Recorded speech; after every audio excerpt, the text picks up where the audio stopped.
Minnesota filmmaker and United States Army veteran David Crowley was accused of murdering his wife and daughter before taking his own life in December of 2014.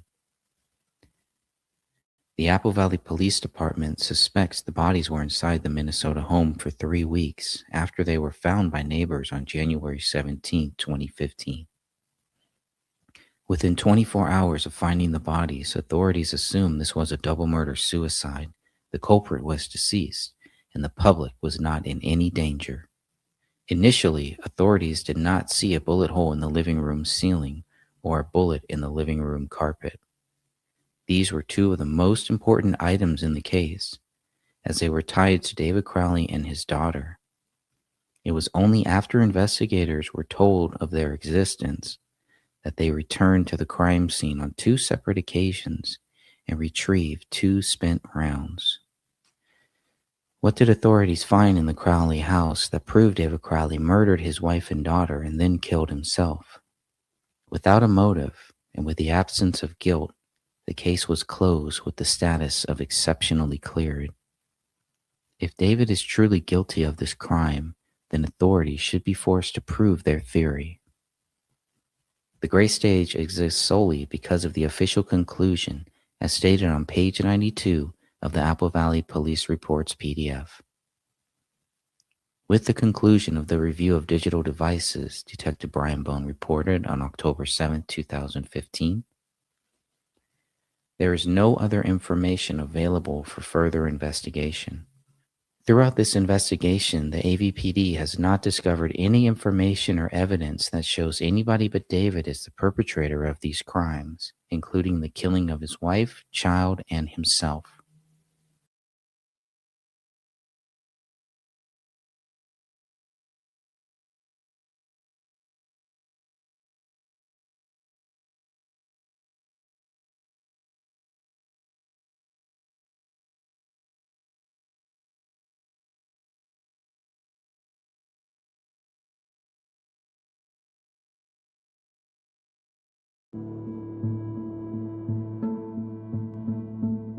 Blood spatter in the living room was mostly on the ground, according to BCA crime scene team Joe Cooksley. A black Springfield XD40 handgun, labeled as Item 1A, with a rubber hoe grip sleeve, was found cocked on the living room floor, several inches from David's left hand, according to Detective Tommy Booth. Detective Brian Bone was more specific, stating the gun was found approximately 1 foot to the south of the left side of David's body. According to the firearm worksheet, some apparent blood-like substance was found in the barrel of the gun.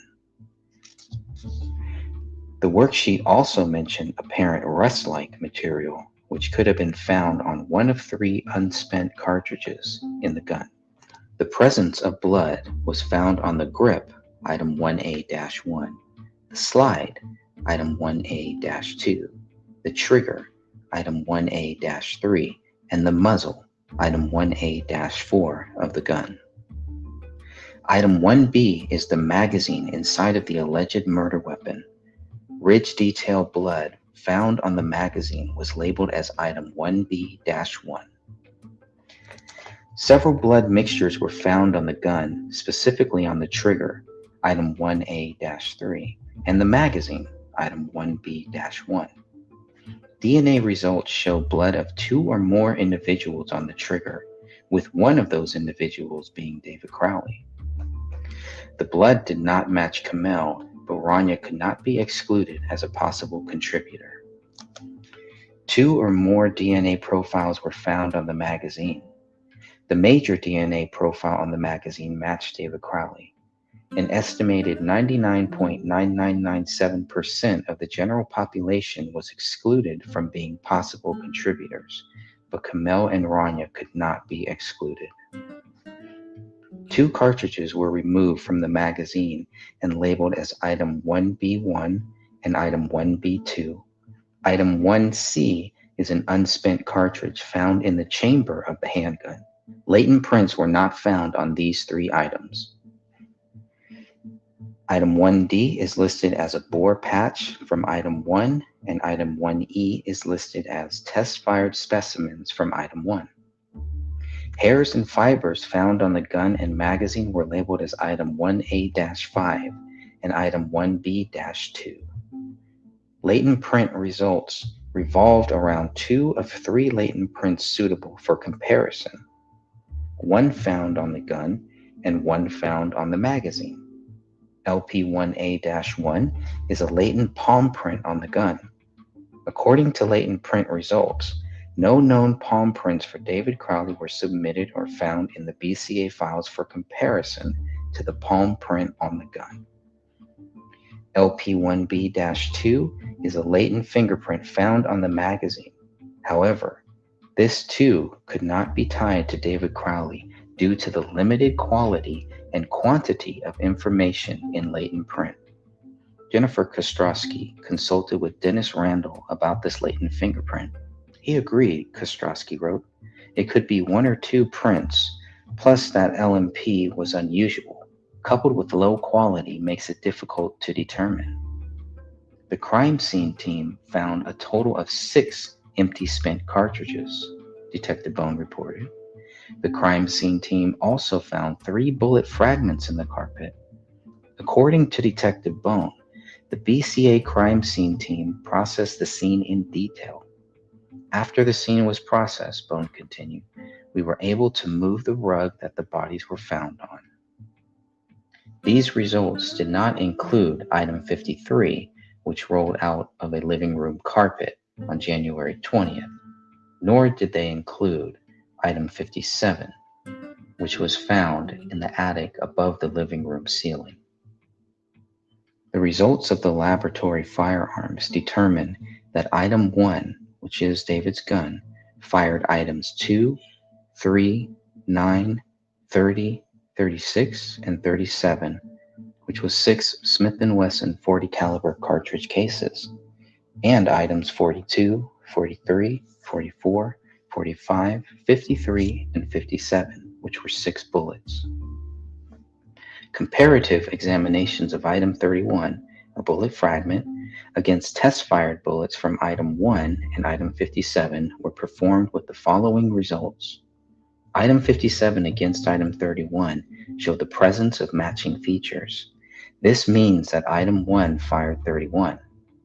Examinations of items 42, 43, 44, 45, 53, 57 showed them to be consistent with bullets from Winchester PXD-1 brand cartridges. Images of a test-fired cartridge case from item 1 were entered into the Minnesota Firearms Database. A search of the database failed to review any items that matched item 1. If future searches of the database reveal a potential match with item 1, your agency will be notified and further comparisons can be made. That's from the BCA 485-page document on page 31. So according to the BCA firearms report, item 57 against item 31 show the presence of matching features. This means item 1 fired item 31. And we'll get to more of that when we talk about in our next show. We'll talk about the cartridge casings and the cartridges and the unspent rounds and item 31, which is labeled as a bullet fragment.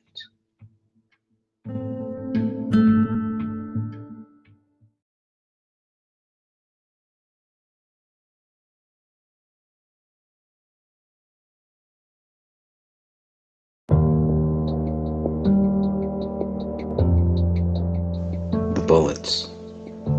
Based on the firearms report completed May 22, 2015, the gun, item 1A, fired 6 cartridge casings and 6 bullets. Item 2 is a cartridge casing found at the corner of the east edge of the carpet near the recliner. Item 3 is a cartridge casing found on the east side of the living room hardwood floor next to a short wooden stool. Item 9 is a cartridge casing found on the south side of the living room carpet. Item 30 is a cartridge casing found on the living room hardwood floor, closest to the south wall. Item 36 is a cartridge casing found inches from David's left hand on the south end of the living room carpet. Item 37 is a cartridge casing found on the west side of the living room carpet next to the couch.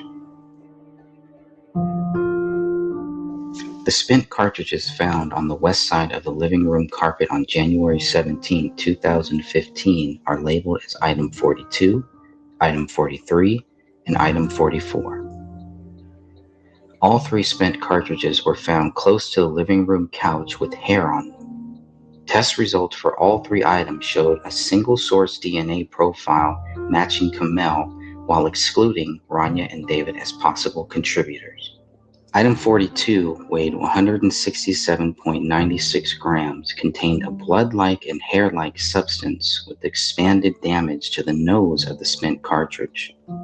Item 43 weighed 179.56 grams and also had a blood-like substance but no hair. The nose of the spent cartridge was damaged and partially exposed. A blood-like substance was also observed on item 44. This spent cartridge weighed 130.24 grams, with its nose listed as damaged. Item 45 is a spent cartridge found in the south wall of the basement. This spent cartridge weighed 173.90 grams. The nose was listed as damaged and partially expanded. Holes were observed in both the area rug and the wood floor underneath the rug, Joe Cooksley reported. Chemical testing of the hole in the wood floor also failed to detect the presence of lead. This bullet traveled into the living room carpet, pierced through the hardwood floor, leaving behind bullet fragments, and then lodged itself into the south wall of the basement. A section of the drywall around the lodged bullet was cut in order to retrieve item 45. When the styrofoam behind the drywall was removed, a bullet was observed, according to Joe Cooksley. A DNA profile was not found on item 45. Additionally, Joe Cooksley discussed running trajectory tests on the spent cartridge with BCA specialist Chris Olson. He didn't feel it was necessary, Cooksley wrote in his notes. It should be noted here that two spent cartridges labeled as item 53 and 57 were found by accident on two separate occasions, days and weeks after the bodies were removed from the house. The others. Item 31 is labeled as a bullet fragment found near the south edge of the living room carpet. Item 7 is the unspent round compressed into the living room carpet. Several thin hairs covered the live round. Strands of hair and pieces of flesh were found close to this bullet. DNA tests were never performed on item 7. According to BCA forensic scientist Rebecca L. Deanne, BCA crime scene team Joe Cooksley indicated that analysis is not needed on item 7.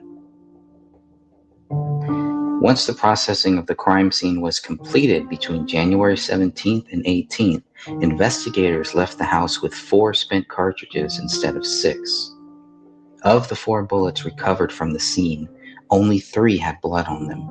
Only 2 bullets when they left the house on January 18th. Those 2 bullets will be covered in detail. On January 20th, 2015, Biotech Emergency Services, the company hired to clean the crime scene, was in the process of removing items from the residence when a mushroom bullet, item 53, rolled out of the living room carpet. This spent cartridge has some white material on the surface, weighed 169.54 grams, and was found with an expanded nose. It should be noted, according to Detective Bone, that the bullet was predominantly flat on the back and was sitting on the front mushroom portion of the bullet. The bullet appeared to be mostly intact at the time of our discovering it. Item 53-1 is a swabbing of item 53. Hairs found on the bullet were labeled as item 53-2. This bullet contained a blood mixture of 2 or more individuals, with the major DNA profile matching Rania. Interestingly, David and Kamel were excluded from being contributors to the newly found bullet. Based on those results, authorities should have been looking for a second DNA profile. Unlike some other results, it is not stated that 99% of the general population can be excluded from contributing to the blood mixture of item 53. Since authorities did not discover the spent round on their own, we will never know where item 53 landed after allegedly killing Rania Crowley. What we know for sure is that item 53 rolled out of the living room carpet on January 20th, 2015. What we still need to know is the source of the missing DNA profile or profiles associated with this bullet. Item 57. On February 17, 2015, investigators were notified about a bullet hole in the living room ceiling. Based on that information, authorities returned to the Crowley residence on February 18th and found a bullet, item 57, in the attic above the living room. The bullet weighed 180.18 grams and is the heaviest of all 6 spent rounds.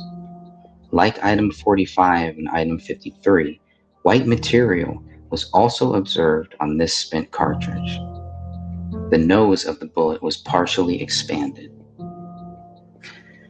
Characteristics of the hole, BCA crime scene lead Joe Cooksley wrote in his report, and its surrounding area indicated that a projectile was traveling generally west to east as it entered the ceiling and exited in the attic. After examining the bullet in the living room ceiling, authorities found item 57 in the attic above the living room near the front door. There was no blood on this bullet, but the nuclear DNA profile matched David Crowley. The DNA profile did not match Kamel or Rania. An email exchange between BCA analyst Catherine Roach and Detective Tommy Booth stated that no one had been charged with committing a double murder-suicide. "Good morning, Catherine," Detective Booth wrote on February 17, 2015 at 8:04 a.m. "Nobody has been charged in this case, so I'm giving you permission to use up some evidence in its entirety for DNA analysis. If you need anything else, please feel free to contact me. Thanks for all your hard work." Attempting to connect item 57 to the alleged murder weapon, authorities compared the bullet recovered to a bullet fragment found in the living room labeled as item 31. Originally, the bullet fragment labeled item 31 was not included in the firearms examinations. I spoke with Joe Cooksley, BCA analyst Lisa Kinsella wrote on April 14, 2015 at 10:14 a.m. regarding item 31, labeled as bullet fragment or fragments. It isn't included in the FA assignment. We discussed that I will add item 31 to the FA assignment to document it and examine it for suitability comparative exams. The bullet fragment labeled item 31 weighed 19.14 grams. The fragment was noted to have a hair-like substance and a torn jacket. The fragment was compared to items 42, 44, 45, 53, and 57, but not to item 43. According to the BCA firearms report, item 57 against item 31 showed the presence of matching features. This means item 1 fired item 31. I'm not sure how that connects item 57 to the gun, but you can look at the laboratory results here. Since item 57 against item 31 showed the presence of matching features, this means that item 1 fired item 31.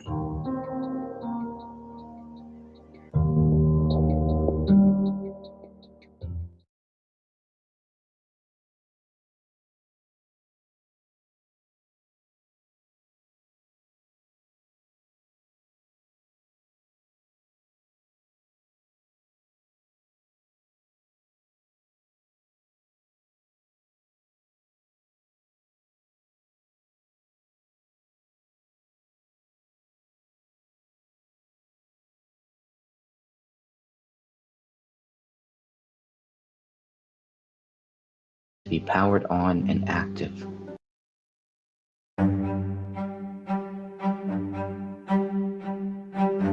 According to a report written by Detective Shane Klokanos, A MacBook Pro was located in the kitchen. The device was found to be powered on and active. After the Bureau of Criminal Apprehension had completed processing it for physical evidence, I turned the Wi-Fi and Bluetooth off. There was a text document on the desktop of this device titled Myth that had the words, "I have loved you all with all of my heart." Later examination of this device showed this text document had last been saved on December 14, 2014 at 4:10 p.m., but an autosave version of this document, the open document, had been last saved on December 25, 2014 at 1:18 p.m. Texting on a different Apple MacBook found that text documents created, then saved and opened at a later time and had changes made to the document will be autosaved after 60 seconds of inactivity. This computer was kept in its awake state and transported to the ECU by Detective Olson for forensic examination. The laptop, labeled as AV-8, was opened to a black screen on the kitchen island when authorities entered the house. The device was plugged into a power outlet just above the kitchen sink, and the screen was black. Love was written on the laptop cover. Blood and partial fingerprints were visible on the laptop surface and keyboard. Several bloodstains were visible on the kitchen island counter next to the laptop. When the laptop was swabbed for DNA purposes, the black screen awoke to reveal a text message reading, "I have loved you all with all of my heart." I was not certain if this note was saved or otherwise date or timestamped, Detective Brian Bone reported. The note was not signed and was in the format of a typed note. Authorities assumed the message was written by David Crowley, but that assumption remains unproven. 3 areas of bloody ridge detail were identified on the laptop and labeled as A, B, and C. Of the 3 areas, only area A was sufficient for latent print analysis. Item 54 is a CD of 25 NEF images of latent prints found on the laptop. A digital latent palm print of area A was then labeled as LP54-1.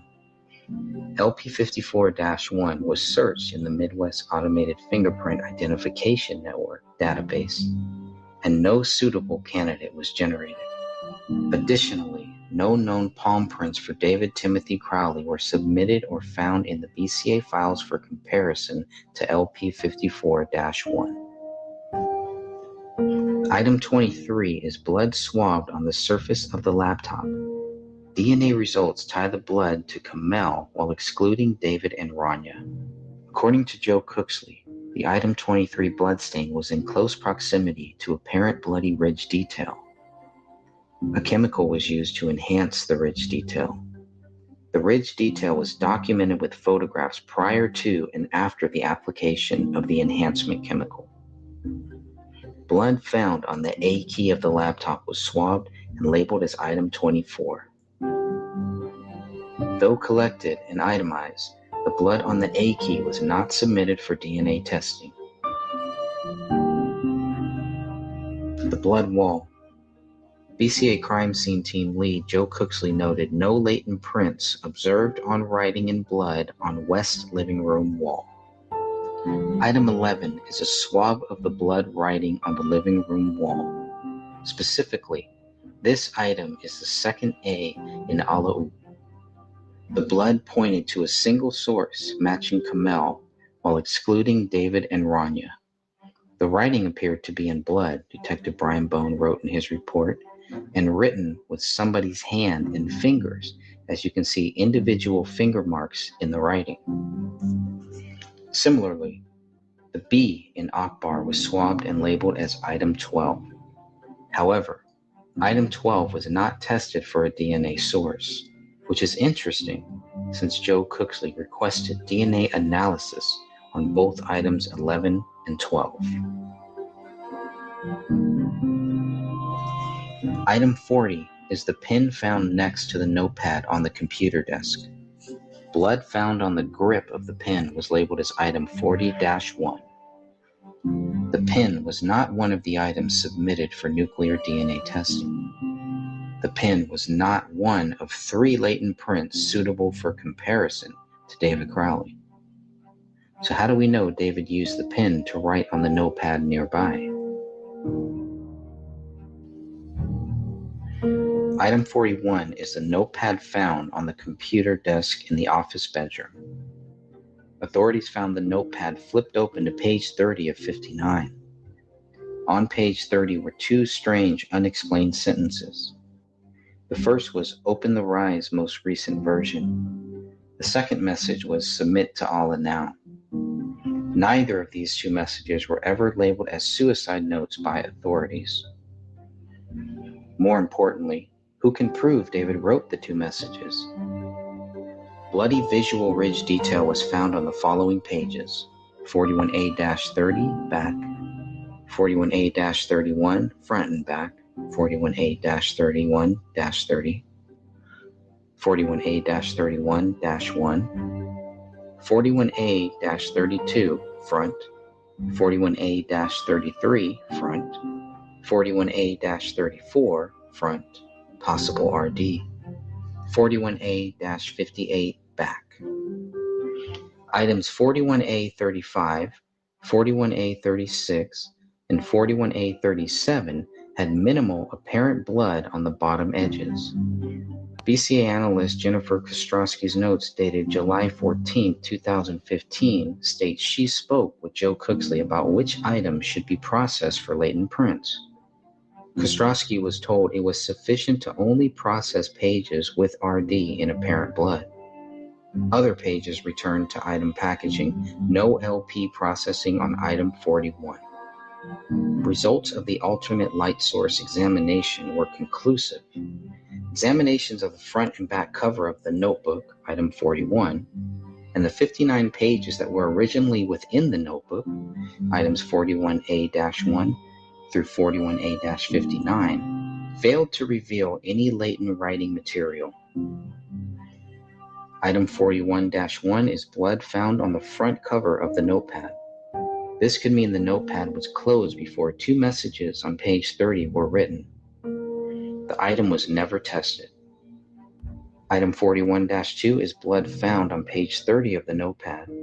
2 sentences were written on that page: "Open the Rise most recent version and submit to Allah now."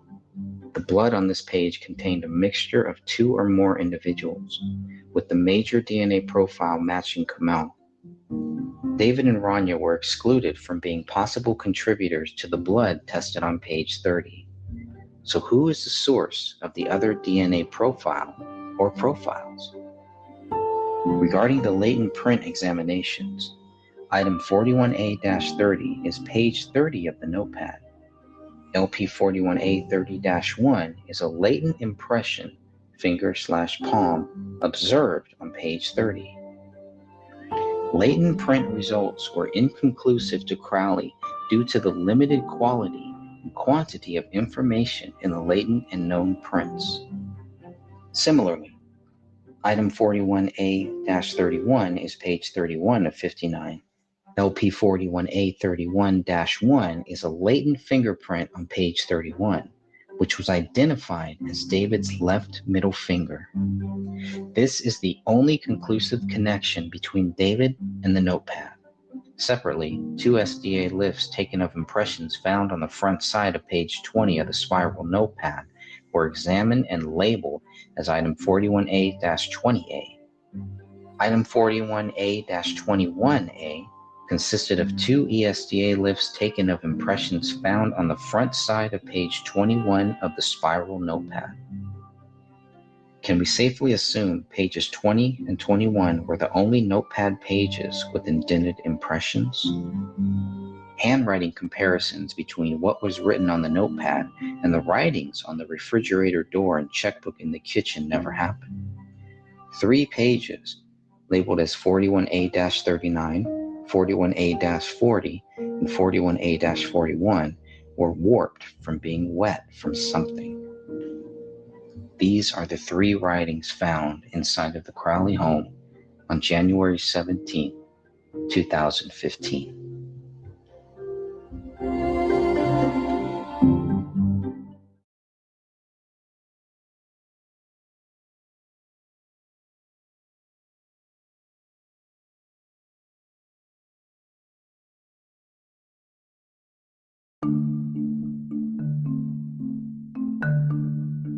The recliner.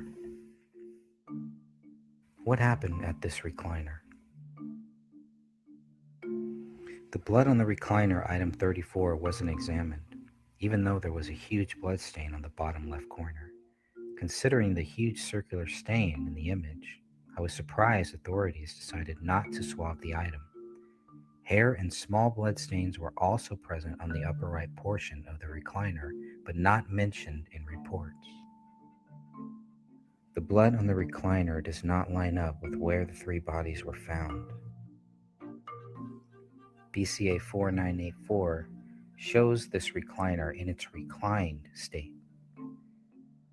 This is one of the largest blood stains in the living room and at the crime scene. How did this blood get there? Whose blood is associated with it, and why? And why was it never tested? This blood stain shows somebody's body was moved at some point, but by who?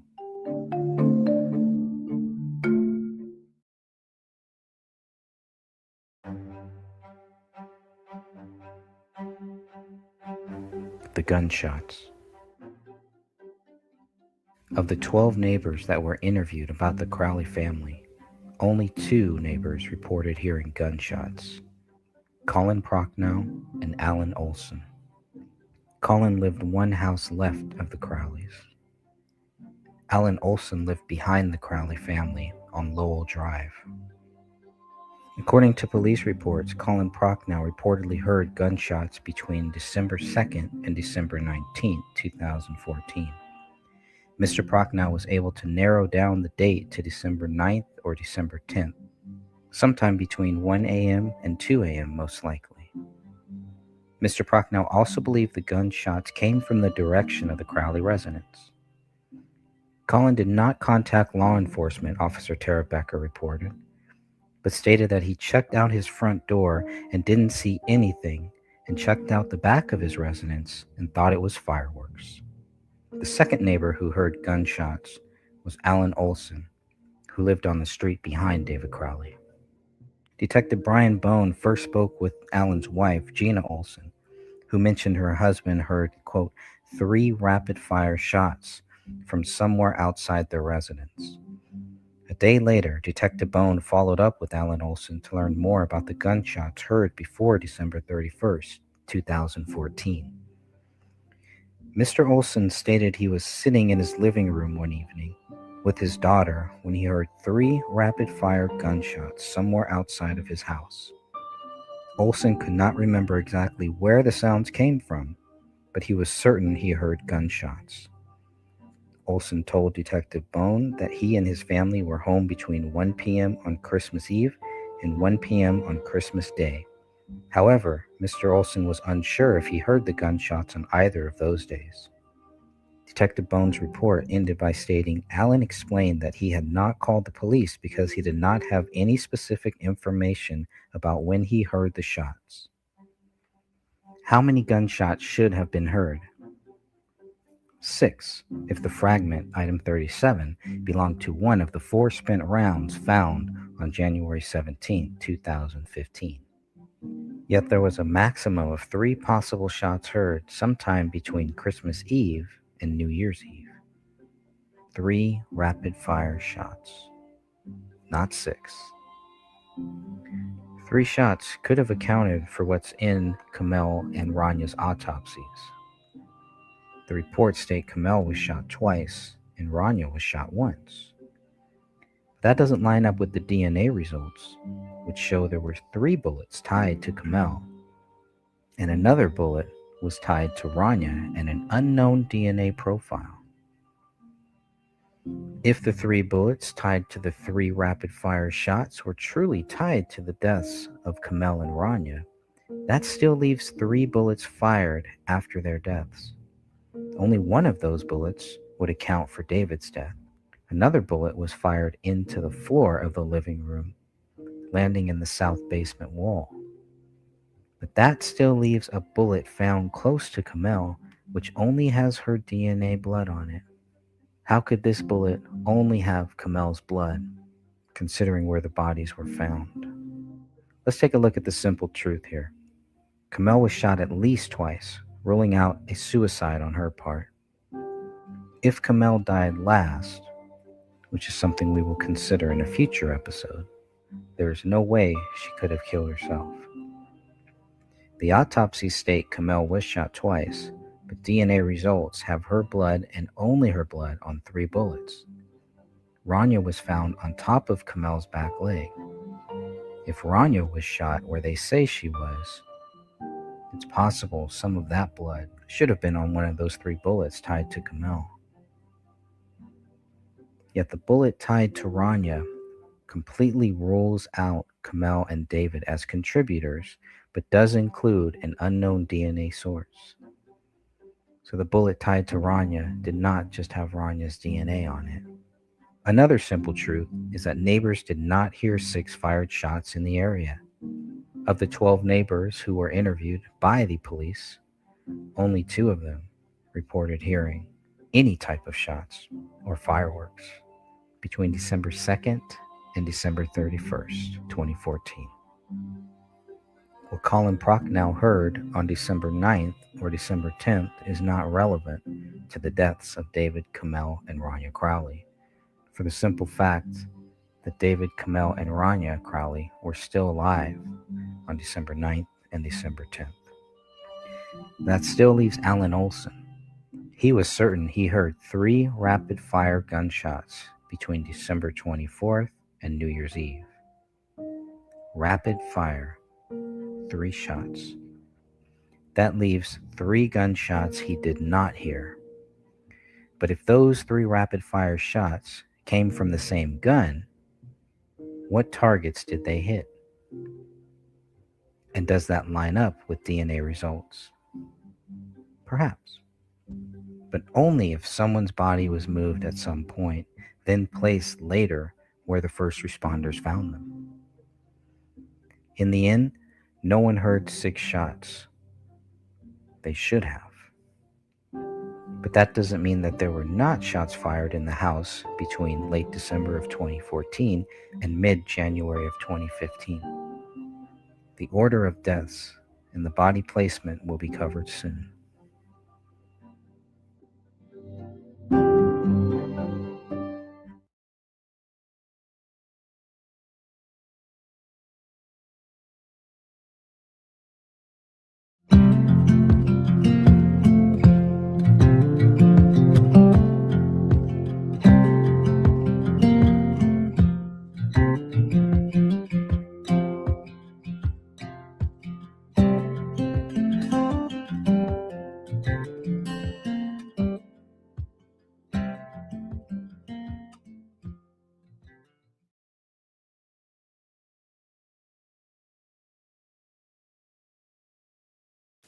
What do we know about David Crowley? David Crowley was accused of a double murder-suicide. He was accused of murdering his wife, his daughter, and then committing suicide. The bodies of David, Kamel, and Rania Crowley were found on January 17, 2015. Within 24 hours, David Crowley was being accused of a double murder-suicide. Those accusations are baseless. They were baseless then, and they are baseless now. What do we know about David Crowley? What do we know about Kamel Crowley? Kamel and her sister were born on a United States military base in Saudi Arabia. Once her father left his position with the U.S. military, Detective Jim Gummert reported, they returned to live in Pakistan, where her mother and father were originally born.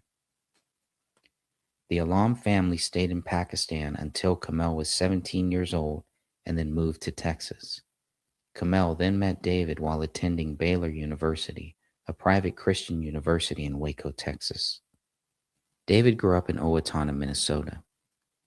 David and Mitch Heil became best friends in 2000 while attending Owatonna High School. In 2004, David and Mitch joined the United States Army together on June 22nd. David's place of entry into active duty is listed as Fort Snelling in Minnesota. According to Mitch Heil, both he and David were sent to Fort Banning in Georgia for Army basic training. After completing basic combat training, David was sent to Germany. David Crowley served in the United States Army for a total of 5 years, 2 months, and 22 days, beginning on January 22, 2004, and ending on September 13, 2009. 3 years, 3 months, and 15 days of service were listed under the Foreign Service section of his Release from Active Duty Form, DD Form 214. David's home of record at the time of entry into service was his dad's home in Owatonna, and he was released from service at Fort Hood Army Base in Texas. According to Mitchell Heil, Detective Tommy Booth reported, David was first deployed to Iraq. David was in Iraq from November 2, 2005 to November 11, 2006. While deployed in Iraq, Detective Booth continued, David had gone through a traumatic incident where an IED had blown up the Humvee that he was in. When the IED had blown up the Humvee, David had to save one of his teammates and lost several members of his team while over in Iraq. Islam is a religion of peace, David wrote in a Facebook group on February 7, 2007. But where's the peace in trying to kill anyone who isn't a Muslim? They are not about love, they're about victory. Is Allah insisting that a good Muslim should murder people who are different? They have been brought up in a place where sectarian violence is simply a way of life, and blindly follow their leaders into a violent religious frenzy. They fight for a God that is not behind what they do. But even more so, they fight for key political leaders who use the masses for their own ends, just as you guys are saying our government is doing to us. But if these statements are true, at least ours is geared towards peace and charity, not violence without end. David has been to at least 11 countries. Dude, I've killed people in service of my homeland, David wrote during a Facebook group discussion on February 6, 2007, and have been to more countries than you have fingers. As a soldier on the ground, David wrote in the group discussion on February 3, 2007, I have seen enormous resources put into the betterment of the general Iraq populace, be it school installations or medical functions or whatever. After David's tour in Iraq, he was sent to Texas, where he hoped to wait out his term of service and leave the Army. That's when David met Kamel. 6 weeks after they met, David and Kamel were married. The paperwork was filed on May 14, 2008, and the marriage was official 8 days later on May 22, 2008. Instead of being allowed to leave the Army, David was stop-lossed, involuntary extension of service, and shipped off to Afghanistan from June 26, 2008 to June 11, 2009. According to David's records, he was retained in service 449 days for the convenience of the government per 10 USC 12305. Kamel lived with her parents while David was in Afghanistan. Kamel graduated from Baylor University with a degree of Bachelor of Science in Family and Consumer Sciences on May 15, 2009. 2 months after David was released from active service, Rania Crowley was born. The daughter of David and Kamel came into the world at 6:38 p.m. on August 6, 2009. Rania weighed 5 pounds, 11 ounces, measuring 8 centimeters in length. David, Kamel, and Rania Crowley moved to Minnesota shortly after David left the military. David Crowley and Mitch Heil then enrolled in the Minnesota School of Business together in 2009. The two men also started two businesses in 2009, Hothead Productions and Bullet Exchange. My work with Hothead Productions, David wrote on his LinkedIn profile, included writer, director, post-production supervisor, composer, branding, marketing, client relations, pre-production, storyboard artist, visual effects artist, logo design animation, title animation, social media campaign manager, location shoots, camera operation, family headshot model event photographer, and website designer content manager. We also tackled professional photography, doing events, family headshot production, and model and fashion. Lots of graphic artwork in this arena as well. David also explained the origins of Bullet Exchange. My partner Mitch Heil and I began Bullet Exchange to service the Minneapolis film community's potential for realistically dressed and equipped military components in film. We provided authentic props and costuming services, as well as serving as prop master, armorer, range cadre, stunt choreographer, actor trainer, and military consultant for concept and script. I also was in charge of the company's marketing, client relations, and media and branding. The Bullet Exchange remains the only resource in the Midwest for authentic police and military equipment rentals specifically tailored for film and theater.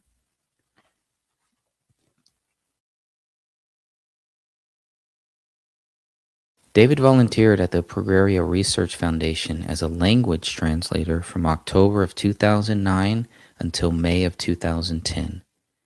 David assisted with translations of Western research documents to Urdu script for clinical use in Karachi. Kamel Crowley purchased a Springfield XD-40 caliber handgun, serial number US 163310, on July 25, 2009. The purchase was made via check in the amount of $508.76 at the Gun Zone in Dallas, Texas. The same gun was later sold by David Crowley on June 17, 2012, to someone named David Stark. On November 8, 2009, David and Kamel completed the permit to carry a handgun course with Eric D. Packizer. Mr. Packizer is a certified firearms instructor for Quorum Security, Inc. in Minnesota. Mr. Packizer was also featured in David Crowley's documentary, Gray State: The Rise.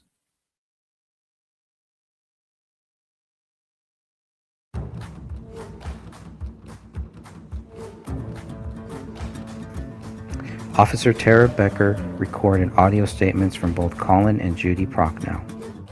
According to one of Officer Becker's supplemental reports, Colin looked through the front window and observed what he thought to be dummies. Colin said that he now knows that they were bodies of the deceased, but initially he thought that they were dummies or some type of props that were left in the residence to appear as though they were home when they weren't. Mr. Prochnow then returned home and explained what he saw to his wife. Colin saw what he wanted to be mannequins, Judy Prochnow told me on March 24, 2017, and the reason he said mannequins is because of the condition the bodies were in, without heads and things like that. You just don't expect to see headless bodies anyway. Judy also explained to me what she saw when she looked through the front window. I saw David lying on the floor, away from Kamel and the baby. I thought it was a mannequin at first too, and then I realized it wasn't. I couldn't figure out what was wrong until I noticed that there was a spine with a small piece of skull attached. I looked by the couch, Judy continued, and I saw a big bundle of things. I thought at first it was a big butt, and then I saw a little hand. Then I realized that they were all dead, and it was our neighbors. Judy was certain the three bodies were David, Kamel, and Rania before she contacted authorities. Mrs. Prochnow then went home and dialed 911. It just looks like there's a pile of bodies, Judy explained to the dispatcher, and one like the head is eaten off. I suppose by the dog, Judy continued, and I just My husband thought they were dummies, but the hands look real, and they would have been there since before Christmas. Colin Procknow then called 911 and asked if police could do a welfare check at 1051 Ramsdale Drive. I looked through the front window, Colin relayed to the dispatcher, and there's like 3 dummies on the floor. I don't think there are any bodies, but it just looks like there's a gun next to one. A handgun? I saw one body that was probably, maybe 6 to 8 feet away from the window. And then I noticed that there was another body maybe 6 to 7 feet away from the first one. And I noticed that there was a little body that looked like it was almost in the second body's arms.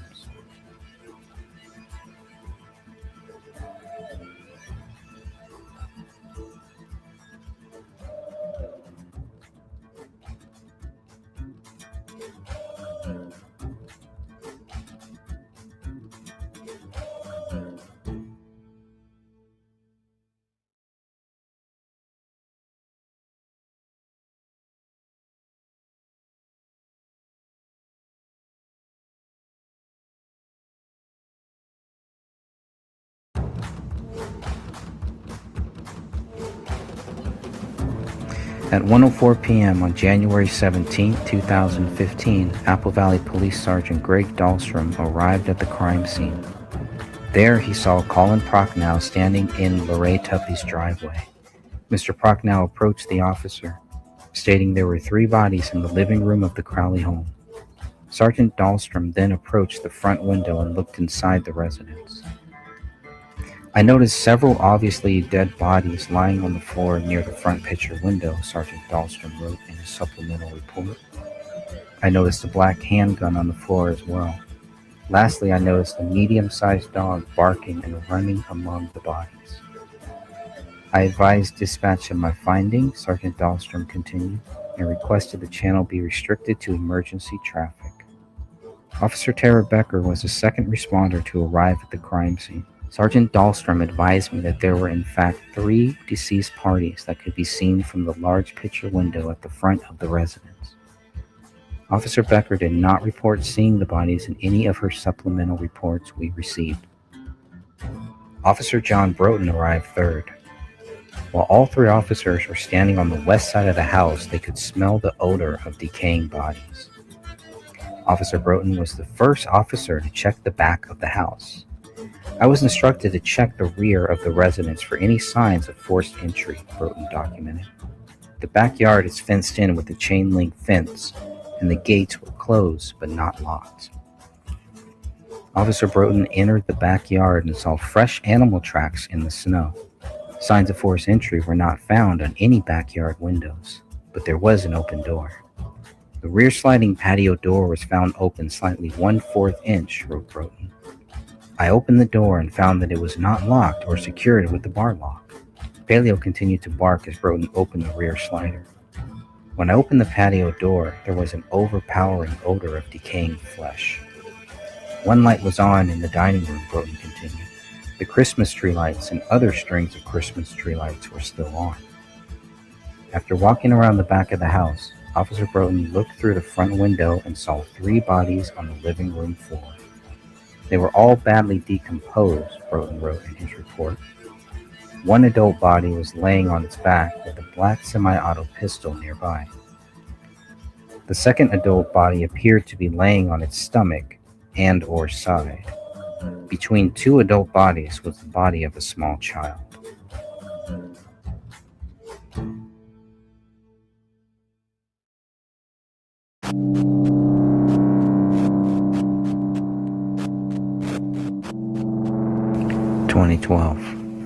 In 2012, David graduated with the Bachelor of Fine Arts degree in Digital, Video, and Media Production.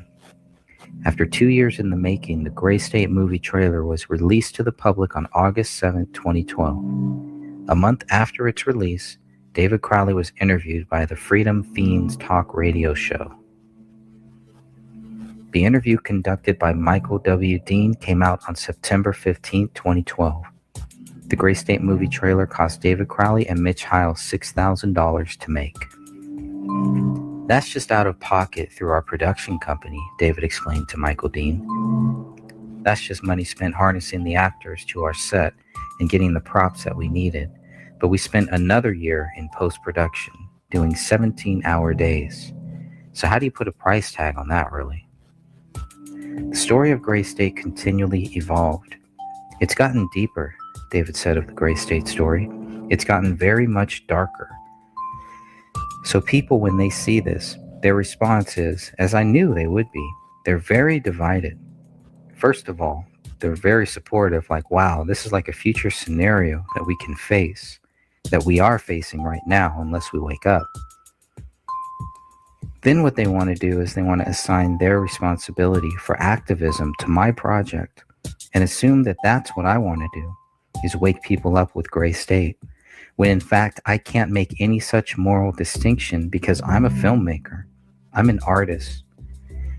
What I'm going to do is explore human truths, and I can do so through a pretty messed up context like the Gray State world. But how real or not real it is completely irrelevant. What I'm saying is, David clarified to the host, people kind of expect me to tell their story, their version of truth with Gray State, and that's not my intent. If it resonates with truth with you, that is great. If it doesn't, that's also great. But what I've been seeing is that the 3% or so who really hate Gray State, they don't hate it because it was shot poorly, or that story could never work, and here's why. They hate it because it threatens them. It threatens their reality. And that just tells me that what I'm doing is close to the truth, at least, because they're that threatened by it. I think that the reality that most people live in is almost like a religion. Like if you challenge a Christian or a Muslim who just grew up believing what they believe, they don't know how to defend it logically. What they're going to do is they're going to lash out in a very knee-jerk and negative response to defend their reality. And that's just the nature of humanity, I think. So what I'm seeing is their reaction to Gray State is either very positive or very negative. It is a very polarized argument. David made it clear he was not interested in selling the Gray State project unless it was for serious money. If a studio bought this project, David said to the host, it would just get put on a shelf or be drastically changed from its original message. So in the interest of maintaining creative control, I will not sell the project. However, if it goes nowhere and someone's offering me $200 million or something awesome like that, who knows? I got to feed the monkey. But as it stands right now, I want to get this film funded, and I will get it made for whatever budget I can get. If that means $500,000, great. If that means $25 million, like it needs, then that's great too. But this movie will get made, even if it's a long-term haul. When Michael W. Dean asked if the eventual movie would have a happy ending, David responded by asking the host a question. What do you think? You tell me. I would guess and hope that it probably has a triumphant ending, Dean answered. But it's the hero standing on a pile of bodies, some of them people he knew. That's pretty close, David admitted. That's pretty astute. I'm proud of you. There will be a pile of bodies.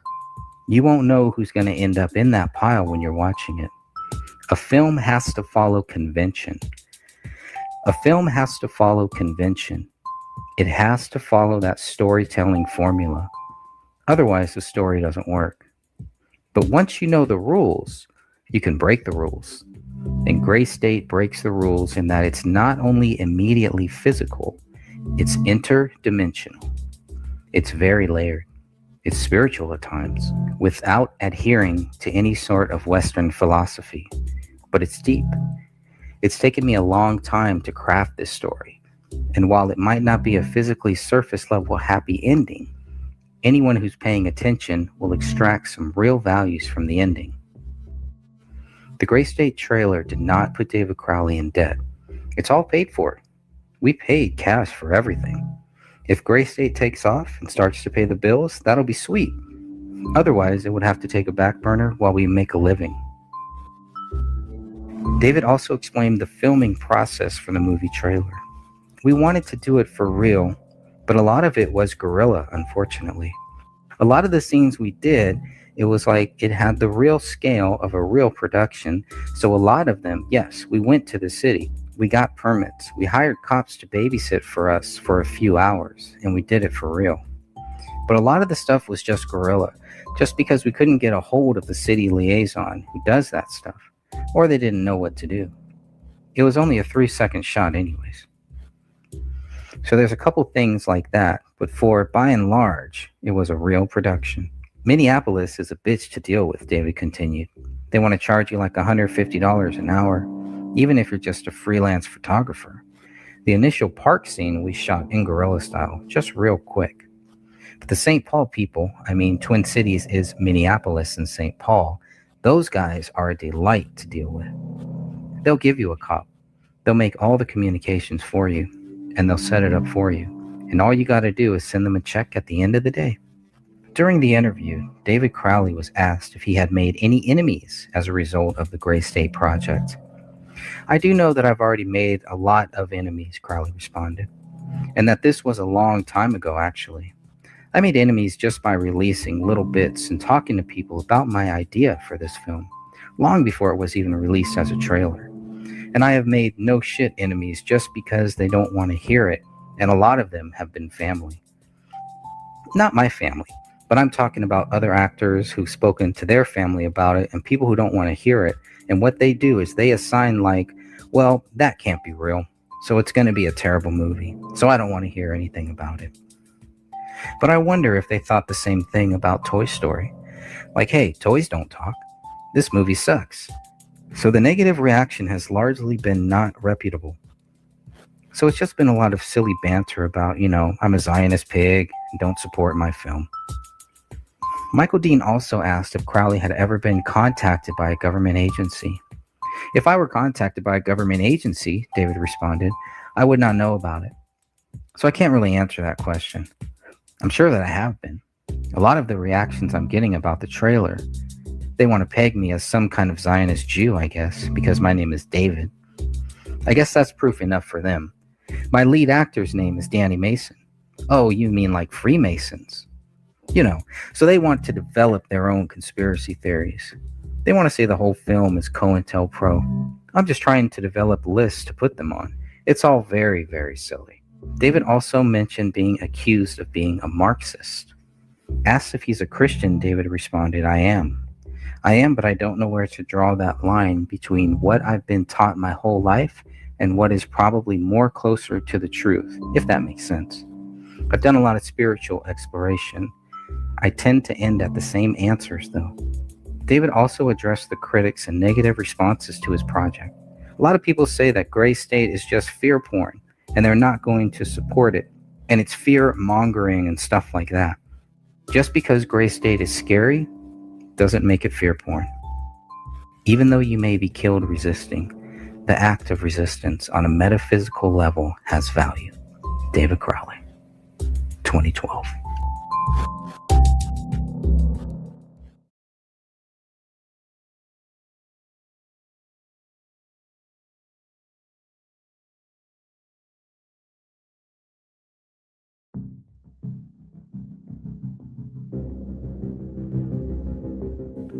The Quran. A Quran was found on the living room floor, open to page 995. Of the several torn Quran pages found on the living room floor, only 3 pages with blood stains were labeled and submitted to the laboratory. These are labeled as Item 5, Item 6, and Item 10.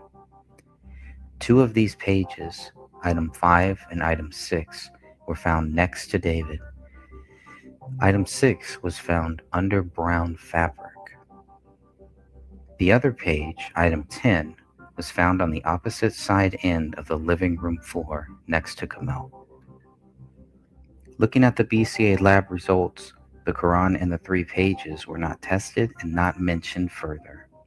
In fact, the Quran was barely mentioned in the Apple Valley police reports. Initially, aside from one image of the living room wall, all mention of the blood writing, the Quran, and the note in the office bedroom were redacted from police reports.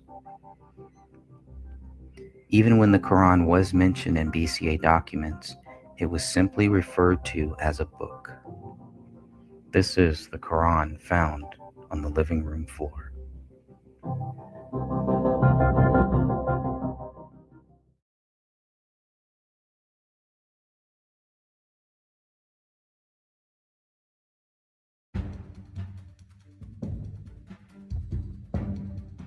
Item 8 is a camouflage knife found in the open position with blood stains on the blade and hole of the blade. The knife was close to David's left leg next to the couch. The DNA on the knife came from a mixture of 2 or more individuals, according to DNA results.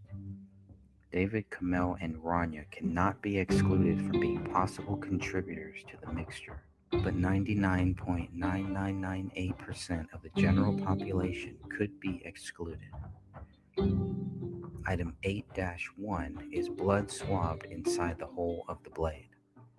Item 8-2 is a swab of blood found on the folding side of the blade. Blood is not present on the handle of the knife, item 8-3. Item 8-4 is a hair sample found on the handle. Since a knife was found in the open position, is this evidence of a struggle? This is the knife found on the living room floor.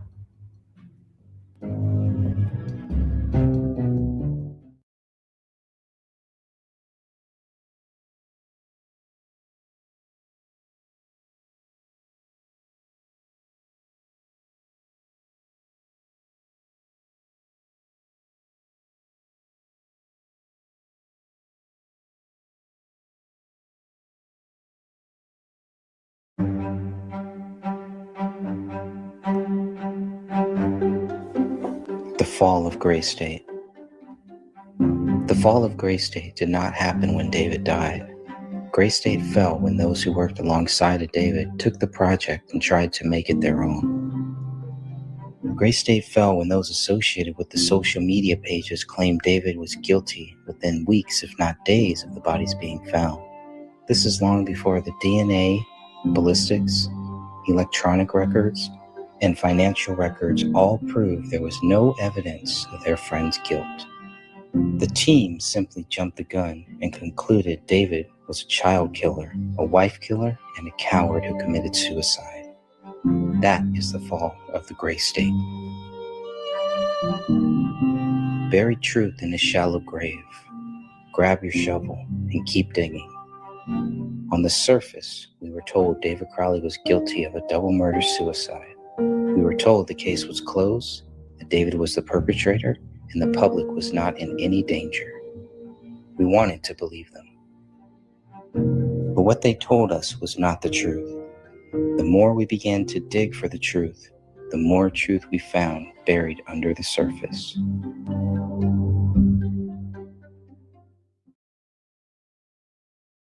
This is the ideal family, seemingly, and everything went terribly wrong. We may never know what made David Crowley finally snap. Certainly the conspiracy theorists will fill in some of those gaps. 10 things that prove David Crowley is innocent. He just lost his way, financially lost his way, life, stress. David's blood is not on any bullets. His DNA is only on one, item 57.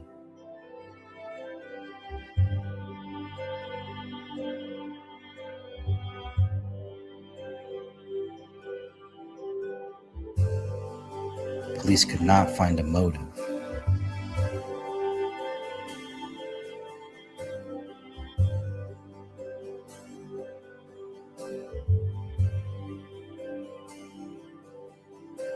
David was planning for the future.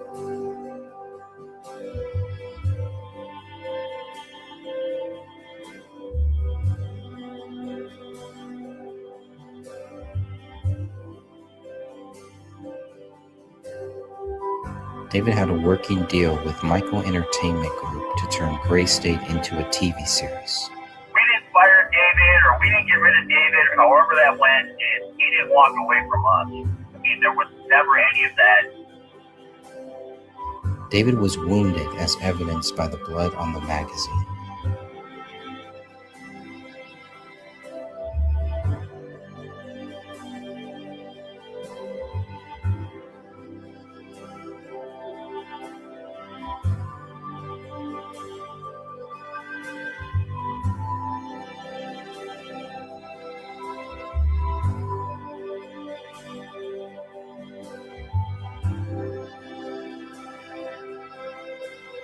the lack of David's prints at the crime scene.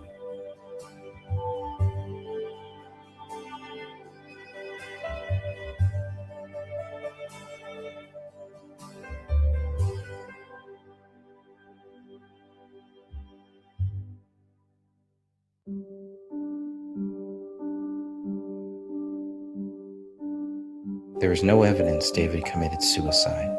Well, a poet once said, the purest products of America go crazy. And David Crowley went crazy, and David Crowley documented his own life and did it in such a way that makes me feel he knew that there was an ultimate end use for the thing. This is a person that was not thinking clearly, committed a horrible act by taking those lives. And his mind at that point was deranged.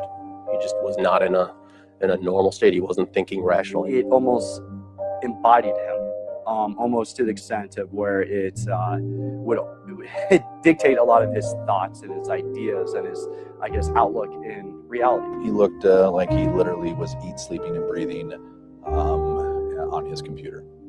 Failure was not an option for him. As you sit here today, a year later, do you have an idea of what those final moments looked like? It was horrifying. You have a tragic loss of an entire family. It looks like David snapped and took the lives of his wife and daughter, and then ultimately himself. And it was a very sad scene. You know, during the holidays, a beautiful family, and just tragically lost. The rear slider was open 1/4 inch. 4933 rear slider is unlocked, slightly ajar. Copy, rear slider unlocked, slightly ajar. The initial reports here was that it was a murder-suicide. I have reports that some investigators may be calling this suspicious at this point.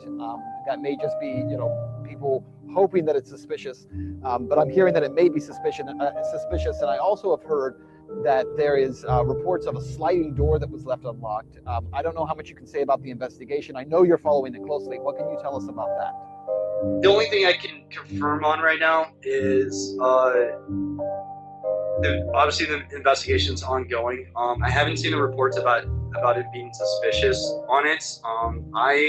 Until we get the full amounts, the full actual report from the police and what they've come to it, I haven't really, from what we're getting from, like I said, from communication with the family and from some other individuals I'm not going to name, who are kind of coming forth with their own story, I'm just going to probably just stick to it as what the examiner said, as it being a murder-suicide at this point right now. Anyone could have entered or exited without forced entry.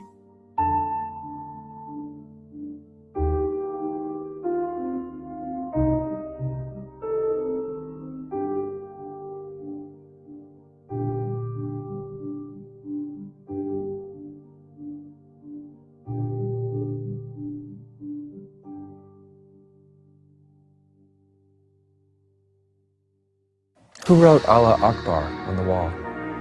He did. He did it. I mean, there's no denying it. In her blood? Yes. Why did he do that? We believe that was just kind of a parting shot. To who? Probably at her for having a Muslim past.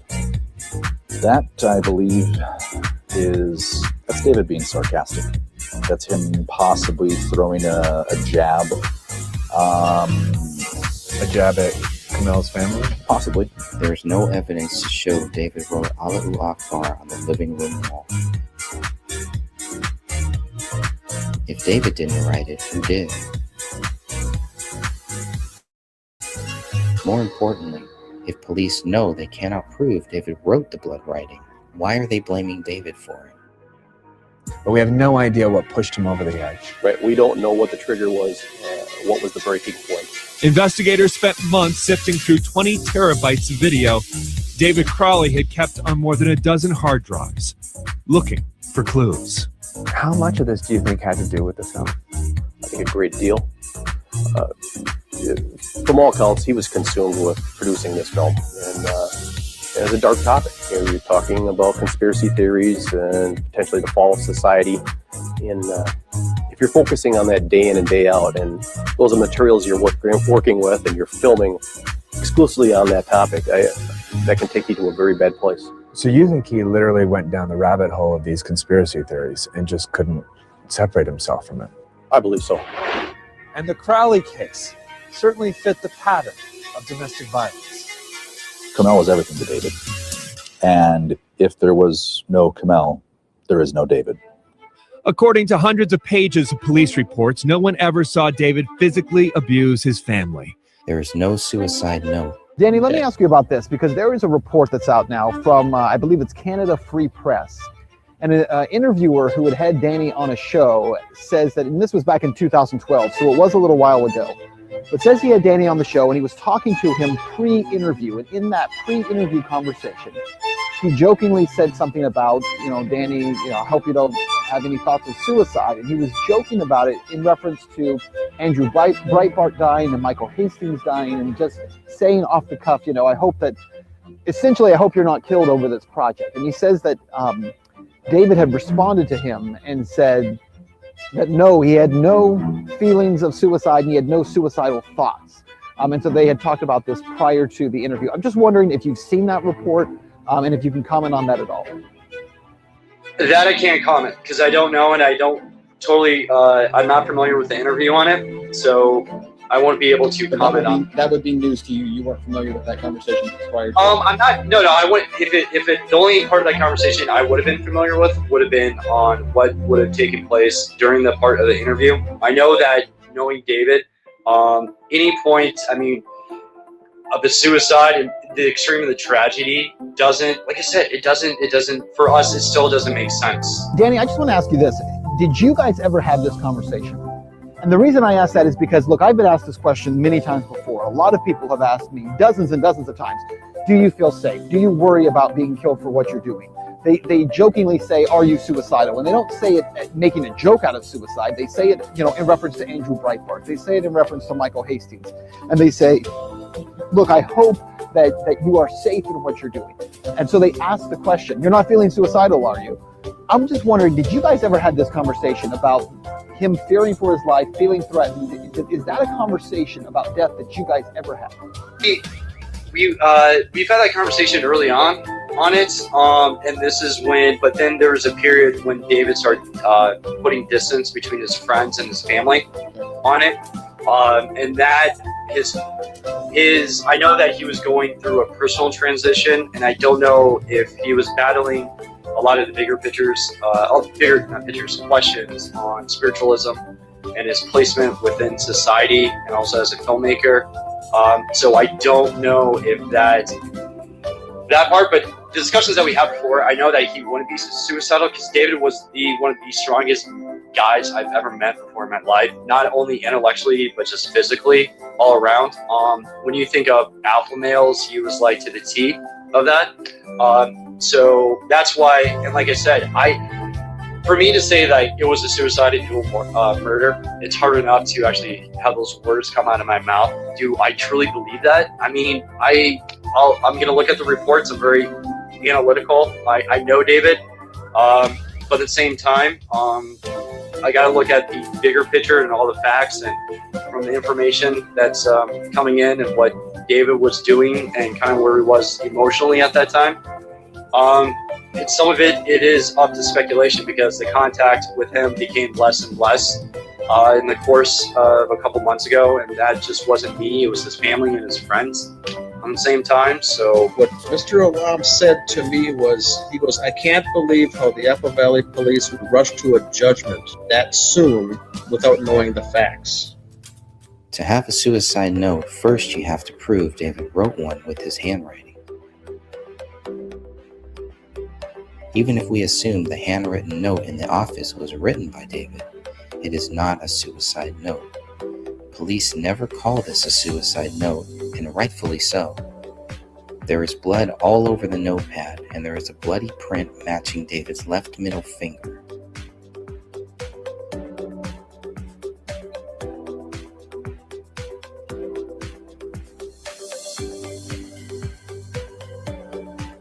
Now there is blood all over the notepad, and there is one bloody print matching David's left middle finger. But does that prove David Crowley wrote Open the Rise most recent version, Submit to Allah Now?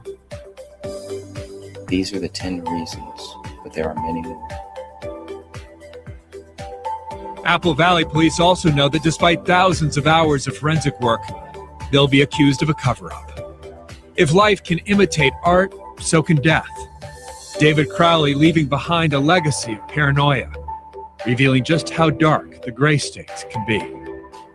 As the Crowleys became increasingly isolated last year, their family made multiple attempts to reach out and help them emotionally and financially. Family members on both sides declined to talk on camera. Quite frankly, they're afraid they'll be harassed by some of these conspiracy theorists out there. I can see how getting that news out and people relating that I'm not suicidal, and with a lot of people who are within the world of conspiracy and saying that he was, outed by the government. I don't think he actually was outed by the government on this because of, like I said, the relationship and you being an outsider and us being close family. But I know that we're working thoroughly on investigating it, and we know that we have a long road ahead of us, and it's going to take a lot for us to fully digest the actual claim of a murder-suicide at that point. So yeah, until I get all the facts in, and I know that his family feels the same way, and I know his close friends feel the same way. Like everybody else, it still doesn't sit right because we don't want to believe it in it, and but we just don't want people to do anything stupid on it and use it for a justification for some other tragedy. This has nothing to do with Islam, but everything to do with a man that lost his way and ultimately killed his wife, his daughter, and then himself. What Werner Herzog brought to this project for me was a constant reassurance that I wasn't completely crazy in pursuing this project. And the problem is, if you're looking to Werner Herzog for a reality check on craziness, you may be kind of in the wrong orbit. And in this project, I went through everything, and I had a small team of editors who were putting together the various sequences from Crowley's archive. So we just sort of saw what was there, and then we became familiar with this vast amount of footage. I call this the feel-bad film of 2017. There is no easy, tidy ending where everything sorts out, we all sing Kumbaya, and the Wookiee gets a medal at the end of the film. It's not that. It's meant to be chewed over. It's meant to be watched twice. It's meant to be dissected. It's meant to be analyzed. And anyone's analysis of what happened is probably as good as mine. What we've done is tried to present, in essence, the story in as true a fashion as we can, and let the audience or the viewer decide what they take away from it. I want to reinstate that he was coming up with a couple of new directions for what he wanted to proceed with Free State. And when he gets in that mode, I just let him get in that mode. And I've been within that part of that mode when he gets kind of into the creative state. And it's one of those things you got to let him be, let him process, let him getting all the things down that he wants to show you. So he's able to actually explain it to you fully without you asking questions. And then him becoming frustrated on it because, like I said, his mind works like 1,000 miles an hour. Cut crew. Cut crew from the budget. You had a budget? So now you're hitting on my main point. The more that Dave and Mitch apply their knowledge to the marketing aspects, it makes it comparable to huge budget features, and it draws the eye. The trailer is almost secondary to the concept push itself. We are generating something like 25 behind the scenes videos. They're pushing this concept, showing that, yeah, we planned for this, and we did this, and this is what we get. This is no budget. We've already passed a lot of local films on Facebook in popularity. We're in hibernation. If we approach an investor with a completed trailer and we have 10,000 Facebook fans, a movement behind it, that's already a sale. Once the red carpet gets rolled out for this New World Order program, everything is free game. The bastard of it all is that you've heard of everything.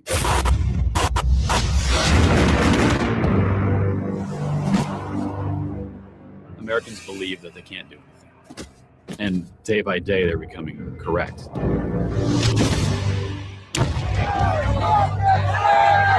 It's a game of numbers, and we're losing.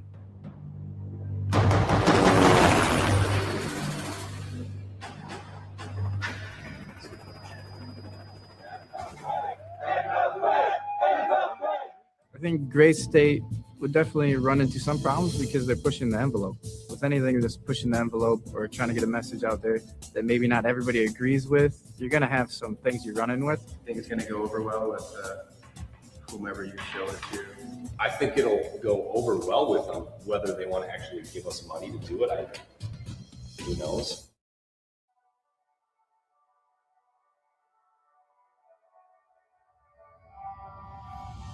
For David, I think he was in the most furthest state of decomposition. When the body starts to get mummified the way that he was, that, and from the things that I have seen, is not 3 weeks worth of decomposition.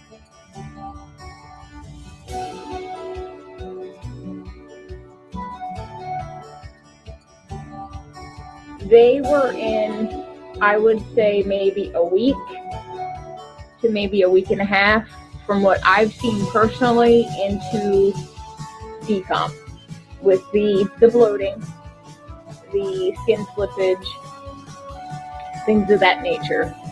David was way too far into his decomposition. If I had to put a timeline on him, he would have been more 3 to 4 weeks into his decomp, because that's when you start to see the mummification.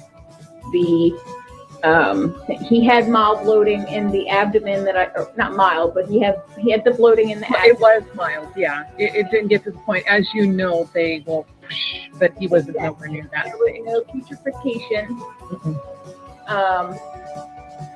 There was lack of fluids that the body will expel. It's called purging. Mm-hmm. I didn't see that really in all three of them. The lack of blood also really kind of set wrong with me, especially for murder, suicide, because I've seen that personally with my own 2 eyes multiple times. Where does the project stand? What can you speak to as far as that goes? What do people need to know about where it goes from here? Because this project obviously bigger than just you or even just David. It is a project and a labor for a lot of folks. Just wondering what you can tell us as far as the future of Gray State. For all the fans who've been supporting us, we couldn't have done it without the help with you guys. I know that we're going to be, and this is going to be also the representatives of Gray State, for our own personal dealing with the matter and coping and making sure we're at a good spot. We're going to go black for a while until we can fully understand where the direction is going to be, because a lot of the vision behind Gray State was David, and we don't know how to, until the extent we can get the full idea where David wanted to go with it. I want to get to that point and then make sure we can stick and make the purest, best vision that David wanted for it, because that's what David deserves, 100%. I mean, there shouldn't be any kind of sidestepping that at all. I think there will be something that will come from this. I don't know what it will be right now, but I know that we won't stop at it. I know that it will take, the Gray State will take a new shape and form, but we won't compromise. I know that, because I won't in general, because I feel like I'll be compromising a good friend and a visionary, and that's what David was. Now, another thing that I want to kind of go a little bit further what Sophia was just asking, because on David's autopsy, it clearly states marked autolysis, and Kamel and Rania are just autolysis. Now, in the medical field, and I'm assuming it's the same for you, words mean something. So when they put marked, it's for a reason. So they're saying that they've noticed it's more advanced. Is that what you would expect? Is that your understanding as well? That is my understanding. Words definitely do mean something when they are, when they're different. If you've got a whole case like in this instance, where you've got one victim that has that marked, in there, and the other ones don't, that's very telling that he had more than the others. Which again, in my opinion, just my opinion, he was first. Yeah, and that's what we've been saying. Sophia and I have been saying this for a long time, and again, we've taken a lot of heat, but we've been reading these reports and looking at the photos, but really, when you pay attention to what's being said, they're telling you the order. So that's why we're very vocal going, no, wait a minute, David died first, not Kamel, not Ronnie, David did. So if he died first, how did he kill them? And yet we can't get any answers from anybody like that. Instead, we get poo-pooed and made fun of and said, oh, you guys are crazy, you don't know what you're talking about. And it's like, wait a second. So when you offered to come on, you have no idea how happy you made us. We're like, hey, somebody who knows. Not that we were expecting you to say what we were saying, but we knew you were going to say what we were saying, because in the medical field and how death goes, it only goes a certain way. It can't go one or the other. It is very specific how it happens, no matter who you are, no matter how you pass, the stages of decomp and disposition, it's all the same.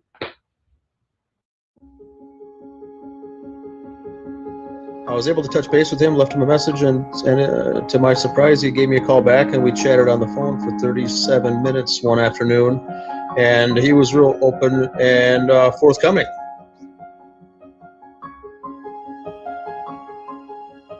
At the end, he asked me, directly, do you think David did this? I said, I don't think he did. I said, I don't know who did, but I don't personally believe that David pulled the trigger. And he says, well, I said, now, are you interested in investigating this case? He said, I'll tell you what, he's got a lot of faith along with the family, and he says, regardless if David did it or not, I can still sleep well at night knowing that whoever did this will have to face God. And that will be that person's biggest issue. So he goes, I'm not concerned here on this earth to find out who did it or not, or in fact, who did it. He goes, I've got a daughter and a granddaughter that I cannot get back. I never will. If I had time and money, would I investigate it? He goes, yes, I would. But he goes, I don't have time. I don't have funds. But he goes, if I had both of those things, I would certainly be investigating this case, because it doesn't add up. He agrees with our group, and I think with Greg mostly. He, along with the Crowleys, it sounds like, are waiting for this report to come out along with us. He says, I have no reason to really go against what I've heard so far from them, but I'm waiting, just like you are, to see what the police have to say about this. So he hasn't been told. The Crowley's parents haven't been told. I don't believe.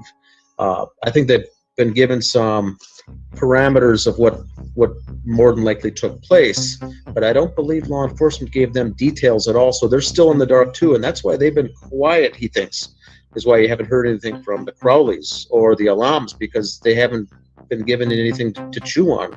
They're waiting, as we are, to see what the final result is.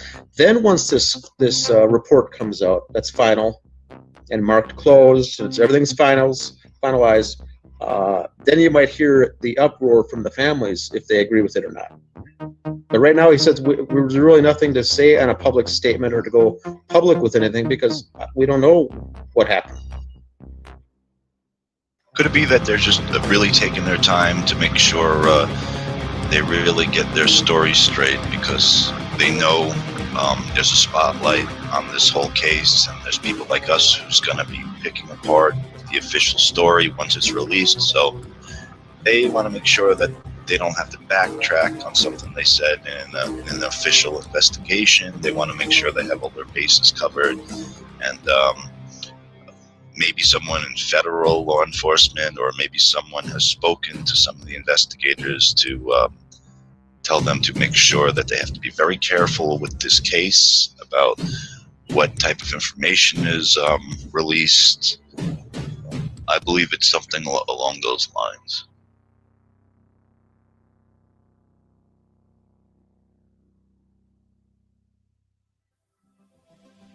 Mr. Alam did not speak to any of the family. Sidra was the sole person dealing with everything.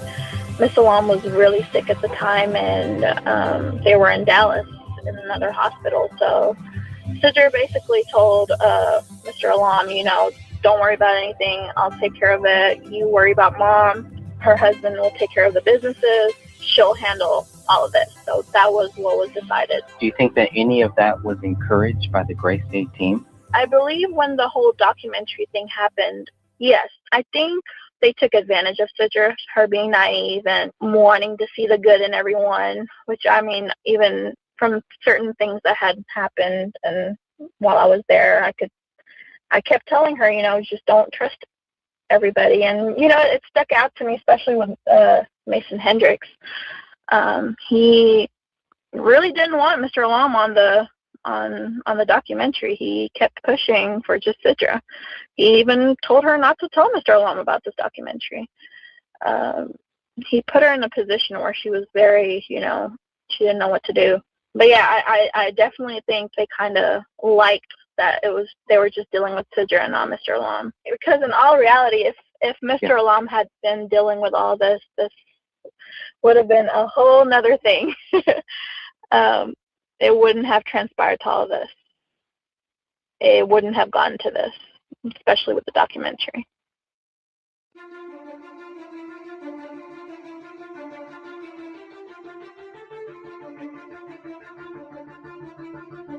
I interviewed the Colorado Springs medical examiner. His name was Dr. Leon Kelly. Now, a lot of this was to help other people, but because I was asking him about the decomposition, and he said, and I asked him to explain the mummification and tell me if you have seen or heard of this. He explained it as if hands and feet are bare and they're near an object like paper or something that will wick away the moisture out of the skin, plus the fact that the hands and feet are thinner, there's not as much adipose, and it's just basically almost skin and bones, but we know there's tissue and there's, well, he said for him that explains the mummification, but he said that their time of death was 4 to 7 days for Kamal and Rania, but he said 10 days at most. He goes, I wouldn't put it past 2 weeks. He said because they were be able to do the slicing of the organs, and the organs had not yet liquefied, and only some of the internal cavities had partial decomp fluid in them. But when you're trying to tell people that no, the way this body is, we still have organs that are intact that can be sliced and put on, you know, look at under a microscope. They're not advanced. Right. Yeah, no, I would say in my experience, seeing someone in a severely advanced state of decomposition, most of the biological tissue is non-existent.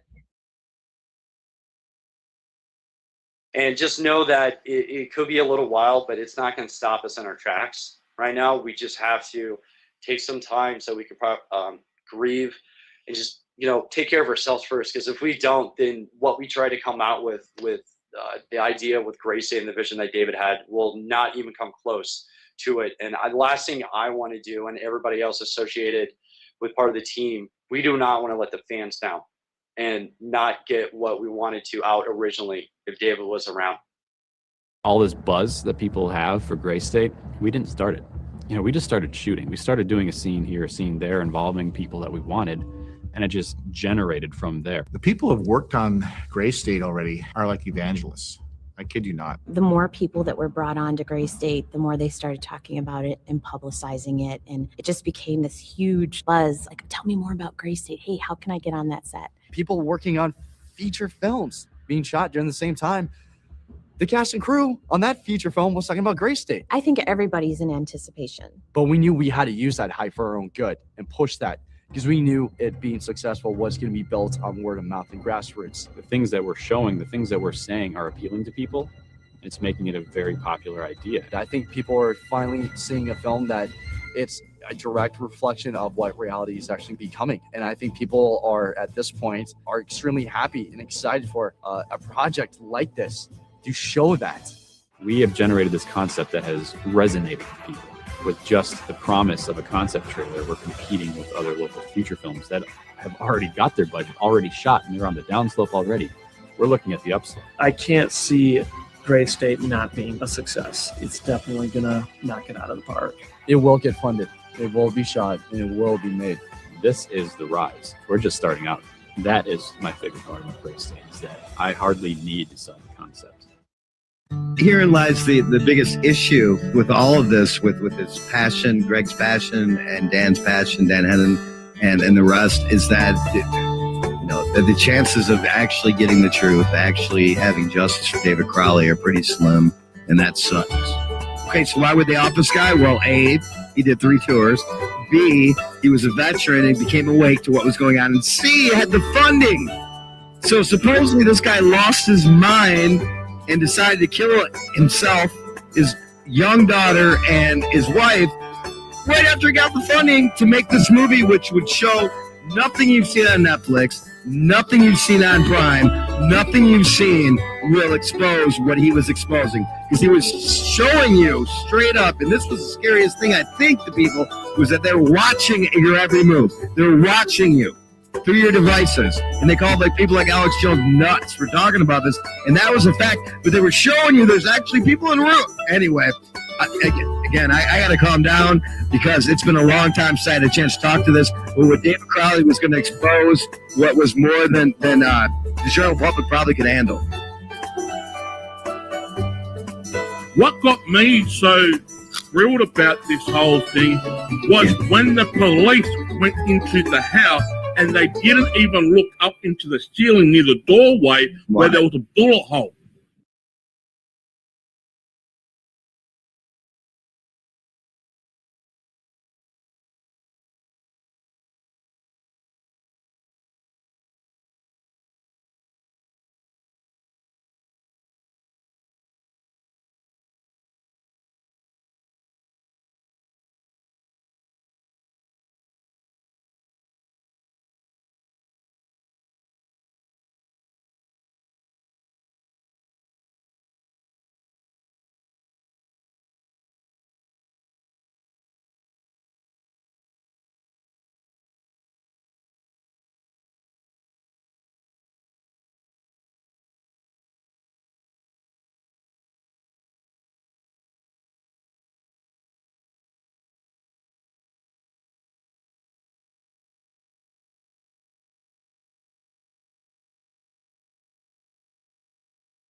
Oh, working on Gray State was such a positive experience, and I was so glad to be a part of it. And I hope sincerely that we can move on to a feature film where I can work with these guys day in and day out and be a part of a really exciting process. I'd like to see him get it made and have it actually go somewhere and be noticed as being something that got made in Minnesota. And wow, they pulled something off with nothing. I think so much work has gone into a concept trailer because they believe in what they're writing about. I know with David and Mitch as filmmakers, they wanted to do a lot of things, and they wanted to push the barrier and the envelope as much as possible.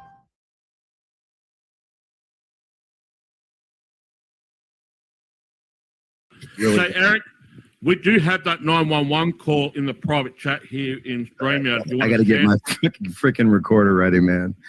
So I can record it too right now. You know, if they wait any longer to do this film, they're not going to be able to find anybody they could even see after all these people getting vaxxed and all that shit. Yeah. I mean, they're not going to be able to use a camera. I've thrown it out there with Greg. Greg, how can we pick this script up? And I really think once his name gets cleared, it'll be a green light. You think it will? Yep. Police and fire, I'm out. Yep, coming through loud and clear. Yes, this is Judy Procknell, and I live at 1055 Ramsdale Drive. Yes. I think there's been a murder or suicide next door. What's going on? Well, wait. Wait, can we pause? What? What? Hold on. Whoa, what? I think there's been murder, suicide. She really just said that. My bad. I should just let it play. That's the part. It could happen. I mean, I could see some people I know. I could see that happening, but it does sound fishy. I mean, I think there's been a murder. Okay. Yes, this is Judy Procknell, and I live at 1055 Ramsdale Drive. Yes. I think there's been a murder or suicide next door. What's going on? Well, we've noticed that they haven't been around, and there were Christmas presents on the stoop. So I went over there, and there's a dog in the house, and there's definitely some bodies in the living room. Oh, okay. Stay on the line with me just a minute. Do you know what their address is? 1055, and they would be to the west of me. Okay, the house. So, like 1050 or whatever. Okay, so if I'm facing and looking at your house, Judy, would it be the house to the right or the left? And look at those Christmas presents. They've never been touched, and they're still wrapped. They've been there for how long? Well, those were actually stacked up. So those are not how Colin Procknell found them. Colin Procknell said that they were actually scattered, and so he goes up to the door and he stacks them up. And then he's well, first like, oh, maybe I'll take them back home. Then because we always go to our neighbor's house and stack their packages. Yeah, stack them up. Got it. Yeah.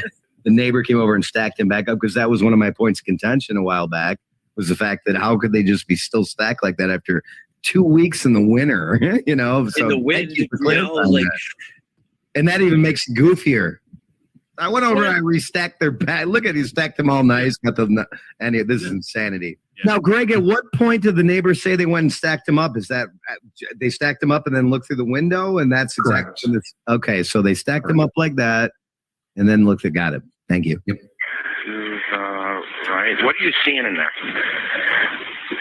It looks like there's a pile of bodies and one, like the head is eaten off. Oh, no. I'm killed by the dog. And again, from the crime scene photos that I've seen with the limited vision we can see from the bodies, you cannot be able to see that. I'm overanalyzing. This is insane. We're only a minute through, Greg. Thank you. I cannot thank you enough. This is Judy, and I live at 155 Ramsdale Drive. Yep. I think there's been a murder or suicide next door. Okay, why would you say that? Do you know what their address is? Well, I'm 1055 and they would be to the west of me. Okay, so how so? So like 1050 or whatever. So she doesn't know the address? I mean, it's right there on the front door. To the right? What are you seeing there? It looks like there's been a pile of bodies and one looks like the head is eaten off. Whoa. Eaten off. Not chopped off. Yeah. Not missing. Eaten off. Not blown off by. Right, not blown off. Anything you could say. Eaten off. Got it. Dog did it. Right, of course. Oh no, Judy. Wait a minute, dog's not going to eat the head off. It's going to eat everything but the. Oh my God, there is skull on the. Anyway, 2 heads, by the way. I know. I suppose by the dog, and my husband thought they were dummies, but the hands look real, inaudible, and they look, and they would have been there since before Christmas. That's how ridiculous. It's ridiculous. Dog had a full bag of food. And when remember when we went through the crime scene photos, Greg? Mm-hmm. The full bag of food. The dog knows where his food comes from. He would chew through that bag of food. Instead, he chose to eat his owners. I mean, that's just one of the many craziness things. Yeah. And thank you for telling me there's people in here who do not know the case. Because, I mean, this is things that people, ridiculous things. Here's a weird take for me. Okay, now maybe it's the area, maybe it's those people. The wrapping paper, the Christmas wrapping paper on those presents maybe I saw it wrong. It was black and white. What you didn't see wrong is how perfect and how well they looked. I mean, they looked like they weren't touched by the elements whatsoever, laying out there for how many weeks? Whether they're stacked up right or wrong, I mean, they would have been torn up in the winter, especially if they were all over the freaking yard. There would have been animals. It could have came. I mean, it's just, that's the insanity. Let's. But you know what? I want to go back to the presents and show you how perfect and pristine they look. After laying out there for how many weeks, Greg? 3. 3 weeks. This is the way that the wrapping paper looks. Are you kidding? You gotta be kidding me. If somebody staged that, they might have thought through what color should I put on these, and there might have been a reason. Someone thinking they're going to be staging a scene doesn't want a lot of attention. They want packages to be there to be part of the narrative, but they don't want it to attract too much attention. So no one would notice really too much if they've been there too long, at least not people driving by like who don't live there. There is not one tear that I can even find in these packages after 3 weeks out in the winter. Guys, think about this. And this is how criminals think, the deeper thinkers. They might have wanted to put those there, right, a little later, and they were afraid any color gleam would catch someone's eye and maybe make them get noticed. They did not want to be as noticeable walking up to place those there, so they chose black and white. It kind of blends into the background, blends in. Oh yeah, good point.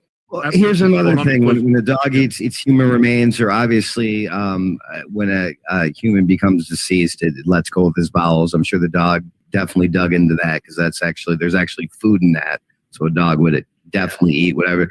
Anyway, what it says here is that the dog would have increased vomiting too. So what this is saying is that if this is true, the dog would have vomited everywhere too. No, I don't see any dog vomit anywhere. No, see, that's great. That's the thing too. When a dog vomit, they go back to eat it up. So that's why.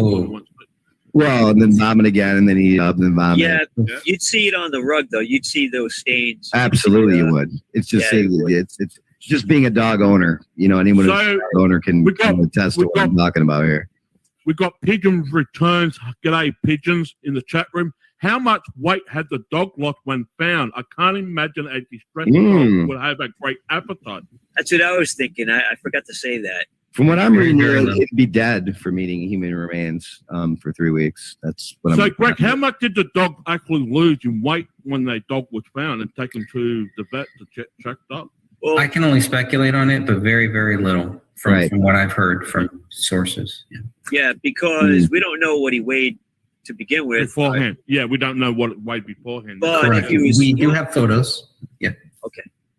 Maybe eating humans, if it ate humans, it makes the dog not bark anymore because none of the neighbors heard it. But I digress. Let's finish the sucker up. And there is a $14,000 check in that brown bag right there. Really?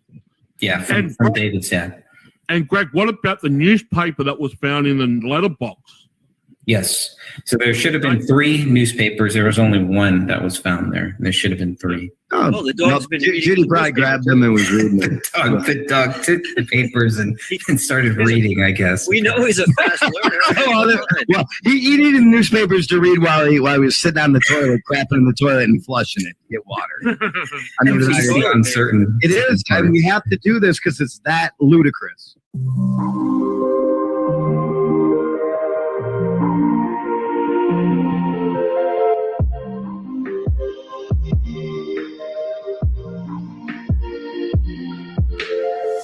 I was basically the owner of an indie label called Planet X Records. One of our actually Australian artists was the one who shared out that original Gray State trailer.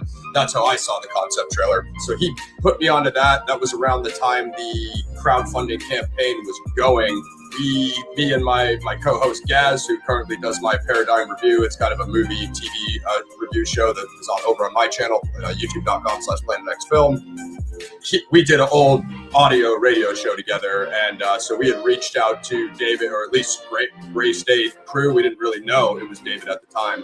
And then we kind of had a preliminary off-air discussion, which I told you about before. And then ultimately he agreed to come on our show for the radio show. And that is how when you see the Gray State, their promo pamphlet there, that is for the reason why you see my logo, which is actually the logo that I owned and copyrighted Planet X Records, inside of that Gray State promo kit. So it actually had Gray State Press, so he had us listed on all of the radio shows he had been on, which the Alex Jones show is listed here when they were on InfoWars, and then it also has what my old radio show was at the time, Planet X Radio.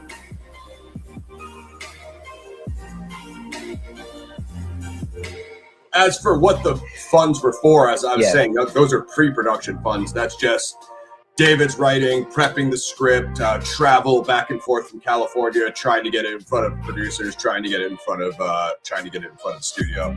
But it looks like it was shut down or closed on October 6, 2012. But this thing raised over $61,000. That was essentially startup money to get the concept trailer and the project in front of the right people. And if that comes down to that's simply money for David to live off of and work off of while he completes the final copy of the script, that actually makes sense as well. It's a totally normal process for indie films and Hollywood studio films as well. There's really nothing different about it for the most part, except for the fact that most people are just not lucky enough to get any independent funding at all, or get any studio backing whatsoever, which was not that I'm going to come on down here and guarantee that that's what it was, but we know the meetings David was having, so we know he was getting in front of the right people, at least up to what we know about the pre-production process. So a fairly usual pre-production process, I would say, except for the fact that due to the viral nature of the concept trailer, which is almost 4 million views, it's 3.9 million views right now, it was getting enough momentum to have people take notice, you know what I mean? Yeah, what I wanted to show you guys was the perk levels. I believe I can actually log into mine and look at mine. Mine was the Champion of Liberty, which was $1,000. So you can see that first perk there, which is just the Patriot point. Unfortunately, it's all grayed out now, and it's kind of, you can't really see it too well. But that had all the rest of the options there. I know there's everything for $20, $25, get a T-shirt. I don't know, signed copies of the script. If you look at other Indiegogo campaigns or other films, like I've done a Danny Trejo movie, I've done a Dolph Lundgren movie, they're all relatively similar, right? It's like, generally if you throw up a few thousand, you could be associate producer. If you throw up a bit more, you could be a co-producer. If you throw up like $5,000, you could be an executive producer, etc. According to this, you are an associate producer, and you'll get a credit if the film ever gets finished. So, I mean, if they finish it 12 years from now, do you think that'll hold up? I'd love to hear that. Danny Mason, if you were out there, whatever corner of the universe you were hiding in, I'd love to talk to you one of you guys. Mitch, hit me up. You guys should all have my email. I'd love to get an answer on that. I don't actually know, but I would love to get a definitive answer on that. I've been asking you about that for over a decade now, so I would think so. You know what I mean? But again, who's to say? I mean, I don't really know the legal ramifications if the IP passes off and changes hands, or if a studio picks it up, or I don't really know. I mean, they might just look at the crowdfunding campaign from 15 years ago, like, who the hell are these guys? I have literally no idea. But you know what I mean? My name's in a Rob Zombie movie. You know what I mean? There's been some haters that have had some fun with that. Saying that I brought the donuts to the set. I actually wasn't on the set. It was just a regular crowdfunding campaign, just like this one. So it's a funny joke, but it didn't really have any reality grounding, Yeah, I can understand. That's par for the course, I believe. Agreed. So you got all those perks. Did you get all the perks that you were supposed to get? You were supposed to get a shout out. I think so. I got the poster. I don't remember if they did the shout out on Twitter, because my Twitter tag has changed since. I got the poster. I had it framed. I think I still have it around somewhere in the garage framed. I got the T-shirt. I got the executioner mask. I got the ammo belt. There's something signed. There's supposed to be a signed 8x10. Oh, I did get that. I did get that. Where is that, man? I should have brought all this stuff out to show you. Oh, I think it's in my. I think it's in my scrapbook. Yeah, I think I have that. Yeah. Nice, very cool. So signed by David, Mitch, and I think maybe Denny. And I had the list of all the contributors with their names and how much. So I think there was like one guy that threw down the 10 G's that I was telling you about, and I think there was maybe two more that threw down 5K, and then there was like quite a few that threw down 1,000. Here is the actual press kit here. Those are chemtrails up there, right? I would say so. I always thought this was a fascinating photo. Like, what are they all looking at here? What is supposed to be up there? I would say the chemtrails. It's really fascinating how much the story changes too. How all of this changes at some point. I wonder how much is that as a result of David's meeting with the mics. You know what I mean? I don't know if they specifically told him to change plot elements, so he started gearing it to more to what would bring it to fruition, or if that was just a personal choice. I don't think there's really we don't really know much about that transition. So this is all about getting that funding. Their first Indiegogo campaign yielded $62,000, which will be used to hire the necessary above-the-line professionals, lawyers, producers, marketing specialists, professional script analysis to propel Gray State through the conceptual stages into pre-production, which is basically what I said, not quite so eloquently. This initial effort will give the core Gray State creative team the resources to develop a professional production schedule, a script breakdown, and begin seeking major financing and distribution deals.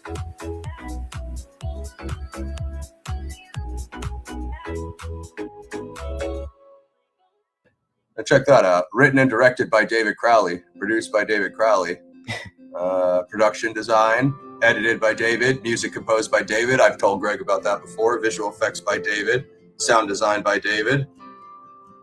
Interesting. Costume props probably too. Yeah. Since The bullet exchange. Yeah, David is bullet exchange and Hothead. Yeah. Who is on the team? I really like this one here. Who is on the team here? So we're going to get to know. And remember, this is the old team. Out with the old, in with the new. Yeah, so if you look at who is on the team here, David, writer, direct, but Danny August Mason, concept, researcher, and actor. That's it. So it has DP. Mitch is director of photography. Okay. Producer. And producer. Uh-huh. And then guess who they're adding to the team? Oh, no. Here it goes. All down here from Hill, folks. All downhill from here, folks. Either way. Domestic governance of the past few years. These unfortunate facts concern everyone, which is why we need your help. That was one of the big things that I was looking for is what are the credits and who is the crew, and you can see it's written and directed by David. I think that pretty much ends Danny August Mason's claim right there.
And then I also have the executioner mask, which, you know, they obviously had copies of those, but the Masonic, you know, executioner guy with the apron that was chopping the heads at the end of the trailer, that as well.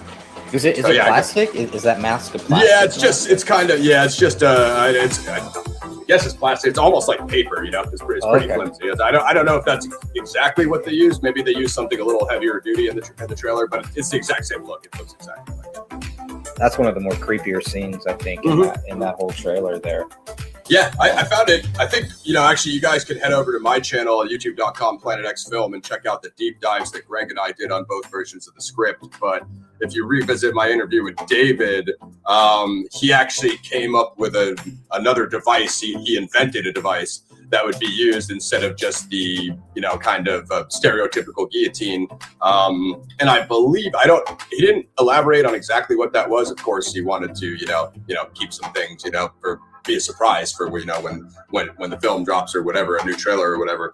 But if I'm not mistaken, I think it was some sort of like multi-purpose guillotine. So it'd be more than one at a time. It'd be, you know, five or 10. You know, when the pre-apocalypse comes, you gotta get it done fast. So it has to be more efficient. You know, of course. So, interesting tidbit there.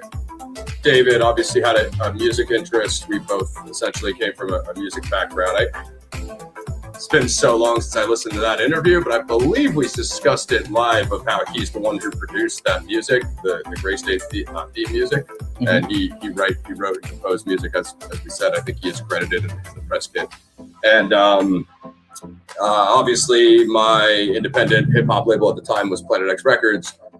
So we had released a track with I think I've talked about this with Rick, I'm pretty sure. Released a track at the time with the artist Cannabis, who has a gold record, 2000, or Can I Bus, which is produced by Wyclef Sean. His next album was called 2000 BC. He was on Howard Stern show. He was friends with Mike Tyson. If you know hip hop, you probably know who Cannabis is, or at least you should.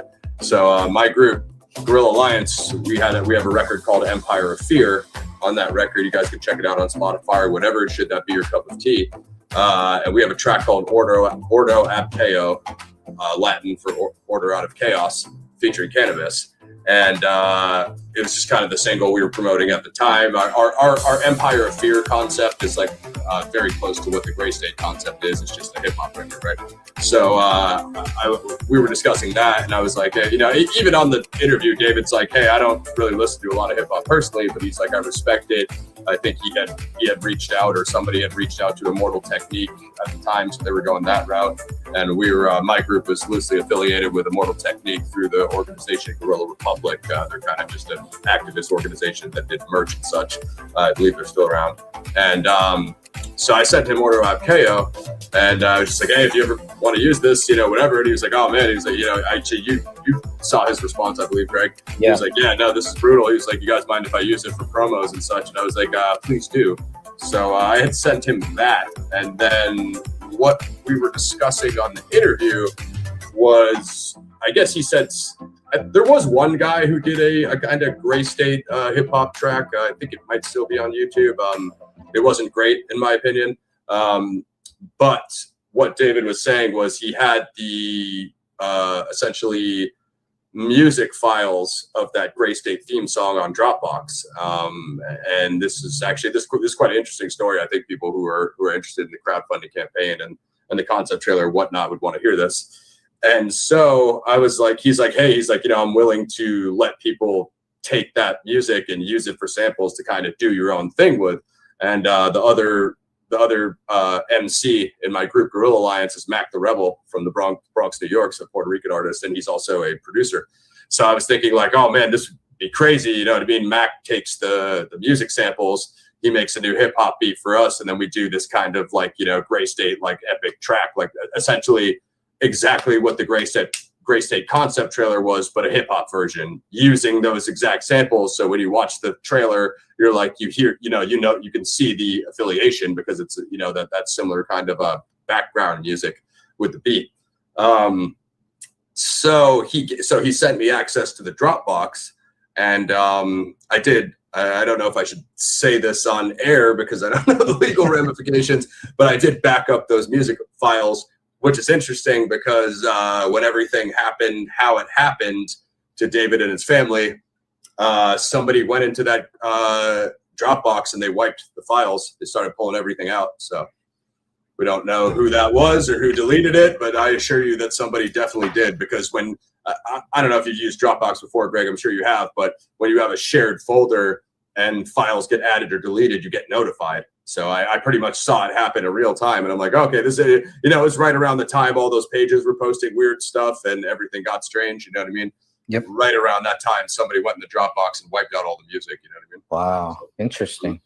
What happened here? Something went wrong. I guess you didn't get the executioner's mask, is what it says. Yeah, so I think, and this is very, very common among crowdfunding campaigns, where you have like crap tons of perk people, and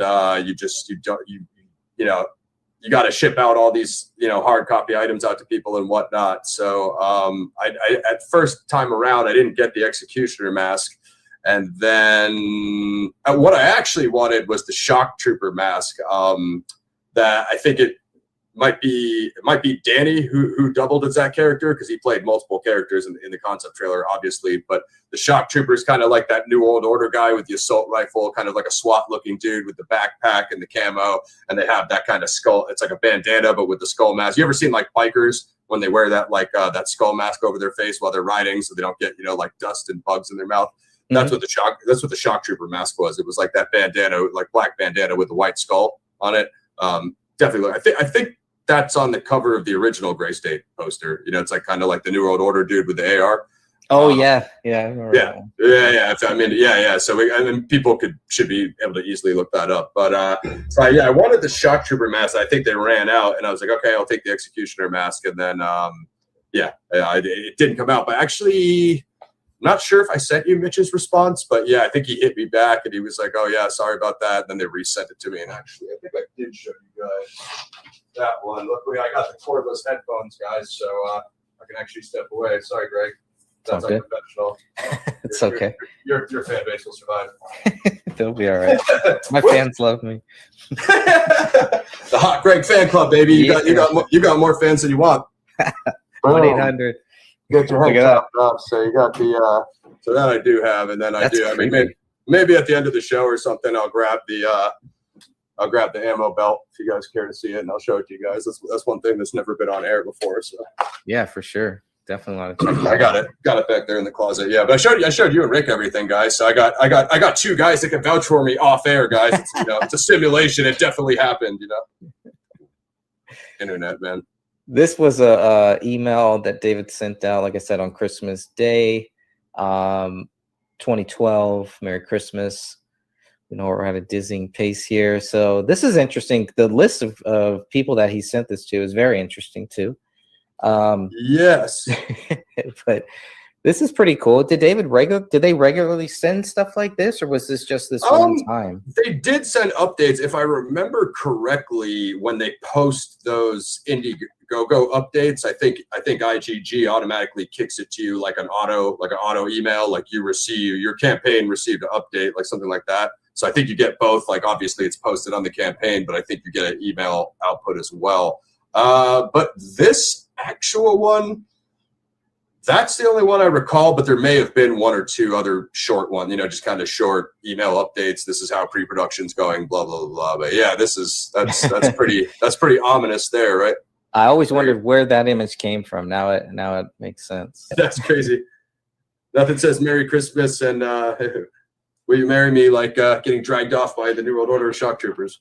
Yeah. They must have done something very wrong, I'm sure, to just deserve that. Didn't get vaxxed or something. I feel you.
Well, I'd like to welcome everybody to another episode of Crick Rips. I've been thinking, tell you, it has been a lot of fun doing these interviews, and I got another great interview lined up for this evening. It's been a real experience, and this has definitely been a topic that I found out the hard way. There is definitely both sides to this argument that are very dug in, and I'm obviously talking about the David Crowley case. Some say it was a murder-suicide. Some say it was a setup, and it was all just he was murdered and his family was murdered. So, I mean, there is definitely two camps involved in this case. And I found that out the hard way when I did my interview with Catherine. It was definitely eye-opening to see how many people commented that, are taking a totally different approach to this case. And they say that there's enough evidence, there's enough facts out there to prove that it's exactly what the police say it was. It was a murder-suicide, and David basically out of the blue snapped and did this to his family. So I find it very interesting, this case. And as I was thinking about it, it's very hard. I'm trying to stay right in the middle. I'm trying to look at both sides, because I think that a great discussion is you got to hear both sides of it. And I am totally for that. I want to hear both sides. I want to hear the people that think that he's guilty and they have the evidence to prove that he's guilty. And I want to hear also from the side that says that he is, that he's not guilty or guilty. I want to hear both sides is what I'm saying. And I'm trying to stay in the middle, which is very hard to do, but that is what I'm attempting to do.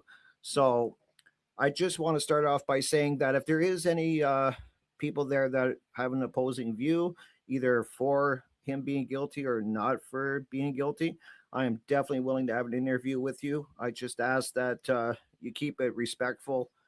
And if you want to leave some comments, that's great. I mean, I'm all for that. I like as I said, I want to hear both sides of this argument.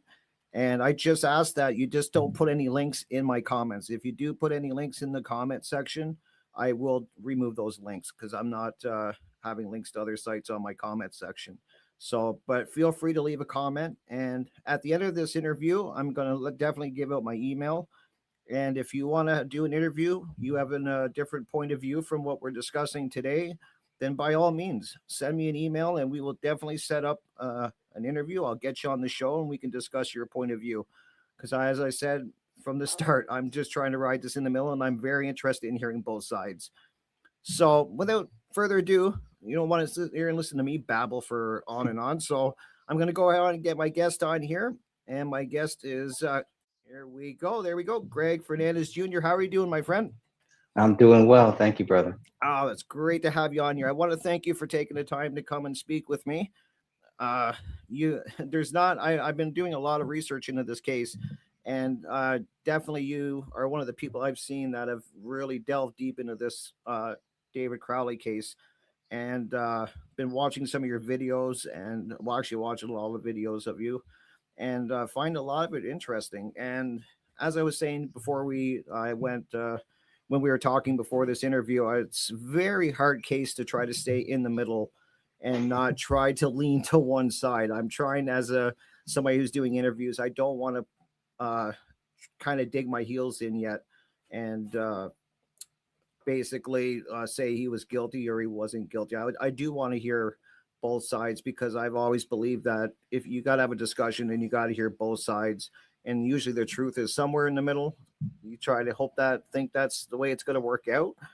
And just the amount of work that you've done investigating is really impressive, actually. So I wanted to ask you to start off with, how did you even come across the David Crowley case? That would be from my friend Dan. So my friend Dan, he called me up and he's like, we have been working on separate cases. Another case, Phil Marshall, he was a pilot He wrote about September 11th and all of this stuff. And anyways, so he was accused of a double murder, suicide, of killing his 2 kids and killing their dog and then killing himself. So we were working on that case. And then Dan brought it up and he's like, hey, you have to look at this case, this David Crowley case. And so, I was reluctant to look at it because I didn't really take David Crowley seriously. I thought his work was basically fear porn. And I thought that the 2012 trailer was garbage. And so I was a little bit hesitant. I wasn't a little bit hesitant. I was very hesitant to really dig my heels into the case. But I started looking at it. Dan created a group called Justice for David Crowley and Family. I joined that group. And so I started looking into this and kind of just hoping to see, okay, what do the cops say? Okay, if the police are already saying within 24 hours David Crowley is guilty, they must have something. They must have a smoking gun. They must have some reason why they would just all of a sudden so quickly say, hey, we have our guy. The public is not in any danger. Not saying that case closed, but pretty much saying case closed without actually saying it. And so we started looking into it and kind of looking at, okay, what, I try to stay away from the whole, it's a government hit. It's, there's, look at what happened to this, all of this stuff, all these weird, crazy theories that kept coming up and kept shadowing the fact, wait a minute, let's just really break it down here. Let's really think about what proves him guilty. What do they have? And of course, at that point, they're not going to tell us, right? Because they're still building their whole case. They had notes. They had, that was basically it. They had these notes because of what David Crowley was writing about. He must have gone crazy or something like that. They weren't really saying, all that they were saying was that David Crowley is guilty. The public is not in any danger. It got a little weirder because then you had some of the friends who have been working with David Crowley, and you have a lot of them saying David Crowley is guilty too. And it was like, okay, well, what do they know? What do all these people know that would prove David Crowley guilty? And so here we are 6-7 years later, and there really still is nothing there to prove him guilty. That's always been the real focus is to find out, okay, based on the evidence, not based on your feelings, whatever you want to think. If you want to think that he's guilty, fine, think that he's guilty. But looking at the evidence, looking at the facts, what really proves that David Crowley is guilty? Why would they just jump to this conclusion within 24 hours that it must be David Crowley? And I'm here to pretty much tell you, there really is nothing there.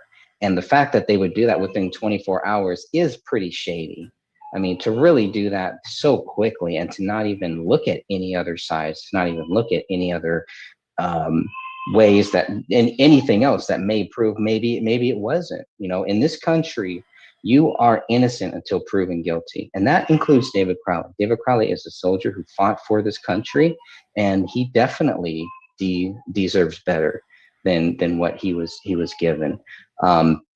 I know you've talked about different, two sides, different camps and stuff like that, but we talked about going down many rabbit holes, and there's so many different sides. There's so many different views. There's so many different people that think this or that and have so many different, okay, well, he's guilty. There's this whole pack theory where they think not only was it David, that it was David and his wife. But for me, man, it really just comes down to either you can prove him guilty or you can't. Those are really the only two camps that I see. So if you can't prove him guilty, then he's not guilty. And so, yeah, I mean, and that's where I started. My bias started trying to prove him guilty.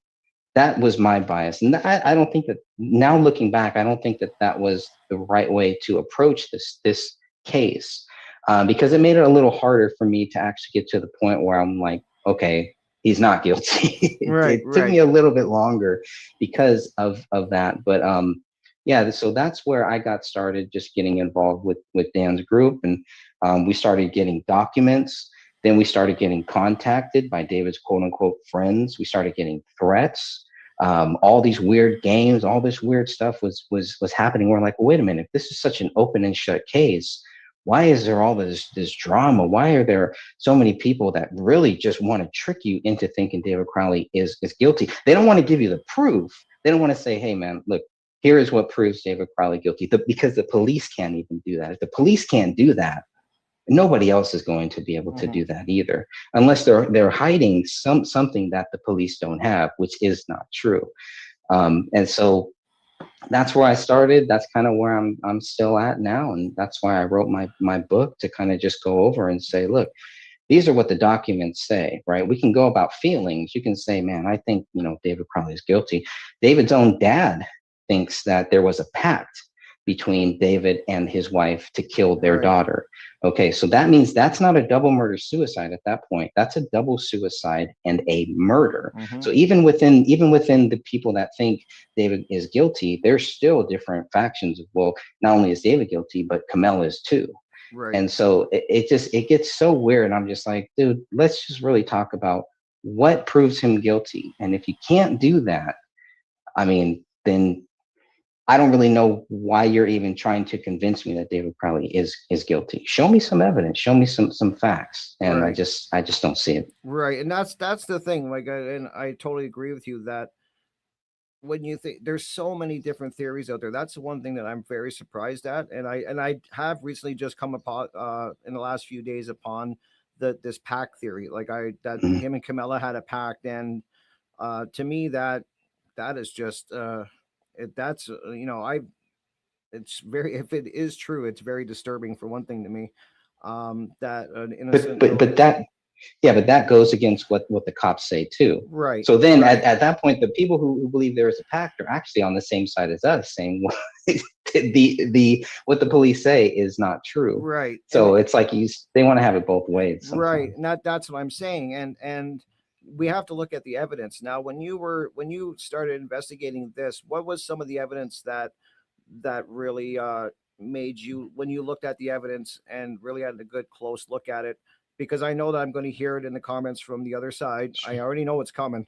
Well, I do, and I mean that's fine. Like I said in my intro, I want to hear both sides as long as it's done in a respectful manner, and it's based on evidence. And I'm totally for, like I said, I'm riding this in the middle. I'm trying my best, and I do want to hear both sides. So I know they're going to come at me and say there's tons of evidence out there that he did it, but the more I look at it, the evidence is not so cut and dry. There's a lot of questions, and it could be down to bad police work. I'm totally for that. There could be something going on with the police work. They did a rush job, and he did this. It wouldn't shock me either if that was the case, and it wouldn't shock me if he did do it. And if he didn't do it, I'm like I said, I see both sides of their argument. I really do. But it comes down to the evidence. And what was the evidence that you looked at? Like, what are a few of the parts that to you are just they have not explained, or that made you say that there's no way that he could have done this? Sure. And I think that's a great question. It's a question that we all need to really ask. And it's a question that really comes down to it. Obviously, the first one is, okay, if they can't prove him guilty, then what the hell are we even talking about here? Why are we even acting like he is guilty? So it all starts with, okay, what do they have that proves him guilty? Okay. But you're asking the right question, because, okay, the answer to what I just said, to my question is there is no evidence. So then we have to go with, okay, well, what proves that David Crowley didn't do it? Well, they don't have his blood on any of those bullets. That's the first thing. Okay. They don't have any proof that David wrote that blood writing on the actual wall. They don't have any proof that David wrote the note in the office bedroom. They can't put his fingerprints on anything there. The only print that they can put is on the paper in the office bedroom. They can put his left middle finger on the piece of paper. They cannot put his hand in that gun. So they can't match the gun to his hand. That's a big deal right there. It's a very big obviously. Deal. But the whole DNA thing, if you look at the DNA results, you'll see that there's another DNA profile on 2 areas. And so whose DNA is this? They have DNA that belongs to someone else, showing that somebody else was in that house. The police make it very, very clear to say, hey, we didn't find any signs of a struggle. but the back door is open. Mm-hmm. So you wouldn't need to, why are you even looking for signs of a struggle? You're telling me there's a knife on the living room floor. That's not a sign of a struggle. The knife is open. There is an unspent round on the living room floor. That's not a sign of a struggle. Mm-hmm. Things like that. But the fact that they can't even put the gun in David's hand, I think is a big deal. The fact that they can't tie any bullets to David there, I think is a huge deal right there. So that, I mean, beyond that, there's a lot of other things, right? How do they know that David wrote anything on the laptop in that kitchen? They can't put his DNA there. They can't put his fingerprints there. It could have been anybody. Right. All they have is everything is in Kamel's blood. So they have her blood at this whole scene, which to me pretty much discounts any pack theory, because I don't believe she's going to say, hey, let's use my blood to do all this stuff and put it over here and put it on this wall and everything. I mean, it's possible. But again, we're not talking about, just what is possible. Almost anything is possible, but what can be proven. So based on all of these things, the phone records, his electronic records, the police say, going through all of this data on page 82, one of the last pages of their police reports, they say we did not find any motive, no financial motive, no motive for nothing, no reason why David would do this. I mean, those are big deals that usually, the people who think David Crowley is guilty, they don't want to talk about that. They don't want to talk about the actual documents. They don't want to talk about what the actual DNA results show. Right. They don't want to talk about the fact we have hands that are missing. His hand is missing. Most of his head is missing. His wife's hands, both of her hands are gone. Mm-hmm. His daughter's arm is completely gone. There's a fractured rib there. There's 3 bullets that are tied to David's wife, yet we're told she was only shot twice, with most of her head missing. Maybe they need to leave the door open to a 3rd shot. Right. But the fact that they can't put David's blood is not on any of those bullets is a big deal. And the fact that they left the house on January 17th, January 18th, and missed 2 very important bullets. Right. They missed a bullet that will be tied to Rania later on. Yes. And they missed a bullet that is tied to David just by DNA, not by blood, but by his DNA is on the bullet that they find 1 month later. Right. So those are the big things. Yeah, that's a big deal. Like, I find that really strange. That's one of the many things I find very strange is the bullet that they find a month later.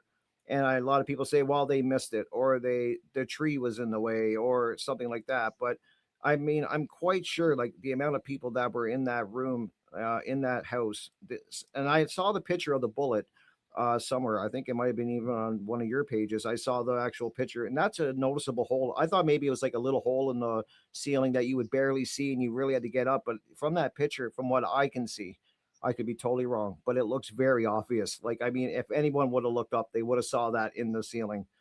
And I find that very alarming that they would find it a month later. And then from what I understand, there's none of his, like, if he did shoot himself, there should, I know what bullets can do. I have firearms, so I know what a bullet does when you go hunting and stuff. And if you happen to get a bullet that's killed an animal or something, you're gonna see pieces of tissue in the bullet. You're gonna see hair. There's all kinds of stuff matted in that little piece of fragment when it goes through whatever it goes through, that's a body or an animal or whatever. There's gonna be something that's embedded in that bullet. And as you just said, if I'm correct, there was nothing like that found on that bullet, correct? Correct. That's a big deal to me. I mean, I don't know. I mean, I'm not an investigator, but to me, that's a big deal. And another thing that I find strange too is, like, there's definitely a lot of Kamel's blood, but am I right to assume that there's not a lot of David's blood on the scene, or am I mistaken on that? No, that is correct. I think if I remember correctly, they found David's blood on the magazine, but not on the actual gun, which is also kind of strange. But yeah, there's very little of David's blood found at that crime scene, period. And for that amount of damage, there should be a lot more blood, I would assume. There definitely should be. There is a recliner in the living room that has a huge blood spot in it. It's item number 34, and they never test it. They never tested this because that shows where we see the bodies, where the bodies were found. It shows somebody's body was actually moved, because there's no way a huge blood stain like that is getting there.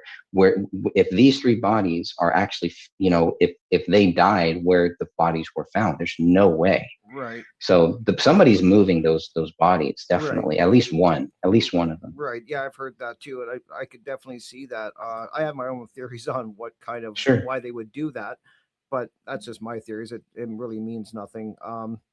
But another thing I wanted to ask is a lot of the people say that all of the damage done to all the bodies was done by the dog Paleo, I think his name is Paleo. Am I correct? Right. Yes. Yeah. What are your thoughts on the dog doing this? Now, I'm only asking because I have friends with dogs, and I actually, since I started looking into this case, I've asked them. Like, I've actually went up and asked them and said, like, what do you like? And they have some of my friends have big dogs. They have a black lab. Another friend has a Rottweiler, and I'm like, can they do that type of, like, what do you think they could do that type of damage? And a lot of them said they don't think that they would do that amount of damage, and especially he's not a big dog from what I can tell in the documentary and that in some pictures. He's a good sized dog, but he's not huge. And what are your thoughts on them blaming they're blaming a lot on this dog? And so it's kind of a 2-part question. What are your thoughts on them blaming the dog for all of this damage? And what are your thoughts on why they would not test the feces? Because to me, that would have proved the argument for the police right off the hop. They test the feces. There's tons of bone fragments in it. Case closed to me. Like, okay, the dog ate the bones, but they didn't test it. They didn't test it. I don't understand. That's one of the first things I would have tested if I was an investigator. So what are your thoughts on the dog being apparently the culprit for all this damage? Yeah, I pretty much did the same thing because I don't have dogs. So I went and I asked every person that I knew that had a dog, big dogs that do eat, animal bones and that do eat things like that. And it seems like they're like, yeah, no, I'm not. There's just no way. I mean, they say, okay, maybe maybe part of the skull, flesh, obviously, but we're talking about, eyes, tongues, throats, the larynx, hands, four hands. Yeah. I mean, so much damage. But I mean, I'm still open to it. I'm still open to David Crowley being guilty too. I still want to say that too. I haven't closed the door on saying, oh no, there's no way. I just said there's no evidence. Right. I mean, if there's evidence, yeah, I'm definitely open to it. But usually it's just a bunch of spinning. But if there's evidence, we all need to be open to David being guilty. And I think a lot of people in our group are. They're just like, where the hell is it? Right. Well, but yeah, and I have to say, the people I've spoke to a few people in the group since I started covering this, and everyone I've asked are very, very much open to him being guilty. Like, if their evidence is there, they have no problem saying that he did it. Like, it's not, and they're not even. What I find really cool is that they're not even really worried about, like, they're not trying to prove who did it. Like, that's not their thing of saying, pointing fingers and going, you did it, we know you did it. That's not what they're after. They just want the proof that David actually did it. And to me, like, as we keep saying, the proof is everything. And from what I'm seeing, and I could be totally, like I said, I'm not a crime scene investigator. I'm just somebody who's very interested in this case, and I have been for quite a while, but it's so much to digest. And when you start diving into it, because I kind of went into it like you did, I was like, well, I found Catherine's videos and I just wanted to start looking. She was showing, arguments for not, for going against what they said, and I found it extremely interesting.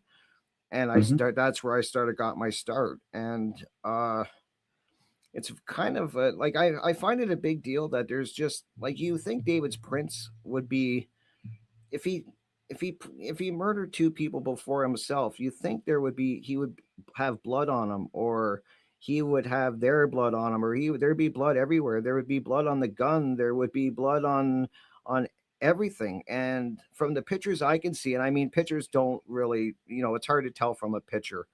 And I find a lot of the pictures very poor quality, to be honest. I mean, that's my opinion. I'm not a photographer, but I mean, I see a lot of the pictures and I'm just like, what are they shooting? Like, they're pointing at a couch. There's nothing there.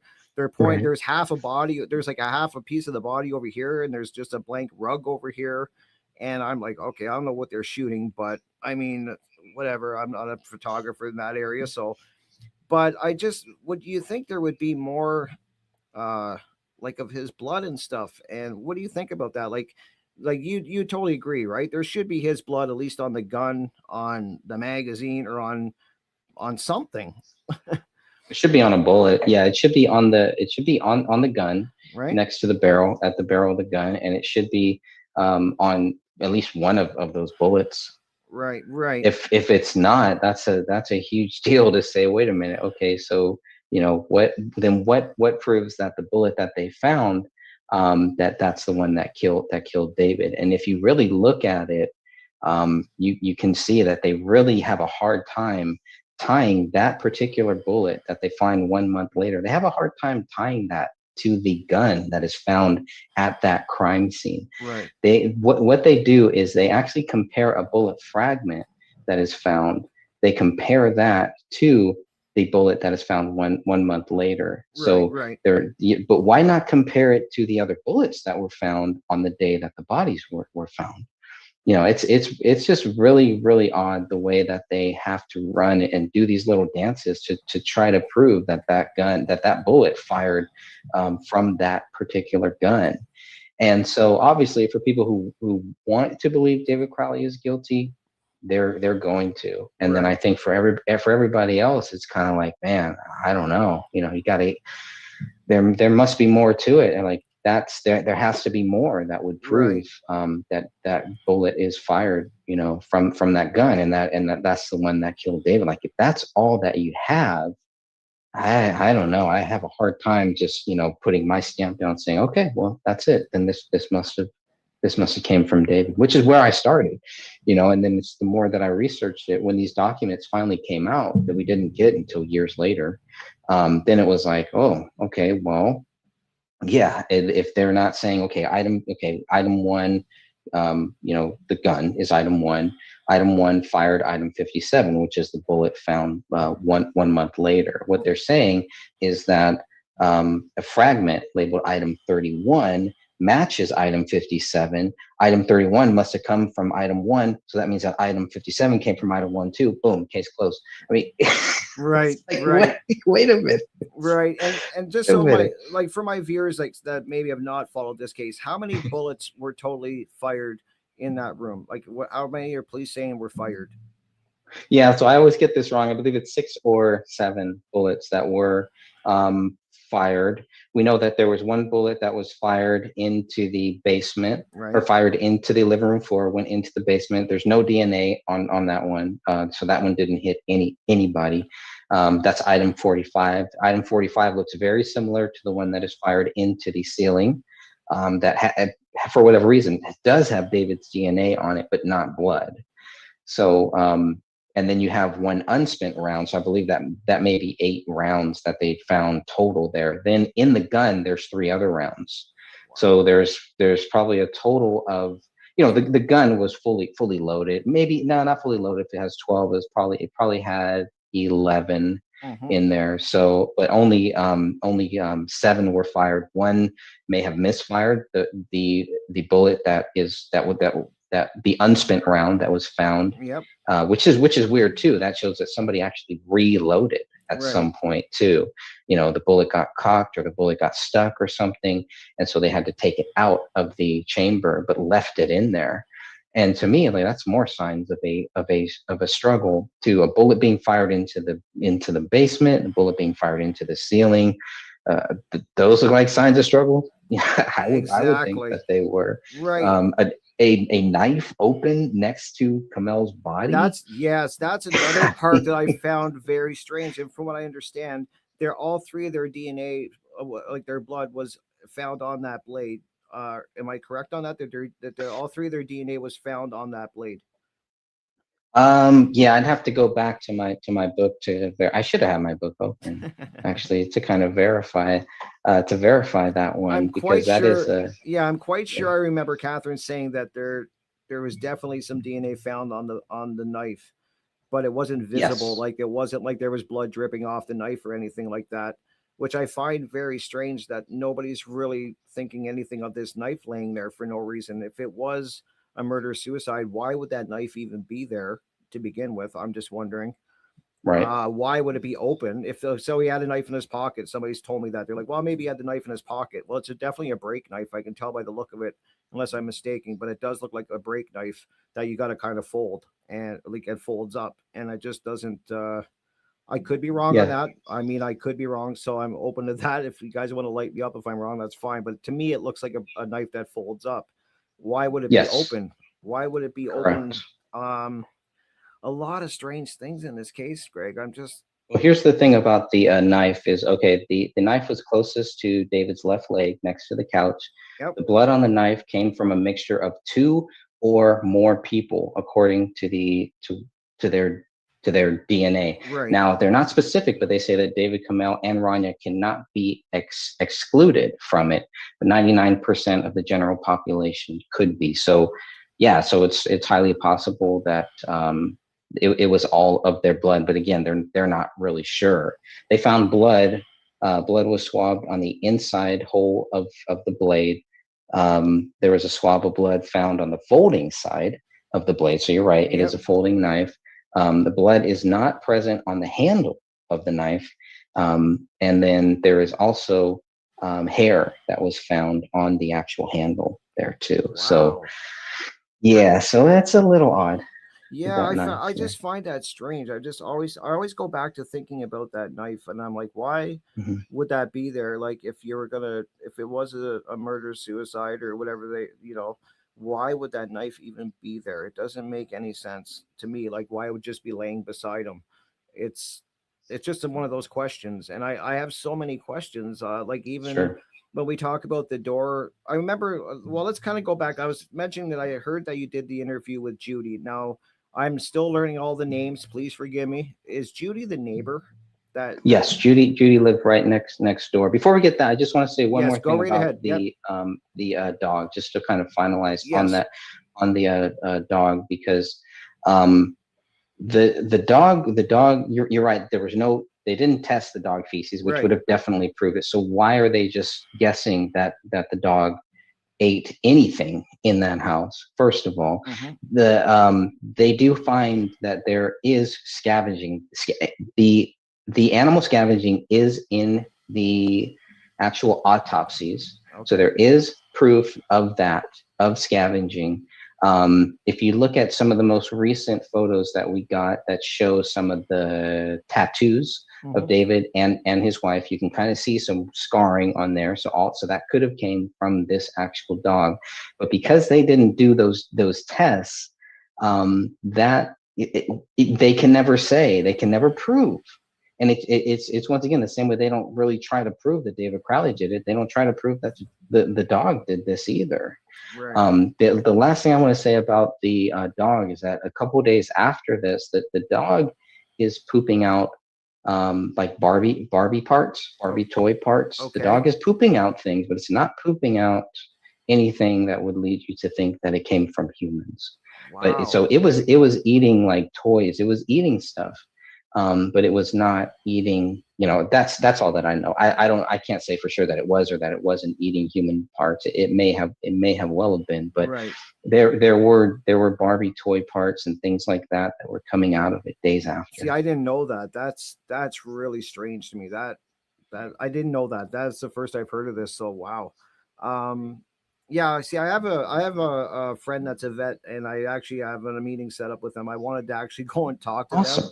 Yeah, that's a great idea. It is. Yeah, and I'm good friends with this person, so I want to go and speak to them about this. I'm not going to tell them the case or anything like that. I'm just going to ask them what if an animal that is likely, to start eating its owner, how likely that is. Would they go for the hard skull and bones, or would they?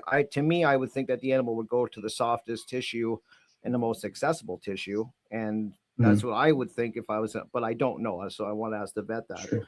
And so, yeah, I find that a lot is blamed on the dog.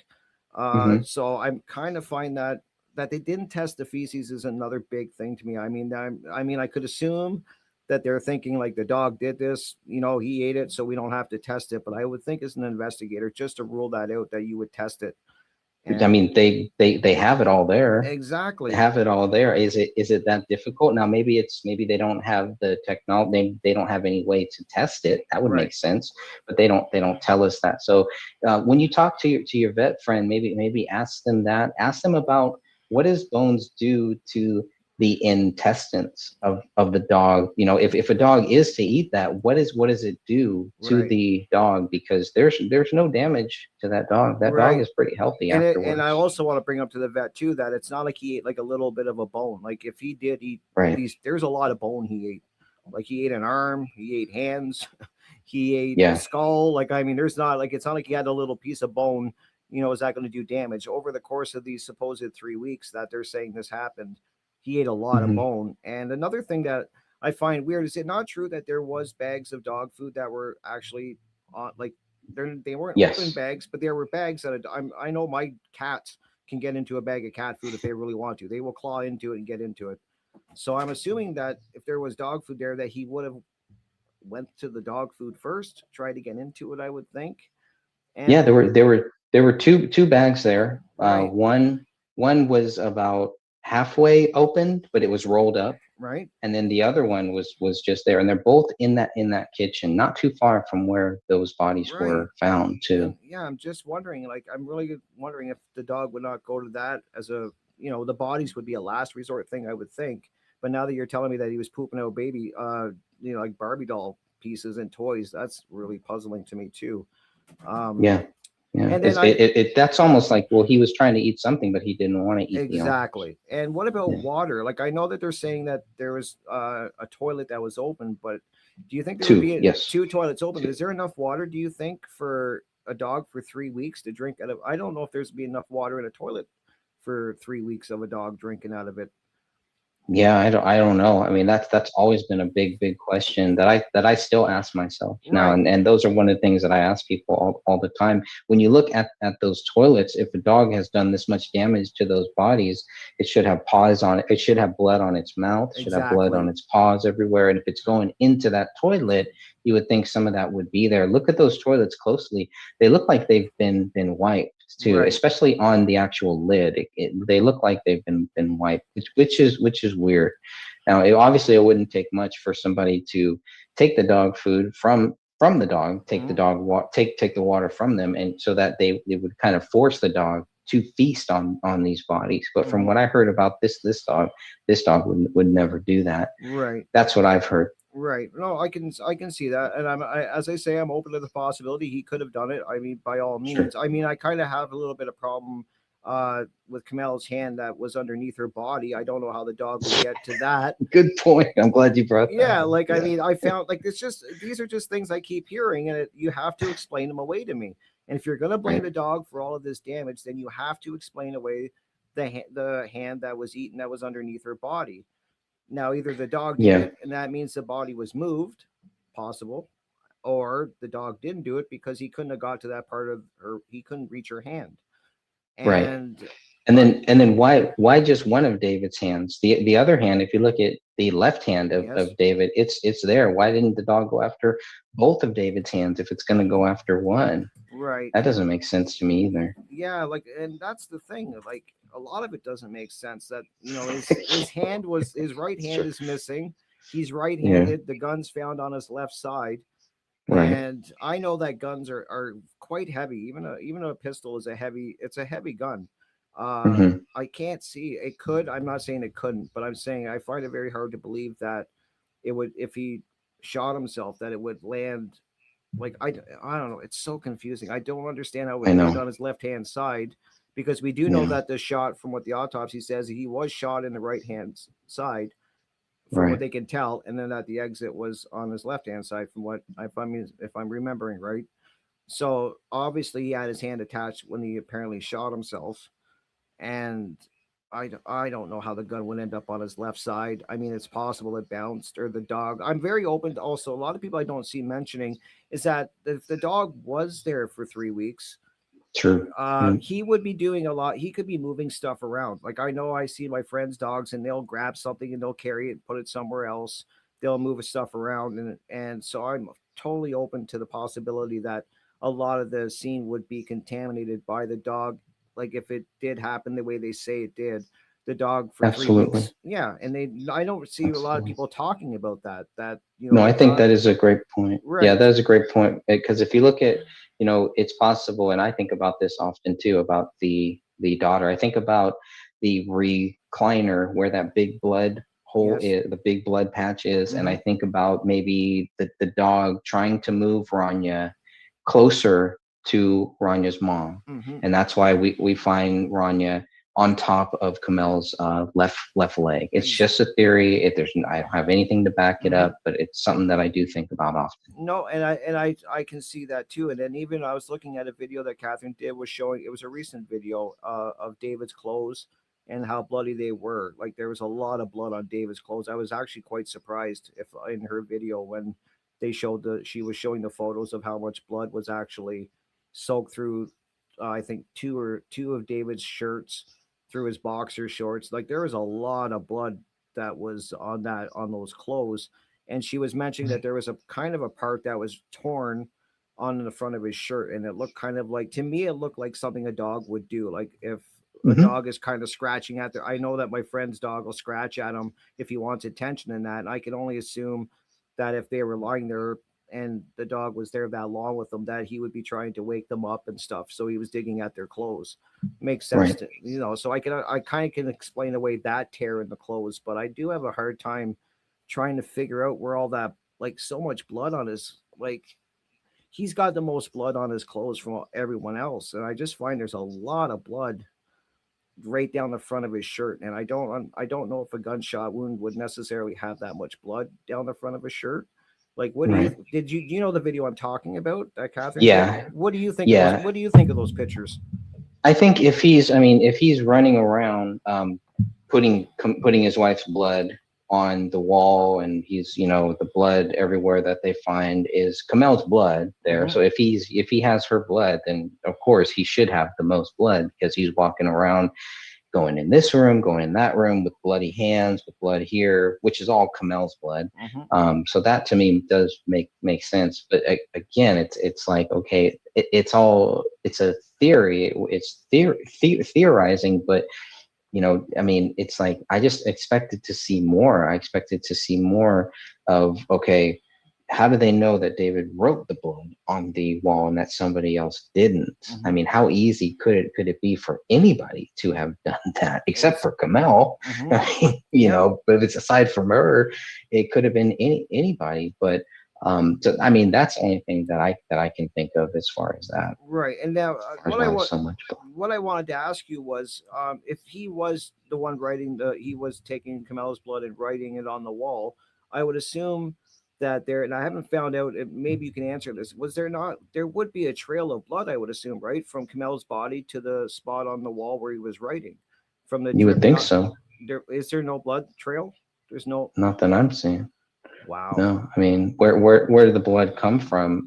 If most of her body is intact, it had to have come either from her hands, from her head, or from the blood when her hands and her head were severed or something like that. I really don't know, but that is a lot of blood to just on that wall, not including the blood that is found in other places too. And if it's all hers, that is a lot of blood there. So where the hell did it come from? Exactly. And I would assume, like, I actually thought you were going to say that there was a trail of blood going from Kamel to the wall and stuff like because you'd have to go back and forth to do this. It wasn't like you would just wet your hand once and do all. That's a lot of blood on the wall. You'd be going back and forth. Right.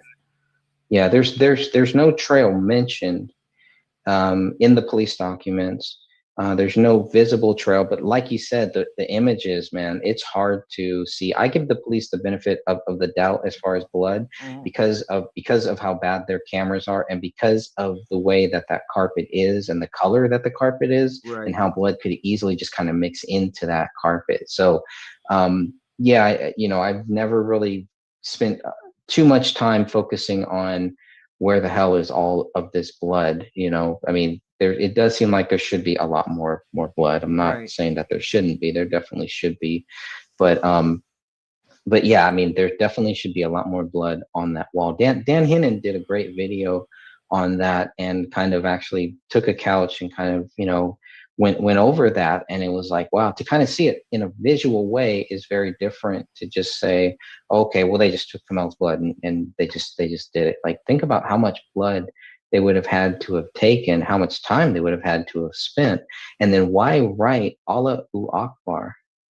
I mean, none of it makes sense. It's just, it's really odd. And then to just in 24 hours say that David Crowley did it, and then to hide it from the public and to hide it from the family too, is also odd. It's also very, very strange. Right, and that's what I totally agree. It's strange, and I find, like, what I find is that the more that I look into it, it's like I keep hearing people say that David was losing grip, that he was in a dark place, he was isolating from people. But from what I've seen and I've read so far, the journals, it doesn't. I don't see. I don't know. Maybe I'm missing it. I may, and I'm totally open to that possibility that I'm not seeing it. I don't see a man wrestling in darkness. I see him struggling with friendships. I see him struggling with, at times, being a father. I remember reading something like that where he was kind of like trying to find his place as a dad. He was kind of unsure. But as the journal goes on, you see him coming more to grips with that. And I just Right. don't see this deranged person. Not saying that it couldn't happen. I'm not saying that at all. I'm totally open to the possibility that he did finally snap. I just don't see anything in the journals. And that's why I wanted to bring up the interview that you did with Kamel's friend. Mhm. I just listened to it actually before I got on here with you. And she's saying that actually that Kamel was very distressed. She like when they were together, she could tell that Kamel was very distressed, and she was kind of scared of David. She said that when she would like kind of answer a question, she would look over to David to make sure David was going to kind of give the nod of approval to answer it. What did you think of that interview? Like, do you in all of the research have you found anything that would lead you to believe that he was that type of guy, like a dominating husband, somebody that was like not letting her do anything? Because her friend also says in the same interview that Kamel is a very strong woman, a very independent woman. So I mean, you can't be both. You can't be timid and you can't be strong, in my opinion. Kind of, it's kind of going to clash. I mean, I'm sure it could happen, but what do you think? Is there anything that you found in all of your research that would show David to be like that type of guy, like a very possessive man, or anything like that? I mean, just someone that really loved his wife and was very protective Mhm. of his wife, definitely. But I mean, it's a slippery slope because I grew up in that type of a home, so I've seen it. I've seen what it's like to have a dominating stepfather and abusive stepfather. Physically and actually mentally too, so I those are some of the signs that I would look for. Now we know everybody's different, just because I saw it in my childhood doesn't mean that, just because I don't see it in David doesn't mean that it's not there. Like you said, it could be there. It is just a huge accusation to say something like that, and it has to be taken seriously. But it also has to be taken seriously. Like, man, that's something that anybody could say about us. They could say that about us, and it backs you into a corner. And David is not here to defend himself. All that we have are his journals, are his writings, are all of that. So so when I look at that, it's like, wow, this is totally different than what we've been hearing from Kamel's sister, from Kamel's sister's friend. David was very controlling. He didn't let her do anything, et cetera, et cetera. And so I'm still kind of 50-50 on it. I do see some signs in there, in those journals where, I wouldn't say that he is controlling, or I wouldn't say that he's controlling or possessive. I would say that he is definitely, he definitely puts her first and is looking out for her. The fact that she looks over to him in front of her friends, is nothing different than I've seen my own wife do that as she's answering. Right. And I tell her, why are you looking at me when they asked you the question? Why are you looking at me? You can answer this yourself. But it shows how close that they were. Not that David was kind of running her whole life. She was his biggest fan, and she didn't have to be that. She was always there. She was right there for him. So no, I didn't. I mean, I look at that and I don't want to say no or say 100% no or yes, because I really don't know. I know God knows. I know they know. But I just don't see it personally. No. Right. And from what I could tell from the journals that I've read, he was very open in his journals, from what I could tell. And I think that if there would be something there to kind of lead us in that direction where, and I do agree with you that I could tell he was very protective over his wife, and I could tell that over his daughter. And I saw a video on YouTube where they were kind of at like a fair or something like that. You might know the video I'm talking about. And a couple people that were interviewing him kind of cornered him and started asking him questions. And they actually wanted to go over and meet his wife and his daughter. And you could see the uncomfortableness in David, where he was like, no, we're not going to go do that. Like, we're not going to go and bring my wife and kid into this. Like so you could see he was a protective person, but that's a far cry from saying that he was abusive. And I totally agree with you. We don't know 100%. We weren't there. We weren't friends with them. We weren't around them all the time. So, I mean, I have to kind of give some credibility to friends of Kamel's and that. They obviously knew her a lot better than we did. And maybe he was somewhat possessive, but that, and maybe protective or maybe overprotective.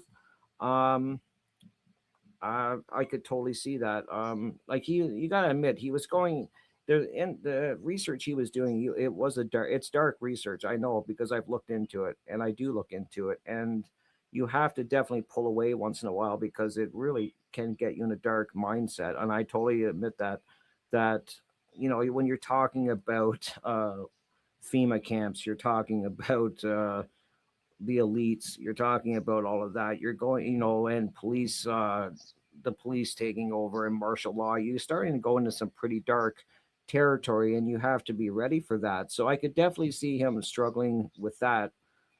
And I could see that being a point that he struggles with, especially doing the movie he was doing. Like, what do you think about that? Like, you think that? Yeah, that's funny, because I was actually just thinking about that, and I was thinking, David is a filmmaker, so he's researching this stuff for a film. He's not a guy who's he's digging into this so he can take to the streets with a bullhorn. He's not a protester. No. That a protester doing something like that, I would think would be a little more apt to go crazy. You're out there, nobody's listening, et cetera, et cetera. David is a filmmaker. He's researching this stuff for his film. So first and foremost, that's what I think is everything he's doing here is for his film, is for this film. It's not because he really even wants to wake people up. He's already realized you're not going to wake people up. People have to do that on their own. David is not out on the streets at these protests and stuff like that. He's not doing that. He's making films. He's giving speeches. He's not trying to have people follow him. And so I think he gets very frustrated with a lot of people that are kind of following him. They're leaning on him. Yes. A lot of his Gray State goon friends, they want his approval. They want to leech on him. They want to be part of this thing. And he's a filmmaker. He's making a film. He's a family man. He wants to keep all that separate. And I totally see that. I wouldn't want my family around a bunch of those weirdos either. Right. I mean, that's like you have to be like that. A good husband has to guard his wife, has to guard his family, period. Right. And that's what I see with David, regardless of who it's from. Right. According to the journals, David was not stopping Kamel from talking to her family. She was having lots of fights, lots of issues with their family. But according to what Kamel's dad was saying, that it was nothing big. People made a lot of things out of it to say, oh, well, David and Kamel's dad were, they didn't like each other, et cetera, et cetera. I know firsthand. Kamel's sister told me, she said, no, they were close. David and Kamel's family, they were all close he may have been closer to that side of the family than with his own family. Right. You know what I Right. mean? Like this was a very loving guy, and just a very he was passionate about what he was doing. But man, to say that he is a domestic abuser, that he had PTSD, it's like we know real people that go through those struggles. To start accusing somebody of it because you want to desperately believe David Crowley is guilty, that is completely wrong. Right. Because then people, it really discounts the people who really have PTSD, the people who really are out there beating up women and choking women and doing things to women that they shouldn't do. They want to put David in that same camp. And then, say, well, he was making this movie, he was doing all this stuff. And then it puts all those people that want to do that in that same camp. It's just the stretches, the things like that we see.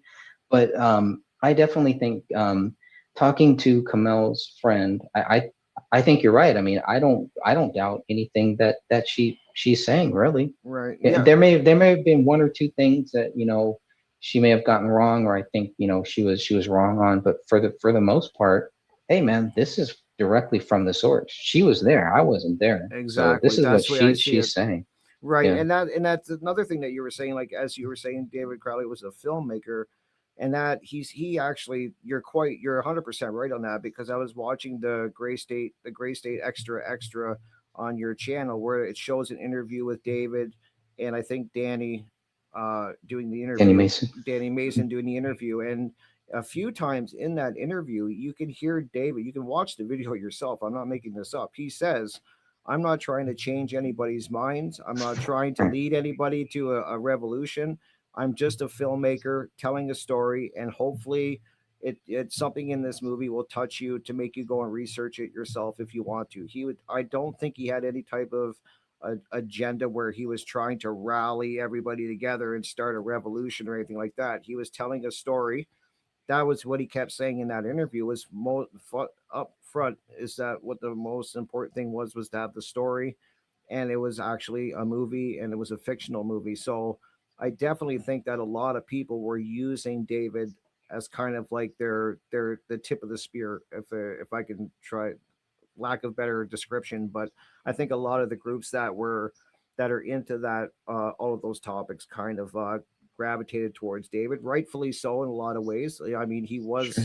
You look at his trailer, he hits on a lot of things that these people, and I've even researched. So I mean, naturally they're going to kind of gravitate towards him. And I think somewhere in the middle of all of that, it kind of, in my interpretation, is that maybe the reason David was pulling back from a lot of these people was that it was getting into a too real of an area, where he was trying, like you say, stay true to making the movie and stay away from getting too deep into all of these topics. That's the way I see it. I could be totally wrong. But I just think that maybe that's one of the reasons he was pulling away. I know there's a lot of reasons that people say he was pulling away, whether it was, they were leeching off of, he was going to get this big $30 million deal to make the series, or something like that, and it was a money driven that he was trying to get rid of them. But I can definitely see like him pulling away. I would think that maybe one of the reasons he was pulling away was just try to isolate, like not to be, just to kind of focus on the movie, the story of his movie, his script, and kind of stay away from those groups that were kind of in his ear all the time. Do you think there's some truth to that, what I'm thinking, or am I way off base? No, I totally see that. I can totally see that. Okay, cool. I just thought maybe I'm way off base. That's just the way I don't think so. It's just, it's just when I saw him do the extra interview on your channel, I just really realized that he was really stressing that at some points, that it's just a movie. It's just, a work of fiction. Right. It's not real life, Mind you, a lot of it, what's going on now is kind of scary to what he was kind of like I kind of look at what's going on now, and I'm like, I don't know, man. David was into something. He was on to something. I don't know if he must have knew something. He knew something, right? And that's the thing. Now, when you did the interview, I listened that you did with Judy, the neighbor. What did you take away from that interview? I think she commented on my last video with Catherine. I'm pretty sure. I'm not sure if her YouTube name 100%. Is it Deep State Granny? Do you know?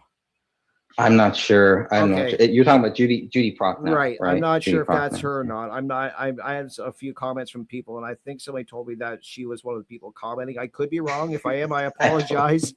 But I'm just. Yeah. What did you take? I was very shocked Yeah, so- actually when I saw that interview. I was like, oh my god, he actually interviewed It's her. 3 hours long. Yeah, it's 3 hours long. Right. What did you take away from doing that interview? What were your thoughts on her, and what was your what she was saying?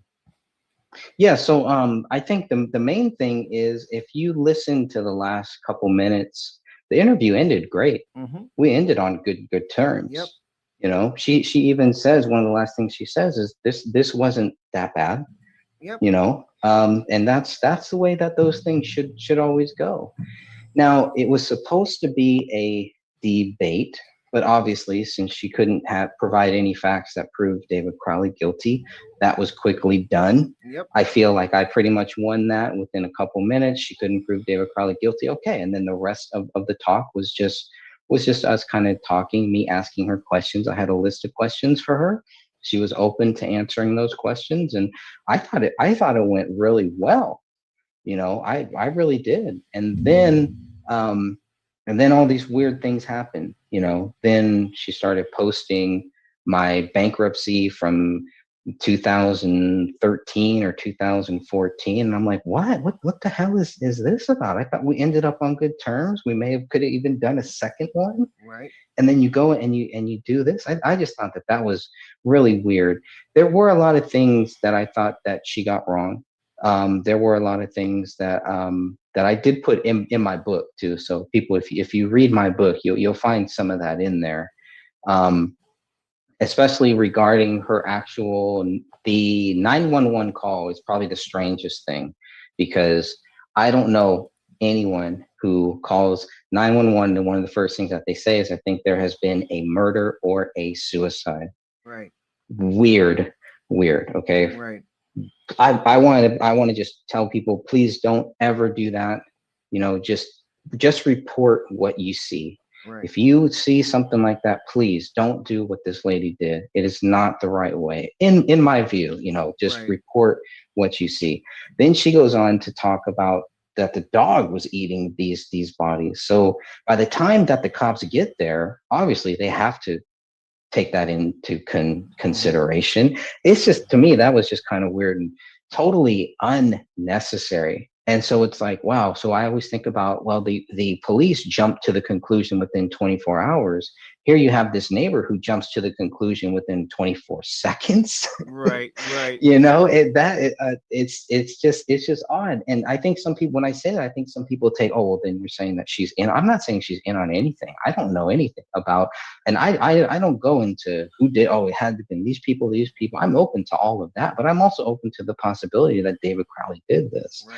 But I mean, it's just when you look at it, obviously, hey man, if I could find some evidence David Crowley did, I would definitely, I would love to see that. And I would definitely make sure that people have access to that. I would not hide it. So those were some of the things that I took away from that I remember that 911 call was a big one. She really believed that there was a pack theory, which again goes against what the police are saying. So how do you say that the police did a great job, that the police theory is true, and then at the same time you say that there was a pack theory? The police say there wasn't a pack theory. They have confirmed there was no pack theory. Right. But yet here you have this person who just disregards that, but yet says that the police did a great job and they got it right. Which one is it? Right. Did they miss that it was a pact, or did they get it right and it's a double murder suicide? Right. So you can't have it both ways. So I think that was another big thing.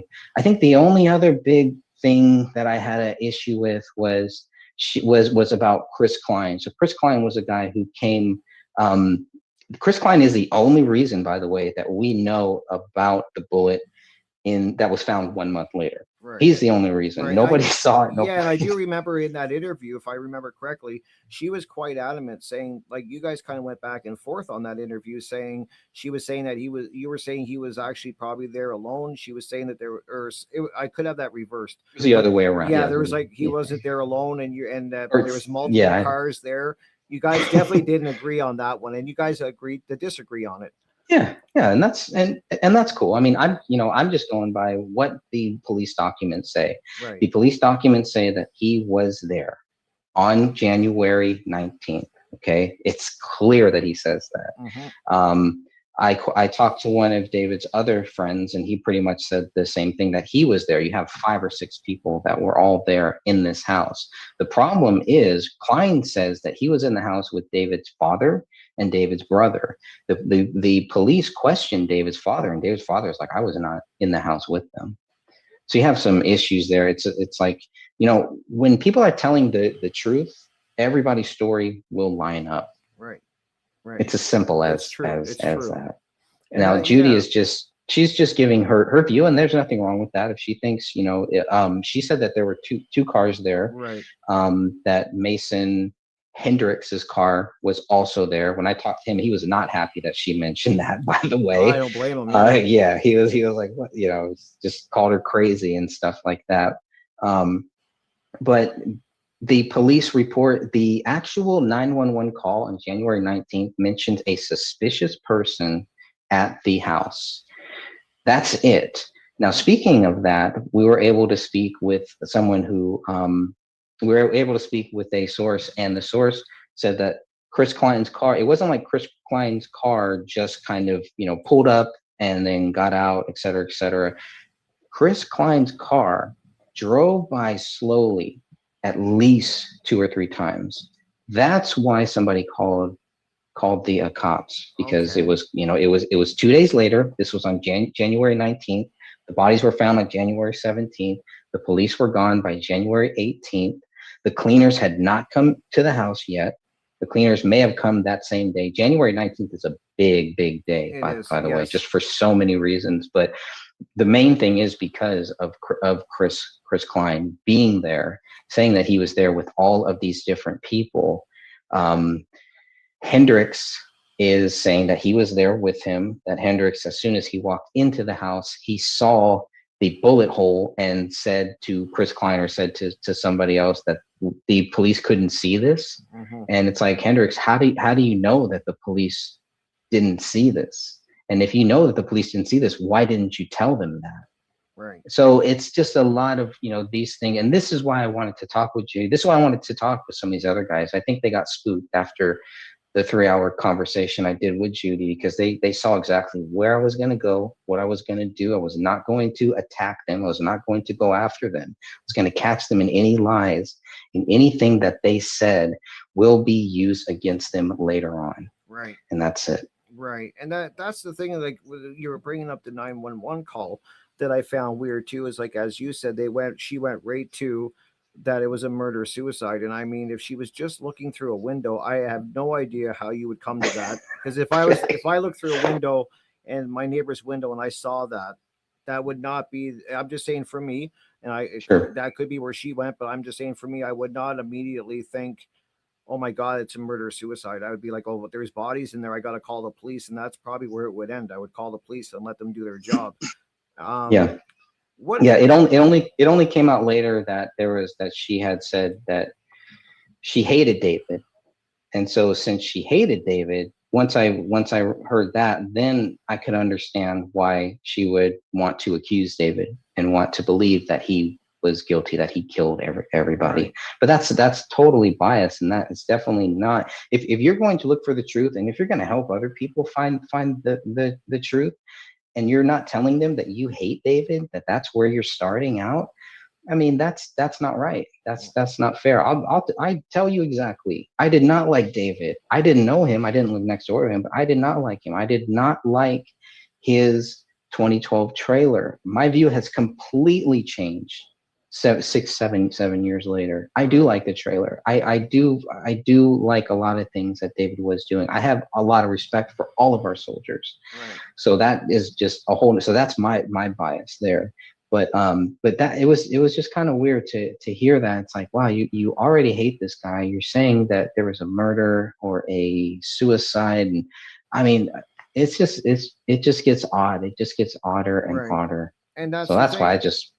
Yeah, and where my mind kind of went, and I'm not saying that this is what happened, let me make this clear. I'm not saying that this is what happened. I'm being honest and letting my viewers know, and where my mind went when I heard her interview, and the amount of detail that she went into describing the hand and how little Ranya's hand looked and how the bodies Right. were, and like she went into quite a bit of detail. If you listen to that 911 call, and then if you also listen to your interview with her, like you guys kind of talk about a lot that she saw, and I'm thinking that's a lot to see through a window. I'm not saying that you can't. I've never looked through the window. I can't. I have no idea.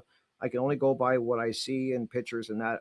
So I don't know exactly what you would see in that window. It just seems like a lot to me to know like the discoloration of the hands and to go to it was a dog that did this and ate the bodies and stuff like that. Did the police ever? You may not know this, but this is where my brain went. Did the police, when they get there, is there any evidence or anything in the documents that the police check to see if anybody was walking like around that, like kind of follow me on this, but if the police were walking, did they walk around the house to see if there was footprints or anything leading up to the patio door? Because where my brain went was maybe somebody, before they called the police, they knocked on the front door, they look through the window, they see bodies or what they think are bodies. It may not be. Yes. It could have been, they said it could have been a mannequin.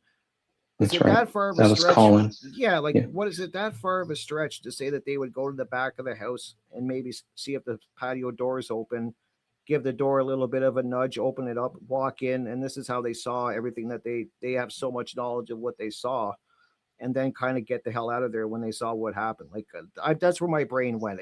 I could be Sure. totally talking out my ass right now, and that's not what happened. I'm just saying, to be honest, that's where my brain went. Is that maybe somebody went in to check the patio door. The door was open a bit. There, the back door was open. They went inside. They see what they could help or what was going on. They saw the condition of the house.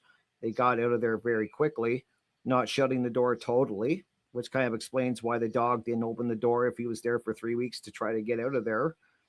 To get out of the house. That's always bothered me, that if the door is ajar a little bit, I know dogs can put their nose between a door and open it quite easily. I've seen my own dog do it.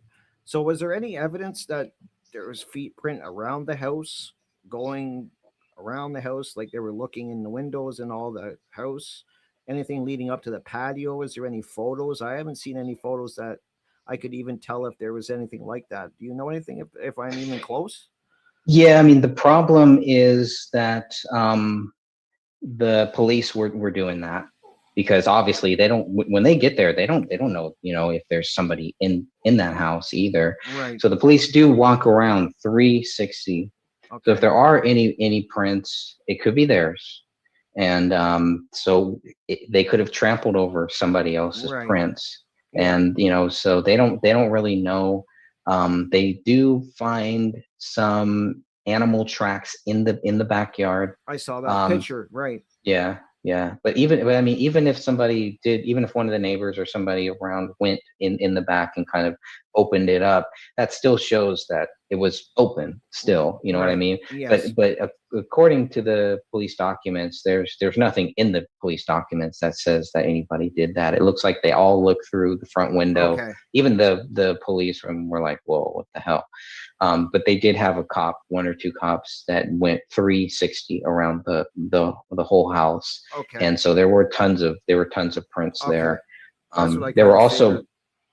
there were also prints that were leading away from David's house too. So that was kind of weird too. So there were some weird things with that. And I Right. think that's why police were taking photos. Some of the 464 photos that they took, some of the last ones are of their shoes. And that's to kind of show that, hey, these are our shoes, these are our Right. footprints here. And it's like, okay, they could have been anybody's, you could have trampled over, but because the actual neighbor, Colin, Judy's husband, because he came there first, so obviously his tracks are gonna be there. Correct. In the front, but they don't really mention too much about finding somebody else's footprints. It's just where my mind went, and as I said, I want to make it very clear to people listening. I'm not saying that's what happened. I'm just saying that's where my brain kind of went to, was because I saying that because I did have a friend once that I had to check on him every once in a while, and if I would go to his front door and it wasn't open, he would always tell me to go to the back door. So I would go around to the patio door, and it was usually open, and I could go in and check on him. So I just thought maybe a neighbor would think to do that. That's just why my mind went there. That Sure. maybe they went in and that they saw what happened. They got out of there very quickly and made a 911 call. But as you said, there's no evidence of that. I was just making an observation that's where my brain kind of went to, and it would kind of explain why they knew so much of what was going on inside with the bodies and that. It's a very weird for me that 911 calls. It's very strange to go to that right away. Like it's just like immediately right to that. So I can understand why people are a little wondering why she would say that, but in the heat of the moment, who knows? I mean, I've never walked in on a scene like that. I've never looked in the window, so I don't know. I could say the same thing. Who knows? Sure. Totally I just hope people don't do that. That does not help the police. Right. Period. At all. Well, just report what you see. Exactly. Yeah. And what I wanted to speak to you a little bit more about is now with not a lot of people are talking about what was going on with he had a laptop with music playing in the background. Is that true that he had like a big song list playing on loop? And that's there was there was a song list playing on a loop. But what's weird is that it was connected to a Bluetooth speaker. So it's like you couldn't once that Bluetooth speaker died, then that's pretty much it. So obviously, if he's going to keep it on and he wants people to hear it, he's going to make sure that Bluetooth speaker does not die. And so that's why I never paid too much attention to that playlist, because and what is really sickening is that if you look at the documentary that was made, they actually play that song at the very end. So there's a screenshot of one of the crime scene photos that shows a song that is just playing at that moment, just at the moment when the crime scene photo is snapped. And that is the song that is played at the very end of that film. But to me, it's not so relevant because why didn't he just keep it on? Why didn't he just keep that speaker on where people would hear it? It doesn't make too much sense to me. Right. Yeah. I've just brought that up because I just found it. A lot of people are saying that because it was the playlist was titled Ascension, that's where they're kind of giving credence to like this was a pact or it was that's why he named it that and stuff like that. So I just found it kind of interesting that, and a lot of people didn't really talk about it. I just happened to come across a video where people were talking about this playlist, and I love the way that you said in one of your videos that it doesn't matter who did this, whether it was David or someone else or anything. It was definitely staged, no matter who did it. I think I think that's an amazing comment that you made because you're so accurate when you say that. When you really break it down, like somebody staged that. It was definitely a staged, whoever did it. Whether absolutely, it was, and that's because they have everything out there. You have 3 notes in 3 separate places. You have this laptop that is open. You have a note that is there. Another open thing. You have his computer screen that is open right there. You have the bodies all nicely laid out on the actual living room. It's chaotic, but it really does look staged to me. The back door is open. Anybody could come in and just mess up that crime scene too. The dog, by leaving the dog in there, I'm glad that the dog did not die. But by doing that, it's you could stage it so that way, hey, you blame this dog for it. You have the paper open to a certain page and flip it open. It's not like David was just writing, like this page is purposely flipped open to say, submit to Allah now, open the Rise, the most recent version. So it's all mind play to say, hey, that's how you tie it to that David was working on the script. He must have went crazy, not realizing that so many people work on scripts every day. David had been working on the script for a long time. it doesn't make sense. The Rise is not his fictional film. The Rise is a companion piece. So it's, yeah. So to me, everything did kind of look staged, just the way that the laptop is just right there open. As soon as police come in through the back door, it'd be the first thing that they would see. And once they swab it, it turns on. I mean, everything is turned on right there. There's no passwords on. The password is on other things, but it's not on the laptop. It's not on his computer in the other room. I don't know, you know. Right. And it's definitely, that's a thing. It was definitely a stage event. And that's another thing I just thought about, thinking about the staged event with the bit of marijuana that they had on the that's the another counter. one. Yep. Right. And I found that very funny in a way, because I mean, I do smoke marijuana myself, and I do have a grinder, like the grinder that they show in the picture, and I've never had my marijuana heaping over the top of the grinder like that, like in a pyramid. I've never done that. I've never seen any of my friends do that. I've never seen anybody I know that smokes marijuana do that, have a big pile in their grinder like that. I'm not saying that you couldn't. I'm sure there is some people in the world that do. I've just never seen it. And I also noticed that, to kind of tie in the marijuana and the drug use, in the interview that you were doing with Kamel's friend, she was saying that Kamel is very upset that David was wanting to do certain drugs, and that she had to lock him in a room once because he was doing drugs, and she was upset that he was wanting to do mushrooms and all of that. Like, is there any proof that he was like doing a lot of drugs? Like, I mean, from what I can tell, maybe a bit of marijuana or something.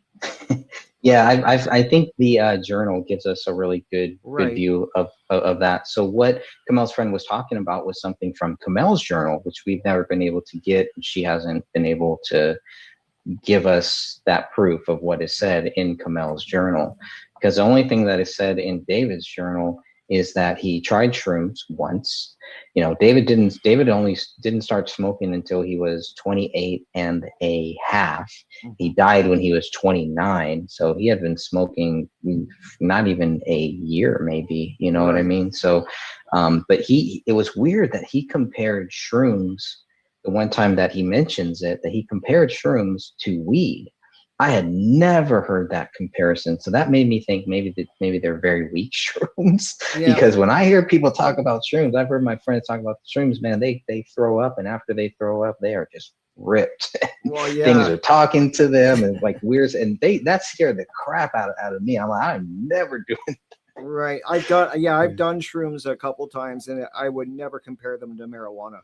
It is weird, right? It's very strange. Like, I had a friend, I was talking to him about it, and I'm like, you've done shrooms before and acid and stuff? He's like, yeah, a few times. And I'm like, would you ever compare that drug to marijuana? He's like, they are totally opposite. Like, marijuana, you know, it kind of chills you out. You kind of get on the couch, you want to order a pizza, watch some TV. You get into shrooms and that, you're going on a trip. Like, it's not, you know. So I find it weird that, like, I'm not sure if her friend was intentionally trying to make it sound like he was getting really heavy into drugs. I'm just, from what I've read in the journals and from what I've seen in other researchers, he wasn't some big druggie. Like, I don't think they have a leg to stand on when they kind of try to point him down that path, that, you know, he was like getting into drugs and stuff like that. And Kamel smoked marijuana, like her friend said too. So I mean, you know. Yeah. Well, that's a big thing, and she also drank. They also drank too, but that's a big thing. You bring up a great point, because even the cops say that is not a part of the actual motive. They have no motive, by the way, and that's a big thing too, because you would think if they're going to accuse David, you need a motive. I would think that would be one of the first things that you would have, and they have no motive for David doing this.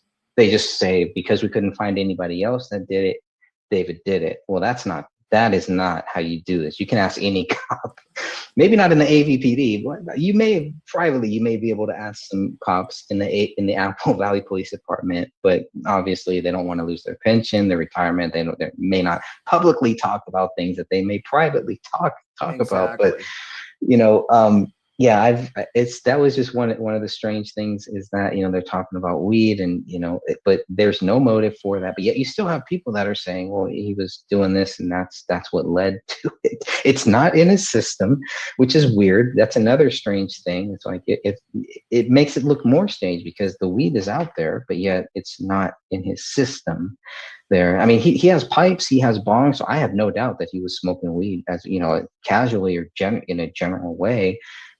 From his 28 and a half birthday on up until then, he writes about it, what he's using it for. It's the same stuff that I used to actually use it for, to write. It would help me write, whether I was writing books, writing songs, whatever, writing scripts.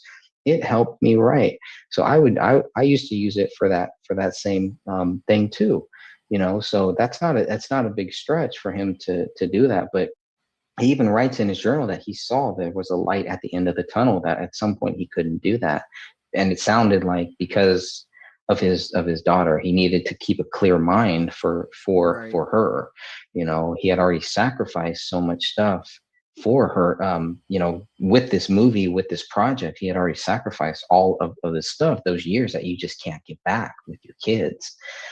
Even as a soldier, he was actually stop lost. So he had planned on coming back and everything, and to be with his family. He got stop lost, and then that didn't happen. And then he gets back. He's in film school, so obviously he's going to school. He doesn't have that time to spend with his daughter.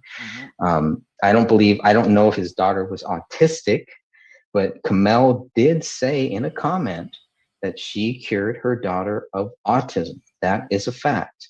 So I know a lot of people have asked me, don't bring that up, but it's like, well, if we're going to bring up everything, if we're really going to try to figure out what happened here, we have to bring it all up. Right. Everything. And I'm talking about everything that's in that journal, including the sexual stuff too, that I know people don't want to bring up.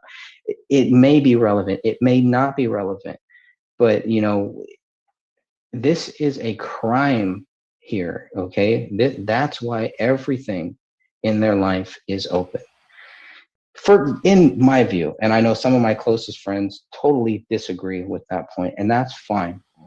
But it's all open because it's all actually relevant, because it will either help prove yes, no, or maybe so, or maybe it just will show nothing. I think a lot of the stuff is just a big nothing in this case. There's a lot of rabbit holes, like we know, a lot of things that, a lot of trails that you can go down, but you have to go down that rabbit hole in order to see how far that it does go.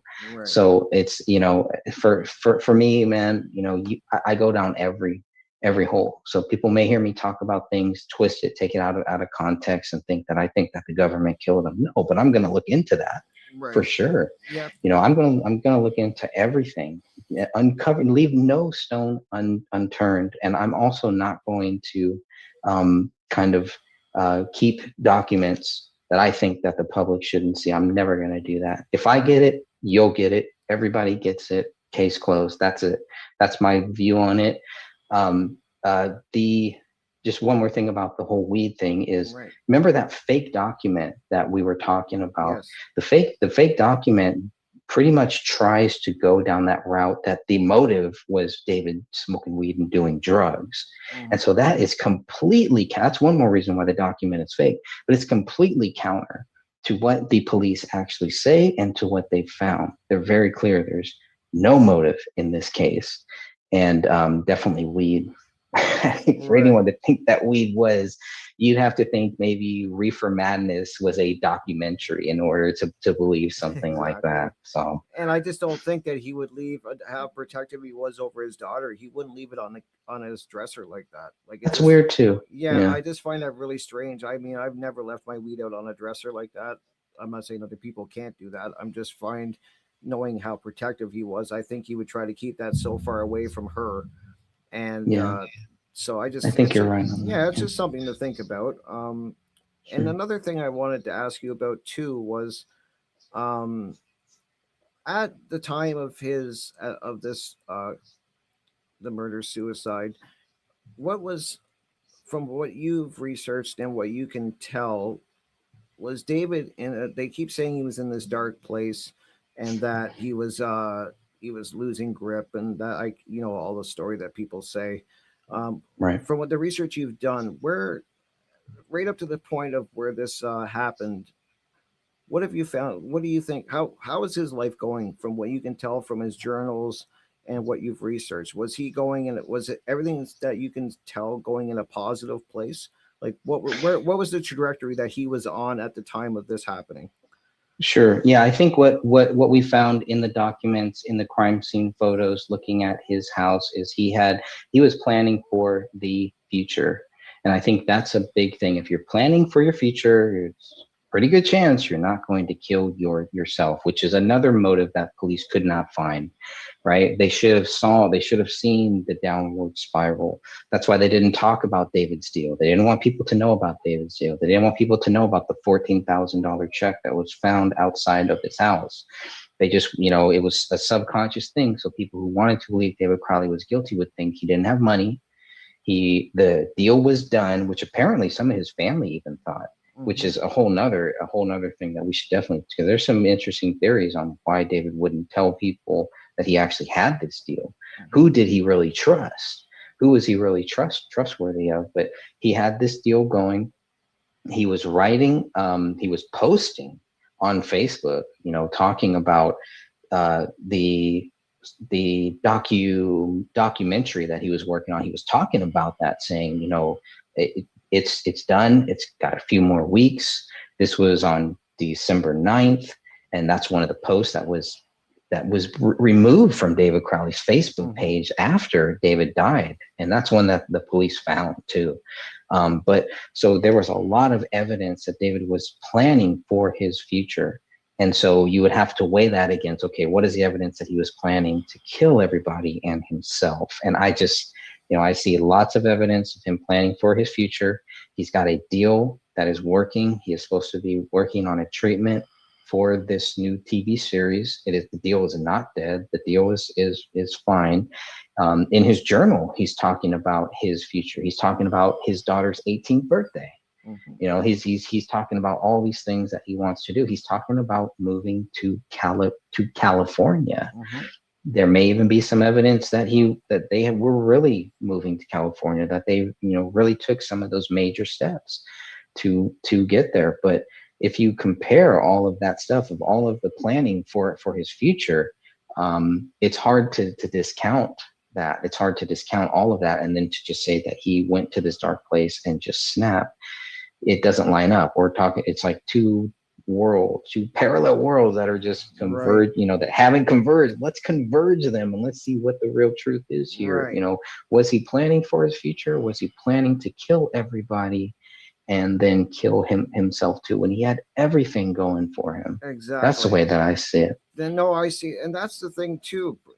Talking about that, about him, the way that they're painting him into this dark place. I remember I was very excited when I heard about the documentary coming out on Netflix. I was like, oh my God, they're doing a documentary. I'm hoping that they're going to show both sides of this fairly, like I'm trying to do in my interviews with people.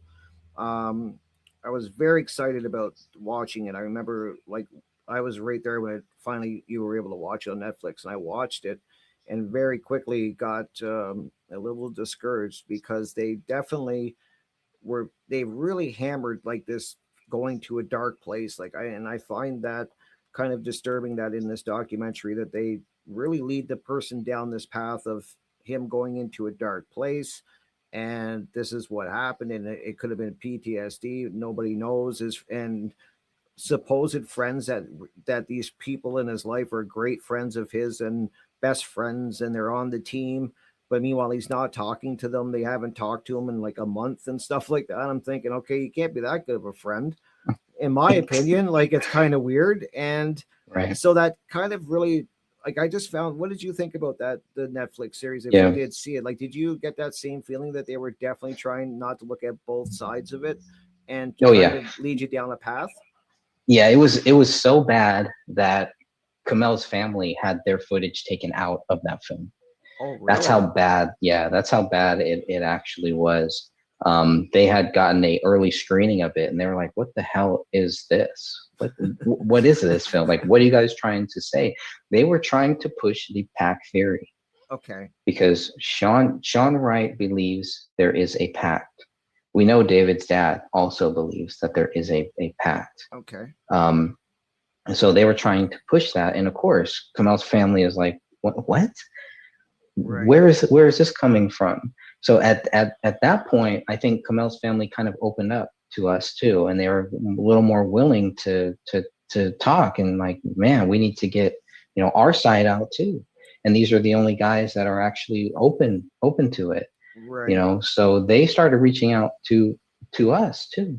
And that's amazing. Like, and that's Yeah. and I want to let my viewers know that you and Dan Henning were actually in this documentary a little bit at the beginning and a little bit I find near the kind of near the end. Now, how when they came to see you, how did they present this to you? Were they selling it to you as that we're gonna do a fair right down the Mhm. middle, look at it both sides? And how long did they actually I wanted to ask people this that do interviews Sure. for movies and documentaries. How long did they actually interview you for? And did they look at the evidence that you have and that you've shown people? Sure. So they had contacted Dan Hennon. They contacted me.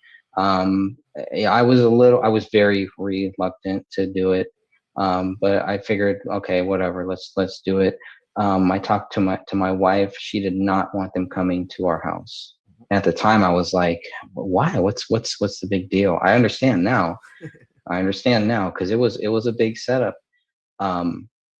The people that came to Dan's house, one of the people was Chris Peck. He should not have been there at the house, inside of Dan's house. There were some weird things that happened while people were inside of Dan's house. I could tell you that if stuff like that would have happened in my house, would not have went well for anybody. Okay. But so anyways, my wife was adamant they're not coming to our house. The interview was done at my mom's house. And so they showed up there. I had a lot of people there, just their family, just chilling, hanging out and stuff. Yep. They were nice. The film crew, very nice. 3-4 guys, very cool, no problems, et cetera, et cetera. The guy's name was Robert Erickson.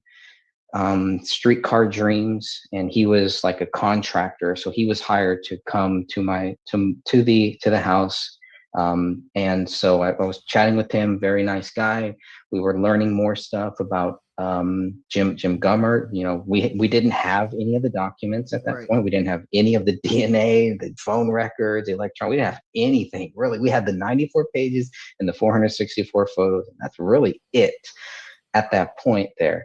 I don't even think I had done the interview with Detective Gummert yet, the 21 questions. I may have done the 21. Actually, I did do the 21 questions because I remember telling Robert that we had caught Jim Gummert in a lie, basically. Jim Gummert had said something to me and he had told Dan Hannon something completely different. Okay. And he had admitted that he was wrong at that point.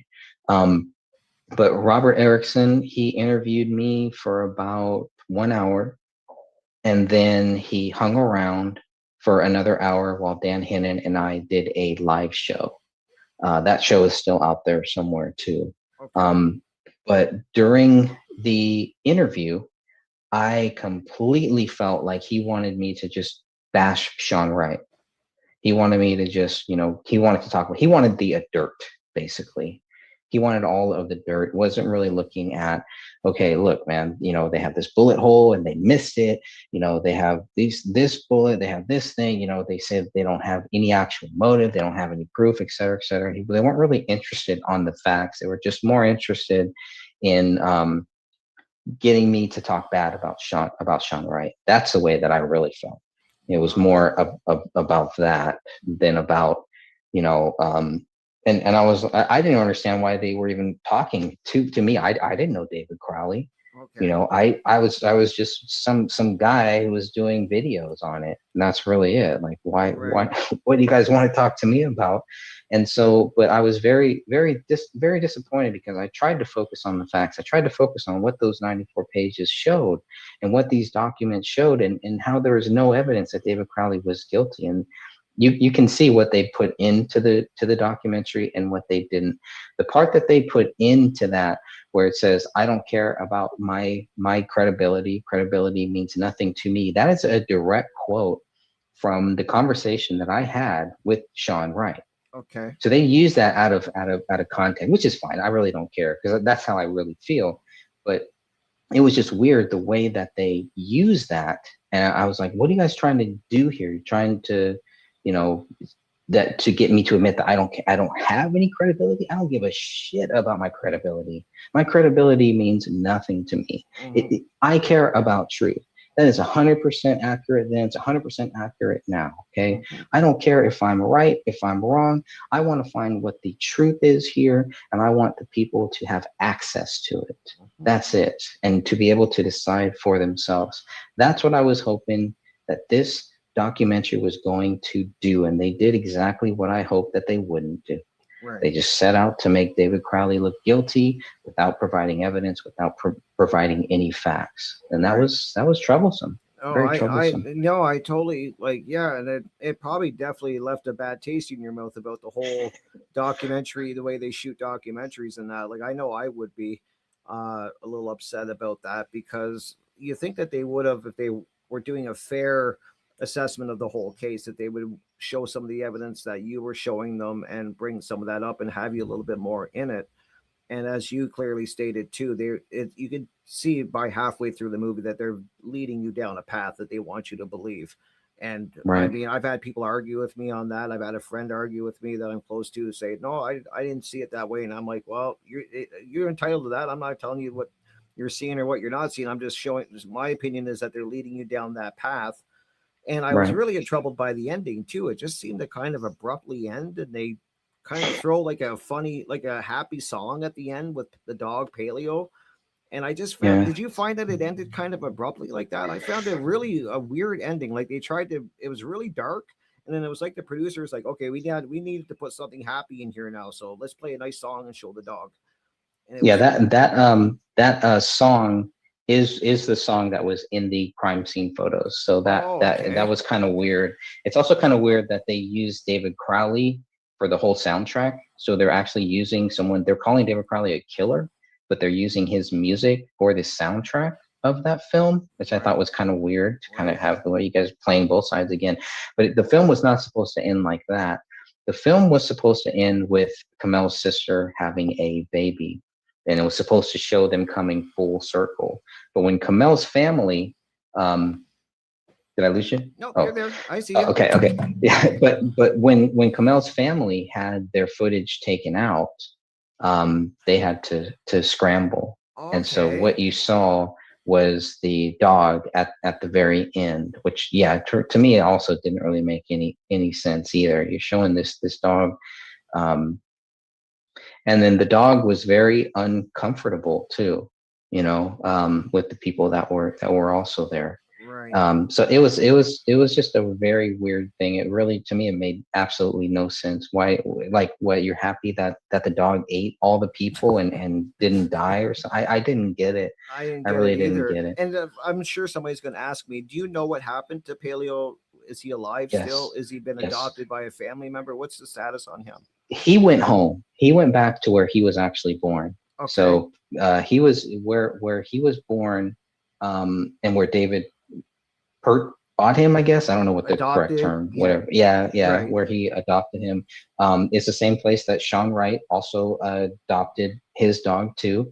But that's where the dog went back home to be with his mom.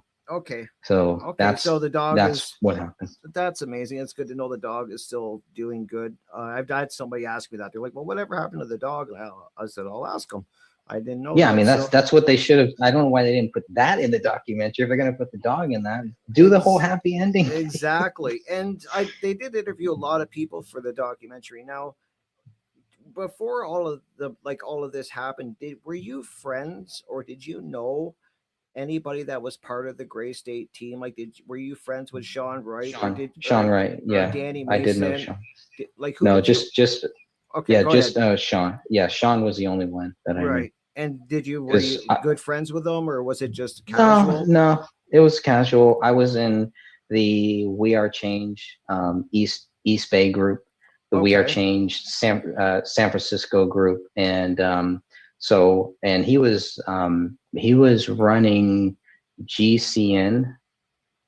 He wasn't running it, but he was like working with them. So he was recruiting people.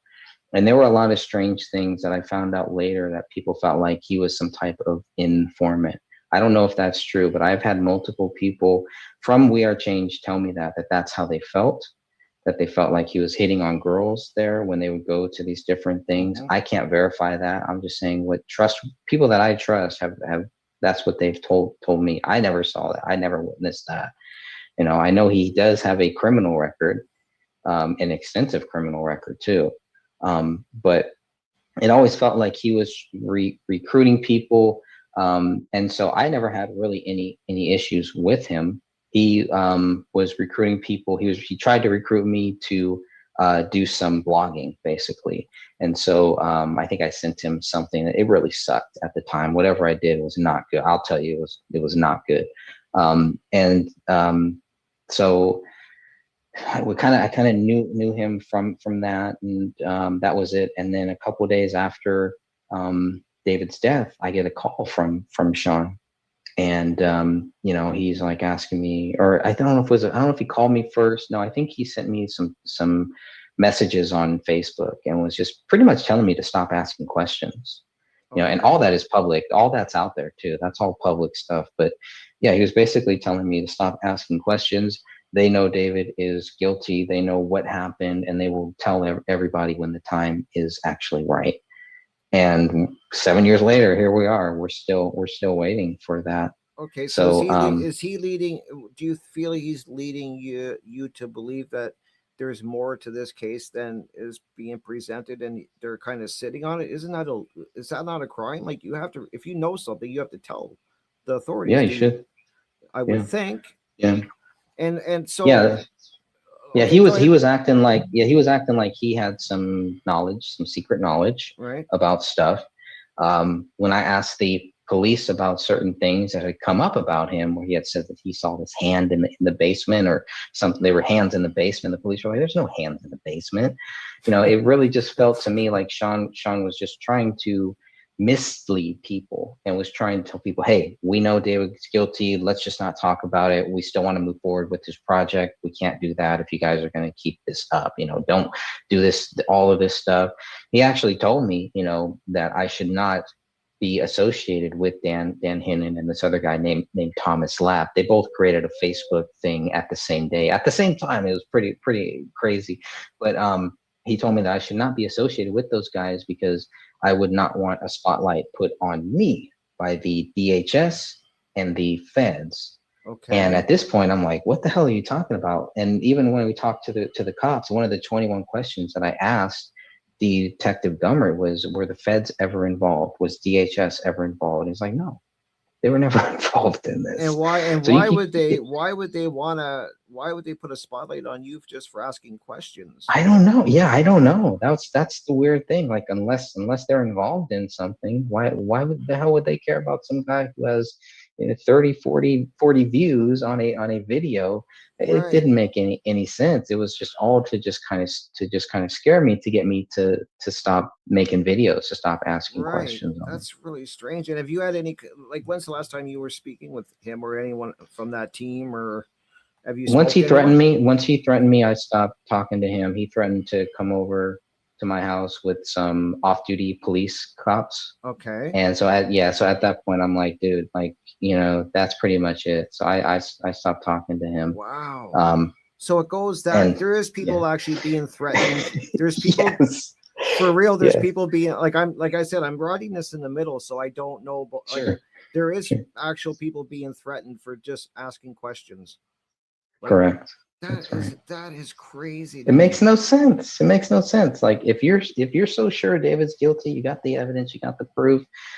What the hell do you care if people are asking questions? Why not help them? Why not show us the evidence? That's what I asked them. Show me the evidence. Oh, I can't show it to you. Well, then you don't have it. Exactly. The police don't have it. How could he have it? And if he has it, give it to the police so they can solve this case and we can move on. Yeah, that's really strange. And Do you know what the like is?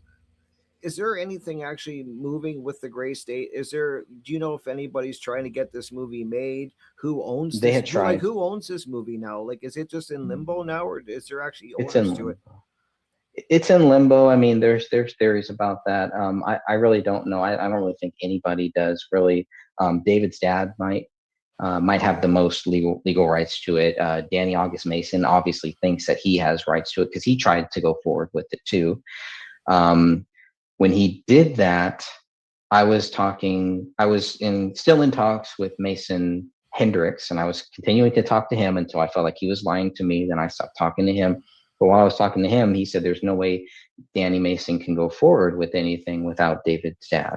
Okay. So it was like, well, what about Kamel's? What about? And that's what Kamel's sister had told me, is like, dude, that stuff is never getting made. They will have to go through us, and we are never going to let them do that.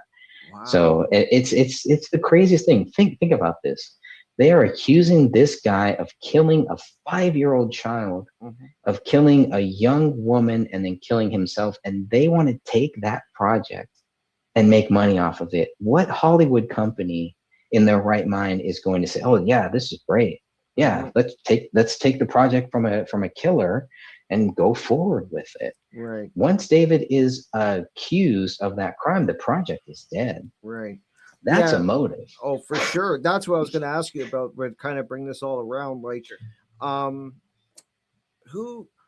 like, I'd understand from what I understood that somebody who, like, the people that could kind of something they gain. Like, I know that from what I could tell from some of the videos I watched and what I read is that David was trying to get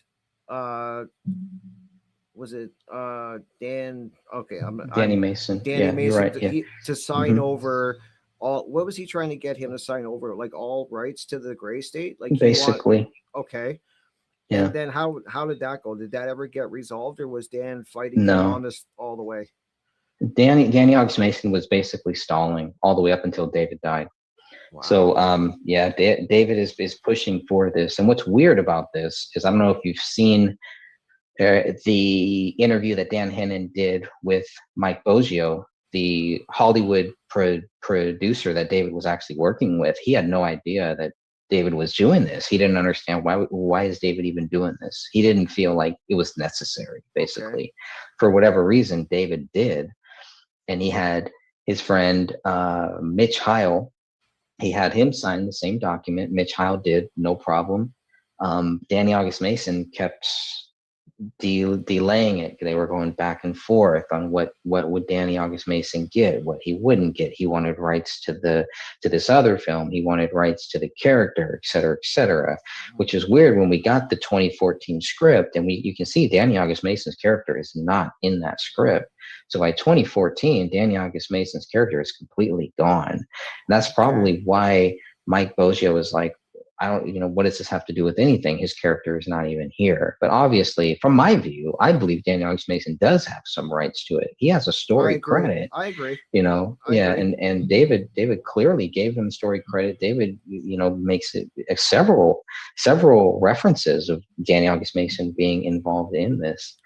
So I believe Danny August Mason would have some type of rights to this, maybe not legally. I don't know, but obviously David felt he would, or he wouldn't have asked him to sign these documents. Right. And I can see I can see him being very protective over signing that over to David because they worked on this for a lot of years. And if all of a sudden I was working with my friend and he sent me a paper saying, I want you to sign all of your rights over, I'd be a little hesitant too. I mean, if I was putting that much work and blood, sweat, and tears into this project, I mean, I kind of wonder why David was trying to isolate, like get everybody off of it and kind of keep it just to himself. I don't know if he thought that he had to do that to get a deal. I don't know what his mindset was. I just find it kind of weird that, in my opinion, that he was trying to get everybody to sign off their rights to that project since they were part of it, from what I can tell from day one. Yeah, and David doing this as late as December 17th, December Right. 19th, 2024, or sorry, 2014, also shows that David was planning for the future, not planning to kill himself and kill his family within a couple days or a couple weeks. Exactly. No, that makes total sense. And so that, like, it's just so many things that are just really strange about this case, and so many characters involved. Like, who do you think? Yeah. Say it was somebody did do this and set it up to make it look like David did. In your opinion, from your research, who do you think had to benefit from David being totally out of the picture? Like, what? There has to be a reason if somebody did this to him. Like, I can't just. Yeah. What do you think would be a reason? Like, or who would have a reason? Just your opinion. If you don't want to give your Sure. opinion, that's fine. I totally understand if you don't want to say that, but I'm just curious if you have any theories on who would benefit from David and his family being taken out the way they were. Yeah, I think the only two things that I would want to say on that, because I do try to keep it focused to, just the facts of what Right. proves him guilty and what doesn't. But the Understandable. first thing that I would say on that is, I think that the motive, as far as David's friends, the Gray State goons, as I call them, I believe they have motive to make sure David doesn't die. Really, because Exactly. if David follows through, if he becomes rich and famous, they're going to be able to ride those coattails. Even if David has distanced himself from them, they're going to all benefit from Sean Wright. All these guys, they're going to benefit from it. So I've always had a hard time with the notion, the theory that, man, these guys have that motive, to do that. The only thing that I would say is it would have to be, somebody who felt David was a threat and did not want David to live on this earth. Unfortunately, that's a very bland, generic answer. No, I totally agree. Like, I've always thought that too, that like everybody's like, oh, the people in this team closest to him may have taken him out because they wanted the rights to the movie and all of that. And I'm thinking, like, if David Crowley dies, the project basically dies with him. Like, he's the one that Right. was gonna, like, he was the writer of it, the main writer. He was the one that was working on the screenplay for it and the movie and everything. So why it doesn't make any sense to me to take him out, because the project, as we said earlier, is dead in the water basically. So I have Right. kind of trouble buying that. Yeah, I mean, only if they really didn't care about the project, if their motive had nothing to do with the project or something like that. But I don't know. Yeah, to me, Right. it just seems like, man, if David dies, they all Lose.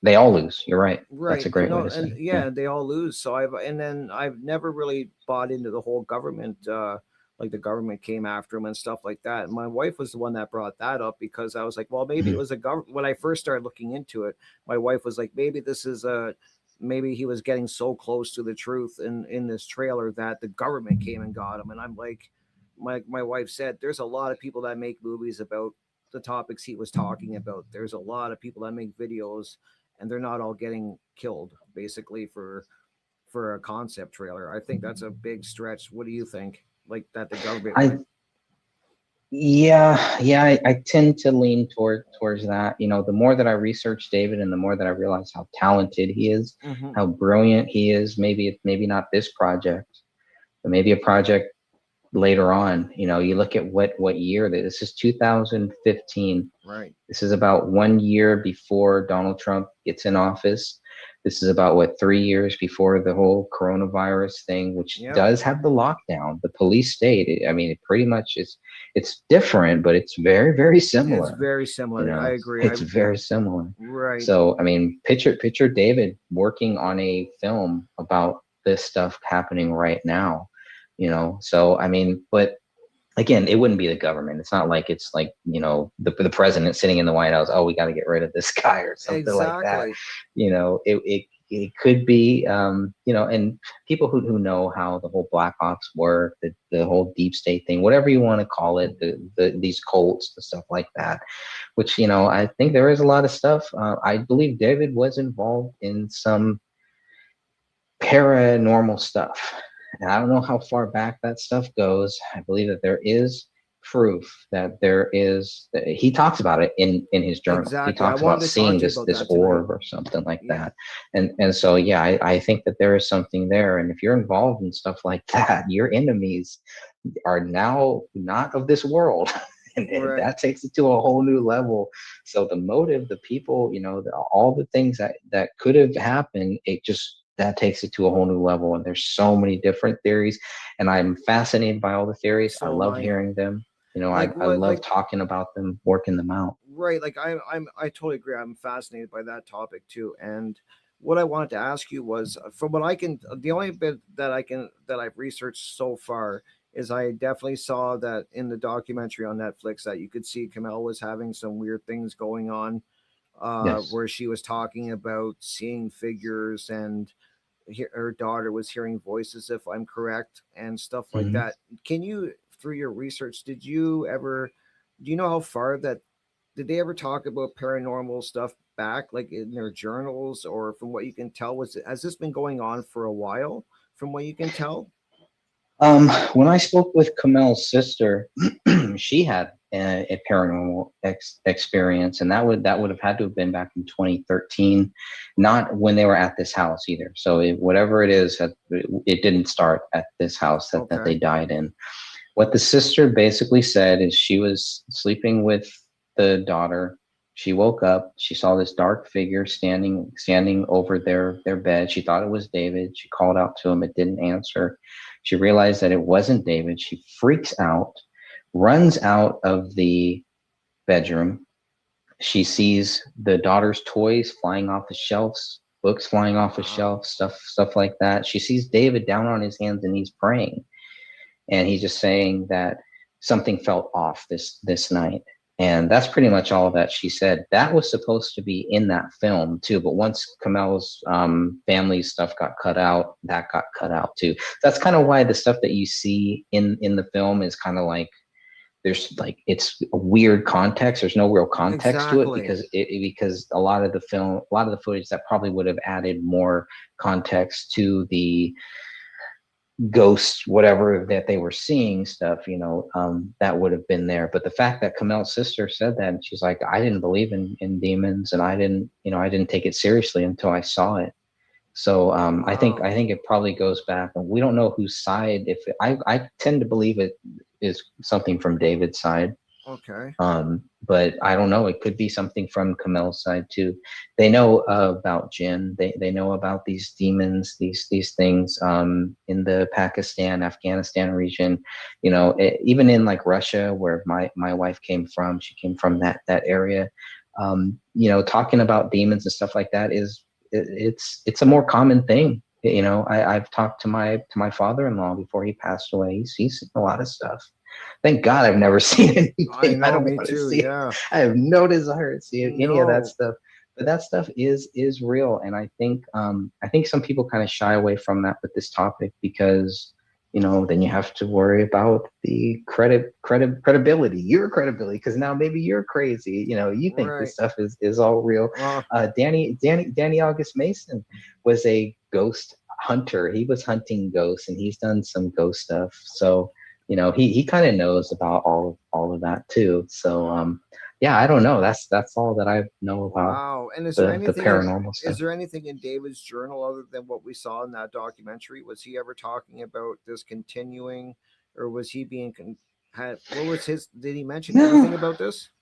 He mentions the one about Kamel's, the whole rapture thing, but Right. then he mentions that he saw something. He and his dog are sitting there, and he sees this like white orb, and it just flies off. But the way that he talks about it, and and the way that Kamel talks about it, except for when you hear that one thing where she's just crying, aside from that, they both talk about it pretty normally. Even Kamel's sister, like it's just a part of their life, and not really that big of a deal. Okay. So, and then since you know a little bit about this topic, is there anything in the crime scene that would lead you to believe that this, like, we might as well go there? I mean, if we're talking sure, about, let's go there. Why not go there? I mean, I'm totally do I believe there's a spiritual side and stuff like that? I totally believe that. So I'm not going anywhere that I'm definitely not uncomfortable going in this topic. So why not? Sure.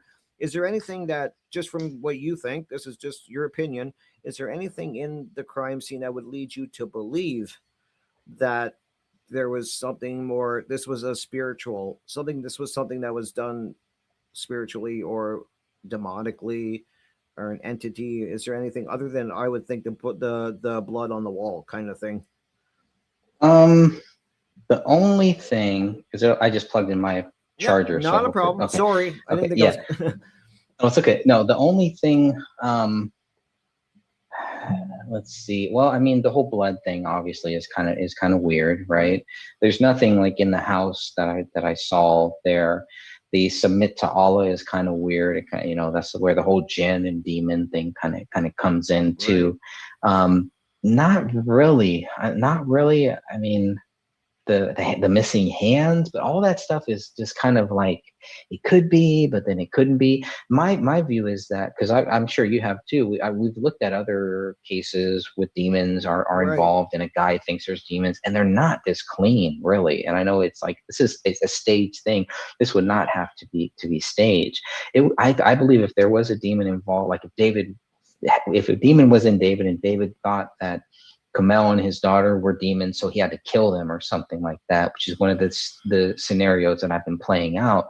I don't think it would be that cut and dry. I think I think it would be more cut and dry. It'd be very clear to say, okay, yeah, he killed them all. There would be blood on a bullet for him. First of all, exactly. There would be a lot more things. There wouldn't be all of this weird stuff that is happening, that we're seeing, all the stuff that we've already talked about. Right. So, I mean, I'm definitely open to it. I don't know. Whoever did this to him, whatever did this to him, that could definitely be a part of it. It could be part of the cover up too. When you think about the police and you think about all this stuff, and it's like, they don't really know what happened here. If a demon was involved, if something like that was involved, they're not going to say, oh, going to bring that up too. Right. But I can't really find any evidence of that. I remember we've had a couple mediums go into the house, which I'm not a fan of the mediums, but we have had them go into the house, and didn't seem like they could really find anything. I personally talked to a medium who kind of felt a different way, and this person actually pointed out who they thought the killers were and everything. Wow. And what actually happened and who did it and stuff like that. And it's like, man, it's hard to verify, and I don't want to falsely accuse anybody, because I don't want to be falsely accused of anything. And it's like, as a Christian, you have to treat others the way you want to be treated. So I'm not going to run around and start accusing people, because that's not fair unless I have proof. If I had some proof, yeah, I'd probably tell the cops first before I just go on a show or anything. But I do remember early on, one of the crime scene photos, because like orbs and stuff like that, we always hear about orbs. And that's why if you watch the crime scene video, I was looking for anything, and I didn't see anything. But I do remember somebody had brought it up, and this is where we need a photographer who knows the difference between flare and orbs. This is why I don't talk about it too much, but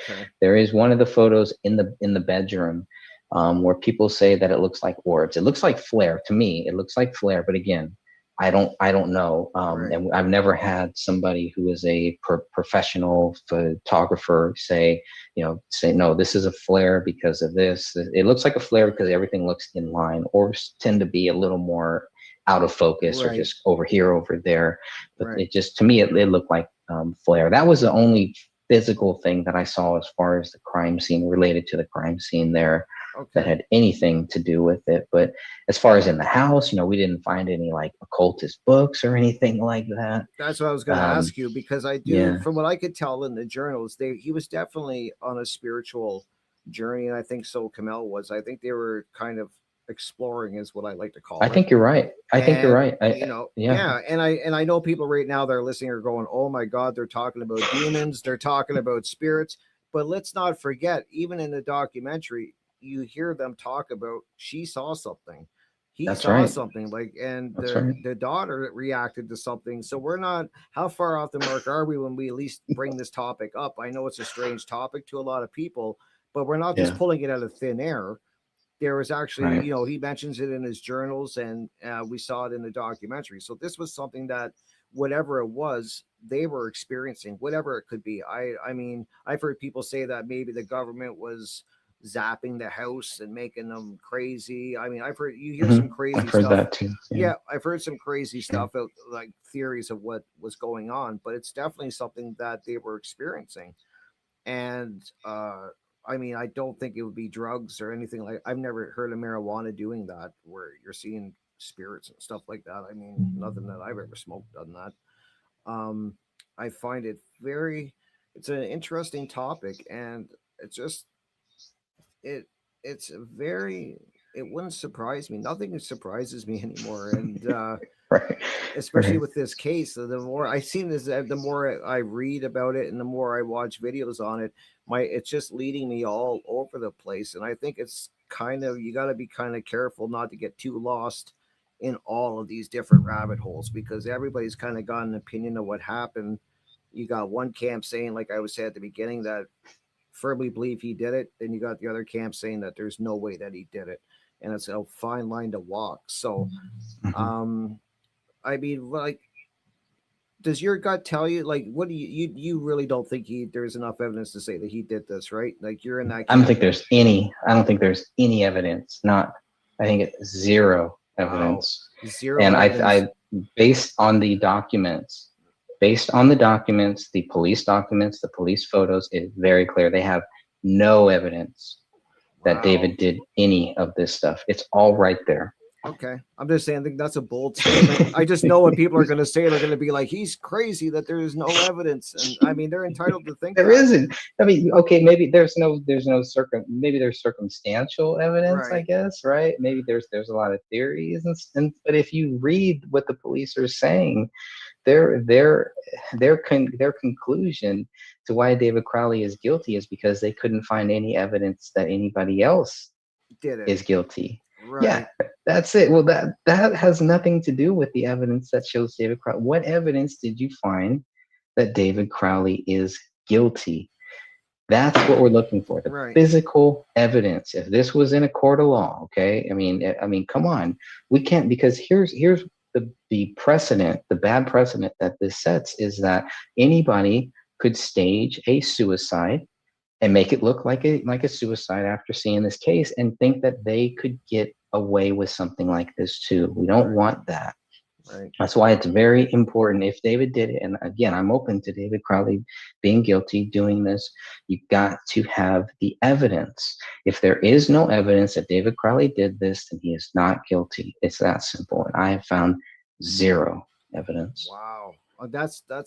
That's a big statement to me. That's like, I know, I'm serious, and I admire you for that, because you, like I said, you've done a ton of research into this. You're not just saying this based on a couple things that you've read. I've seen everything you've done and seen the videos, and I've seen how much you've looked into this. So I mean, the fact that you're saying that is very impressive to me, because it shows that you're really looking at everything. And like, as you said, you're open to the fact that he could be guilty. You're not, Sure. I've never heard in any of your videos say like, I mean, there's no way that he didn't do this. Like, you're like, I'm totally open to the fact. And I think that's very important, that you're not dug in on your side. You just want the truth. You want evidence. And that's what we base crimes on. And that's how you have your guilt or your innocence, is you need evidence. And I find, like, so really, like, that really threw me when you said that there's zero. I'm just trying to think about it. I'm like, I'm going through my head of all the evidence going, there's got to be something that There's got to be something. There's got to be something. Yeah. Yeah. And So this is why it may be good for you to have people on that, hey man, we have the evidence, I'm sure that many people would love to hear it. I'm sure I'd love to find the evidence too. I'm sure many people would, but in my experience, what I usually get is it's not the evidence. They don't have the evidence. It's little nitpicking things. It's these stupid things that can always be debunked later on. It's more about me and my personality or things they don't like about me or stuff like that. Never about just, okay, what evidence proves David Crowley guilty? Okay. And is there people on, like, I know the other people on, I've seen some YouTube channels that do have videos saying that he's guilty and that but they don't really show any evidence. Are you aware of any channels that actually have evidence that they sit down and prove that he's guilty, like you're doing? I'm not, but I got to be honest with you, is I have not found any other, channels, or I don't pay attention to any of those channels. So Okay. Well, no, yeah. that's understandable. I was just wondering because I noticed that with when I see you and Catherine and people that I've watched their videos, you guys actually show pictures, you show documents, you show police reports, you show evidence, and then you give a reason why you think that the evidence is not what they say it is, or that it's leading you away from what really happened. So that's why I was asking if there's anyone putting time in on the other side, showing that he did do it. There might be. I haven't found any. There might be. Yeah, I mean, I would hope so, but I would also hope, hey, if there is, make sure that the cops have that documentation, have those videos, because they don't have the evidence. So if you have evidence that they don't have, please make sure that you get it to them.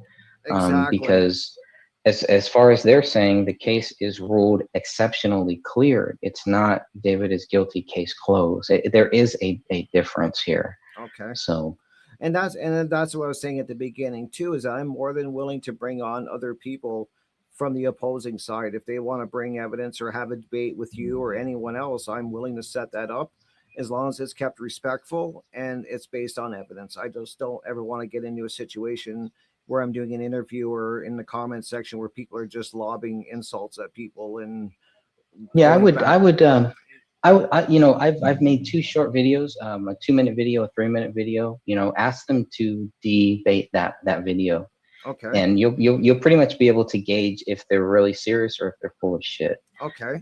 You'll be able to really see it, because if they can say, okay, well, I can disprove everything in this 2-minute, 3-minute video, great.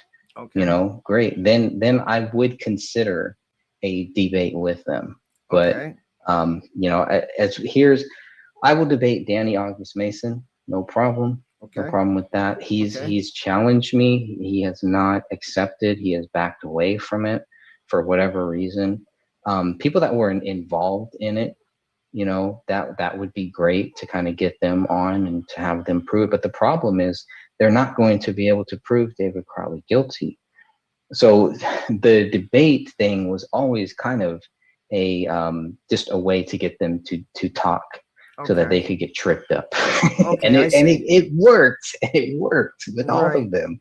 It worked. And so then, but the people who are like, well, yeah, they want to debate. They wanted to debate Catherine, I think, and they didn't show up. She showed up to their debate. They didn't show up to their own debate. Actually, William Rail, same thing. He set these things up, and I tell him, I said, you guys are just wasting your time. I said, that's why I'm like, here's my video. Here's my 2-minute video, my 3-minute video. If you can debate this 5-minute video, you can have them on, play the video for them, have them debate that. Let's see how that goes. Okay, that's a great idea. No, because that's a problem I kind of run into, is I don't know who is like just trolling me and who's serious about it. I want to interview people that are serious on either side. I want to hear, like I told you, I want to hear both sides. I don't think it's fair I hear one side and then not give the other side a chance to make their case. But I just have to find the people that are very passionate about their side, pro or con, and then they can make their arguments. So that's a great way if they can debate, like you said, that 3-minute video. It's going to kind of let me gauge if they're serious and if they do got some evidence that they want to bring forth, because we're all for the evidence. We both stated that, and that's a great way to do it. Like I that's a really cool. I'm going to do that because I do want to debate. I do want to have the opposing side. I just got to figure out who is serious about it enough, and I don't want just somebody coming on here and just saying they're wrong. They're wrong. They're blah blah blah. I want evidence, and so that's a great way. Now, sorry, babbling a little bit there. It's all good. I remember when I was speaking to you, you were saying that if we did do an interview, that you would wanted to bring up some things about your book that you wanted. I hope you remember that. Was there anything about your book that you wanted to bring up, that you wanted to say? Do you remember what do you remember what we were talking about? Yeah. I think we did kind of mention some of those Okay. things. Some of the stuff that we have talked about is stuff that probably people have never heard. Okay. Before. One of the other things is the distance from the neighbor's house, the neighbor across the street, because one of the first things that I wrote in my book was about the neighbor who saw David on Christmas Eve. Okay, I right? didn't know that. And so, Wow. yeah, so he had seen David. He was at his house. He walked over to the curtains. He saw David. David saw him. And when we kind of looked at like where the two houses were, it was like where I thought this neighbor had seen David Crowley from. I was like, there's no way, because it's not directly across the street. Right. Well, they moved out of the house in 2017. This couple, and who had seen David, and that's in my book. You know, you can find out, you can read more about that. But the thing that was not put in the book is that if you're in the neighbor's house and you're looking from a certain angle inside the house, you can see David's front window. Okay. And I do believe now that that neighbor did really see David Crowley and knew that it was David Crowley. The police questioned him about that, you know, making sure, and they really wanted to know, are you sure? Are you sure? Several times they asked him, are you sure that you really saw David Crowley? He was 100% sure. So in order for him to say that he saw David Crowley between 6 p.m. and 9 p.m., that obviously shows that David Crowley did not die on Christmas Eve before that time. Okay. He would have had to have died late Christmas Eve or Christmas Day. So because the police kept pressuring him about this, it made me think maybe the police actually thought that they had all died earlier, maybe Christmas, like early Christmas Eve or something like that. But I just want to let people know, because I have talked about this on some of the podcasts and some of the shows, that from the neighbor's house, from across the street where the neighbor was, yes, you can see to David's front window, even though the houses are not, you know, right here. From where the neighbor was standing, it is highly possible that he could see them, that he could see David Crowley without any doubt. Another thing was that on October 31st, David and Kamel were both seen outside of their house, acting like things were normal.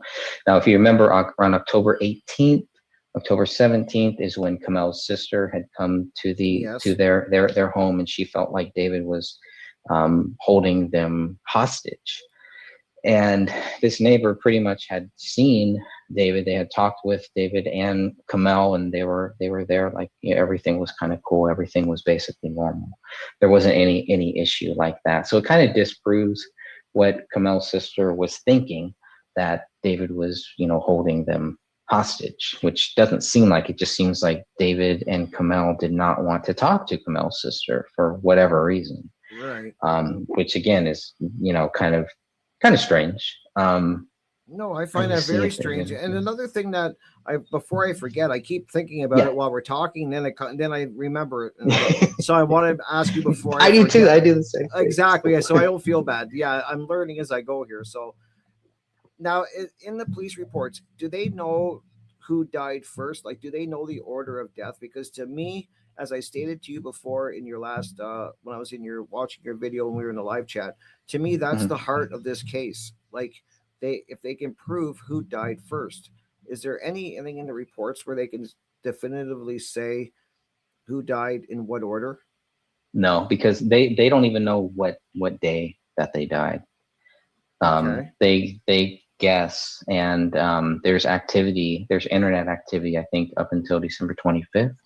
maybe December 26th. I may have gotten that wrong, but definitely up until Christmas. But they do not know when these three people died. So in order for them to say, well, who died first, who died second, they can do some really good guessing, obviously. Yep. You know, you have the daughter on Kamel's leg. So you would think that the order should be Kamel, Rania, and then David. Right. But as we talked about, who was laying next to that recliner, it makes more sense that it's actually Rania. Because she was closest to it. The dog could have easily took Rania, tried to drag her to the mom, moved the body, broke the arm. I don't know about the rib or anything, pulled the arm off, maybe ate the arm for whatever reason. Just still kind of weird. I don't know. But they don't know. They really don't know. I mean, they can't even put the gun in David's hand. Right. You know, and so it's hard. How are they going to say that David killed anybody, that he even used that gun? Exactly. That's so strange. And is there, I know, God, that's just, to me, that's the heart of the case. Like, if they could have proved the order of it. I know I'm sure there is a way that they could have at the time, if they really dug into it, and they maybe just would have their best guess. But like, could you imagine just the upset if they found out that, David died first or something? Like, has there ever been anybody that the groups that you've talked to that thinks, my wife kind of brought this up too, because Kamel was seeing spirits, and she was like, from what we saw in the documentary, and that she was obviously seeing something going on around her. Is there anybody that's thinking that maybe Kamel did this? That maybe Kamel is the one that broke? Has anyone ever brought that up? Yeah, it's a theory that has been passed out, and there's nothing wrong. We need to do this. We need to talk about all of this stuff. So people need to feel okay with talking about this. Don't feel like you can't bring this up because it's going to get shot down, or et cetera, et cetera. We're all going to think about this. Why not talk about it? Why not just get it all out there? Right. And of course it is something to think about. There are a lot of problems with it. And I think obviously she was shot at least twice. Okay, that's a good point. I think unless you're Gary Webb, you're probably not going to shoot yourself in the head twice. But we all know about that one too. Oh, exactly. But, and there's 3 bullets tied to Kamel, so that means she could have been shot 3 times too. The other thing is how much blood is there, and she would have had to have lost so much blood in order to do that blood writing and everything. That's one of the reasons why I don't believe the whole pack theory too, is because there would have been, there's so much damage, the brutality to her, to her body, to everything that happened to her. If it was a pact, I just have a hard time thinking that it would have been so gruesome, so messy. Why would they leave a knife on the ground? Why would they leave a spent round on the ground, or an unspent round on the ground? All of those different things. But the other problem is obviously where the daughter is found. The daughter is found on top of Kamel. Kamel is face down. Where the bullets are, where the bullet casings are, seem a little bit off. All of the Quran pages that are actually ripped out, most of the pages are by David, but there are like 1 or 2 pages that are on the other side of Kamel, which is kind of weird too, and yeah, she would have had to have been writing on the keyboard in her own blood. She would have had to have been writing the note in the office in her own blood, and then, or with, while bleeding, I should say, not in her own blood, but while bleeding, because it's all her blood. They had fingerprints. You can clearly see in the crime scene photos, they were, but they could not match those to David. They could not match those to Kamel or to anybody. So again, they can't put David writing anything there. That's a basically. big deal. That's a big deal. It is a big deal. You should find his fingerprints all over the place. Yes, and we were told that. Yeah, we were told by Hendricks, by Sean Wright. They said that they're all there. His fingerprints. They have. I mean, they flat out told me that, and they are liars. They're completely liars, because when we got the documents it said conclusively they do not know, they could not tie those prints to That's David. such a big deal to me. Like, you think, Yeah. and then like that, I totally agree with I kind of see what you're saying with Kamel not being able to do it, and also that it was weirdly staged, because if it to me where I'm let you know where mine kind of went, and you're a wrestling fan, am I correct? I heard you say you like Absolutely. wrestling. Love it. Then you're gonna Yes. follow me perfect. So I think of a murder suicide, and I think right away, you know where I'm going to go with this. Is with I think Chris so. Benoit, Chris Benoit. Yep. and then he took his life and took his children and his wife, but the way he did it was so like he wanted it to be presented beautiful. Like, that's the only way I can say it. Like, he laid them in bed, he had the Bible with him, he, you know, like, he didn't put all of this staging, the writing on walls, and you know, putting a song list up. And from what I can tell, he made it, like, to me, that's how, if this was a pact, that the theory that they're saying, and this was something they agreed to, it wouldn't be as brutal. Like, you said it perfect when you said it was so brutal, and they it seems like they just threw everything they could to throw people off the scent. Like, let's write on the wall, let's have a song list, let's have the dog do something, let's, you know, like, it's just so much. And I found with the Chris Benoit story, that's more, if I think of a pact, or some man that's going, like, you know, he loved Kamel with all of his heart. That's evident in his journals, and you could just tell, you know, he loved his daughter the same way. I just couldn't see a man that, even if he snapped, PTSD, dark place, whatever they want to paint this brush of David with, would be that brutal. I can't. I mean, I could be wrong, and it could very well he done this, but it just seems so brutal when you said the same word, brutal. And what do you think about that? Like, do you not think if he did do this, it wouldn't be this violent to me? That's the only word I can always bring up, is it's so violent. Yeah, he wouldn't. He wouldn't. It wouldn't need to be that brutal. But I mean, I mean, when you think about it, we're talking about a 5-year-old child. Exactly. It is. That's what it bothers is not just. Yeah, I mean, she deserves a lot better, because there may still be a killer out there who killed a 5-year-old child, shot her in the head. Yep. Like, to me, if it's David, I want to know it's David. Mm-hmm. I'm sure that those police officers, a lot of them, feel the exact same way like we do too. Mm-hmm. They want to know. They don't know. They do not know. Right. And I'm sure they're frustrated. I'm sure they have to live with that. I'm sure they dream about it. I'm sure they have nightmares about it. I'm sure it bothers them. Right. And I hope that they will help us. That they will help us get the case reopened, man. Because these people, they deserve better. Whether, you know, if you don't like David, if you hate David like Judy Prochnow, if you don't like his wife, you don't like she's a Muslim, whatever it is, man, we're talking about a 5-year-old child that was shot in the head. That is just so brutal. In order to do that, you've got to be a sick, twisted human being. Yep. And it's very important to find out who did that. And if it is David, there should be some evidence. There should be some proof.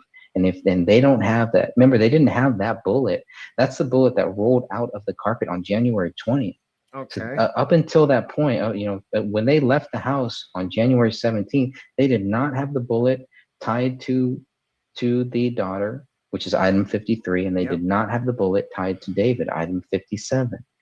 Now, at least the one tied to Rania had blood on it. Yep. The one tied to David did not. But how the hell do you miss a bullet in the living room carpet? No, that is, it doesn't make any sense at all. No. And, you know, I've talked with Catherine, you know, I mean, she's probably right. It's possible that they just missed it. That's fine, that they missed it. But, you know, I mean, we're talking about a child here, and I can't stress that enough to people that just want to blindly just believe David Crowley is guilty, that are so quick to believe it. How the hell could you do that when we're talking about this child? Don't you want to be sure? Don't you want to know based on the evidence, not the feelings? Yeah. You know, it's just crazy. So, I mean, if a child wasn't involved in this, I'll be honest with you, I may be a little more open to some of those things too. You know, okay, maybe it was David. Maybe he and his wife had an argument and things got out of hand or something. But to do that to a child, no, man. I mean, that's just hardcore. And there's nothing in those journals. There's no motive or anything. No, I totally agree. And that's another thing I wanted to ask you before. Like, I'm going to let you go shortly. I don't want to keep you much longer, but I'm enjoying this conversation. So yeah, me too. Was there any point where people heard gunshots? Because you would think that if there was this many shell spent rounds, somebody would have heard something, I would think. Any Yes. reports of gunshots, yelling from them, fighting, anything? No like that? yelling, no yelling, no fighting. The neighbors say they were, never saw anything like that, never had any issues, nothing like that. Wow. Colin Prochnow was asked about because he heard something that he said sounded like fireworks. And first he was like December 10th or something like that, and somewhere between December 10th, December 19th. So he wasn't really sure, but whatever he heard, it was it was well before they had died. It was well before Christmas Eve or anything like that. Okay. So whatever he heard could not have been the killings, because David Kamel and Rania were all seen up until December 18th or December 19th. Wow. So whatever Colin heard around December 10th or so, or December 17th, could not have been those gunshots. And so he may have heard gunshots, but they weren't those gunshots. They weren't those gunshots. No now gunshots there was. go ahead. Yeah, there was one other neighbor who did hear gunshots. He was not sure exactly when, but he believes it was between Christmas Eve and the New Year's. So he's not really sure when, but sometime between then. And so that's when you get the whole neighbor, when the neighbor says that he's sure that he saw David on December 24th, and you have another neighbor who says he heard shots December 24th. Obviously, that can't be the shots that killed David or his family either. Wow. So it's, and then when you then think about maybe New Year's, right? Mm-hmm. If someone is going to kill them, if someone is holding them hostage, or if David is going to kill everybody, New Year's Eve would probably be a good time, because fireworks are going off all night, So, but even that wouldn't line up with the police's their 3-week theory. And I think what Catherine said is based on the decomp, that's where you can really tell. That's the best way to tell who died first, who died second, who died third. And she's done some great Exactly. videos Yes. on that. And I would go with that. Wow. So that's true. Like, I mean, I just find it really strange for this to happen the way they say they did, that nobody would hear gunshots, nobody would see seven shots. Yes. Yeah, 7 shots. And I mean, that's very strange to me. Like I said, just gets stranger the more I think about it. And that is very crazy. I thought maybe that somebody would have heard noises or them fighting or arguing or something. I mean, it just seems like this just happened out of nowhere. And then you have the police, they're saying, if I'm correct, that bodies were there approximately 3 weeks. That's what they think. That's what they say. But the evidence from what I can tell, what Catherine and other people have shown, is that they were not there that long. Like, just from the composition of the body. That's strange. That's really strange, Greg. Wow. All right. Well, I think this was a good first interview, my friend. I mean, I'm sorry I kept you so long. I know I'm going to think of another 100 questions as soon as I get off with you. I'm going to be like, I forgot to ask them this. But I want to give you a chance, my friend, to talk about your website, if you have one. Talk about your Facebook page. Tell me about your book. Tell me what you got going on. Let everyone know, my friend. Yeah, sure. So I wrote a book last year, it came out last year. It came out in 2020. It's called The Gray Stage. And so you can buy that. You can go to my website, thegraystage.wordpress.com, and you can download it free. So it's if you want a physical copy, you will have to pay for the physical copy. But if you just want to actually read it, go to my website right now and you can download that free.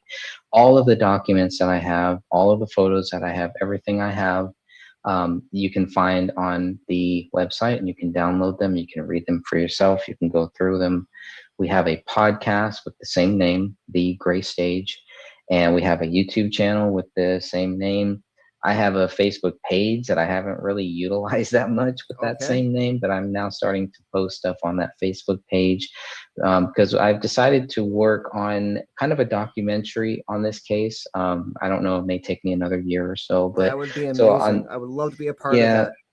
absolutely, absolutely. I'd love to have you part of it. And I'm hoping that it's just one of many. I'm kind of treating this as kind of like a trailer, kind of how David treated his 2012 trailer, you know, in order to get a real documentary, a big budget documentary made and stuff. So that's pretty much what I'm going to target this as, is try to use this to hopefully pitch it so that a documentary filmmaker will take it, and with the big budget, we'll be able to do something very powerful with it. So mine will, you know, I have a ton of notes here of things that I'm kind of focusing on, and like videos that I'm going to make. So I literally just started thinking about this maybe yesterday, and I wrote down some stuff. So I've been posting some of these. No, I know you can't really read that, but I've been posting some of this stuff to my Facebook page. So if you follow the Facebook page, not the group, the Facebook page called The Gray Stage, I'll be just posting. I'm going to post something hopefully every day, at least every week, of just kind of what we're going to talk about, what it should focus on. And, you know, it's nothing that we haven't talked about in my 20,000 other videos or anything, but I do want to have just one condensed video for everybody to just who is just kind of getting started. I don't know if you've ever watched the documentary series called Missing 411. Yes, I love that. So yeah, I mean, the way that man, if I could get it into the hands of somebody who can make a film like that, you know. And I think the biggest challenge is just a lot of people. There's so many cases out there. There's so many different things out there that this case has just not got the attention that it should yet. So I'm hoping to make a documentary. I'm just going to post it to YouTube, to Rumble, things like that. That pretty much will be pretty much what I have in my book too. It'll pretty much be all that same stuff, but just to have one long video, because I don't have like one long video that is just covers everything, because it is impossible. But I figured, well, if I could do it with a book, I should be able to do something similar with a film. So that's what I'm working on. It's a kind of ambitious project, and I don't know how long it's going to take me, but that's what I'll be working on here. That's amazing. For the next year or so. That's amazing. And then you're also administrator for the David Justice for David Crowley and Family, if I'm correct. Yes, that is correct. Justice for David Crowley and Family Facebook group. Okay. And then there is a Justice for David Crowley of Gray State, and that's a Facebook page. So Dan Hinnon created the Facebook group. A guy named Thomas Lapp created the Facebook page. Right now, Dan Hinnon is pretty much running both of those. So, but yes, so I am an administrator in the Facebook group, Justice for David Crowley and Family. We have about almost 4,000 people a part of that group now. Nice. So, and we get new people, you know, so many new people. It just nonstop. There's always somebody new that wants to join. We get some of the spam people, some of the trolls, and it's not hard to really weed those people out. You know, I mean, the rules are pretty much just we want to get justice for David Crowley and his family. That's really it.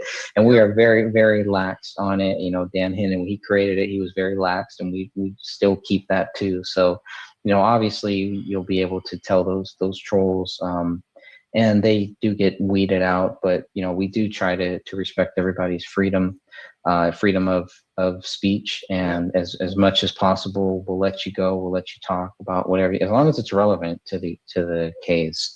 We have some people that post literally just spam stuff, and you know, we have people post like porn links and stuff like that too. So you can tell how deep, you know, the hatred for the group goes. Oh, but for sure. Whatever. I got a rude awakening when I did that with Catherine, that interview. I thought I was going to get a couple comments, and then after an hour I got like 50 comments, and I was like, wow. Like, there's a lot. Well, that's of people. 50 views.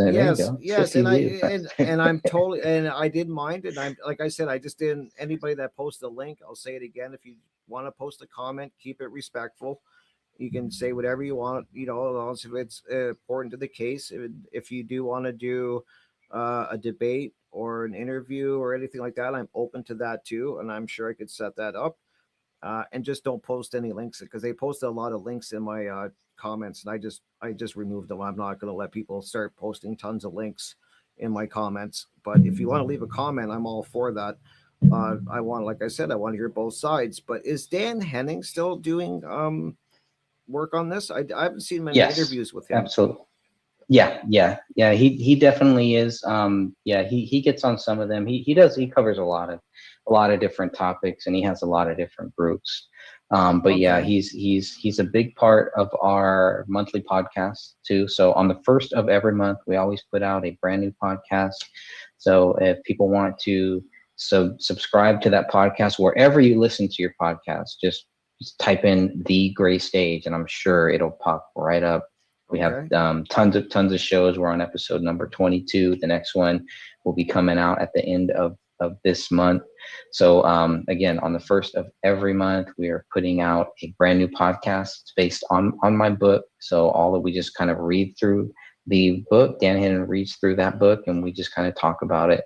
So I think we're only on like page 90. It's like a 200-page book. So we're not even about halfway through yet. Wow, I'd love to get you on one of I those will definitely. podcasts. Oh, I'm going to be there for sure. I would love to do that, Awesome. and I'd like to actually set up maybe where we could do have a group where maybe Dan and you and Catherine and me and some other people all kind of get in and just kind of. I would really like to do a interview with Dan Henning too, because Sure. I mean You should. Yeah, I mean, Yeah. I'm definitely interested in doing that because I've seen a few videos with him, and he does make a lot of great points, and you can tell he's done a lot of research into this, and that's what I Yeah. really like about that. I like the fact, as I told Catherine when I did her interview with her, when I had her on, is that's what I really liked about her channel was that she actually wasn't just giving her opinions, she was actually showing evidence, same way you do. You show it. Like, that's one thing I love about your channel too, is that you don't hide any of the files or any of the documents or anything. If you get it, you post it. That's amazing. That just shows that you're very transparent and you're looking for truth, and if you get evidence, you're going to show it either way, and that's all we can ask for in the end, right? That's right. We didn't know David personally. We didn't know Kamel. And I always tell people that I'm like, I'm going just by what I'm researching and what people have told me. And I want to make it very clear, like you stated, that I'm totally open to the fact that David could have done this and he may not have done this. And you've said that too. And Catherine said the same thing to me on my interview. When I interviewed her, she said she's open to the fact that he could have done this. So I just don't want anybody listening to this thinking that I'm trying to stay in the middle the best I can, hear both sides, and let the evidence take us where it goes. That's what all I can say. Sounds good to me. Yeah, man. So I want to thank you, Greg, so much for your time. And I know it went a little long, but I've been wanting to do this interview for a while. And I had a great conversation with you. I mean, as I said, I'm probably going to have 100 questions for you after this. And maybe I definitely will get you on again if you want to come on. Sure, absolutely. Discuss some other Yes, things. I'd love to go on your podcast, you know what I mean, and listen to discuss your book and that. I think that would be great. Sure. You know That what I mean? sounds like fun, man. Sounds great. That'd be awesome. Oh, definitely. So thank you so much for coming on here, Greg. And if you want to put this this interview, I post it. If you want to put it on your Gray Stage pod channel, I'd love to. You're free to do Awesome. that. Yes, that would be Thank great. you, man. More eyes on it, the better, I think. And then the more discussion, all the better too. Thank you. I really appreciate that. Not a problem. Thanks for making the time to come and see me this morning now, I should say. In my time anyways. And you have a great evening, or I should say great morning. I'm just getting Great morning. Yeah, great morning. And I'm looking forward to having you on again. Thank you, brother. Appreciate All right, it. Take care, my friend. All right, you too, man. Okay, bye-bye. Bye now.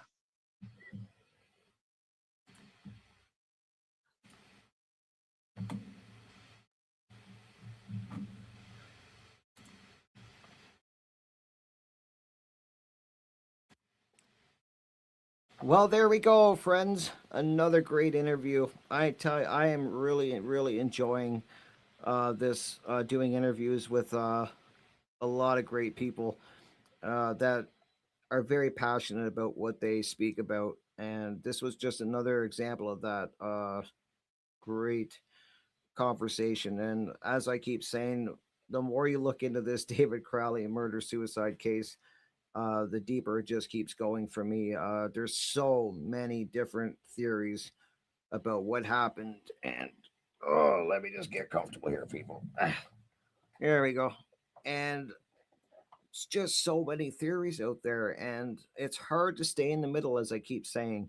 I find it very difficult to do that because you want to look at it as somebody who's doing an interview and looking at any of this information and evidence. You want to kind of stay in the middle and look at both sides and kind of see where the evidence takes you. And it's sometimes very hard to do.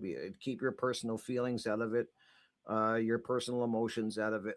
And I find that very hard at times with this case. And as everyone knows, there's definitely some people that are in the middle that really don't know if he did it or not. But there is definitely a group on one side saying that he did it. And then there's another group on the other side dug in saying that he did not do it.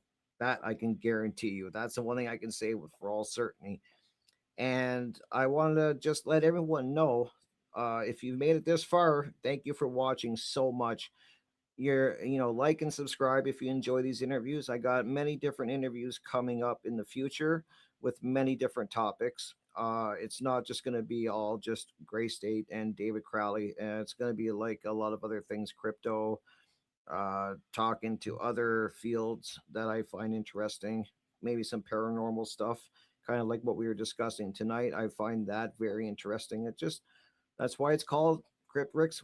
I've been thinking. It's just stuff I think about. And if anybody that wants to come on and has from the other side of this argument or discussion, I should call it.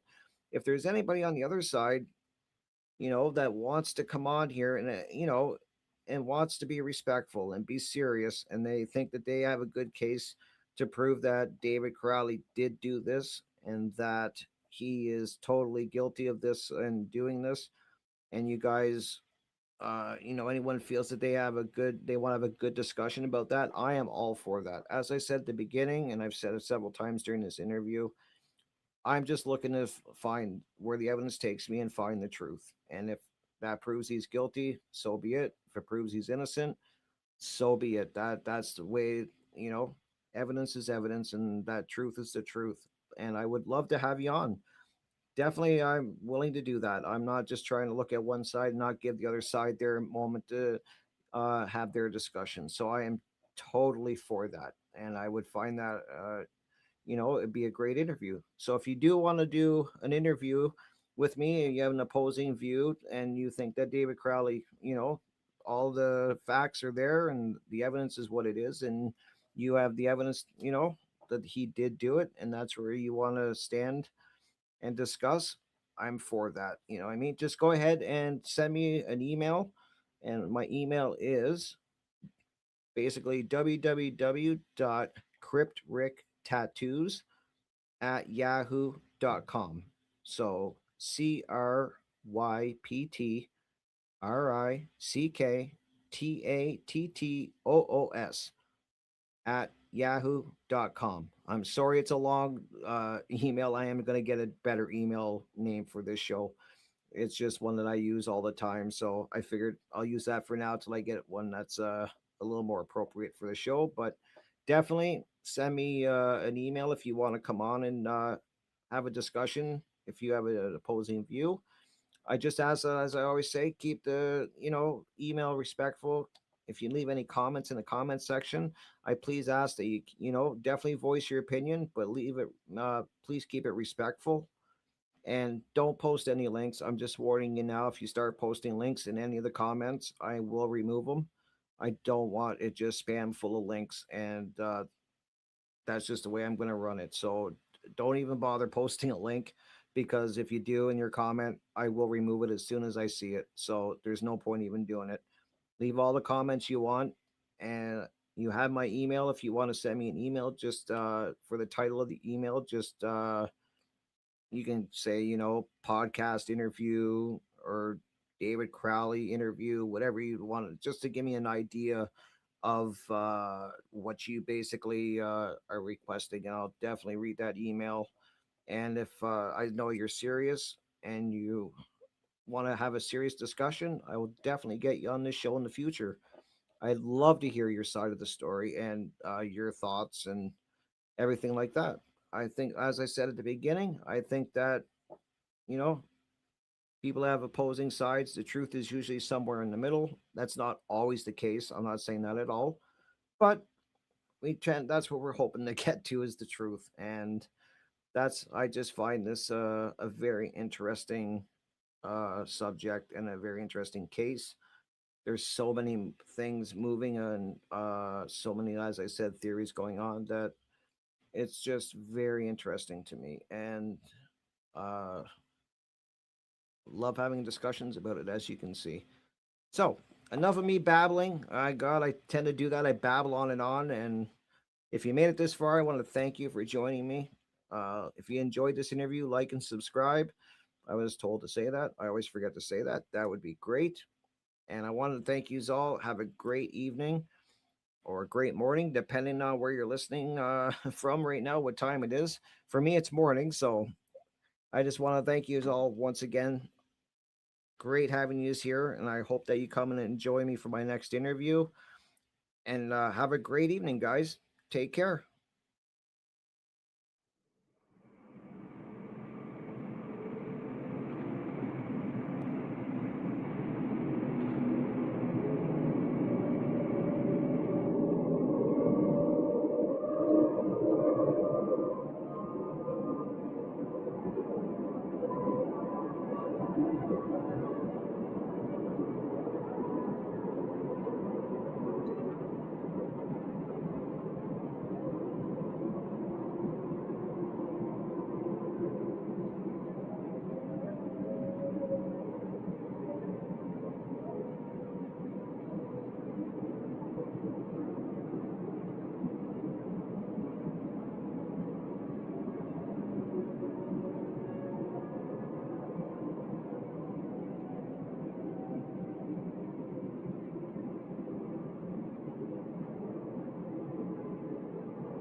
Hold on, I'm going to start this recording. Okay. Okay, go ahead. Nothing. I have one question to start with. Okay. Excuse me, I have a spring cold.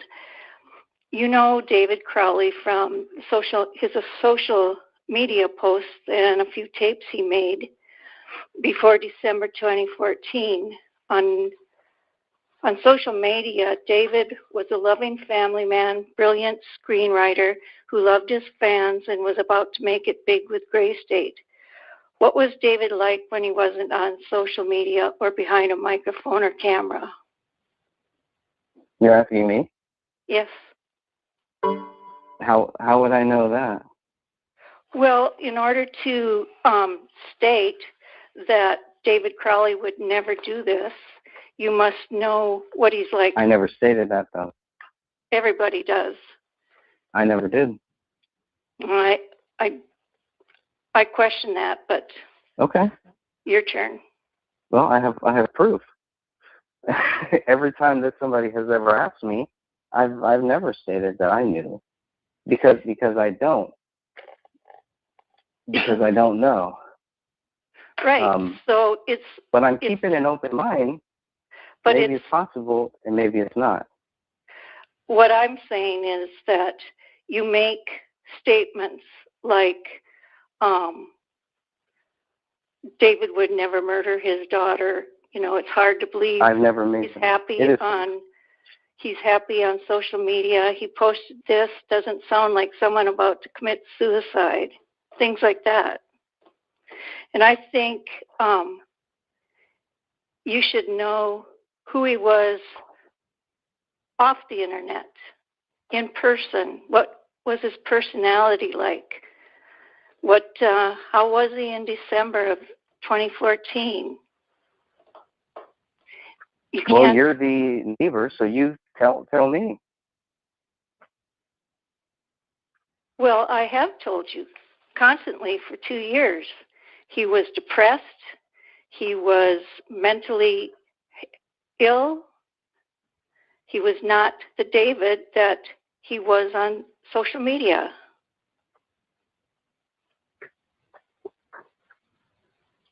And yet every time I've said that, everybody has attacked me for saying it. So No. The problem with you is that you are convinced that David Crowley is guilty, but the evidence does not back that up from what I'm seeing.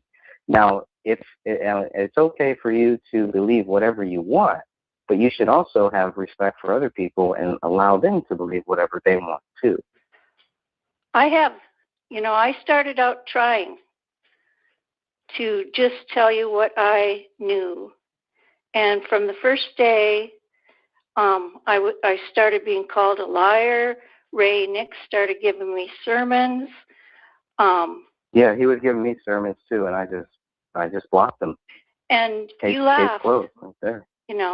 I was trying to answer everyone's questions in the order that you put them, and I couldn't get through them as fast as all of you were throwing them at me. So all of a sudden, I became a joke. So I decided then and there you weren't really interested in the truth. Okay, we got that behind us. Why don't you ask a question? Okay, tell me what you saw when you went over to the house. Okay, Colin and I had a discussion about the Christmas gifts. I asked him if they were still on the steps, and he said, "I'll go look." So he went over there, and he was going to gather them up and bring them home, but instead he just started stacking them on the steps. And then the dog attacked the window, and he thought, well, that's really weird because they were out of town. They wouldn't have their dog home. So he rang the doorbell, knocked on the door, and nobody answered. So then he got curious. He peeked through the window, and he saw what he wanted to be mannequins. And the reason he said mannequins is because of the shape, condition the bodies were in. Without heads and things like that, you just don't expect to see headless bodies anyway. He came home, told me, and I said that sounded kind of silly. And so I went over with them, and we both looked in again, and I saw David laying on the floor away from the Camilla and the baby. Excuse me. And I looked at him because I couldn't I thought it was a mannequin at first too, and then I realized it wasn't, and I couldn't figure out what was wrong until I noticed that there was a spine with a small piece of the skull attached. And then I looked over by the couch. David was more over by the Christmas tree. I looked by the couch, and I saw a big bundle of things. I thought at first it was a big butt. And then I saw a little hand. And then I realized that, they were all dead, and it was our neighbors. So I went back to our house, and Colin went to the neighbors. That's what I saw. Okay, and that led you to think that it might be a suicide? Well, I'm not one of you. I'm not suspicious if someone dies, I don't automatically think they were murdered. I just saw. But you did say murder or suicide. It's just interesting that you would say both. Why you'd say either? Well, I meant murdered as in Camille and the baby. it just jumped in my head because they were all dead, and that was the only way I could think of, that they would be, is that he murdered them and then committed suicide because there was a gun next to him. Did you ever have those feelings before about David, that he might do something like this? No, never. We were never afraid of him. I know it's been said that we were worried about his haircut and army fatigues, but that didn't bother us at all. That's fake news. But Colin said in the police report that he noticed a big change in David's appearance, but yes, that's all we noticed. Most alarming to him was that he observed that he only dressed in army fatigue. Yeah, that was. And you good. That was the police report. Colin wasn't alarmed by it. Okay. But you also said that, you were talking about how I don't know, how David was outside of social media. So did you know that David was actually mentally ill and all this stuff while he was living next door to you, or did you find out after these deaths? I found out after. Okay. So then we're in the same evidence. After you saw some evidence. And I talked to family members and friends. Okay. All right. So it sounds like you were kind of, in the same boat. Then we were kind of both just looking for whatever happened. Mhm. We just maybe I didn't speak to some of the people that you've spoken to that have convinced you why he did this. I hope they also told the cops too. They don't know why he did it. Then how do they know that he did it? Because there's obvious proof. There's in the diary that they found on the computer. These police reports. There's no obvious proof there because they don't mention it. You only received a small portion of the reports. I was told that I received everything. You received everything that they were willing to make public. Oh, okay. So you think stuff that isn't public?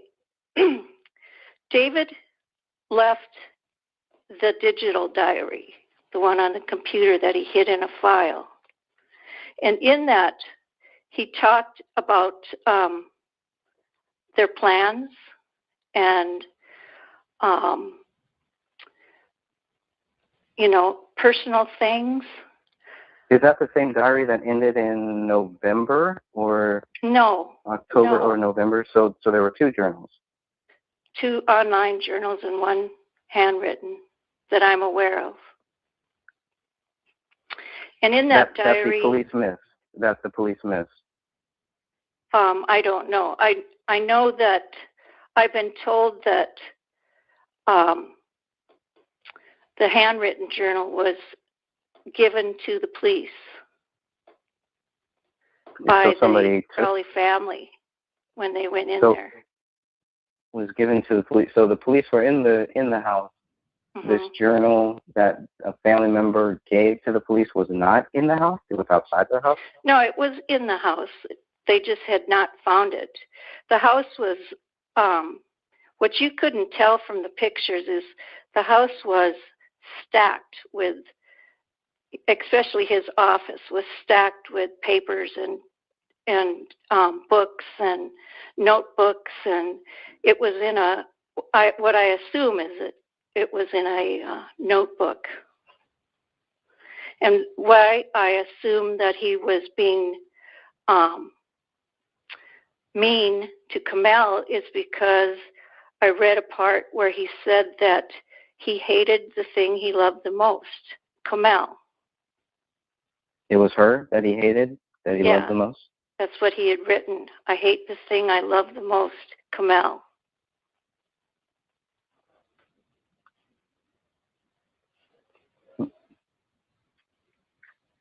Okay, if we could go back just a little bit to the mannequin, I guess, because the way that, again, the way that the police officer, I think it's Detective Brian Bone, wrote it. It says that where is it right here? He knows that the bodies of the deceased, but initially he thought that they were dummies or some type of props that were left in the residence to appear as though they were home when they weren't. Right. That's so what he told me. So he sees these bodies that don't have, most of the skulls are missing. He sees all this stuff, whatever. Greg? And then, yeah. Can I interrupt for a minute? Please. What he saw, what we saw, did not look like bodies.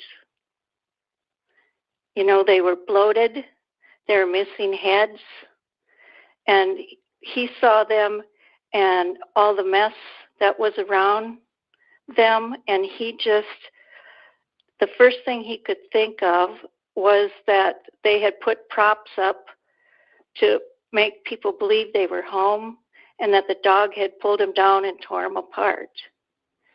You know, it doesn't make sense to someone who didn't walk up to that window and see this. You know, we understand that. And and Colin knew that it wasn't mannequins or props. He just didn't want to accept what he had seen because it was so horrific. Okay. And you looked in the same window, saw the same thing, but obviously knew that it wasn't a mannequin. Not when I saw the hand. Right. Just that it might be a suicide. I knew that was a human hand. And then I at first figured out that there was a spine with a piece of skull. And I'd never seen that, obviously, but I knew then it was a body, but had obviously been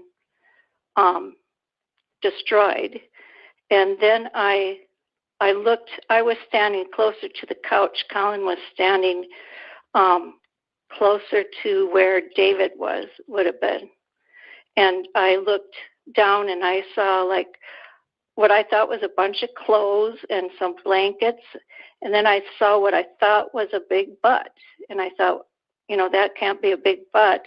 And then I saw a little hand, and the little fingers were, you could see the fingernails, and it was like yellow leather. And I realized that was a hand, and, I couldn't look anymore. I left. And Colin did too. He went to the neighbors.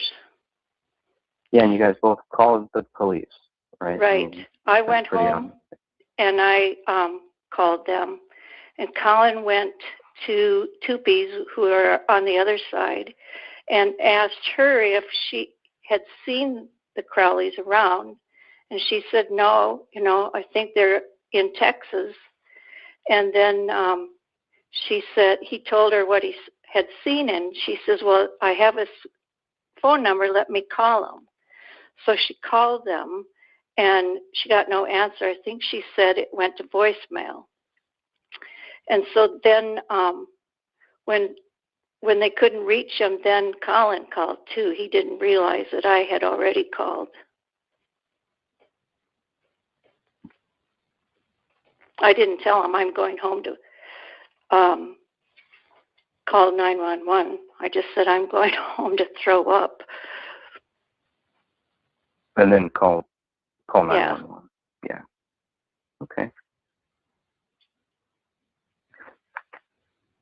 But did you see? So you saw the bodies, but you didn't see Allah Akbar on the wall? No, I couldn't see that wall because the curtain blocked it. Is there any reason why the curtains were wide open, but they weren't wide open. They were like a third was covered on each side. And I thought you said in one of your quotes that the curtains were wide open, which was unusual because they were usually closed. That's what Audrey had told me, or not Audrey, Lorraine then Lorraine Tupy, she said that I was wondering, I thought it was strange because their windows were open, wide open, and they normally have had them closed. So I can't see their window from my house. I would have to actually walk past or drive past their house to see. And I just didn't even think about it when I think I only drove past their house maybe 2 times, and I didn't think anything about the curtains. I saw the Christmas lights, and that was it. Were you ever in the Crowley house? I was in it before the Crowleys were there, and then when Alec, the reporter from the New Yorker, or the journalist from the New Yorker, I was home, and the doorbell rang, and it was him and Mason Hendricks, and they introduced themselves and just asked a couple questions, and he stood on my step and said, well, you really can't see what would have been going on over there from here. And I said, no, So then they went through the house, and he asked me along, so I went because I was curious about the dog water. And I went in, and except for what the cleaners had done, the house was exactly as it was that day. Do you know what date this was? Everything was there. All the clothes, half a bottle of, or half a drink of Coke, everything. The only thing that was gone was the living room furniture and his guns and camera equipment and other things that they took out of the home. But otherwise, the sheets and blankets were still there as they left them, and his computer desk was there, and her room was still full of toys, and her little butterfly wings were hanging on the closet door. What date was this? This was it was like almost a year, if not a year afterwards. Okay. And the second time I went through, it was the same way. They didn't actually clean out the house of all the other stuff until about maybe 2 or 3 months ago, where they came and, just put everything in a dumpster that they had dropped and took it away. How much interaction did you have with David Crowley while he was there for that year? I didn't have very much. I saw him when he did a lot of running and he did a lot of biking with his dog. So I would see him then and wave at him. And, I saw him, I asked him one time if my grandkids could play over there, and he said, yeah. And then my husband talked to him more. My husband would be out mowing the lawn or something, and they would talk. And he told Colin that he was a screenwriter. And, just other talk about like crabgrass and things like that. We didn't know them very well. And we didn't know what kind of thing he was writing or anything like that. But you had no problem, letting the kids play. So, that just, so again, we're back to where you're not seeing anything strange with it. I'm sure you would not let your children around somebody if you thought that there was something weird going on.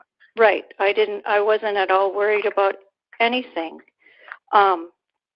It was my daughter. David had a garage sale where he was selling all his props and police uniforms, things, racks and racks of uniforms and lots of guns. And a lot of them, to someone who's not into guns, they looked real. And that day, Nikki came here because I had the kids that day, and she picked him up. And as she was going out to the car, David was standing inside the garage, and he had a gas mask on, and he had I'll call it an assault weapon because I don't know what variety of gun it was. And he was waving it around, and there were people there at his garage sale. And Nikki just saw that and thought it was really weird, and it kind of scared her. So she told me that she didn't want the kids going over there anymore.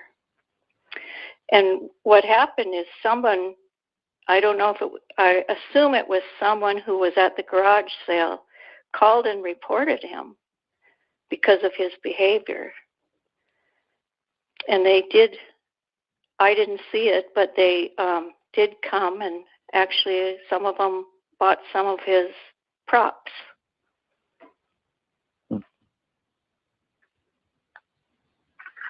Okay, that's because the I know only you had... alarming behavior we ever saw, and I didn't actually see it. Nikki did. Okay.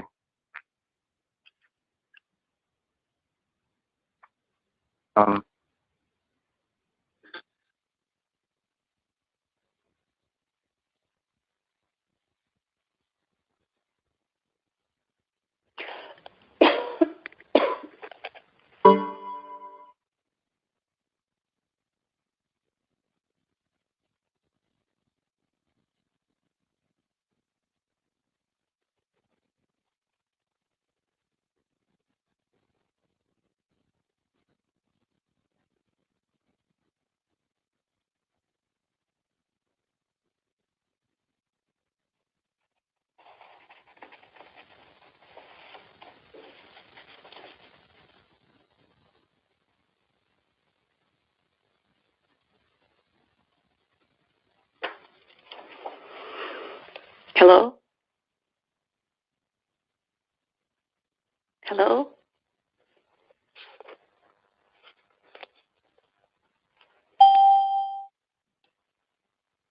Hello? Yes, sorry, I got cut off for a second. Apologize. Okay. I'm back.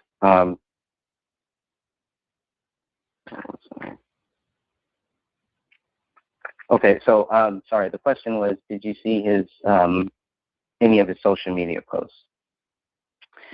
Not until after. Not until after. Okay, just like most of us, yeah. Right.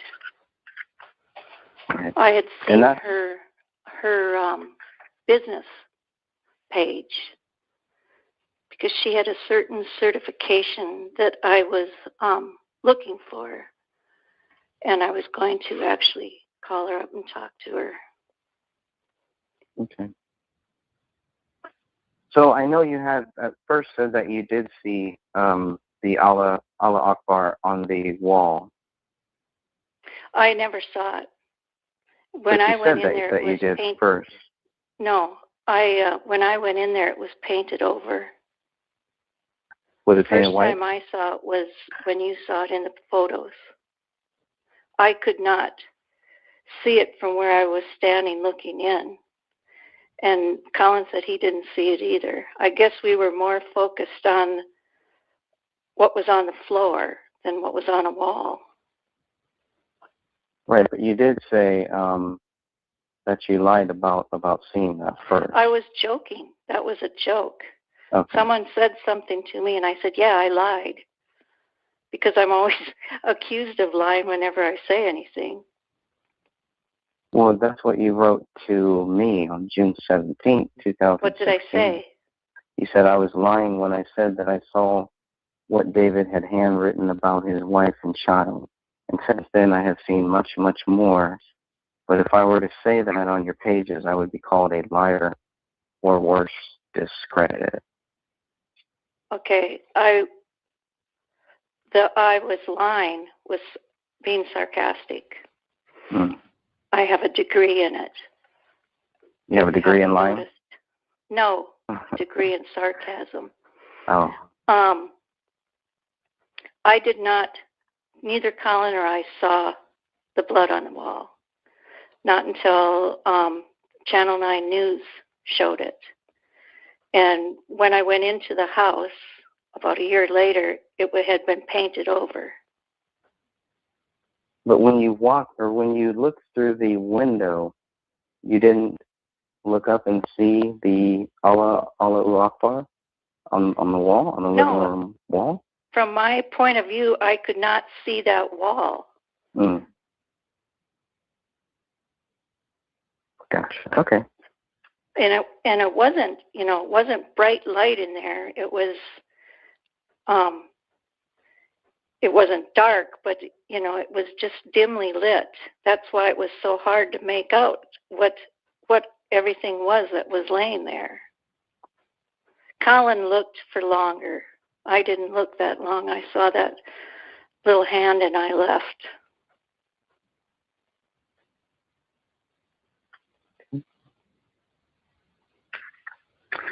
So when did you first think that David Crowley was actually mentally ill? Was it after you learned more?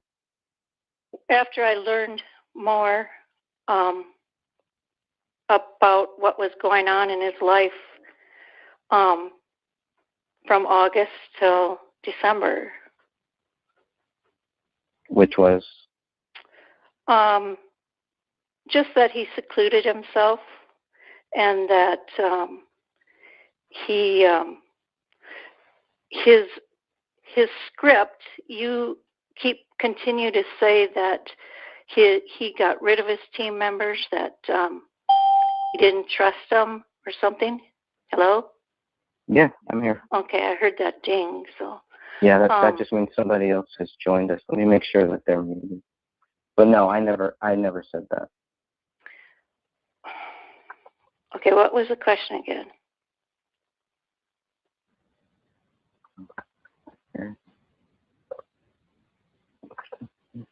How did I know? When did I figure out that he was mentally ill? Okay, when I started hearing things from his family and friends about his behavior from the time of the birthday party until the day we found them. And that was he had secluded himself and he had more or less the team members, he did not, they left him. He did not, tell them to leave. They left him because the script that he was writing was so different than what they had started out with. It wasn't anything like the trailer that they had made. And they weren't getting paid for anything. And, they have to have paycheck to pay their bills. But mostly it was just because of the direction David was taking it, and they couldn't convince him to go back to the original. That is my opinion from what I've heard. Mm. And then certain things that were on his phone, there were videos on his phone of Kamal having some kind of hallucination, and just other little things. I don't know how much of this will be. I don't want to say too much because a lot of it is in the documentary, and I don't know how far the documentary went into that. And I don't want to say anything without the family's approval. But what do you think of?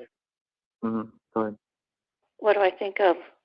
What do you think about the pack theory? It's true. It's true. The online diary that not a diary, but a journal that they found. He had posted pictures and stories and personal items, and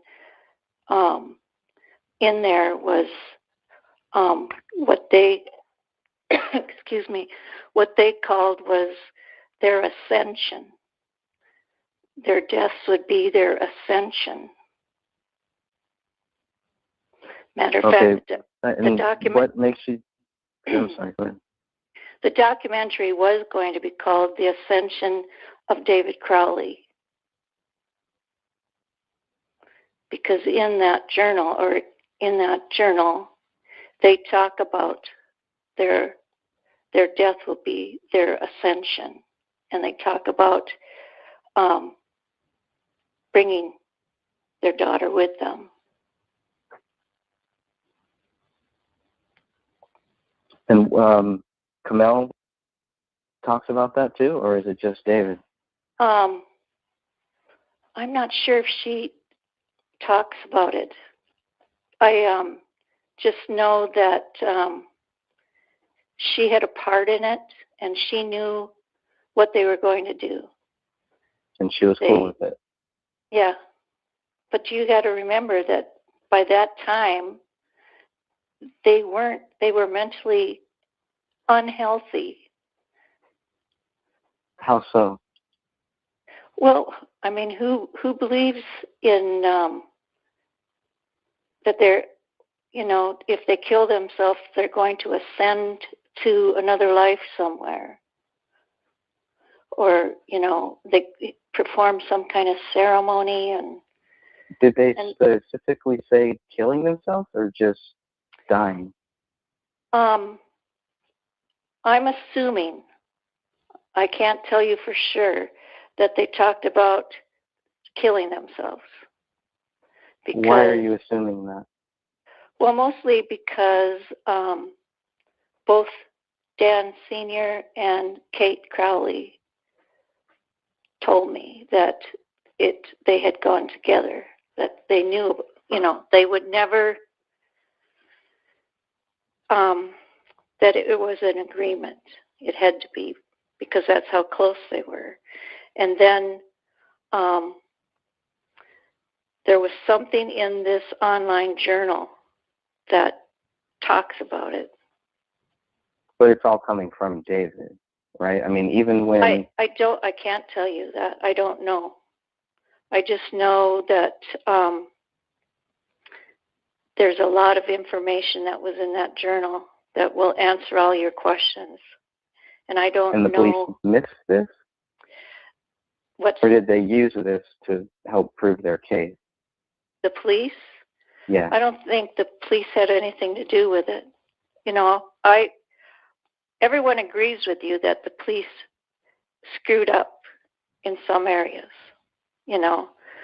I don't think they screwed up in saying it was a murder-suicide, because of, well, first off, they're trained to recognize that.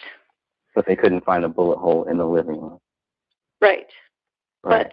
But, I don't know Great if the training. Christmas tree was blocking that hole or what, but yeah.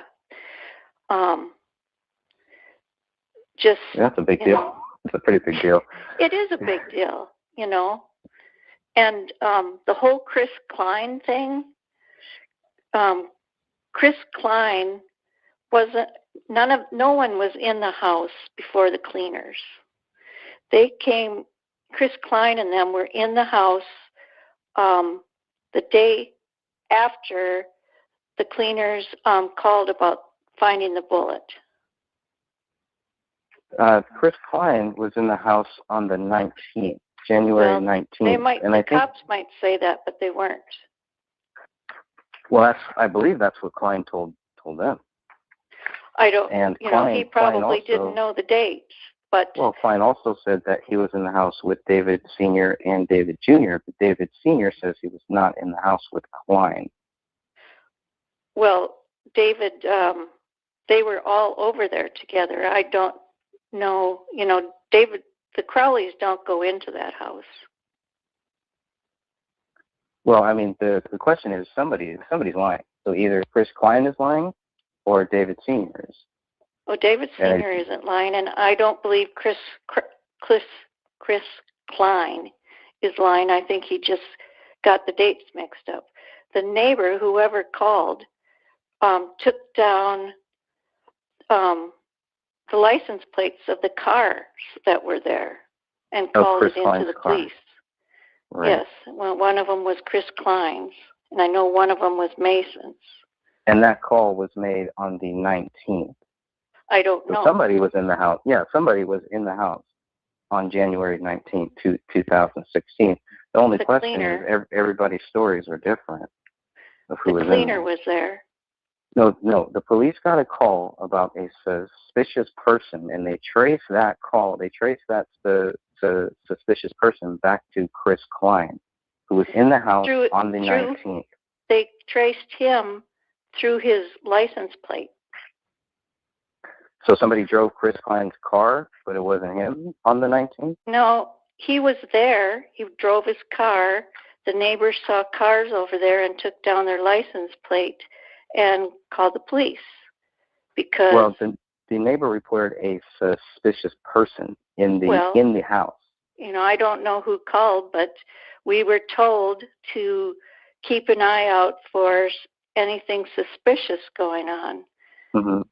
And that day, I can't remember if that was the day that they were moving some of the things out. Well, I think what Mason Hendricks told me is that they were moving stuff out a few days after that. But somebody was there on the 19th. It sounds like, from what the police say, Chris Klein was there. And I don't think Chris Klein was never there alone. Well, then why didn't the police, ever ask anybody else? Why was it was just Klein? You'll have to ask the police. The police reports, there's a lot of misinformation in them. And they may... Why would they do that? I don't know. Maybe they guessed at the dates. Your guess is as good as mine. But, they made a lot of the Apple Valley police. I don't believe the BCA did because, they've worked with us before. We don't get triple deaths here in Apple Valley. I think this is the first one I've ever heard of. And we've been here for 35 years at least. Okay, so I think the problem that I'm having with just to take a few steps back, going back to the whole pack theory, or maybe we should finish. Let's finish up this Klein so we can always go back to the pack okay. theory. Because then it does go back to the question: well, why did police, why did somebody call police reporting a suspicious person rather than multiple people? Well, maybe they only saw one person. Well, they gave them multiple license plate numbers. But the police only report following up with Klein, not with any other people. They followed up with others too. I know for sure that they followed up with Mason. But there's no police report on that. And that was like a month later. Yeah, well, they followed up with Klein a month later too. But yeah, there's no police report. Actually, I don't think Mason Hendricks is mentioned in any of the police report at all. Yeah, I don't know. Well, at least, like you said, the ones that the public got. But the way Detective Gummer answered my question, it led me to it was a very, very simple question. Did we receive all of the police reports? Not public, but all of them. He said yes. It was very, very clear that there were hundreds of photos that we didn't get. So, if he's accurate about the photos, I have to. I got to take him at his word. You can figure that out just reading the reports you have, because all of them say the recordings are attached. those are the police reports you read are summaries, quick summaries by the cops who were there that day. Or, if they did something on the case a week or two or a month later, like follow up on the phone records and things like that. Colin and I were interviewed 3 times, and you don't see any of that. I think you're actually in the first couple pages. I think one of the things that I really didn't like about, just as a side note, just on the police reports, was the stuff that they chose to censor, and then the stuff that they didn't. Like, hey, come on, censor people's phone numbers, censor that type of stuff. There were some things in there that they censored that were just like, why is this even being censored? But different police. Was it the blood and things? No, it was something to do with the daughter. It was there was something that happened at Rainey's school, and back in October of 2014, and this is really sad to me. I mean, this was one of it was. But anyway, so they had. Can you imagine what she was going through in that house? Secluded. No, I can't. And her parents in the condition they were in, and gradually getting worse. We don't really know one that. video that I know of that was on the phone of Kamel was she was hallucinating and thought that the devil was there trying to get her or something like that. Where was their daughter when this was going on? Did she see things like that? So I can understand why she freaked out in school that day and hid and cried and, was scared. Because I imagine she was seeing a lot of scary things at home. But she made it to school, and this was in October. So, if there's still 3 more months, I believe. Yeah, 2 more months. I mean, she wasn't even outside playing or anything. They kept her. They came home in the house. And you didn't see them again until I rarely ever saw them because I don't keep my eyeball on their driveway, and that's the only thing I can see. And like the last time I saw Kamel, she was running from the house to the mailbox and back to the house again. And that was like somewhere around Thanksgiving. And that's the last time I saw her, and I can't remember the last time I saw David. I think he was talking to someone in the driveway, but I can't tell you what time of year that was. So then I think it's fair to say that you really don't know them. I mean, you really don't know what it was like for them in those last couple months. Is that fair? For you, because you haven't seen everything that the family and friends have seen. So you can understand where I'm coming from.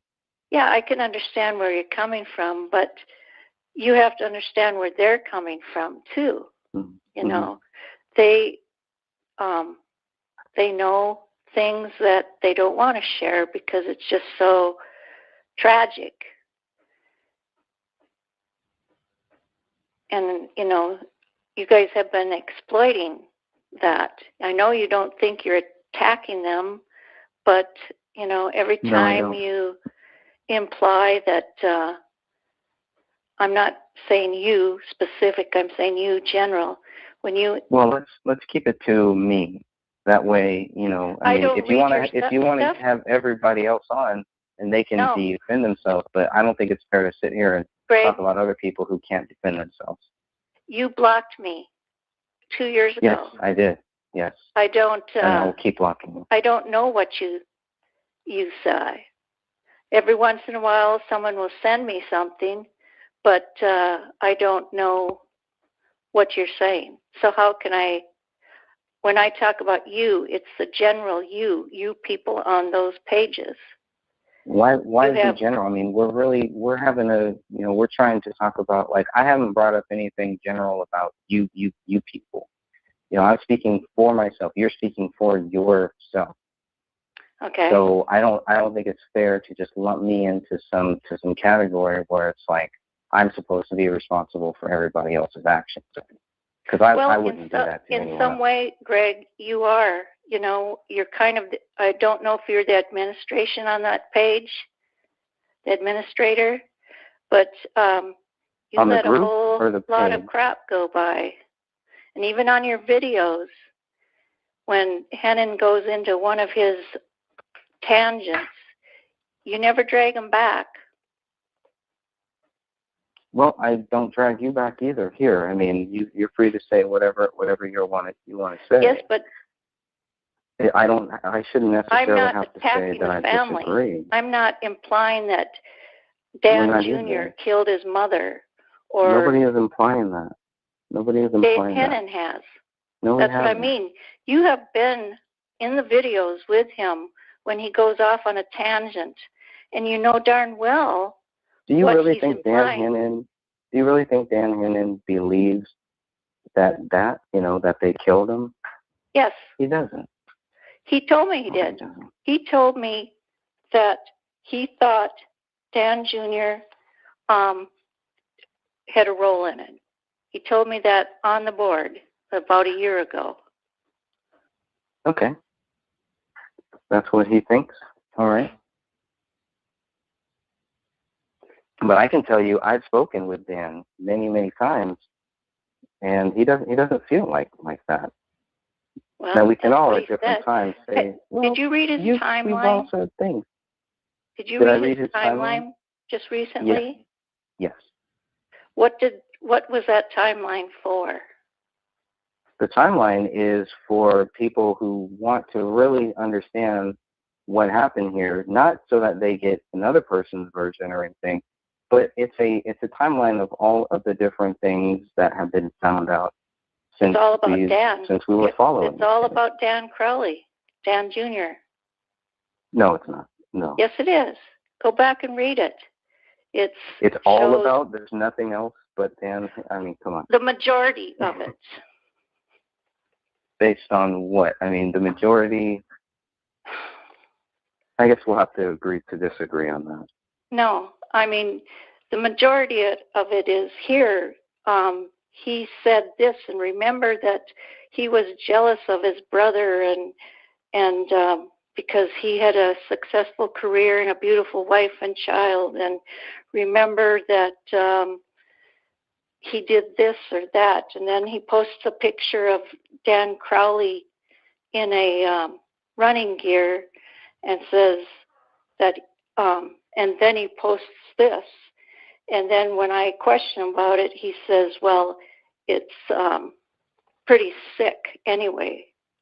That whole thing is a breakdown of Dan Hennon leading everyone to think or to believe that Dan Crowley had a part of this. Well, if that's what you take away from it, I'm not you're the only definitely one that entitled does. to that. Yeah, I'm well, not the I only don't. one. I think I think there are a lot of people who might read that and not feel the same way. Well, That's all I'm saying. sure there are a lot of you that do, but that's what shows up on your pages to people who believe the official story. Just because I have a hard time with, like just yesterday, I read something you said about this debate, and you said something like, well, she'll say no because she believes the official story. I have seen no reason not to. What are the reasons to? To believe it? Yeah. I believe it because of what I've seen, what I've read, and what I've heard. And you think it's a pack theory. Based on whatever that is, you think it's a pack theory. It'll be in the documentary. Hmm. By the way, Colin and I were in it too. And a month or so ago, I asked Dan Hennon if he had met any of David Crowley's friends in person, and he said no. And I said, well, I happen to know that's wrong, because several members of David's team were in his house during his interview. Several members. Well, Hendricks told me something different. He told me they weren't in the house. So I don't know. I guess. Well, Peck. Do you know Chris Peck? Not personally, no. No, but you know who he is. Friend of David, right? Yeah, he worked on David's team, and he was the sound man, the inside sound man. Okay. Why didn't Peck just introduce himself like a normal human being? What's up with all the games he had like been that? told not to, and because he was ready to crawl across the table and choke someone. Yeah, I'd like to see that. Okay. Well, I mean, that's just this whole documentary thing. They've been so, and I told Mason this too. It's like, you guys didn't have to be so secretive. You would have gotten the same thing. You would have gotten the exact same. They same wanted stuff from us. the absolute truth, and if they wanted the truth, then they should have been real about their intentions. The fact that they didn't, and the fact that they weren't, shows me that maybe they didn't want the truth. Maybe they wanted their version. Okay, tell me this: when Sean Wright and Mason and a few others tried to talk to you about what happened, no, they tried to tell me not to pursue this case. That's what Sean Wright told me. And they also said what had happened, what they knew had happened, including that it was a pact. Sean had said a pact. Mason Hendricks had said a pact, and then Mason Hendricks changed his mind about the pact. Sidra told me that there wasn't any pact. Well, so we're going back and forth with it. Well, that was because anything they said, it would be taken and you guys would run with it. You'd make up all these possibilities of maybe this or maybe that, or, it's like they didn't tell you a lot of stuff because they didn't want to see it on video of you and Dan discussing it and adding your opinions. But they still tried to contact us, knowing that we would do that.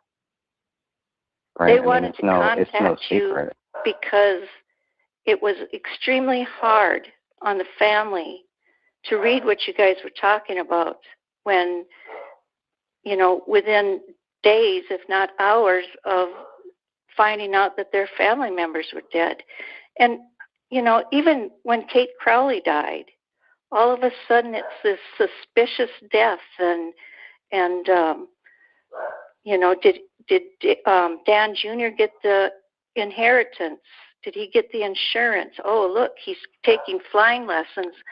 How can he afford it? Things like that. You don't see it as personal attacks, but it most certainly is. They most certainly are. They're questions. They're not. It's not like they're saying this is what happened. They're questions. There was also time travel questions. I mean, they're questions. Don't play semantics. I just want a question has a question mark on the end. It doesn't say there is an obvious jealousy between the brothers. Yeah, things like that. Right. It's just a question, right? That's not a question. there's opinions and then there's questions. So an opinion can't be a question. If anyone,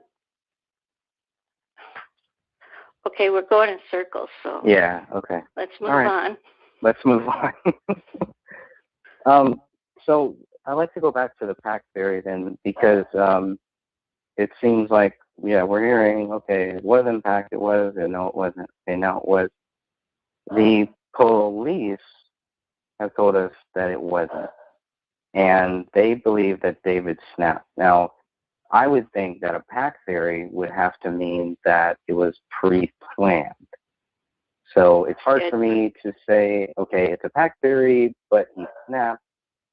Oh, you know, I mean, it's like, okay, Yes. that's just The problem little, you're having is you think of snap as being, okay, I'm fine right now, and in 5 minutes I'm going to be absolutely going crazy. And no, it that's didn't not what I happen think like at that. all. Yeah, but that's not what I think at all. What is it then?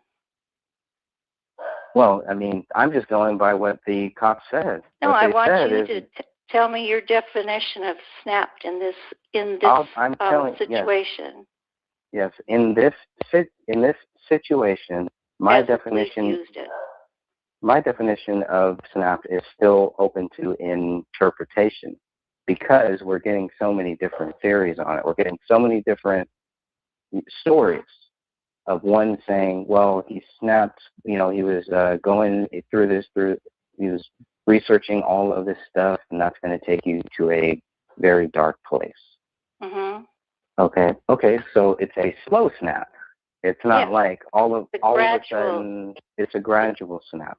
It's a gradual decline into mental illness. I'll call But it the police mental have no proof towards that. The police don't know.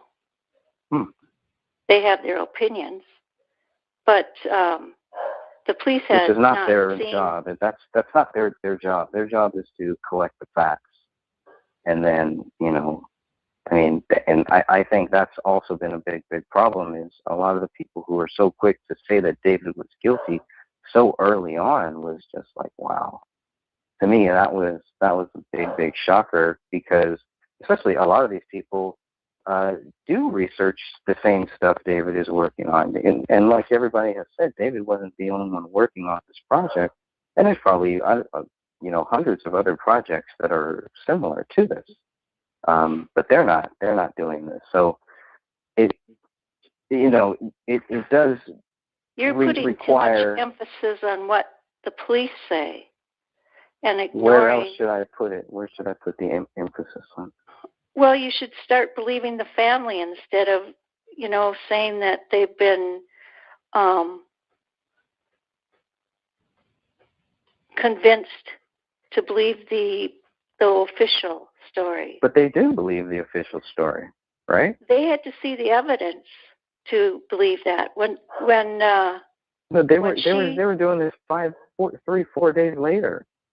Not they were not done. Mom and Dad and Dan or Allison. Dan Jr.? Yeah. Yeah. Oh yeah, he was right there with them when they did the whole tour, going onto all of these TV stations or whatever. I mean, saying that, hey, David, David did it. They were so angry, but they were so angry at people who might have thought maybe David didn't do it. They were angry at what you were doing with the story. They didn't want us to do anything with the story. They wanted to control this story from the very start.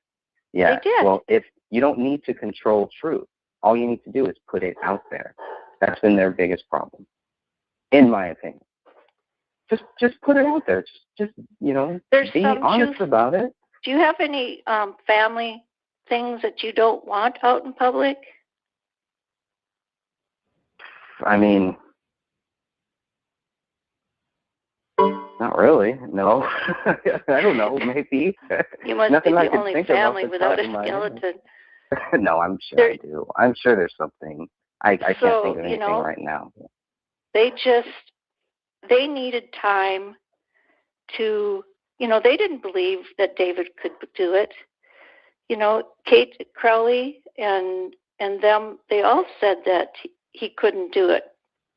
And it wasn't until after they had seen the evidence that you haven't seen, that they came to their own opinion that he did do it.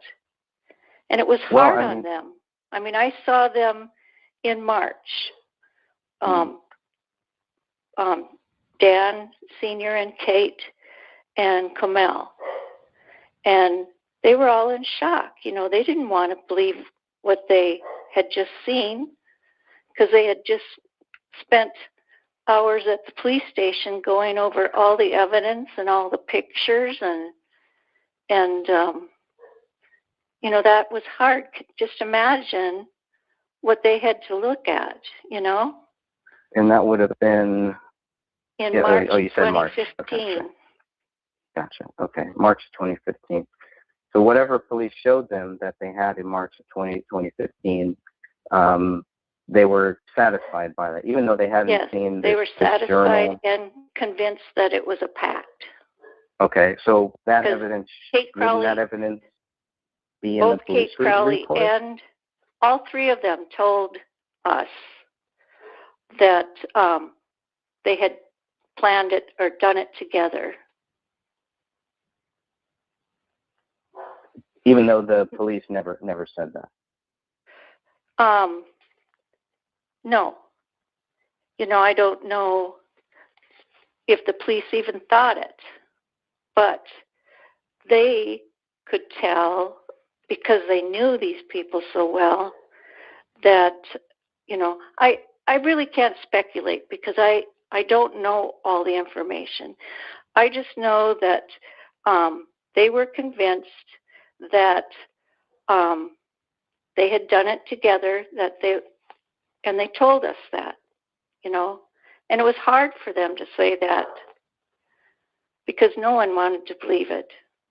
Although you don't want to believe someone came in and murdered them either, but.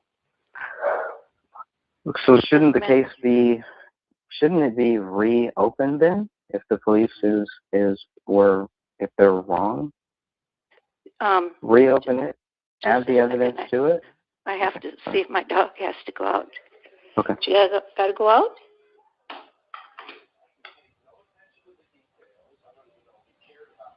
My cat's been trying to go out, but it's raining, so she's not going.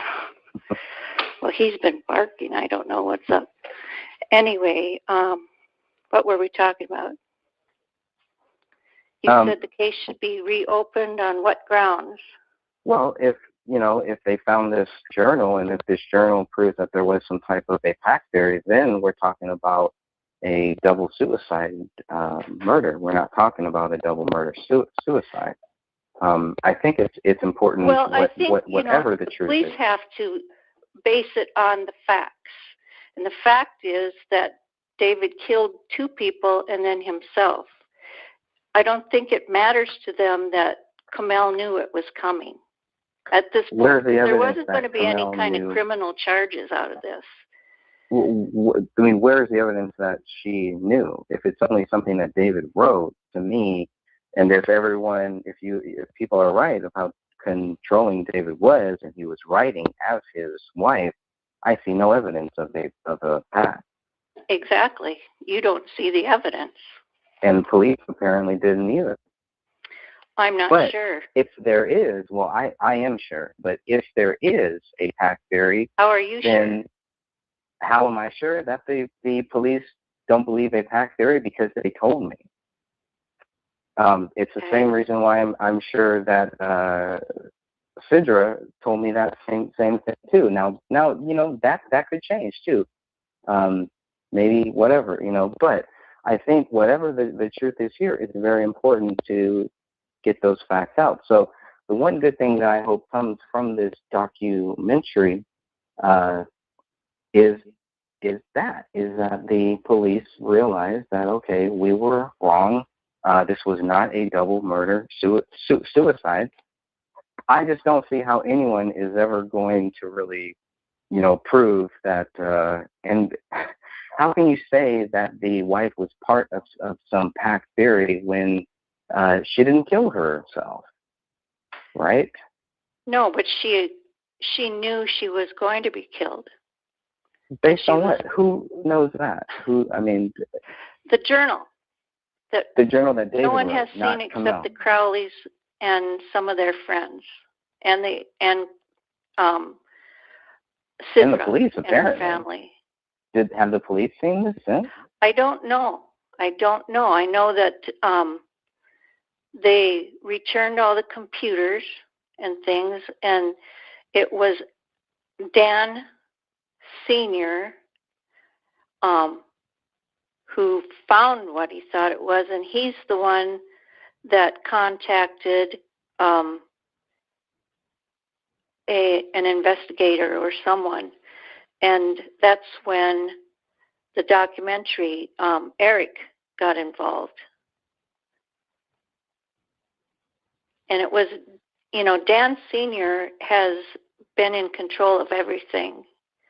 Things that he didn't want out, photos like of the wall, and it was to protect his family.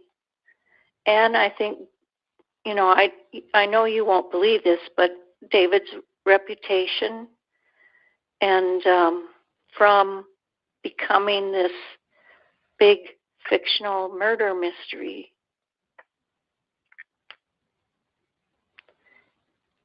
We're looking at this in two very different points of view, because you're prone to believe the conspiracy. No, I'm not. Yes, no, you I'm are. Not. Everything no, on everything leads me to that conclusion. That's your view, and you're entitled to that, but that's not true. Well, we'll have to disagree on that too. Okay. And I'm looking at it as just a neighbor who has got to know the family members and some of the friends, and have talked to them and how they feel, and I've seen some of the evidence.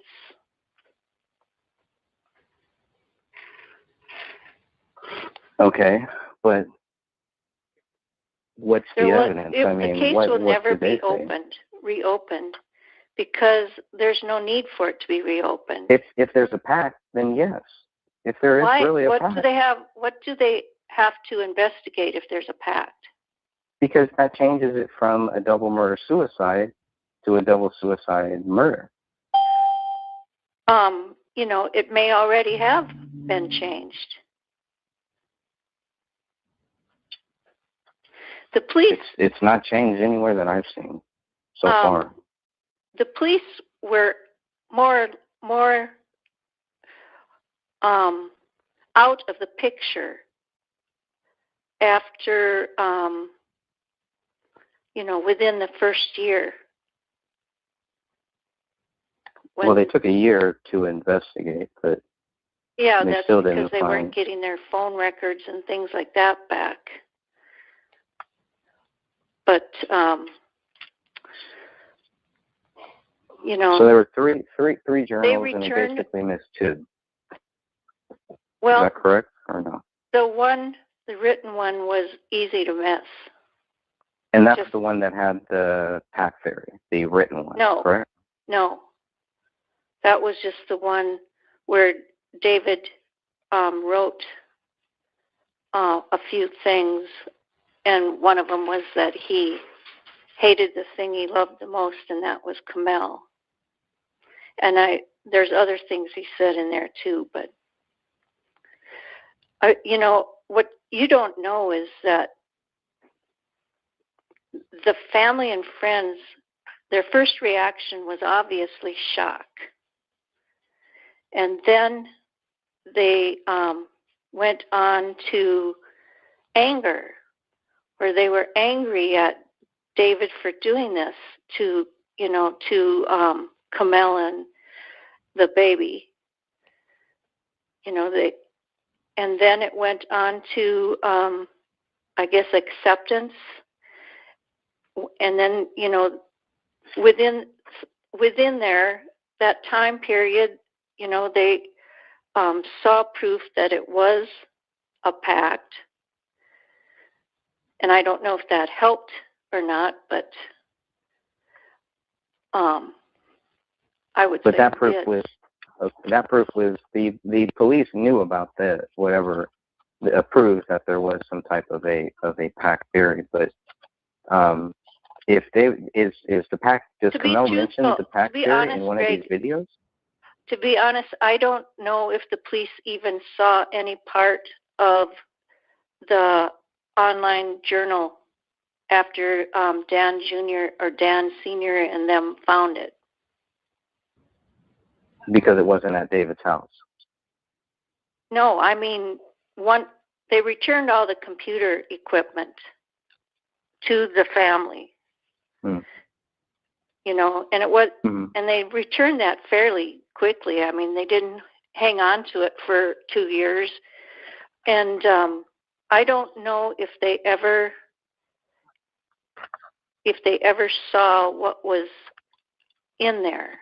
I don't know if Dan Sr. brought it to their attention or not. Well, the police say that they went through everything. They claim to have gone through all of David's hard drive, all that, blah, blah, blah. They made lots of mistakes. Yeah. Which, you know, people are human. You know, the Quran, they didn't take that into evidence. That got thrown out by the cleaners. So when Sidra saw it, what did they show her? Just the photos, I guess? I guess. Yeah.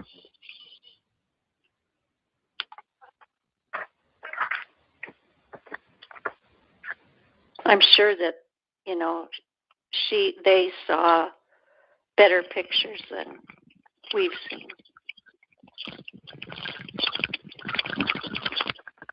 Yeah, to me, it still seems kind of strange that, you know, so many people who believe that David Crowley is guilty have all of these different theories of why he's guilty.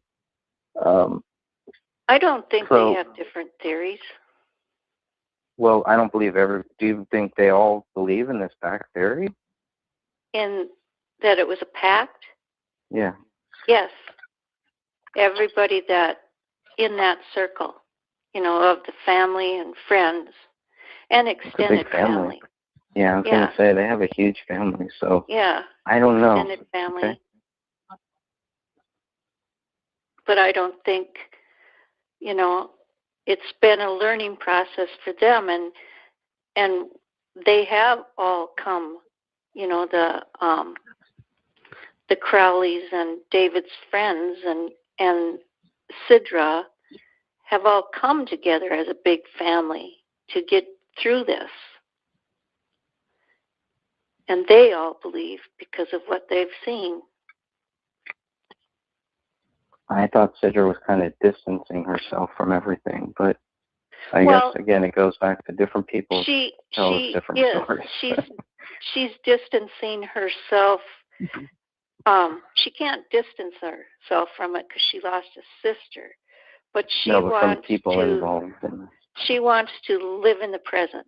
She, you know, that's her way of dealing with things. She's accepted it and done any forgiving that she felt she had to do, and wants to go on and be a mother and wife, you know, without all this sadness hanging over her. She wants to remember them in a positive way, and not in what she saw in those pictures.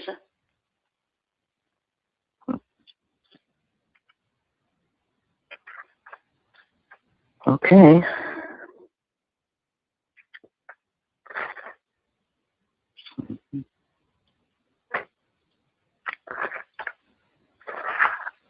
What about the two notes? Because it was always like, well, okay, if this is a suicide, regardless of the pact, police were saying they never specifically said that it was a suicide note.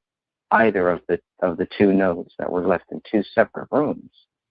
But they were very clear to say that, there was a note there. And then when I spoke with some people who I think have changed their story later on, again, is that, the note was a suicide note. No, it wasn't a suicide note.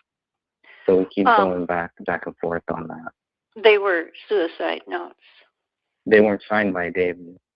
No, but have you done intention. have you done any research on suicide notes?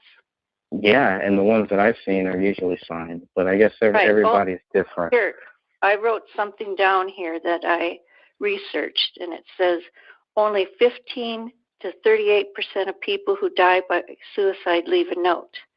What's that according based to on? the results of 5 studies published in the last 10 years in a report by Stacy Friedenthal. Yeah, I'd like to see how many people were actually studied for it, because I've never been a part of any poll or any studies. So well, I that's don't. because you're not in the field. These were studies done by people in the field. She's a licensed clinical in the mental health field, or I don't know, forensics. I don't know. She's a licensed clinical social worker, a PhD. Yeah, well, that's not hard. But I would just wonder how many people were actually polled, or I guess included in those. I think in those stats. what they did was gather data. I read part of it, but it was so long and. Yeah, no, they don't do a very good job at saying, like, based on we interviewed they do a good job, 500 people, but people outside of their community can't really understand or have total interest in what they're doing. Okay, the most common theme in suicide notes is instructions, and instructions like don't forget to pay the visa bill, or Johnny has a dental appointment, or in this case, open gray state, last version.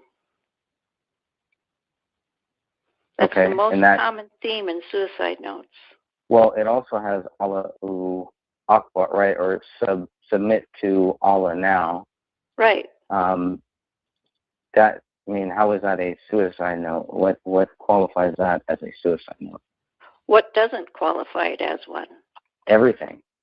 What? Everything. Well, because first of all, it isn't signed by David. It doesn't have to be signed. Why wouldn't suicide notes don't? My nephew died a month after the Crowleys, and he didn't leave a suicide note. He left 3 Post-it notes. Okay, and those are considered suicide notes? Yes, because he said, goodbye to his parents. In 3 notes? In 3 Post-it notes. You're assuming that everybody writes this, well, I'm doing this because I'm so I'm not depressed. assuming anything. No, I'm not assuming anything. Well, I'm just saying you are assuming. You are assuming that it is a suicide note, and a lot of these other people are also assuming it is a suicide note, and I'm saying that is an assumption. It is very irresponsible to call it a suicide note unless you know that it's a suicide note, and you don't. But yet, you can say that it's not a suicide note. Yeah, without knowing that it is a suicide note or not. How? Because nobody can prove that it is. And when I ask different people, believe me, I've gotten different stories. Okay, some people might think that it's a suicide note, and they're free to think that. But it's very irresponsible to say that, yes, this is a suicide note, because you don't know. So you say that the family are allowed to feel that these were suicide notes, but it's very irresponsible of them to think so. No, it's very irresponsible for them to try to state it as fact, just like you just tried to, when it's not a fact. I mean, it's very irresponsible for you to say they're not. Right. Without knowing if they were. Right, but that's why I always say that that's my opinion. I never stated as fact, and I just think in the future, you should also do that too. You should always say, in my opinion, then, because I haven't seen that very often. Then you haven't seen a lot of my work, I guess. I've read some of your online stuff, your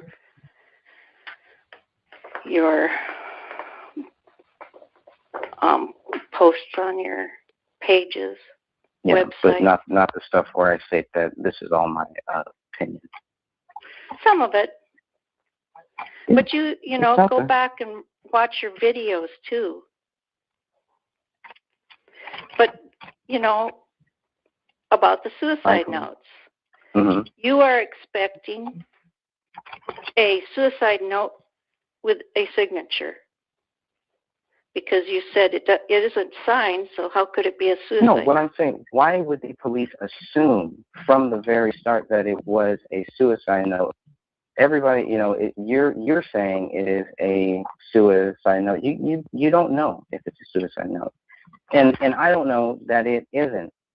So Correct. I can't state. I can never sit here, and I never do. I never sit here and say this is a fact. It is not a suicide note. I believe that it's not a You suicide believe note. it's not.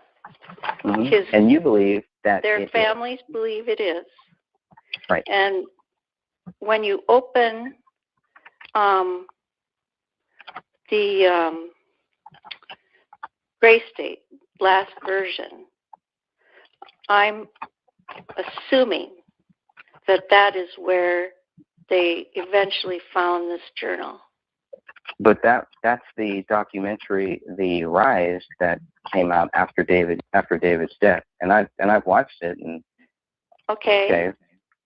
And I mean, Gray State, you were saying that he couldn't have hidden a file in there. Well, he could have hidden anything, I guess, but right. Where's the evidence? So you have to understand where. Why would he tell them to open Gray State last version? Only he knows if he actually did. Right? Okay. Because I wasn't there. You weren't there. No, so but we can guess, we can assume, but that's about it. I'll go with the family who think that both were suicide notes. The one, and I don't know. Is there any reason why they might have wrote that, them in two different rooms? Though? Huh? Is there any reason why they would have done this in two different rooms, and why one would be a paper and the other one would be in on his computer? Who's to say that common? It wasn't? It could have been Kamel that wrote the one on the computer. Yeah, it could have been. But then that goes back to the whole pattern. There was blood on those keyboards, the keyboard. Yeah. And from what they said, right. But you're talking about a man that had just killed his family. You know, you can't. So you're going to go in two separate rooms, write two different things. He's obviously not acting normal. Why doesn't he just post it online or something like that if he really wants to? I mean, I guess I could just say, well, why this, why that? But yeah, he did what he did.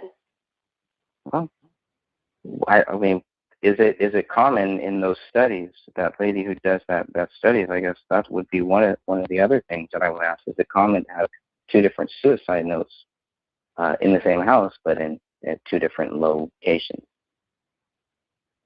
I don't know. I just know that the largest majority of suicide victims, don't leave a note. Based on that study. Based on many studies, if you do the research. There's more studies? Okay. Oh, Greg, of course there's more studies. And they're all going to tell me this. All these studies are going to tell me this. Well, you'll have to do the research. All of them that I researched suicide notes for at least 3 days because you guys were making thing about the suicide notes. So well, almost actually, Mason, everyone I read said that the majority don't leave suicide notes, and the majority of suicide notes aren't the "Dear John, you did this, you broke my heart, so I'm going to kill myself." It's can be anything from one word to there's one documented to be one volume. there's nothing in there about a pact either, right? About what? I mean, if you look at these two notes, and if you include the writing on the wall, there's nothing there to indicate a pact. If Kamel was, if they believe Kamel was shot, and if Kamel was shot from behind, it also, leads more questions. Why? What type of pact is that? I believe that she possibly didn't know when it would happen, or that she and Ronnie were had their backs turned, and so that Ronnie wouldn't see it coming. But Ronnie lived a little bit after, possibly, right? I don't know. Well, there was the lack of her blood found anywhere, which led some people close to David Crowley to believe that maybe maybe the daughter didn't die right then. No, but again, speculation. There was a lot of blood soaked into the carpet, into the rug. But it was all the wife's, not Ronnie's, No, right? No, it wasn't all. David had both of their blood on him. But the lack of blood, I believe it was it was the lack of blood it was the lack of the daughter's blood that was found on the wife that some kind of wondered if, maybe they were killed at different times. But, I think that they killed her, and then he killed Kamel, and then But you just said that together. he didn't want to. You just said that he didn't want to. He didn't want them to see it, right? So right. He didn't want them to see it, but then he kills the wife before killing the daughter. No one knows who he killed first. There was that whole rug underneath him was soaked with blood and body fluids. There was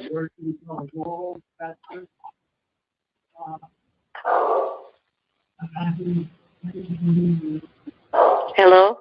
Yeah, I'm here. I'm trying to see where that's coming from. Unless that's coming from you. No, the dog barking is from me. Let me close this door. I just seeing if everybody else is muted.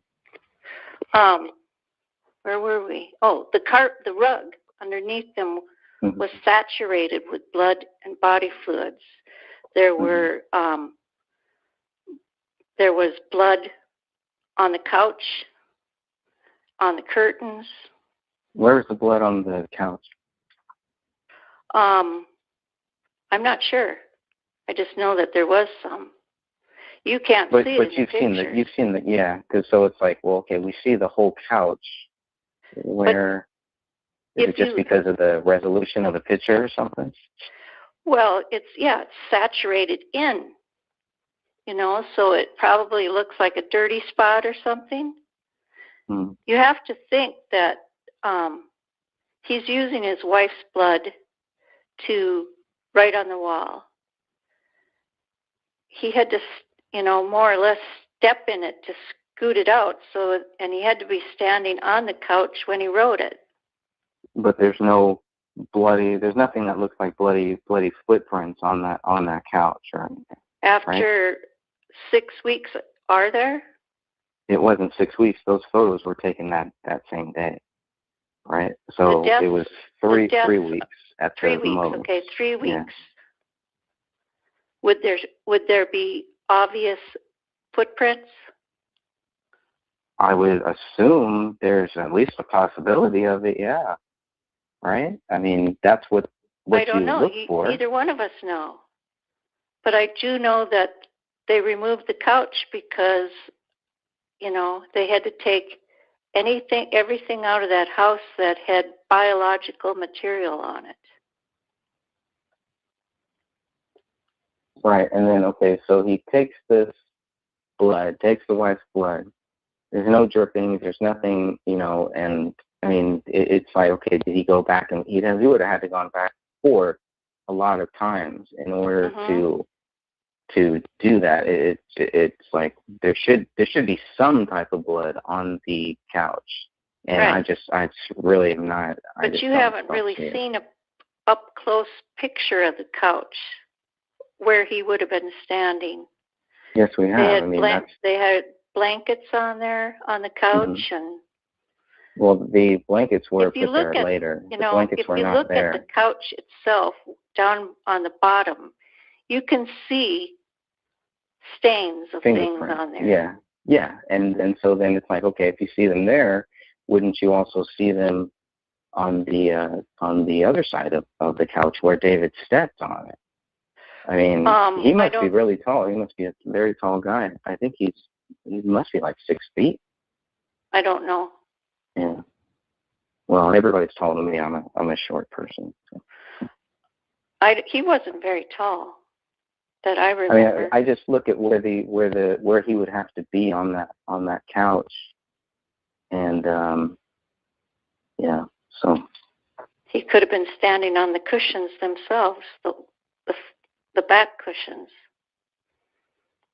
Had 1 foot on the, I don't know. 1 foot, yeah, 1 foot on the thing, yeah, and then it also, I guess, it kind of looks like to some people that he might have used 2 hands to actually write that, which to me is kind of strange, but the lack of blood droppings that you see from where the bodies were over there. I mean, and I mean, the fact that the wife also talks about the devil and stuff, aren't you open to maybe there was some demonic possession going on here? No, I think there was more like too much drinking and mushrooms and pot.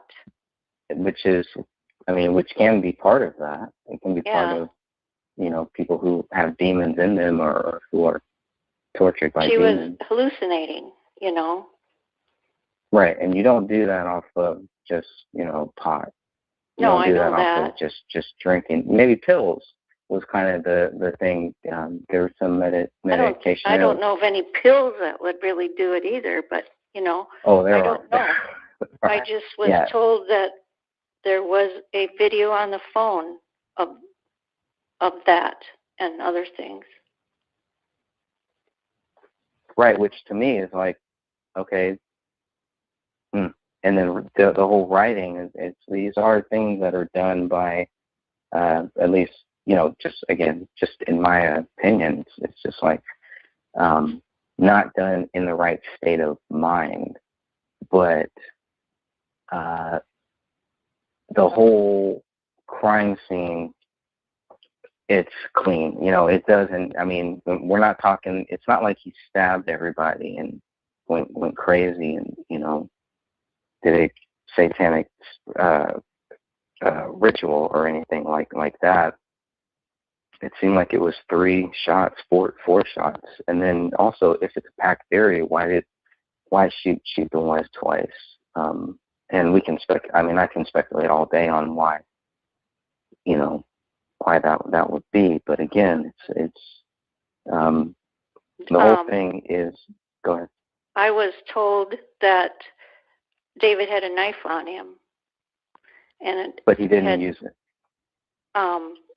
Yeah, he did. I don't know how or where, but he had both of their blood on it.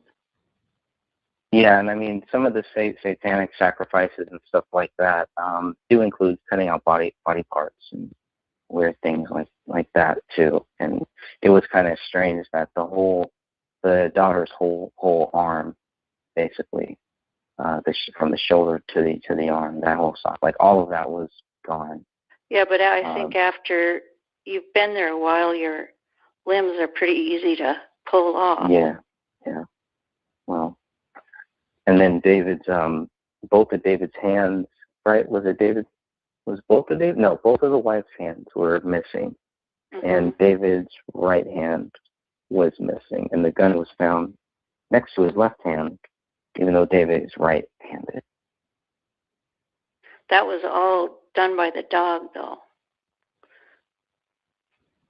The dog moved the gun into that. I don't know the left hand, if the dog did anything with the gun.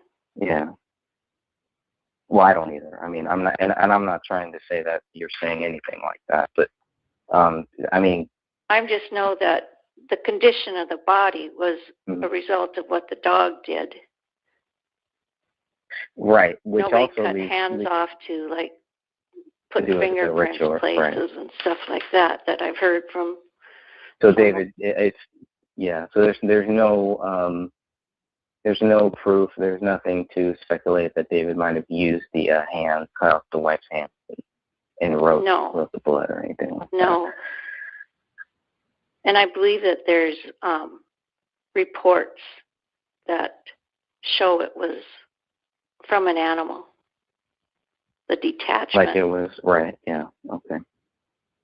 But I mean, you have to see it from our point, right? I mean, it's like, okay, the gun is found next to the left hand. Obviously, I mean, it's possible you shoot yourself and somehow the gun ends up next to your left hand. It's possible. Yeah, but, I understand that. I was surprised to hear it was on that side too, but And then if the dog was there, the dog obviously corrupted the crime scene. It leads to more questions, like why would the police assume that David Crowley was guilty so early? Because the Detective Gummert told me, because I asked him, when did you believe David Crowley was guilty? He's like, when I was at the crime scene, when I assessed the crime scene. And they were there for one day. They were there whenever. They're also trained to recognize it. They're trained to recognize suicide, looking up the to, difference between suicide and murder. Yes, but they're also trained to look up. They found a bullet that was in the basement because they had looked down, even though they missed a bullet in the carpet.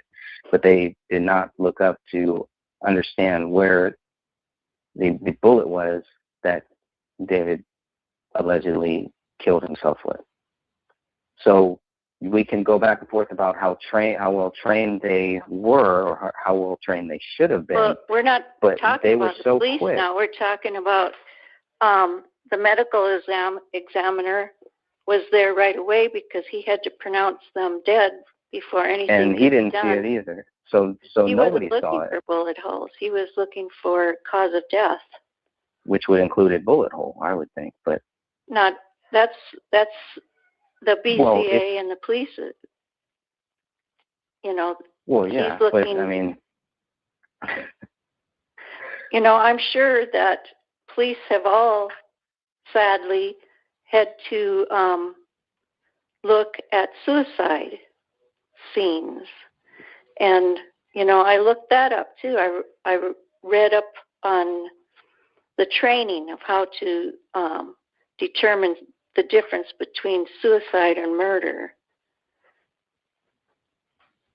And does that involve not rushing to judgment within the first couple of days? Or are these guys so good that they can see? Yeah, I could believe that Gummert was so good, that all of these people were so good if they would have seen the bullet hole in the living room when they were in the house. The fact that they didn't leads me to speculate that they are not trained, that these are people who rushed to a judgment that they did not have any proof to, but yet they told the media that they were treating this as a double murder side. The next right day. off the bat. Yeah, I mean, come on. I mean, it reeks of a cover-up, and I'm not accusing the police right now. What is I'm a not accusing cover-up? them I mean, of what did a they cover cover-up. up? Well, first of all, they covered up what they missed, right? They covered up the Allahu Akbar thing written on the wall. They covered up any reference to the Muslim stuff. They redacted it on the police report. Exactly. And it's a cover-up. that's not a cover-up. That's withholding personal information at the request of the family. The family, Sidra even said that she didn't want that out because then people would assume it's, some Muslim ritual that they were killing him because she married a Christian or whatever reason. Okay. She asked them, they asked them not to. You got the report late, She's the one who asked them not to make that public. Okay.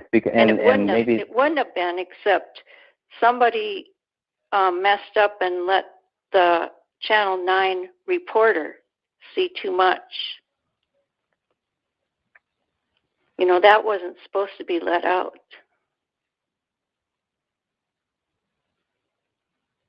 Yeah. Okay.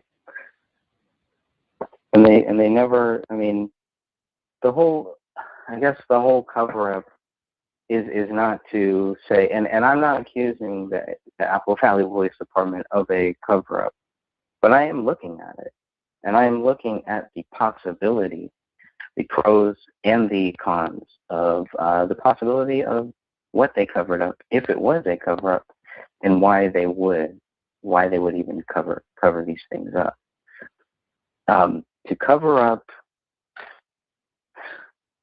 and then now we're going back to go back to the pack theory, but I keep going back there for some reason.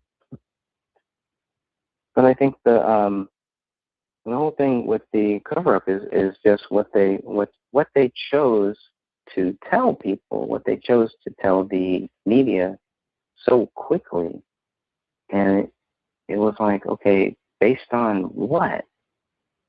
And then even after they told us that David Crowley snapped and all this stuff, they never related it to the whole Allahu Akbar stuff or anything like that. And David is a Christian. How do they know David wrote this? Was he How do they know December? David was the one? How do they know? It's their job to investigate. Possibly. There's a 50-50 chance, right? Yeah. Except until you see the his journal, where there's references, to Allah and things like that. The ascension. So he was a Muslim? Are you saying he was a Muslim at the end of his life? I don't think either one of them were any specific religion. I think they just sort of developed one of their own,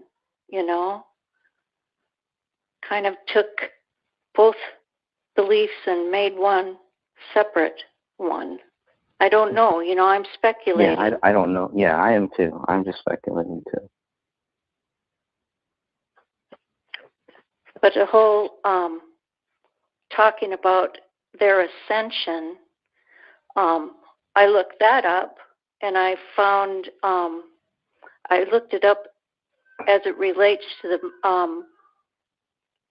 Islam, and there's a story about Muhammad, the ascension of Muhammad. So to tell you the truth, Muslims I've been told that nobody really knows where that came from. They don't know why he wrote it. They, They don't understand the Muslim angle at all. Well, then how are they sure that he even wrote it then? That he what? That he wrote it. Well, they know that he wrote on the paper. It was his handwriting. And I'm assuming by now that there were references in his online journal to something, because he was referring to their deaths as their ascension. That sounds very satanic. I mean, to kill yourself to do this stuff, it's for me it kind of leads it back to the satanic angle. Just as a guess, it's just I see like, okay, 1, 2, 3, 4 things, like, oh, this is definitely looking strange here. But we both a lot of weird things. Guessing, even their family don't understand it. So right, the only difference is that they're, the only people that know are David and Kamel. Right. And God. But there's and God. Praise Jesus. Amen. But there's a lot of people that are, have moved on from the speculating, saying that this is fact, and it's not, and it can never be fact, because just like you said, really, when it comes down to it, only God knows. We don't know. So I can never go and say that I know exactly what happened, and I wish you would do that same thing too. And I wish that the family would also do that same thing too. And I wish that they would look at all of the different sides and all of the different possibilities based on what they know. It just sounds like everything. It just kind of raises more questions. I really think this documentary is. But Greg, you don't know what they've seen. To you, it confuses you on how they can have this opinion. No, they can have the opinion, but don't say that it's fact, because it's not. To them it is fact. To them, the pieces all fall into place, and it's true. Well, and that's an opinion, but that's not a fact. So. But you don't know what they've seen. For all you know, David made a video talking about it. Right. True. Very true.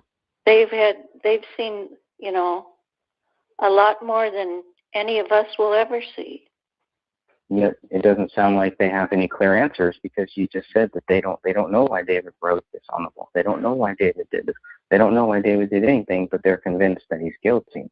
It's kind of, to me, it's just like, okay, wait a minute, something missing here.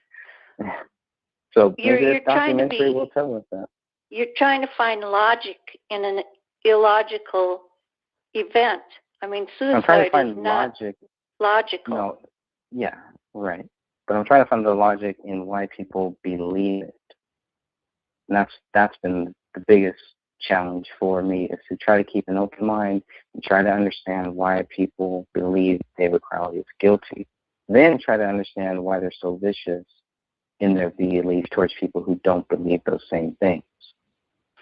Well, that's the viciousness is because of the way all of you, General, have treated this whole situation. How you have talked about the family, the friends, the whole GoFundMe page, the whole well, the GoFundMe page, you have to admit that Kate Crowley's death, the picture where they're not grieving, anytime they're you out there doing a media tour talking about how David is guilty. It's kind of early at that point. I mean, this is within a couple of days.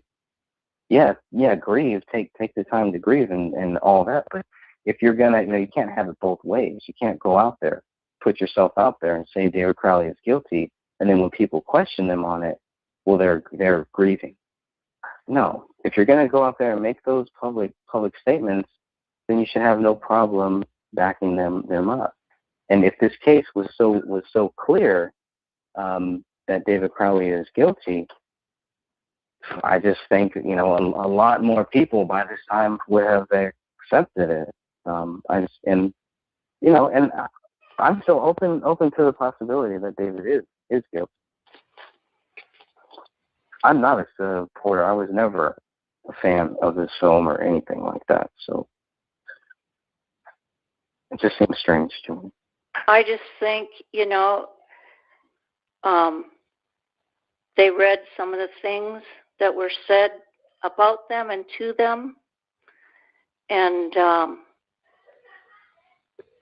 in the condition they were in, they had just lost someone they loved. And they wanted you just to shut it down and let the family grieve.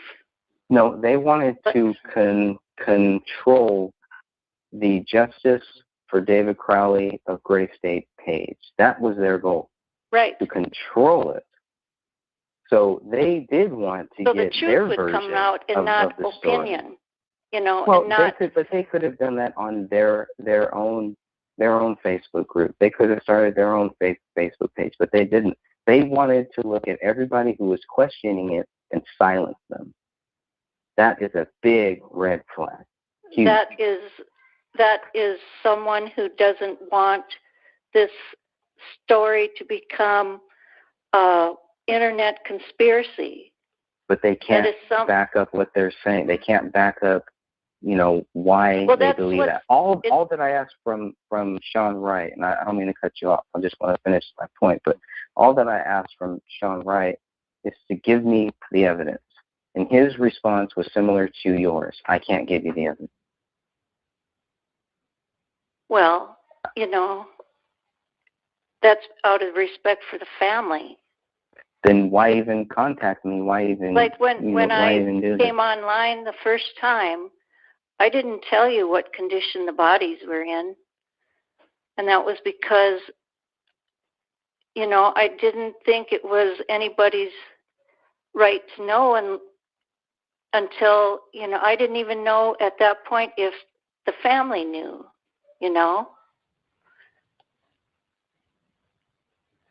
There's just things that you question that I just feel none of you feel entitled that you should know, but you don't. There's no need for you to know. Like assuming that you have to see Kate Crowley's death certificate.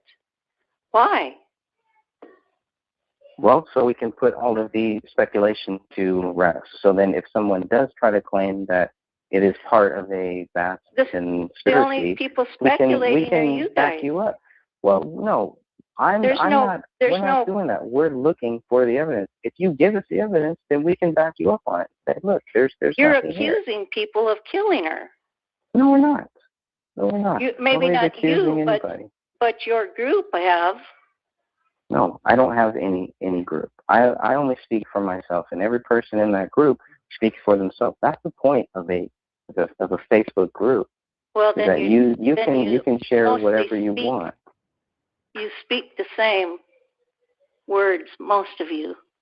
I speak for myself, and I just think that Why if they do you would have have been, to know? Why do you feel you have to know how Kate Crowley died? so I can help you, so that I can help keep the facts straight. So I can say when Kate somebody Crowley's comes, death had nothing to do with David Crowley's death. And once we get that proof, then we can make sure that everybody understands that. Because people have questions on it, and people are going to create these theories on it unless we can actually get some factual data. Exactly. To say, look, they're going to create theories. Yeah. They already have. Mm-hmm. Talk to your buddy Hennon. Yeah, and so let's get the facts out to disprove those theories, and then we don't have to worry about those theories. Then, we can, then the theories those won't are be yours. any questions. The theories are not mine. The theories are what we're coming at this from two completely different opinions. I don't feel that Kate Crowley's death. But have you seen evidence that anybody to back has? that up? I know how she died, why Okay. she died. So why is it such a big secret? Why can't anybody just tell us then? Tell us, and then Why? that's it. Because Why? you know what it's going to create. It's going to create more speculation. Fiction. Help us. Yeah. So it's going to create people on pages like yours saying it's a suspicious death, and did Dan Jr. inherit? What did he do with his inheritance? You know, why should Why should they give anybody any information when any information you do have, you've mistreated or exploited? No, we haven't. No. Trust me, we've been given a lot of stuff that has not been made public. But they're research stuff. And so the whole thing with Kate Crowley's death was just like, this should be simple. All that anyone would really need is to know what the cause of death was. That it's of natural causes or whatever the case is, and that's it. And then when I get those people who are saying, you know, Kate Crowley's death is part of some big thing, I can say no, it's not, and here is why. It's the same thing with the whole. Kate Crowley died of a disease. That's all you have to know. She wasn't murdered. Alcoholism, in my opinion, alcoholism is not a disease. Do you agree I don't know with how that or? relates, but that's your opinion. I believe it is because I believe it's genetic. But you still have to go to the store. You have to buy the beer and everything. Nobody's forcing you to it. It's not like all of a sudden you're just drinking beer or just drinking wine. You have to actually. Do you know any addicts? Yes, I do. Did they start out wanting to be addicts? They're addicts. The addicts that I know, even though they stopped drinking and stuff like that, they're still addicts. There's still other type of addicts. It's a personality thing. I mean, did they go to the bar or to the off sale and buy 6-pack of beer because, gee, I think I'm going to be an alcoholic? You know, nobody wants to be an addict or an alcoholic. It's not a choice. Well, if I'm exposed to radiation and I get cancer, it's because I'm exposed to radiation. I don't have to be exposed to the radiation. Okay. Nobody's forcing you to, right? You and I can be sitting in the bar having our first drink, and you decide only if it's red wine. You don't like it, and I decide, oh, I think I'll have another one. You know, to me, it's genetic. That's why there are families, generation after generation of families who are alcoholics. And nobody I know has tried to become an alcoholic or an addict. It's just, for some reason, there's a gene or something in them that we don't have. That craves alcohol. I mean, whether they're gene or whatever, they still have those same. Those chemical same imbalance or something. Yeah. You know, we're fortunate. You and I are fortunate that we don't have that. You know, I know when Colin and I were in our 20s, we used to drink, 2-3 times a week at softball games and things like that. I know some people who are alcoholics today, and at that time they drank the same amount as I did. But you wouldn't say it's a disease for you. It's a disease for them based on their genes or whatever. Well, but then but even, you can have different kids who have the same genes, and they're all going to do different things. I personally think, God gave us free will. It's a choice, and that's something you choose. But maybe we're getting too far irrelevant off topic. to the discussion, I guess. But we have to agree to disagree on that. Okay. Also. Is Colin there too? Yeah, he just got home. Okay. You want to talk to him? Well, is there anything he wanted to add to this, or? No, I don't think so. Just a minute. Okay. Colin, you want to add anything? No? No. Okay. I think there was the other question of why you were posting as Colin Pronknow too. Oh, well, I was using Colin's account to check his mail. Because Colin is computer illiterate. Even at work, he has his secretaries print out his emails. He had talked to someone online, and they were going to send him something. So he wanted me to check to see if they had. Oh, they were asking why I was posting under your name one day. Oh, because I don't post. Right. Because he doesn't post. That's funny. I don't use computer. Yeah. Well, I can't blame He had him a for flip that. phone until last year. Well, he's probably better off without a computer. I think we all would be. But another story.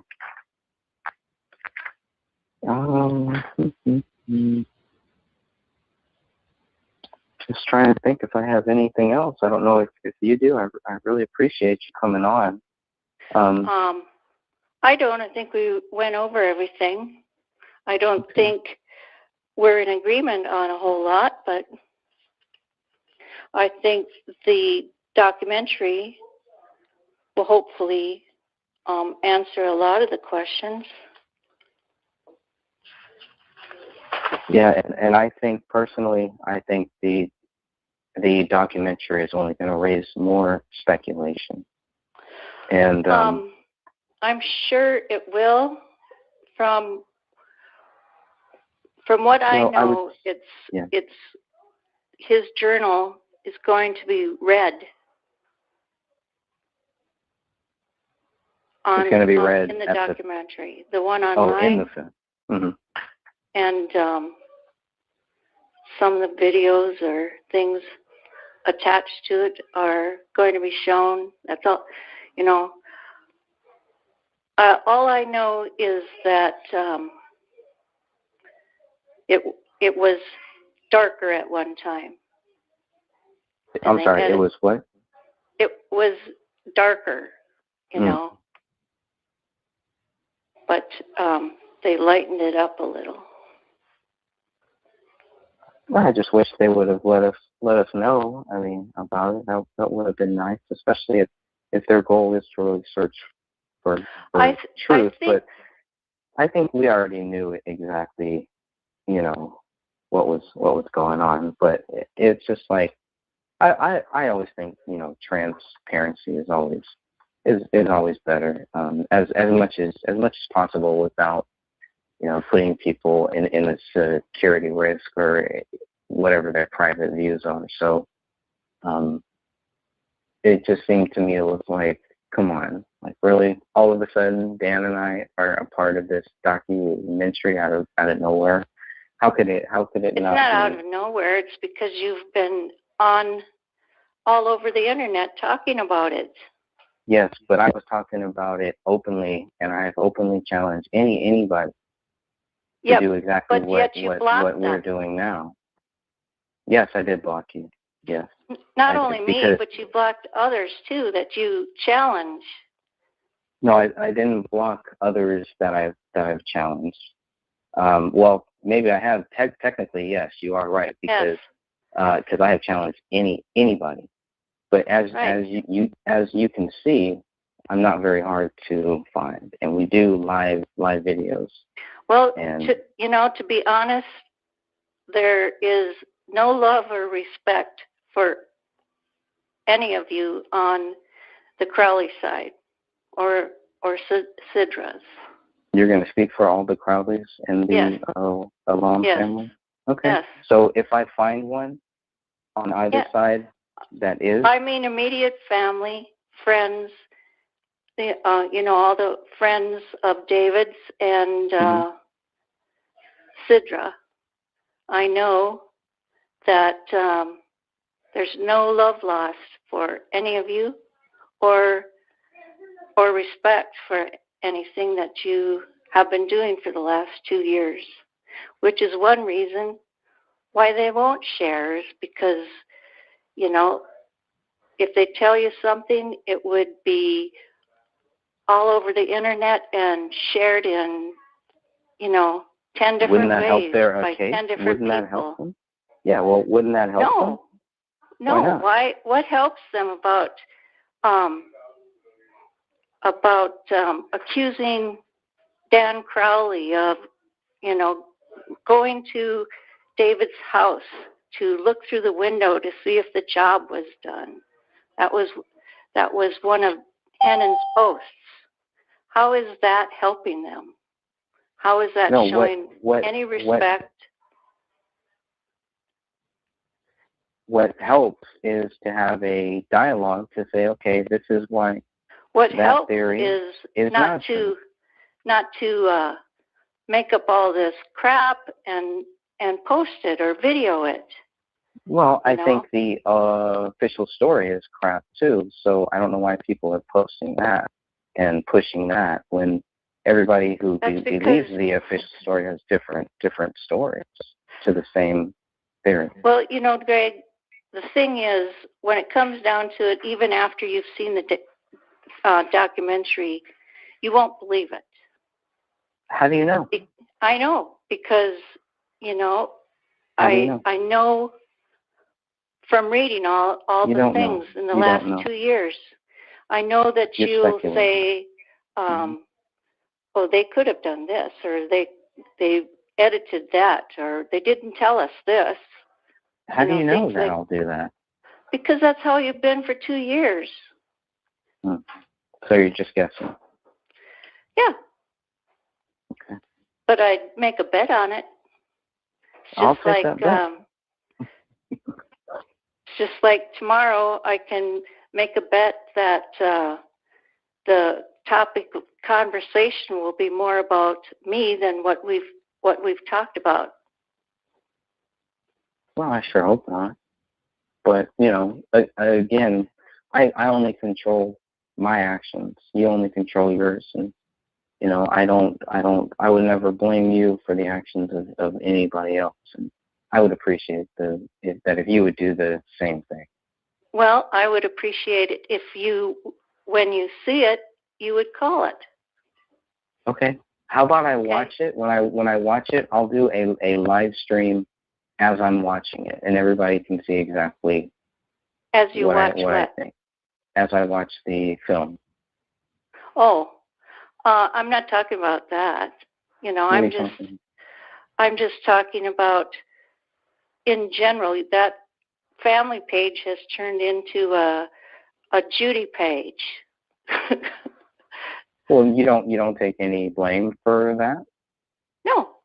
Oh, I know. Yeah, I mean, I know I'm a sarcastic.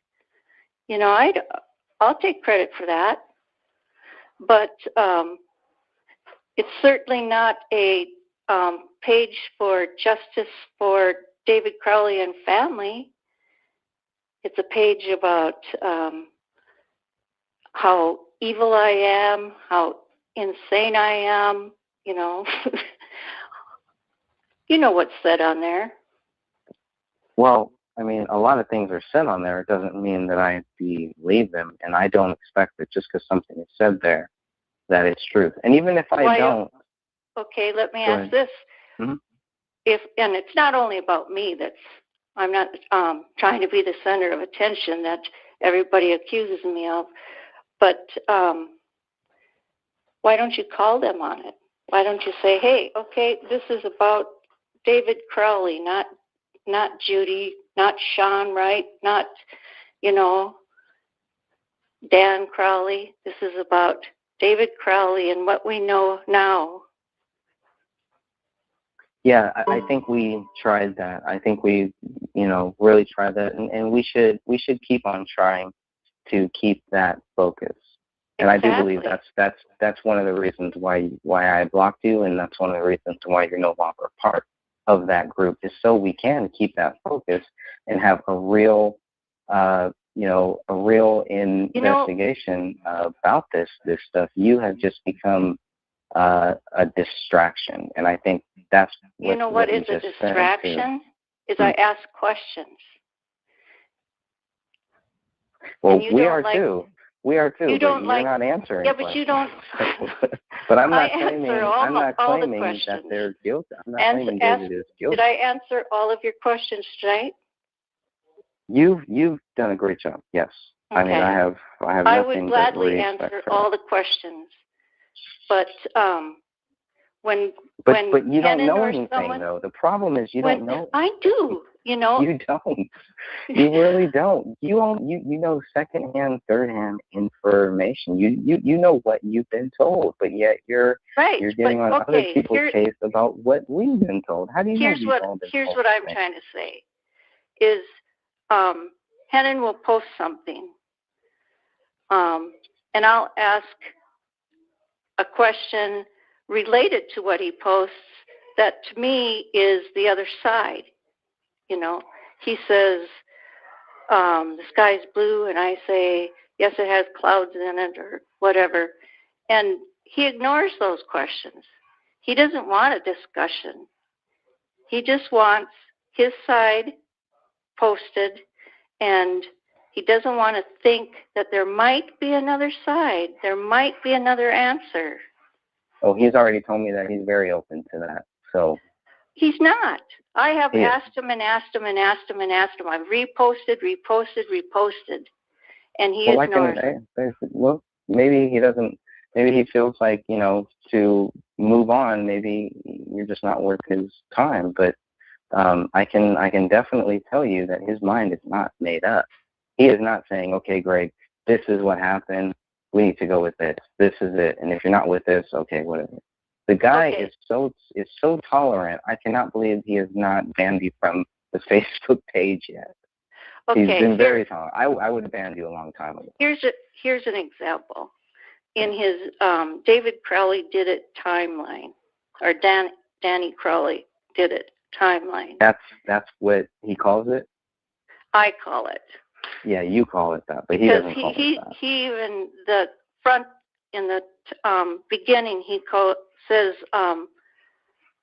something about tell me where this leads or something like that. You'll have to read it.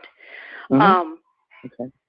He says that there is obvious proof that there was extreme jealousy between the brothers.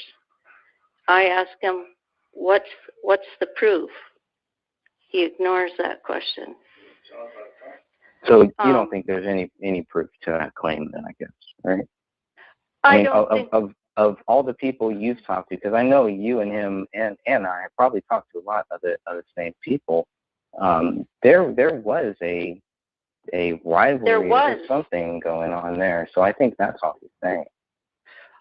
There was, but he makes it sound he phrased as it if wrong, it continued and grew.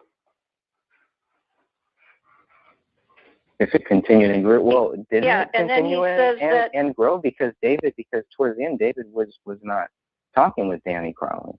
He wasn't David talking wasn't talking with to anyone. Right. Well, but he did, That doesn't have anything to do with being jealous. Well, okay. Or even obviously, angry. I don't think it had anything to do with angry. I think it had to do with what was happening between the two of them.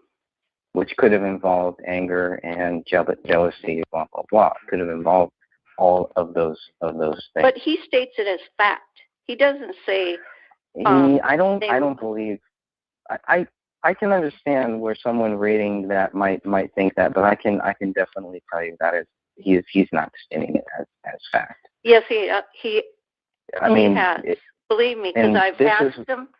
I've asked him for proof. I've asked him why do you think? He said, well, David wrote a story about it in school, in grade school. But Dan wants you to believe that that Danny was still a big bully to David, No, and they were I best think friends.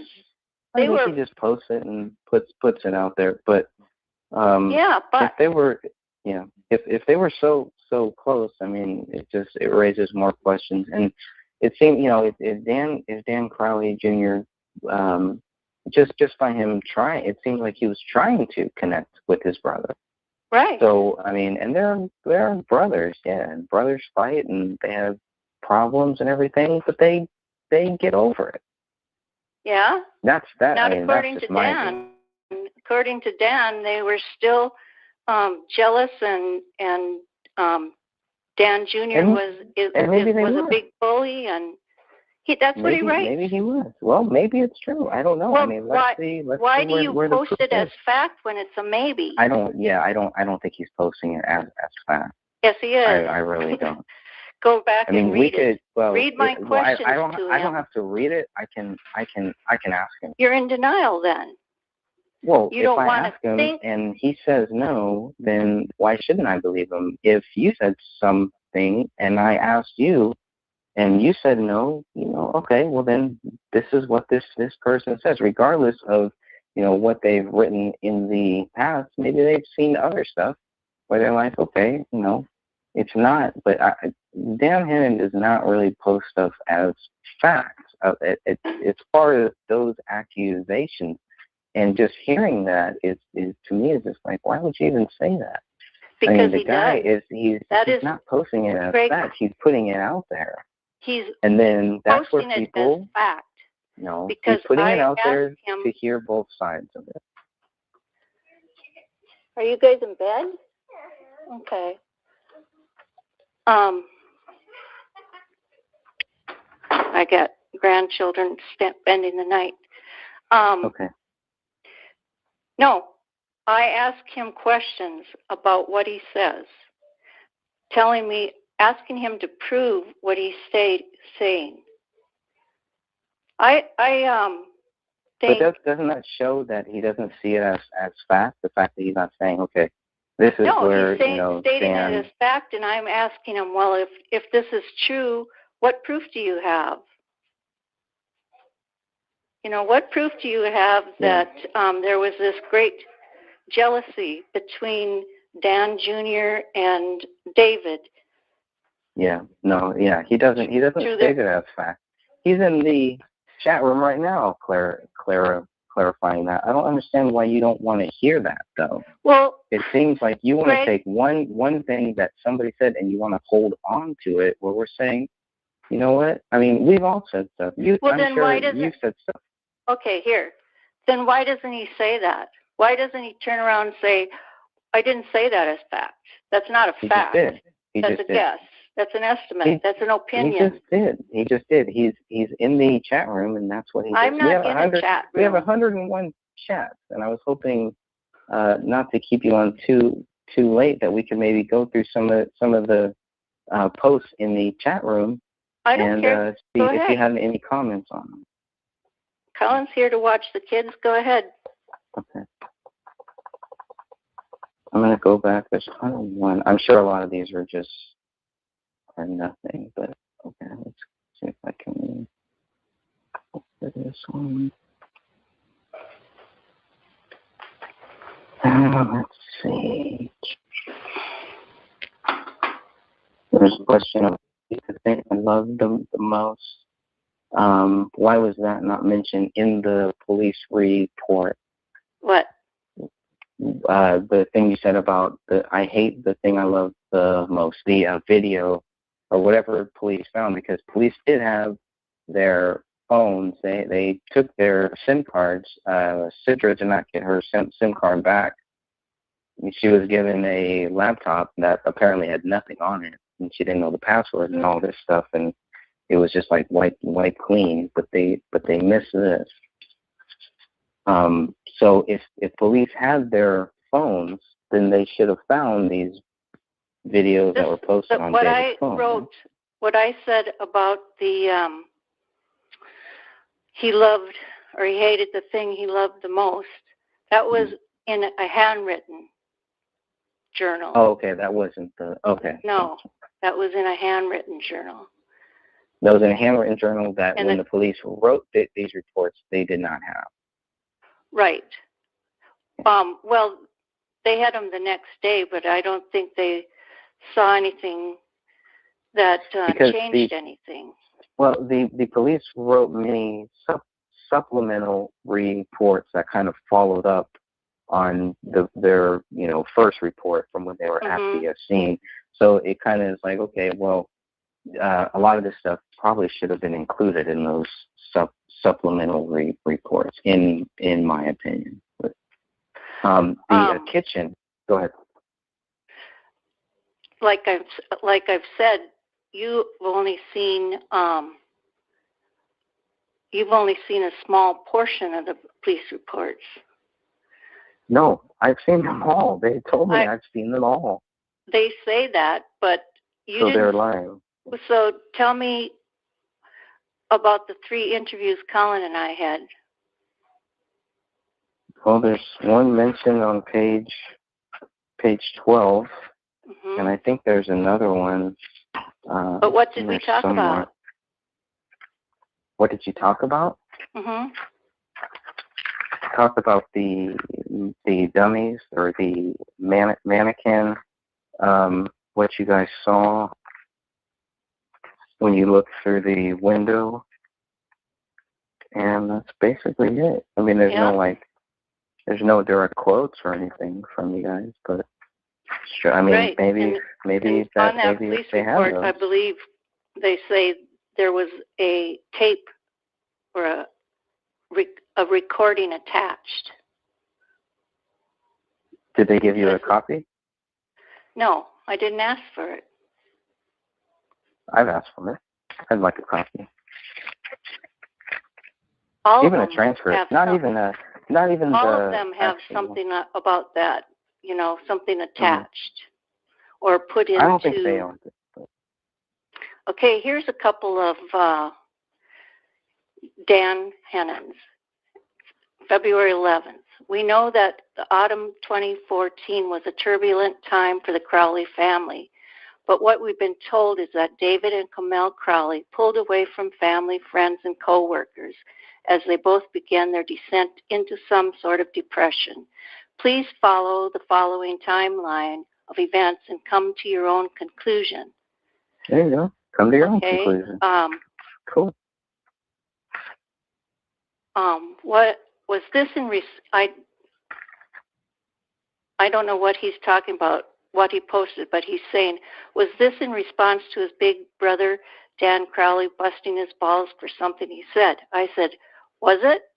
Why was Dan Jr. busting David's balls? Why do you have to ask these questions after 2 years of investigating? Dan Hennons, keep in mind, Dan Jr.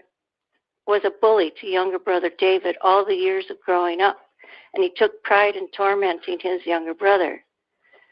I said, you have read a very short paragraph of David's diary and turned it into a lifetime of being bullied. Do you have brothers and sisters? You have developed 2 very different caricatures of David Crowley. One day he's the weak, bullied brother, so upset with something his brother said that he isolated himself from his entire family and friends. And the next day, he is a kick-ass warrior veteran dictating his rules of seeking treatment for cancer and walking away from $30 million movie deals. So which is he? And Dan says, I haven't seen any of David's diaries. I referenced an old homework assignment. I said, excuse me, I got the source wrong. So are you going by a homework assignment David wrote years ago in grade school? What was the relationship between two adult men, brothers? You continue to state there was obvious jealousy and friction between them in order to supplement your theory. When asked to provide proof of what you post, you run to the cave and hide. But it wasn't a theory. He asked a question. His theory was, he stated as fact that there was... It was a question, right? Wasn't it? No, it wasn't a question. It wasn't a question. Okay. It seemed like it was a question, and it seemed like he also... What was the relationship between two adult men, Dan? What is your proof that there was obvious jealousy by Dan Jr. Yeah, but he's not David? talking about. He's not talking about the two Please adult let men. me finish.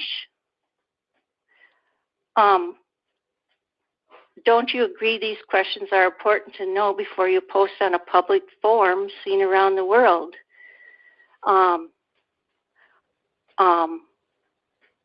What proof do you have? And Dan's response is means, motive, opportunity. Dead men tell no tales. What motive did Dan Jr. have to murder his brother, Dan? Big picture. Think big picture. Let's see. You have stated the motive was to gain access to David's movie, that he raped Renaya and needed to cover it up, that he was jealous of David for his success. Is that the big picture?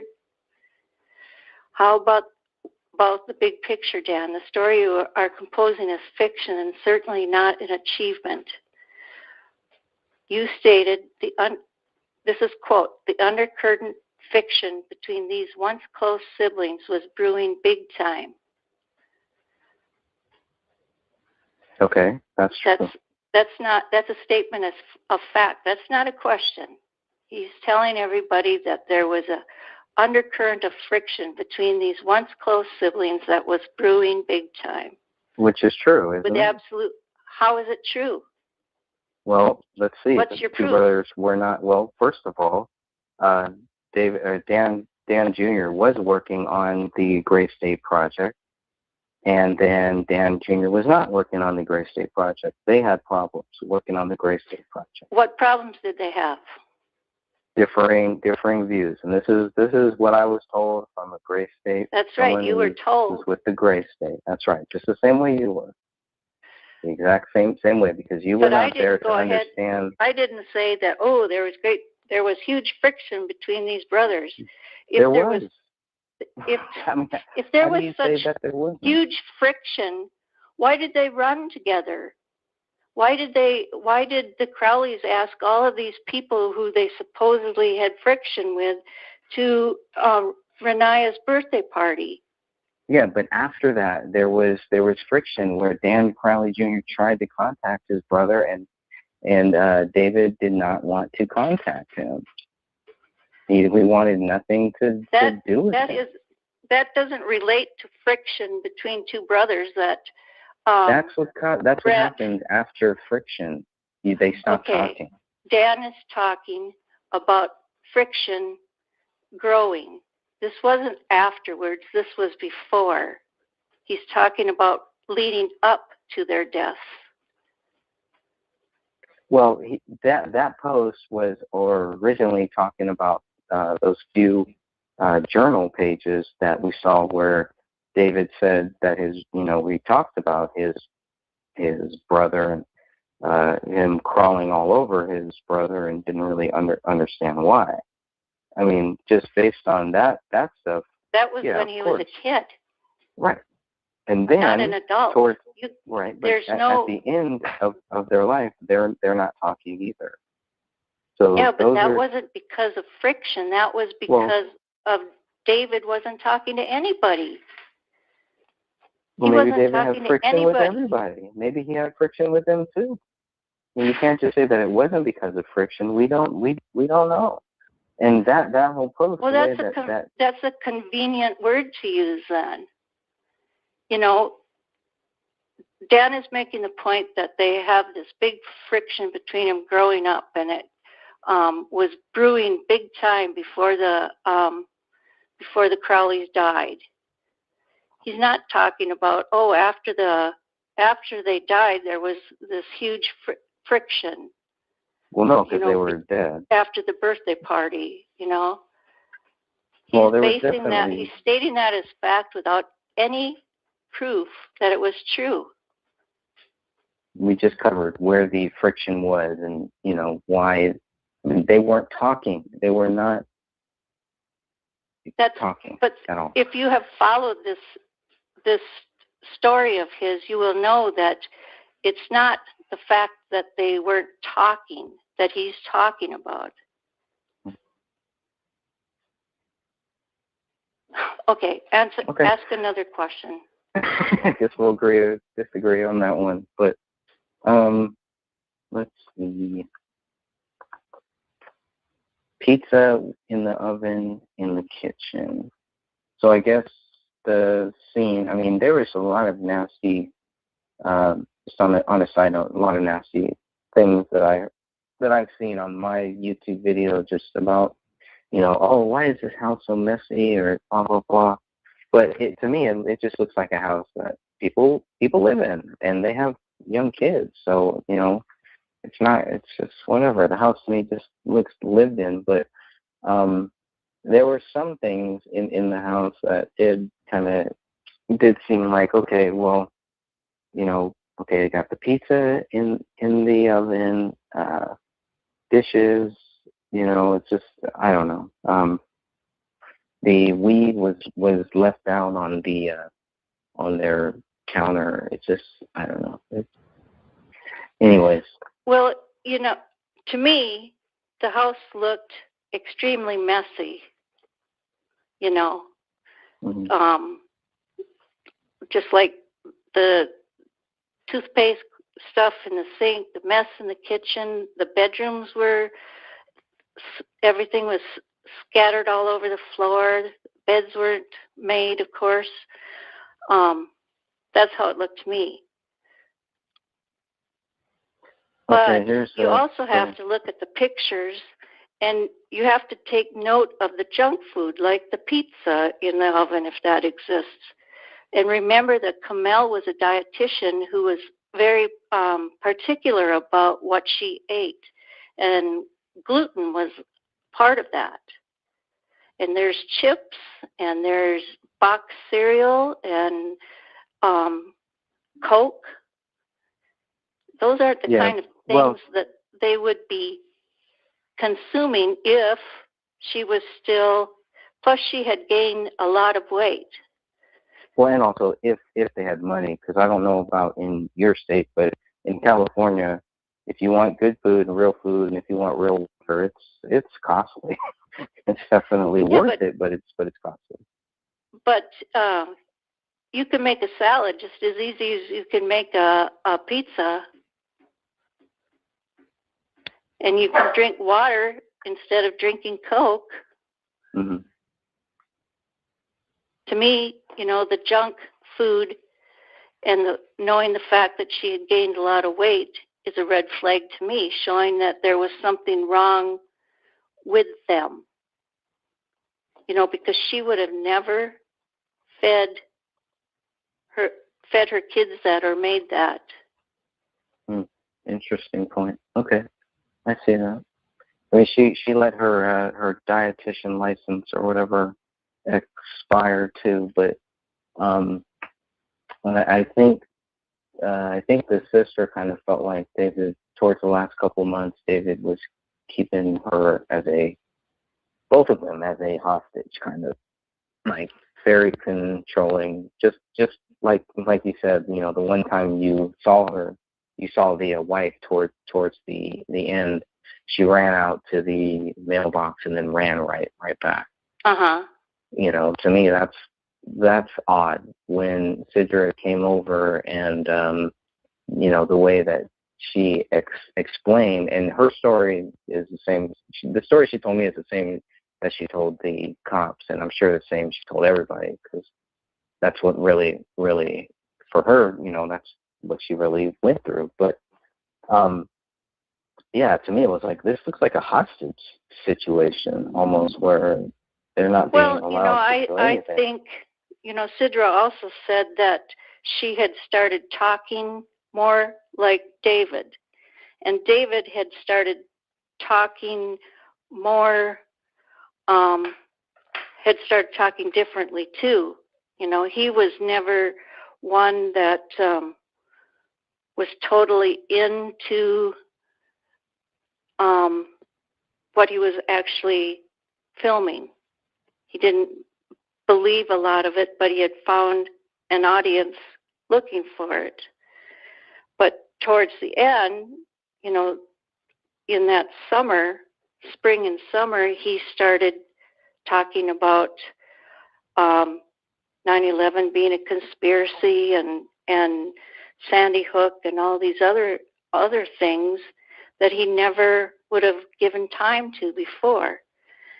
And I think really, I mean, because that's in the 2012 stuff. You know, I mean, even in the trailer, it's like it all kind of points to that. So for me, it seems like at least from 2008 or 2009, whenever they started the whole Gray State like project. I said, so, he wasn't that into it, but he had found an audience for it.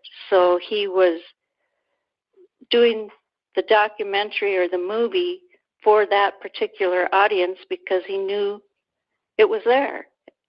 You know what I mean? Mm-hmm. Do you understand that? Yep. I hear And you. it wasn't There's a lot until later, like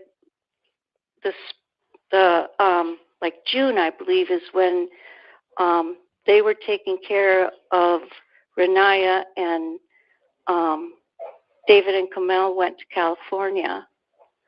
And when they came back, she said that Kamel was talking a lot like him, and then she had never talked that way before. And she just gradually she thought David was very controlling. And, you know, in my opinion, from what I have gathered, I agree. I think he controlled a lot. And she loved him, so she started believing in, you know, what he believed. Did the police, I mean, were there ever any toxicology reports or anything like that done? You know, they did them, but I haven't seen them. I mean, that would, I would think, would also help them see, you know, because if they're going to talk about David doing, like, I think it's called absinthe, and you know, and we know he was smoking weed and whatever. It seems like they'd want to put that out there to show. Well, they don't have to, you know. No, they don't have to, but they also never made a like public statement stating coroner and medical examiner. All they have to put out is the time of day of death and the means of death, and that was January 17th, and gunshots. Even though they know that they died long before that, they're not considered. The day that they're found and confirmed dead is. Well, they also put that the wife that she died of a single gunshot too, and then later on the police said it was two, and it's like, okay, who would you believe in this? Would you believe somebody who, you know, couldn't see a bullet hole in the living room during the crime scene, or would you believe the medical examiner? So I think then it would be like, well, maybe the medical examiner might want to change their story now. I mean, anyways, so let's see. I think somebody had asked why you spend so much time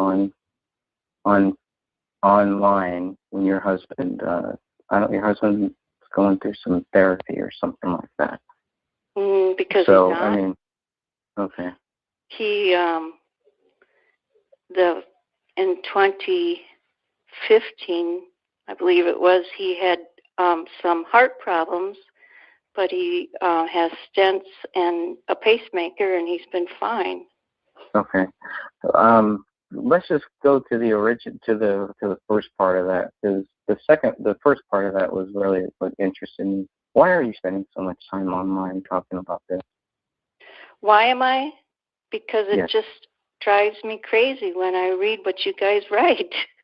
But you don't want to snap too, because we know what happens when people snap. You just never know. You know, you have to be careful with that, right? So. Well, you know, the director of the maybe this documentary isn't good told for your me to health. stay away from you guys. Mm-hmm. But you don't want to listen. Well, it's more entertaining I believe now. you called him. I believe you called him what, Jerk Off Productions or something like that in one of your sarcast. I know you meant it That's sarcastically. because you and I both know that we were told not I was to not mention told it. that. I was not told that. Yes, you were. You had to sign it. I was asked.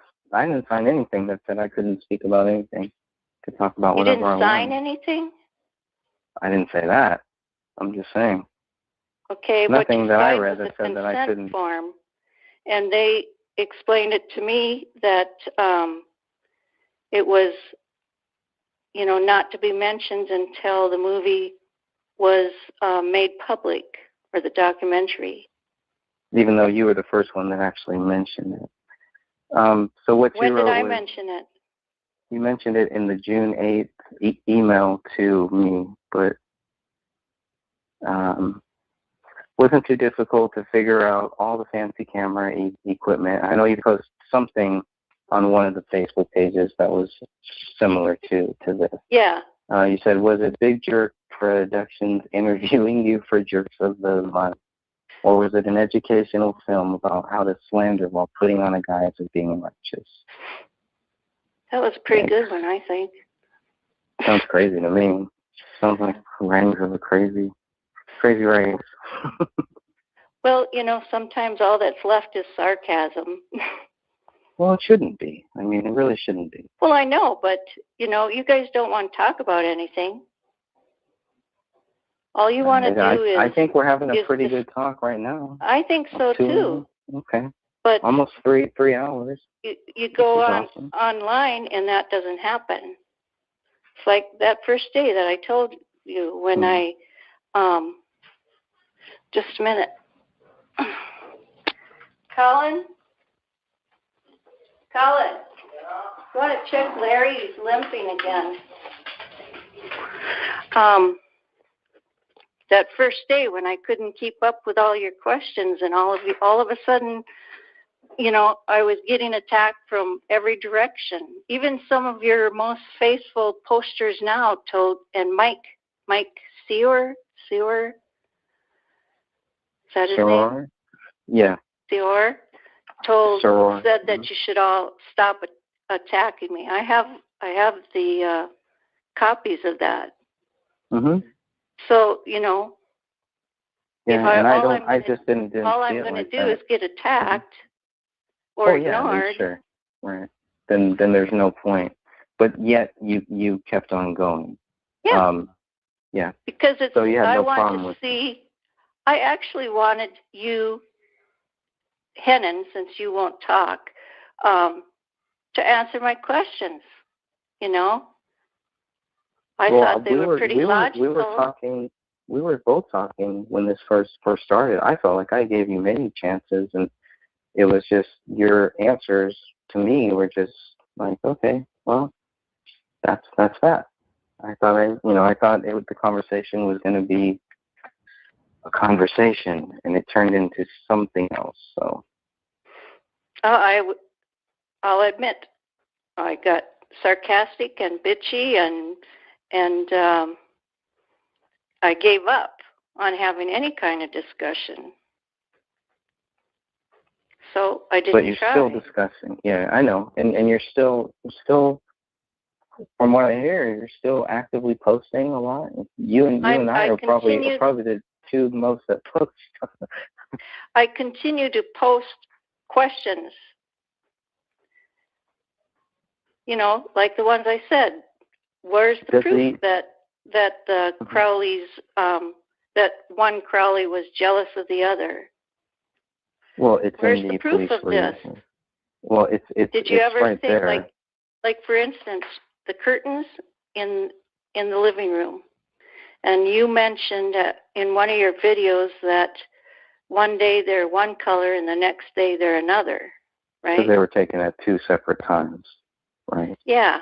Well, the Yeah, first which I set found of out. curtains had forensic material on them. Mm-hmm. Those were removed, and another set was put up so they could close the curtains because there were too many people peeking in. Right. Okay. Oh, let's see. Both parents took the kids I to- work at home, and I don't work very many hours, so I have my computer on while I work. I have it on Facebook, and sometimes Do you think that the family likes that you're doing all this? Do you think that they might They be know. embarrassed? they know all about it. Have they told I've you even- to stop? Nope. No one has ever told you As a matter of fact, it was Dan Crowley that pointed out to me that Dan Hennon was posting a picture of him in the running gear that he had posted in 2013 and not in October 2014 as Dan stated. Okay. Have any of the family or the friends or any members of the Gray State team told you to basically stop posting, stop commenting, and just No. kind of move on? None. No. Mason said Well- something about it last week, saying, they're not gonna believe anything you say. They're not gonna, they're just.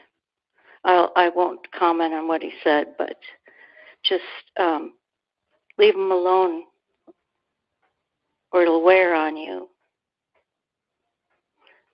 But to me, it's a challenge.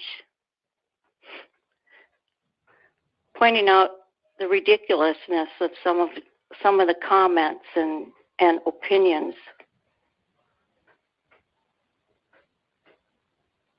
Okay.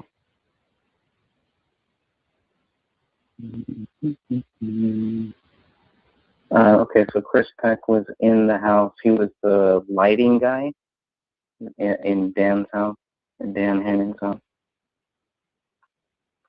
Isn't that what I think he had something to do with sound, because when he was here, he was sound. Okay. Mason wanted to go, but Eric wouldn't let him.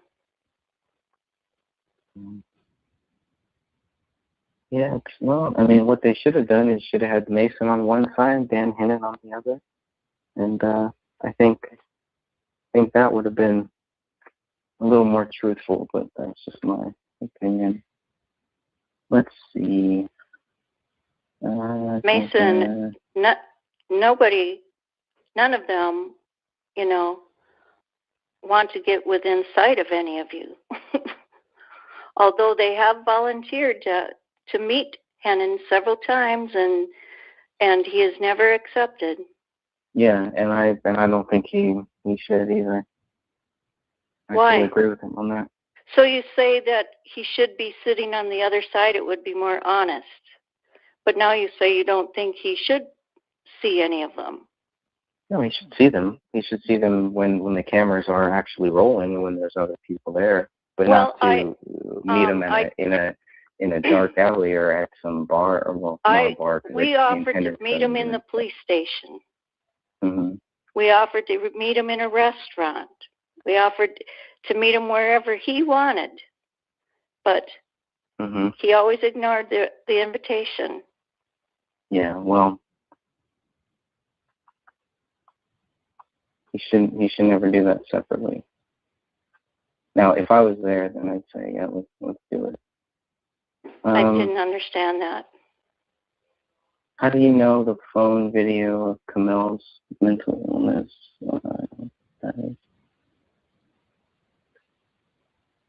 If there is evidence that David and Camille did have a suicide pact, why didn't AVPD write a supplemental read for it from Minnesota? I don't know. I don't, know It's when. It's a good question. I know it's a good question. I don't know why they didn't write a report. I don't know when they heard about it. You know, in the beginning, it was just the opinion of the family that So in the beginning, the police did not tell the family that this was a result of a pack theory. Okay. As far as you know. Let me shut this door. I hear the kids' movie going. So, in the beginning, something about a pack theory. In the beginning, yeah, you didn't. In the beginning, the police were not the ones who told the family about a pack theory. No. It was the family who it was created it. It was the family, not even the family, I don't think. I don't think Dan or Kate Crowley, I don't know for sure, but I don't think they didn't want to believe David even did it. So I don't think they even thought of a pack theory. But everybody that knew them knew that they were so close, you know, that if he was going to do this, she knew about it. But there was proof of it once they found this digital journal. Okay. I don't want to keep you too long. I know you got other things to do. I would just say this will be my last question for now. Is do you think that this movie should come out? That the Gray State movie should come out? And do you think Danny Mason should move forward with it? I don't really have an opinion on that, but I don't think it will come out. Even though he's pushing for it, and he's got Joe Biggs and some guy named Elvis. I don't know who Joe Biggs or I've never even talked to or met Danny Mason. Okay. Well, basically, I just know that I don't know if I should tell you that, so I can't say it. But no, I don't think the movie's going to come out. At least not David's version. And then that would be the whole thing: is if Danny Mason and these guys are going to move forward with the Gray State project, it's not going to be David's. I don't think so, but I don't know a lot about the movie. I just know that because Senior has the script, but I don't think they have any plans of doing anything with it. I only ask because the cops think that the movie, the Gray State movie, was a big part of this whole thing, of why David killed his wife and his child, and then killed himself. Well, it's like a huge part that's of it. because they think that, which is true in many ways, that he fell into this dark hole of believing all these bad things and saw them happening in his own life or something, and what they say, he snapped. But you know, I can't speak for the police. Right. Well, no, and the whole. I mean, he was out in 2008, I believe. So he was in the service. I believe he was stationed in Afghanistan and in Iraq, if I remember correctly. And yeah, and no signs of PTSD or anything like that. Anyone who was working with him on this movie, no signs of PTSD. It seems like from what you said, all of your interactions, the few interactions you did have with him, no signs of PTSD. But the PTSD thing was a big part of the media. Two things with the media. It was PTSD or a government hit. It's like, okay, they just have both of them. You know, PTSD can hide itself too. I think I told the story about my brother who was fine after Vietnam. He served in Vietnam, and he was fine, or so everybody thought, until one time when they were out fishing, and they're gun enthusiasts too, so they had guns with them, and maybe they were hunting, I don't know, but he started stalking these people along the river because he thought they were Kong. Mm-hmm. Nobody would have suspected that of him. You know,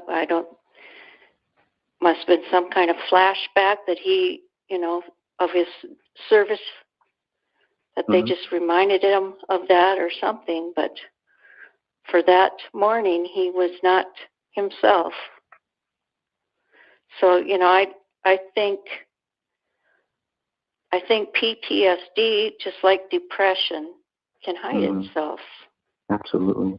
I would agree with that. Yeah, I had a family member who was in Vietnam, and yeah, it just seemed like they were just so close. They never opened up, and when they did finally open up, it was like, yeah, they were just like, it wasn't the same person. And it was sad. My brother wouldn't even talk about it. He showed me one picture, and he says, okay, you've seen that, and don't ask me again. Yeah. And that was, they used playing cards on dead bodies. I can't remember what for, but. Yeah. Well, I really appreciate you coming on here. I know that I called you out, and you showed up. Yeah, you did everything. Well, I almost didn't. I wanted to, when you set the date and all that, the time without even. Without you knowing. Yep. Without all on my me own. knowing, I thought that was, going a little too far because you didn't know if I had plans or not. True. Very true. So, otherwise, this was okay. Okay. I didn't yell All at right. you. We disagreed. No, you didn't. Which is fine. That's cool. Nothing wrong with that, right? Right. Okay. Well, thank you so much. I have grandchildren to tuck in, so. Yeah. Okay. All right. Okay. Bye-bye. Bye-bye. Thank you very much.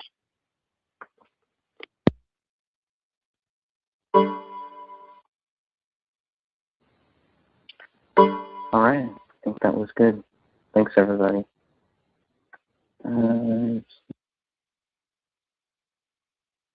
Anyone wants to say anything or whatever? Good job there. Thank you. Any feedback? No. Good feedback? It was good. You did good. Well done. We were definitely entertained. Great job, Well, Greg. who knows? Thank you, man. Maybe we'll do this again. This was my first time. I just happened to find this software here where we can do this. Hopefully I can run some more tests. I need to get a better microphone, and then I can have my microphone and my video on the same thing. But I think it was good. I need to go back and review all of this stuff. But you kept it really calm for the whole time. Thank you. You did a good job. Appreciate that. Yep. All right. Well, it's 9 o'clock here. I know you guys probably have other stuff to go get to. Thanks again for joining us. We're definitely going to do this stuff again. Thank you. Yeah, maybe we won't have to actually mute your guys' mic this time. We'll see. No, that was actually better. We were entertaining ourselves. In the chat room. No. I wasn't in the chat room because I was on my phone the whole time. So Okay. I didn't get to be in the chat room. So it's probably best I didn't. But thank you. You did a really good job. Well, thank you. All right, everybody, have a great night. All right. I'll chat with y'all later. I'll see you on Facebook for sure. Okay. Bye, guys. All right. Bye now. Bye.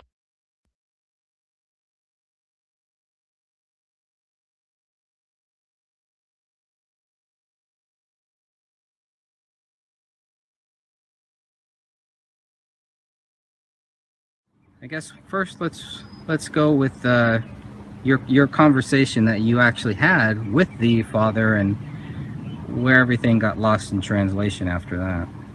Yeah, just to expand on that, it was the August of 2015, after the murders, I attempted to reach Anjum Alam, the father of Komel and Sidra.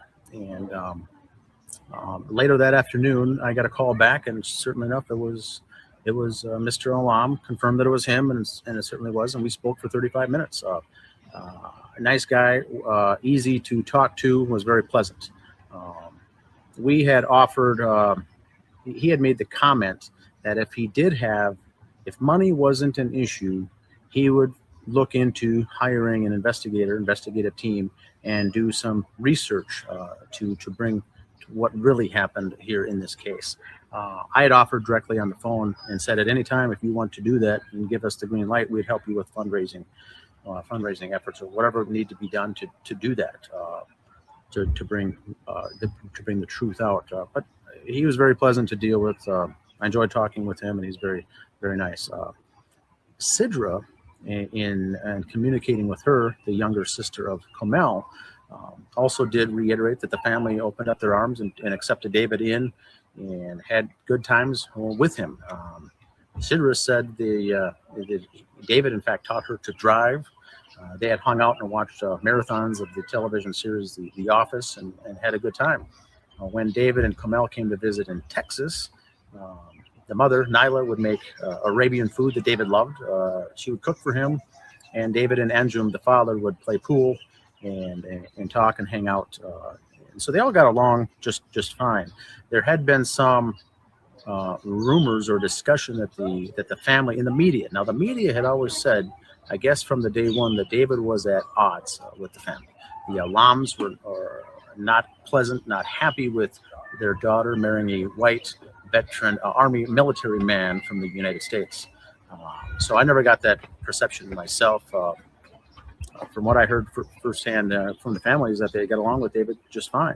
They may not have agreed on everything, but they had agreed to disagree if that was the case, and moved forward. So I'm not sure where the rest of this is necessarily coming from, but we have always on both of the Justice for David Crowley pages. One was the group, and one is the page. As Anjum, I think, would be a good, important key to this case if he were to come forward and express his views. But I'm not sure where it came into that anyone was slandering or going after the Alam family, or whether it be Nyla and her cancer treatments, Anjum with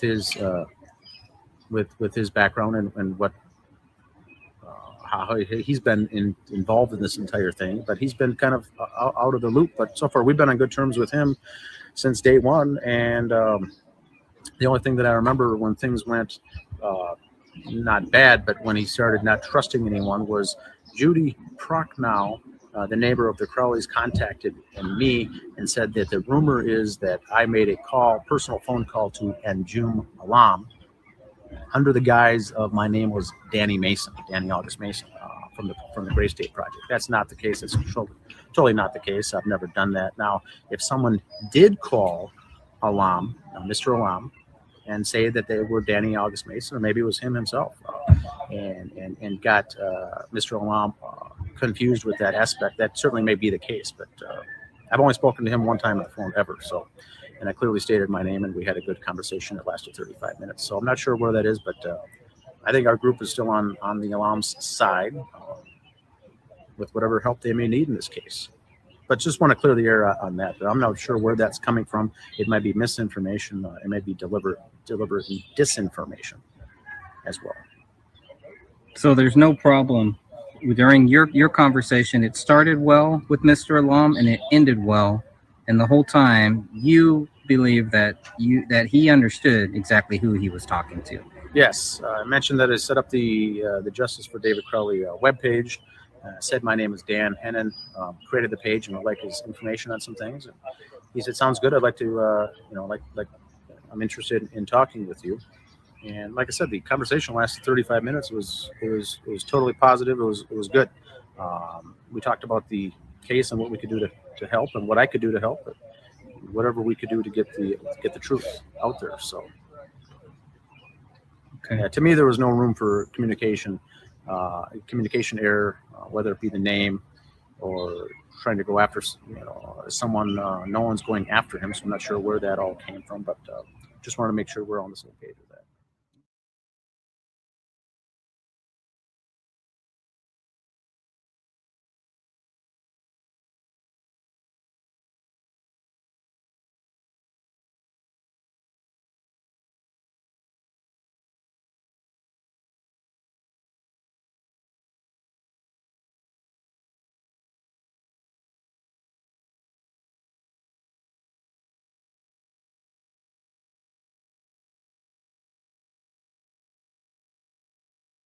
What I've seen after the New Yorker article came out, and then what I've seen in the interviews relating to the documentary that Eric Nelson directed, called A Gray State, is the common theme that I'm seeing in both of these things is the concept that David Crowley came back from the war, started understanding how things work from the big picture, and then the theme that I'm seeing is that they're pushing that he saw a niche market that he could exploit. It sounds to me that the narrative they're going with is that he found this conspiracy theory group out there that he could exploit and make money off by making a movie about these crazy nut jobs. I don't buy that at all. In fact, I think that he was 100% following his heart with the script and everything that he was working on in the Gray State. He was not using it to exploit anybody, but he wanted the truth to be out there, and he would go so far as to release some of the stuff for free, the documentary. He was more, I would look at it as educating and giving people information that they could judge for themselves, but helping educate the American public, not something that he could exploit for a quick buck because he was trying to hustle someone. And that's the feeling I got after reading the article and watching the several of the interviews for the documentary, that they're trying to put a spin that he was trying to make a quick buck, is what it sounded like to me. What do you think about the demonic angle that they're going to try to push? Well, I think that it's with what happened in that house and what we've seen, it certainly seems plausible that if there was something behind that angle, it could have been the case. We know that David Crowley would not do this. Any normal person would not do this in their right mind if they were clearly thinking. Now, if he was under some kind of hold, under some kind of possession, perhaps he was, and perhaps he did this. But if that's the case, you still have to get around the angle that if a silencer was used to carry out the killings, why would you need a silencer if you were under this demonic possession of some entity so no one would hear the shots? That's the one thing people have to remember about this case. The homes are close together. In the wintertime, shots of that caliber weapon that David allegedly used without any kind of suppressor or silencer would have rang through that neighborhood. So if you want to play the demonic possession card in this situation, although it's plausible, you still have to get around that fact that a silencer or something was used, as no one in the neighborhood heard anything. We've heard that neighbors heard something, but it didn't line up with the dates and times that this obviously happened in. So you still got to explain that scenario, because that still has to be dealt with, and that hasn't been yet to this day, a silencer or a suppressor. Any final thoughts here before we go? No, I think just to summarize, I think that once a documentary comes out, we'll be able to see that, whether it goes on to Netflix, whether it goes on to I think it's A&E Films owns it. They're going to try to, I think, submit it. Some other people have requested it for some various film festivals to get it entered here. But I think after 6 to 12 months, whether it gets accepted or not, they'll start airing that on Netflix, maybe free for download, free movie to view. It might be on cable release after that. But it would be interesting to see what was all contained in that video footage of David doing those home videos. And I believe all that was legit and true. But to tie it into why he allegedly did this, that's a pretty giant leap, I think. The video footage that he had obviously happened, but the Eric Nelson and the film crew here took that footage, those 1,300 hours or 1,300 photographs, along with hours of documentation, and they basically needled it down to certain things that happened, and then tried to then make the viewer of the movie make the leap that he indeed did carry out this crime. Right, because that's what we keep hearing, all of these things. Oh, it was strange, but this is where they prove, this is how they're going to prove that David Crowley is guilty. To me, that always seemed very, very strange. Yet at the same time, they're like, well, anybody else's theory is just as good as ours. So. Yeah, and I agree 100% right there. This doesn't prove anything. If this is just homemade videos and pictures taken by David on his cell phone, the things that he did obviously happened because it was videotaped. But to make that giant leap that this was the reason he did it, and now this proves that he did it, is nothing less than I wouldn't say a joke, but you cannot make that conclusion. Okay. All right. So we'll just wait for the documentary to come out, and then hopefully we'll do another show, maybe a few shows on it. Who knows, depending on how bad or how good it is. Death of a Dystopian by Alec Wilkinson. He writes a 7-page article in the New Yorker, and I find it fascinating what was missed in this article, all the different things that were not covered, yet what he chose to actually cover in this. Now, in speaking with Alec Wilkinson, it took me probably about 30 seconds to realize that this guy did not know very much about this case. Didn't know about the bullet hole in the living room that the police missed for 1 month. In this article, you're pretty much given two choices, okay? You can either believe that David Crowley is guilty or that the government killed him. That's pretty much all of the choices we're given here. How a libertarian's film project and his fate fueled the alt-right's deepest fears. I don't know what this guy is talking about here. I don't know what this guy is talking about here when he's talking about this alt-right crap. What does the alt-right have to do with any of this? All right, this is not about alt-right. This is not about left. This is not about right. It's not about any of that. It's just about truth. First of all, has he read the police reports? Has he looked at the crime scene photos? Because I can tell you, when the people came out, when the documentary film came out to film me, the guy that I spoke with had no interest in looking at those photos. Well, if you're not going to look at those photos, if you're not going to look at the 94 pages, of course you're not going to understand where we're coming from. But if you're not willing to do that, don't write an article and don't make a fucking documentary. This is serious stuff. Now, if you have looked at these photos and if you have looked at the 94 pages and you still don't understand where a person like me is coming from, I don't know what to tell you. Here's what I can tell you. I don't know what happened. This article continually tells me what happened based on the documentary that I have yet to see. That also is going to tell me what happened. Well, I had many people from the very beginning trying to tell me what happened. And it all comes back to the same thing, the broken record of Greg Fernandez Jr. Where is your proof? So let's go through this article that fueled the alt-right deepest fears. I mean, what kind of crap is that? It all goes back to this secret knowledge that these people have, and this is why David Crowley is guilty. But we can't share it with you yet.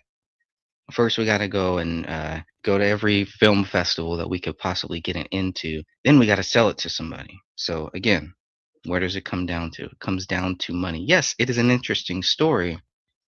To me, the interesting thing is not just what David Crowley did, it's how the police reacted to what David Crowley did, to what they claim he did.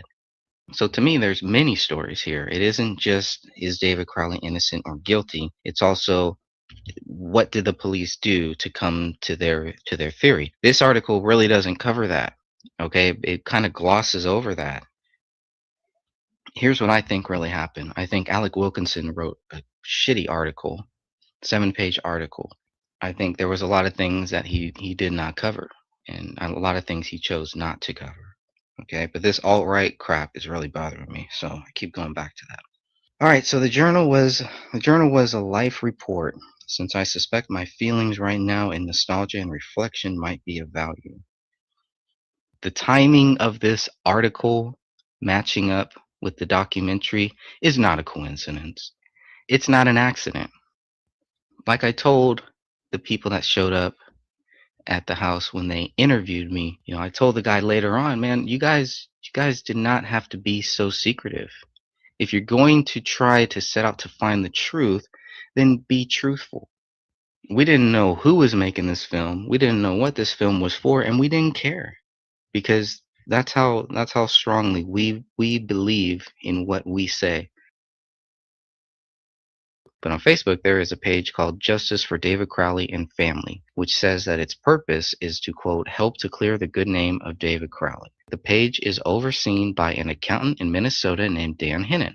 He and Greg Fernandez Jr., a tech worker in California, conduct long discussions on YouTube in which they find fault with the police investigation and ask why someone whose future seems so promising would kill himself. I don't know if that's what we're discussing. We discuss more of how the police messed this whole thing up and how certain people jumped to the conclusion that David Crowley was guilty and totally ignored or totally just glossed over all of the things that the police did wrong. That's what we're talking about. To say that the reason why the police missed the bullet hole is because of the Christmas tree, where the Christmas tree was, is bull. Because we can see exactly where the Christmas tree was. It was not that close to the ceiling. There is no way that the police would have missed it. The police moved the Christmas tree at least once, so there's no reason for them not to have seen this large bullet hole in the living room. Alec goes on to say the journal is dominated by Crowley's notes as he wrote Gray State. What he wished for it to be, his anxieties about whether he could manage it, and the audience he imagined it would reach. He also wrote about his ambitions in general, to have a screenplay produced by 2016, to be a millionaire by 2017, his feelings for Kamel. And here's a quote from David. God, I love that woman. Strong, beautiful, ferocious, and deadly intelligent. And his determination to be a good father. So he's writing about his determination to be a good father, and then he goes ahead and kills his daughter. So as the entries go on, I guess, it starts to get darker now, okay? Where David Crowley writes, I'm expecting to wake up somebody else. Vast personality changes are happening too fast to write about every day. I am being prepped for some slide into oblivion or destiny. This is what it comes down to. And this is what Alec Wilkinson says. David Crowley was losing his mind, and he didn't seem to know it. Somebody's feeding that to Alec. This guy does not know David Crowley, okay? This guy, I mean, that's a huge statement to really say. Somebody is feeding him information that will lead to that conclusion. Journals of people overtaken by psychosis are rare. That's the very next sentence. So David Crowley was losing his mind and he didn't seem to know it, and this is a rare case. It's pretty much what the guy is saying. I hope this guy's not a journalist. This guy cannot be a journalist. I mean, I took 2 high school journalism classes, and I know there's certain things you do and certain things that you don't do if you are a journalist. I'm not a journalist, but I don't know if this guy, I don't think this guy is either, so I guess we're in the same boat. He goes on to say David Crowley owned a number of self-hypnosis recordings meant to overcome his insecurities. Again, somebody's feeding him that. The reason I say this, somebody's feeding Alec this, is because the guy obviously has not done a lot of research on this case. He thought that the convulsive things that were happening to him were the result of his endeavor to become more confident, poised, and commanding. He thought he was developing a new self. Where are all of these strange things, and where are all of the conclusions, the rush to judgment? Where is that in this article? It's missing. The only one who knows for sure is God. And that's good enough for me. Okay, in 2007, David was transferred to Fort Hood in Texas, and in 2008, he met Kamel at a bar in Waco. The next day, he introduced her to another soldier as his girlfriend. Kamel, who was a senior at Baylor University, lived with her mother and father, Nyla and Anjum and her younger sister, Sidra. 3 years earlier, they had come from Pakistan. There, the girls and their mother had each had a driver, and the house was run by servants. In the U.S., they had to learn to manage for themselves. Within weeks of meeting Kamel, David found out that he was being stop-loss. That is, his service was being extended without his consent. Furthermore, he was being sent to Afghanistan. He immediately asked Kamel to marry him. Kamel told her father that she was serious about David. So this is what Anjum Alam, Kamel's father, told Alec Wilkinson for this article. While I was talking to her, meaning Kamel, David comes to the house for the first time. He came in and he was ready to fight with me. So Kamel told Anjum that they were getting married in 2 days and that David was leaving in 2 weeks. Anjum said, I was completely in shock. Finally, I said, fine, if you guys love each other, who the hell am I to come between you? So even though David came in there ready to fight, Anjum goes on, and it seems like he and David eventually are on good terms. So David so resented being stop-loss that he told his commanding officer in Afghanistan that he couldn't be responsible for another soldier's life, and he was assigned to deliver mail. Kamel got pregnant in late 2008 during one of David's leaves. When he was finally discharged in June of 2009, he was disgruntled, and he told Kamel not to come to the ceremony for returning soldiers. Instead, he had her wait outside in the car. I don't want the army controlling how I reunite with my wife, he told another soldier. Rania was born in August of 2009. In September, the family moved from Waco to Minnesota, where Kamel knew no one. For the first 6 months, she was miserable, her sister said. She would call crying, it's so depressing here and it's always cold. Okay, the Gray State began in the summer of 2010 when Danny Mason, whom David had met through a professor at film school, sent David an email with links to websites devoted to conspiracies and suppressed information. Conspiracies and suppressed information, very similar to the case that we're dealing with now. How ironic. According to Mason, he came back in 36 hours, having stayed up for 24 hours, and said, "You're on to something. Let's see where this goes." Before writing a first draft, David and Danny Mason wrote scenes for the trailer, which they shot with Mitch Heil in 2011. It is 2 minutes, 40 seconds long, and it cost $6,000. Over the summer, Kamel's mother received a diagnosis of cervical cancer. Kamel and her father argued over the phone about treatments, and afterwards, she and David decided that her family was trying to manipulate her and that she could no longer speak to them. The following day, though, David heard Kamel on the phone talking heatedly in Urdu and became angry. After they argued, she wrote, I expected him to show me a little more compassion. She told herself that she would feel better in the morning, but she had nightmares. I started to experience degrees of separation between David and I, she wrote. I guess I forgot we were 2 different people in 2 different bodies. All right, now here we go. And Alec then goes on to say, a psychosis can overwhelm and disable a person, or it can appear episodically in the form of disordered thoughts that are themselves an attempt to ward off a collapse. At the end of July, David suffered a psychic crisis that involved a deep understanding, stretching my mind past what my body can tolerate.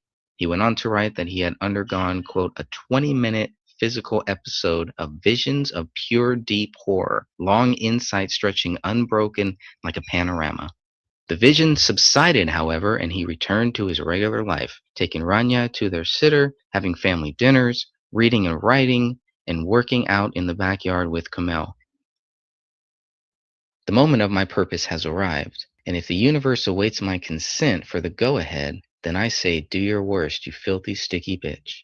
I know you're going to reward and seduce me before killing off what I love and burying what I build and destroying me as awfully as possible in horrible retribution for having thrust my abilities so far into your black void that generations hence will still be expanding on what I started, settling the void, conquering the dark, until the greater objective is served. Very interesting quote there. It's as if the writing and making of the gray state were a means to containing the violent fantasies within him. I'm going to read that again. It is as if the writing and making of Gray State were a means of containing the violent fantasies within him. And when the project faltered, they swamped him. So again, very similar to what Mitch Hiles said, the Gray State killed him. The mics reacted as producers do, by considering the script's merits and difficulties. My first pass from story content was, this is kind of a roadmap for the next American Revolution, Michael O'Donnell told Alec Wilkinson. My second pass was breaking it down to what it costs. When David finally heard from them on September 26, he said the Gray State might be better as a TV series. They did not offer him a contract he had counted on. David was devastated. Making Gray State was his whole world, Citrus said. David began to have trouble sleeping, and for an hour one night he lay awake and cried. I guess the big wait created a lot of anxiety that needed a resolution the situation couldn't provide, he wrote. Hence the bad weather. I'm serious. Moment by moment for a long time, the weather has been following my mood. He stopped saying that he was going to be famous. He didn't say that they were moving to California anymore either, a friend named Chris Peck told Alec Wilkinson. All he said was that was a pipe dream. As if to salvage years of work, David put aside Gray State for a documentary that he called Gray State The Rise, which he assembled from interviews with himself, friends, and internet commentators, news footage, and a brief interview he had once filmed with Alex Jones. It expresses the belief that the Gray State has arrived. Working on it possessed him as entirely as writing Gray State had. And here we go. To further the brand, he planned to make the documentary available free. So working on this, quote, possessed him as entirely as writing Gray State had. So now David was possessed. He's possessed with, first he was possessed with making this film. Now he's possessed with a documentary. Possession, control, keywords, lots of keywords here. All right, so here we go. Meanwhile, he and Kamel stopped returning phone calls and texts and emails. Anjum sent Kamel a photograph of her mother, Nyla, in the hospital, hoping to provoke her into speaking to him. Immediately, he received a call from David, who said that he and Kamel wanted nothing more to do with him or the rest of the family. Sidra and her fiancé drove from Waco to Minnesota to check up on Kamel. A few months earlier, Anjum had lent David and Kamel a car as a pretext. Sidra planned to tell them that he needed it back. She would leave her own car for them. So Sidra and her boyfriend at the time, now her husband, drove from Waco to Minnesota on October 16th. They drove for 16 hours, and they arrived at around 7 that evening. They knocked on the door, and Sidra said, I'm here to see my sister. David apparently told her, we want nothing to do with you. I thought I made that clear, and he shut that door. She knocked again. David said, go sit in the car. Vincent, the boyfriend, saw a shadow on the wall behind David and felt sure that it was Kamel's. When David came out to the car, he said that there was no way Sidra could see her sister. Sidra said that they had come to exchange cars. Sidra said that he needed an hour to get the car ready, but he would return it only if they took both cars, which meant Sidra would have to drive 16 hours to Waco by herself. She said she couldn't. Fine, David said, deal's off. Then he went back in the house. Vinny and I looked at each other like, what now? Sidra told Alec Wilkinson. Vincent knocked on the door again, and David came out. Vincent extended his hand, and David hesitated, then shook it. Her mom needs her daughter, Vincent said. You said an hour, right? When they returned, Sidra saw David watching them from a picture window beside the front door. The car was on the street, and on the dashboard there was a photograph of Kamel, Sidra, and Nyla. Kamel had written on the back of it, I have always loved you and Mom, and always will. Sidra and Vincent decided to leave their car for Kamel in case she ever needed to flee. Sidra wrote, I love you too on the back of the photograph and left it on the dashboard, and they drove away quickly. All right, so now we're going to get into the article where it talks about this pact, all right? You ready for this? A mania shared by two people, one of whom appears to be dominant, is called a delusion by proxy and is rare. Again, this is a rare case. But hey, let's not worry about too much facts. Let's just call it rare and create a story that we want to present to the public that will conveniently match the documentary film that's coming out that's going to say about the same thing. But hey, two different sources, right? Wrong. Okay, the treatment begins by separating the people sharing the delusions. David's entry for October 30th, 2014 cryptically says, Kamel got raptured today. She's still here. That morning he had gone to Home Depot, and when he returned, Kamel came into the kitchen and asked him to hold her. She said something was very wrong, something about "do not fear, sweet body, for we have felt this pain together," David said in a recording that he made immediately afterwards on his phone. He went on, paraphrasing her, quote, "Don't worry about the pain because you do not know how to feel pain. You will return to the dust in your dark slumber, and I will be gone. I have my mission," she had told David. She said she had heard a woman's scary voice and asked if he had heard it. Sounding distraught, she reproduced the voice. "I've warned you. I've warned you. Then I want you. Please come with me. Please come with me. Your place won't come to me. There's nothing left here." David went into his office and shut the door. This took a lot out of her, he said into his phone. He had held her while she began to shake and weep and howl, and then she said, "This is what rapture is." Kamel came into the room then and lay down on the couch. "You said you were Egyptian," David told her. "You said you'd come from very far to find me and Rainey, and I need to come with you, and there's not much time."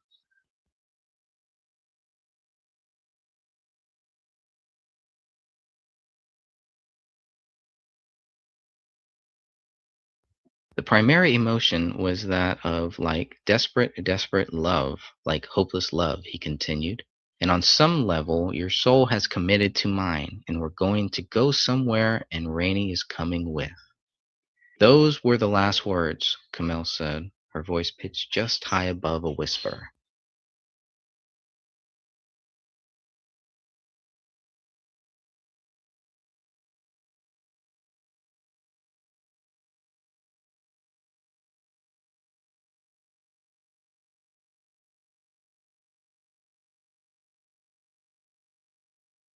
Demons don't just show up on your front door. You have to let them in.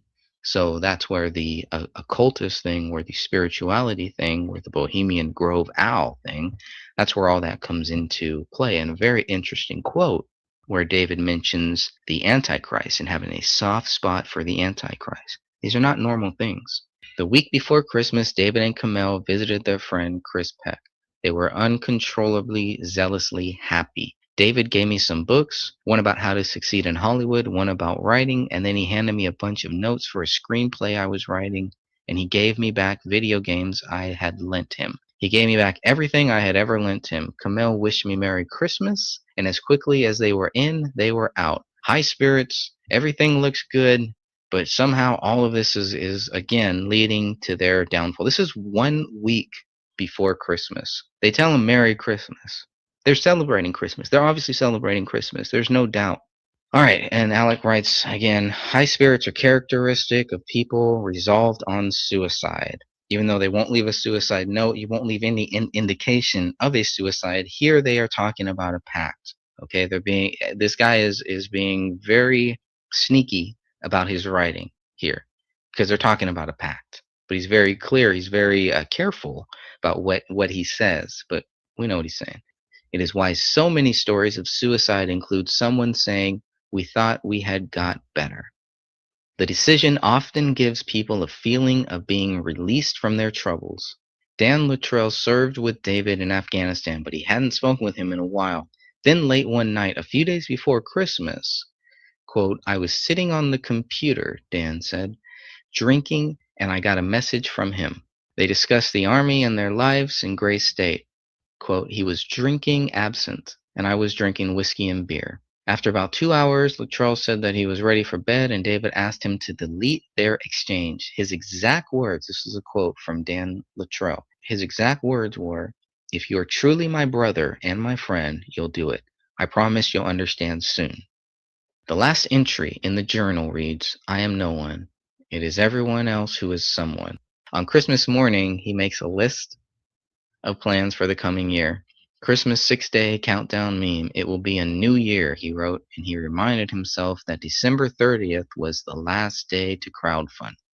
Planning for the future. More planning for the future. How much evidence do we have that David was planning for the future and not necessarily planning to kill himself? Then with the pistol that he kept in his safe in the bedroom, he shot Kamel and Rainey. So all of a sudden, right? So here he is. He's talking about the last day for the crowdfunding on December 30th. Then he goes and he decides to shoot his wife, and his daughter as they lay on the living room floor. Sometime later, he sat down beside them and shot himself. No mention of the bullet, no mention of anything. It's just, okay, that's it. So here we go from David writing his last entry. And all of a sudden, then with a pistol he kept in his safe in the bedroom, he shot Kamel and Renya as they lay on the living room floor. That's a quick jump. The next morning, Dan Jr. left presents for David and Kamel and Renya on the doorsteps. In the living room, David had done something the police omitted from their incident report and waited months before telling the families. Months. In his hands, covered in his wife's blood, he stood on the couch and wrote on the wall, Allahu Akbar, which means God is great. On the floor by Kamel, he had placed a Quran open to a prayer of forgiveness. A few days after the bodies were discovered, David's father and sister went into the house. Apparently they went into that. Everybody goes into this house and nobody sees the bullet in the living room ceiling. Got it. Now, if it's a few days later that they go into this house, they obviously would see the writing on the wall, right? No, because the police had painted that wall white, so they painted over it. Cleaners had to cut out the floorboards where the blood had warped them, so it was clear where the bodies had lain. And then there was questions if some of that blood had seeped down into the basement walls, because on one of the basement walls, it does look like there is blood.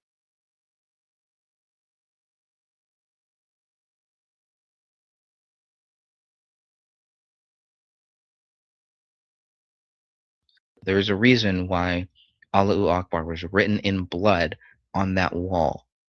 And yes, it does make sense to me that it is a satanic angle, that it is a demonic angle, an occultist angle. But that doesn't make it true. That doesn't make it fact.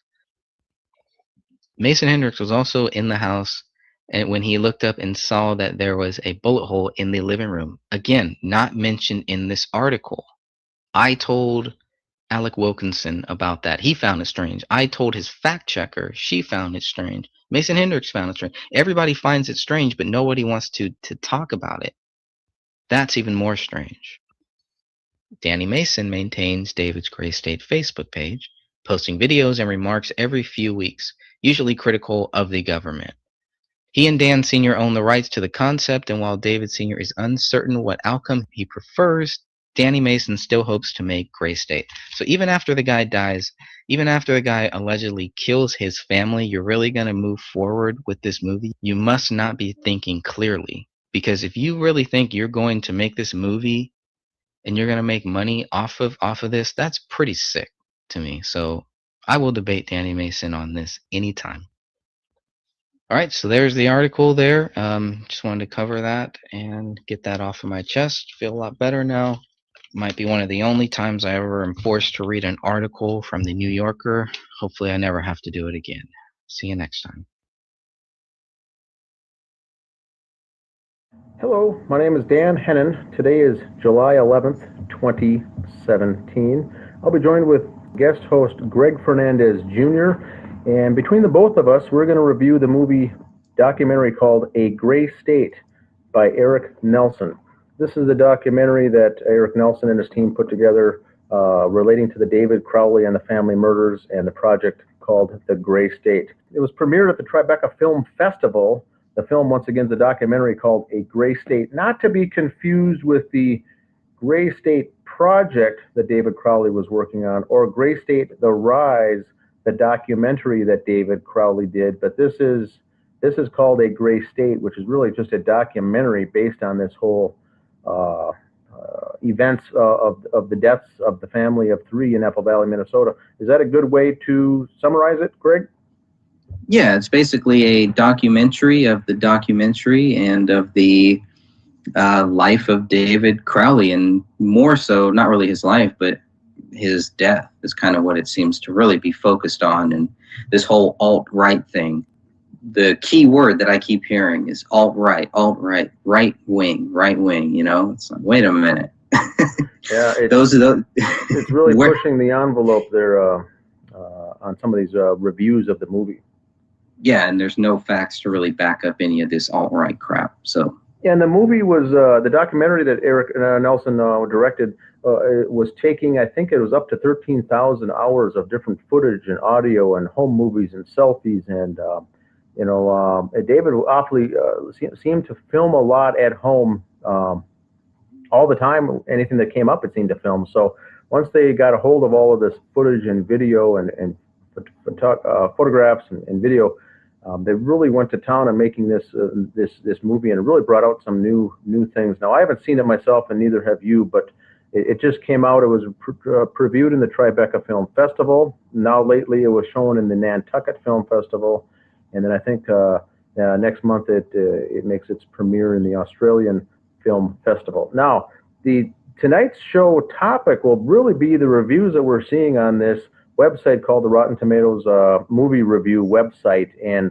the reason that we're dedicating this section tonight for this episode is there's only 5 reviews out there on this movie, and all I think were added in a 1 week time period, and they all say basically the same thing with a little different verbiage, and then nothing's been added since, and all the 5 reviewers give it 2 thumbs up, or in this case 100% really on the tomato meter, as this great documentary, but yet there's no poster on the movie, there's no information on it, the audience has it written in, there's no other comments, there's just 5 critics, and they say what a great movie it is. So tonight's episode will be basically on this, and what I'll do is I'll pull this up, Greg, and there's only the 5 reviews, and we're going to go through one at a time and basically bring them up.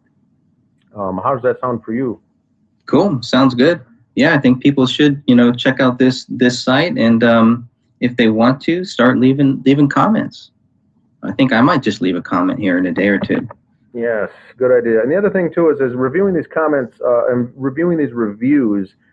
Keep in mind too is as many of us talk about the compromised media and the mass media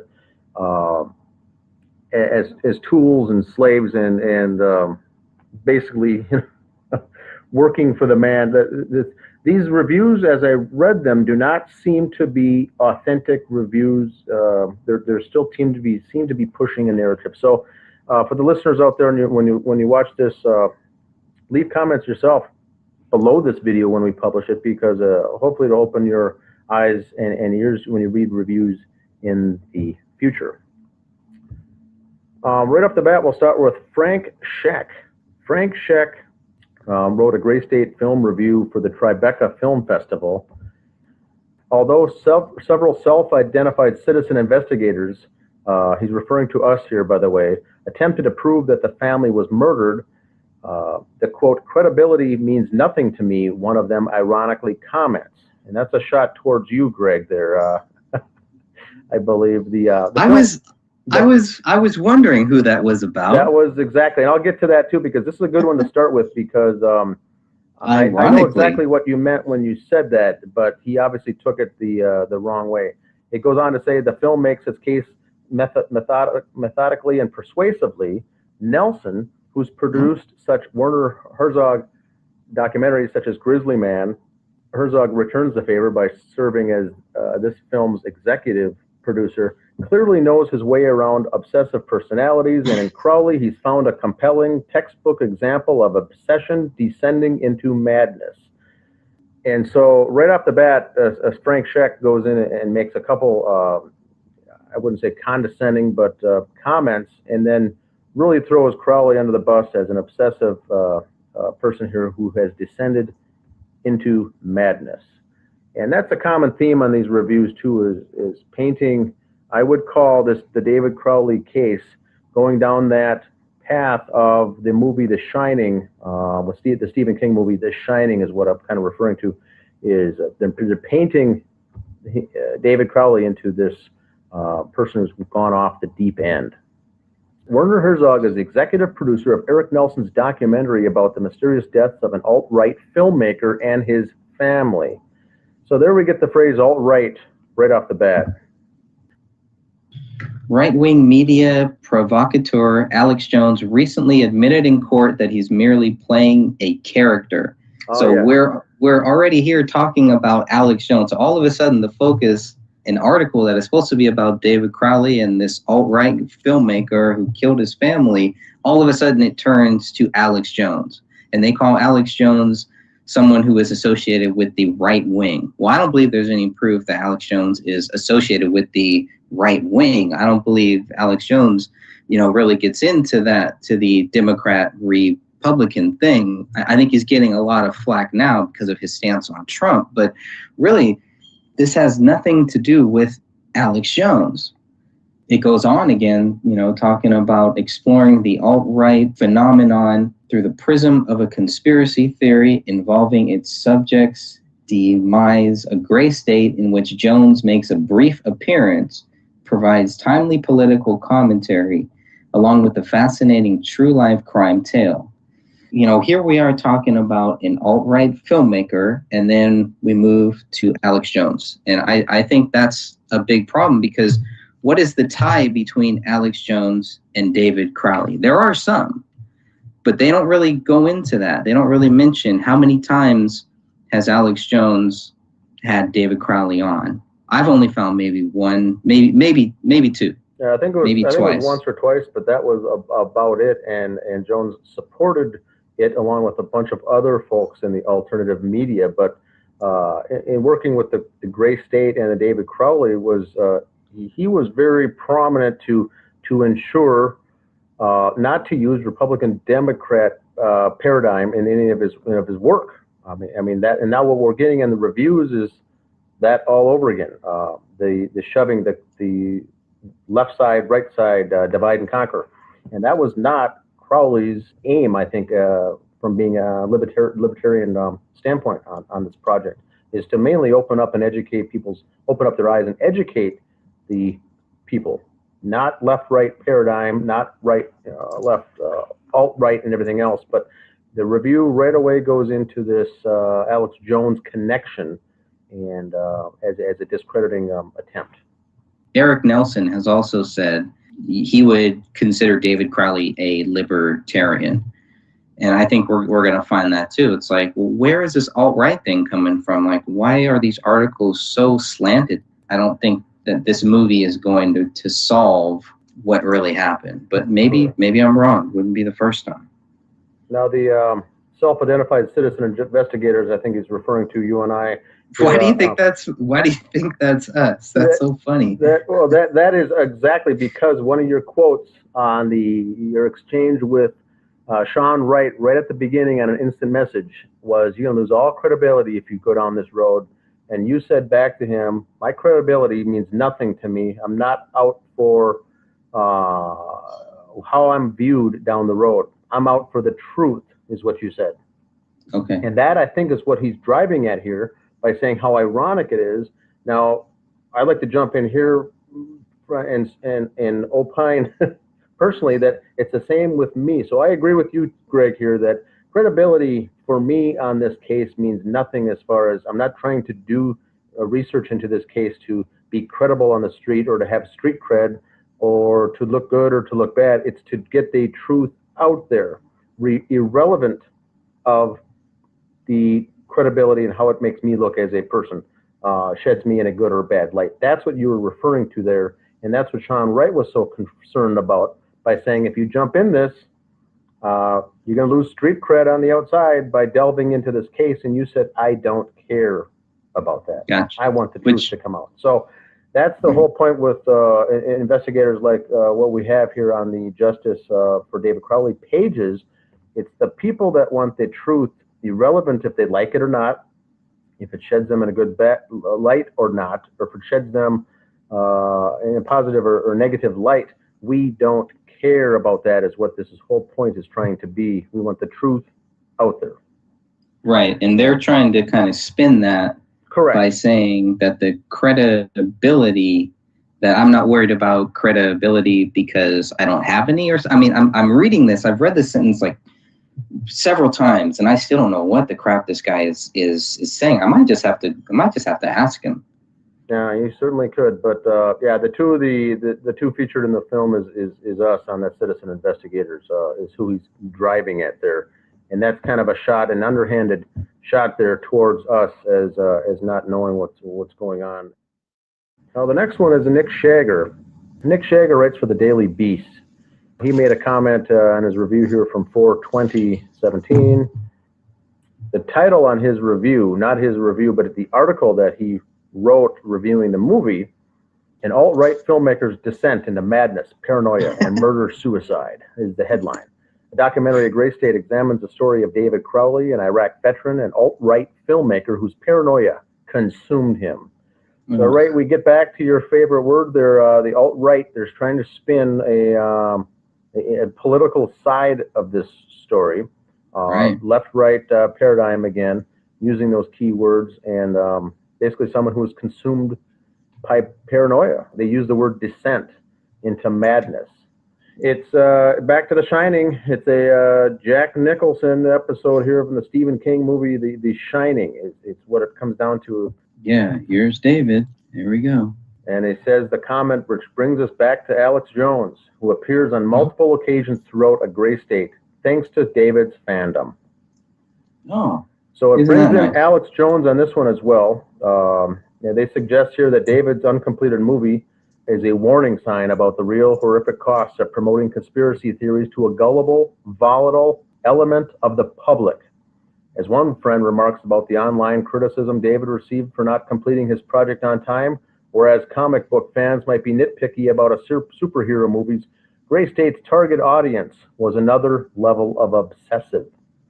These people are actually legitimately insane, though. That's the difference.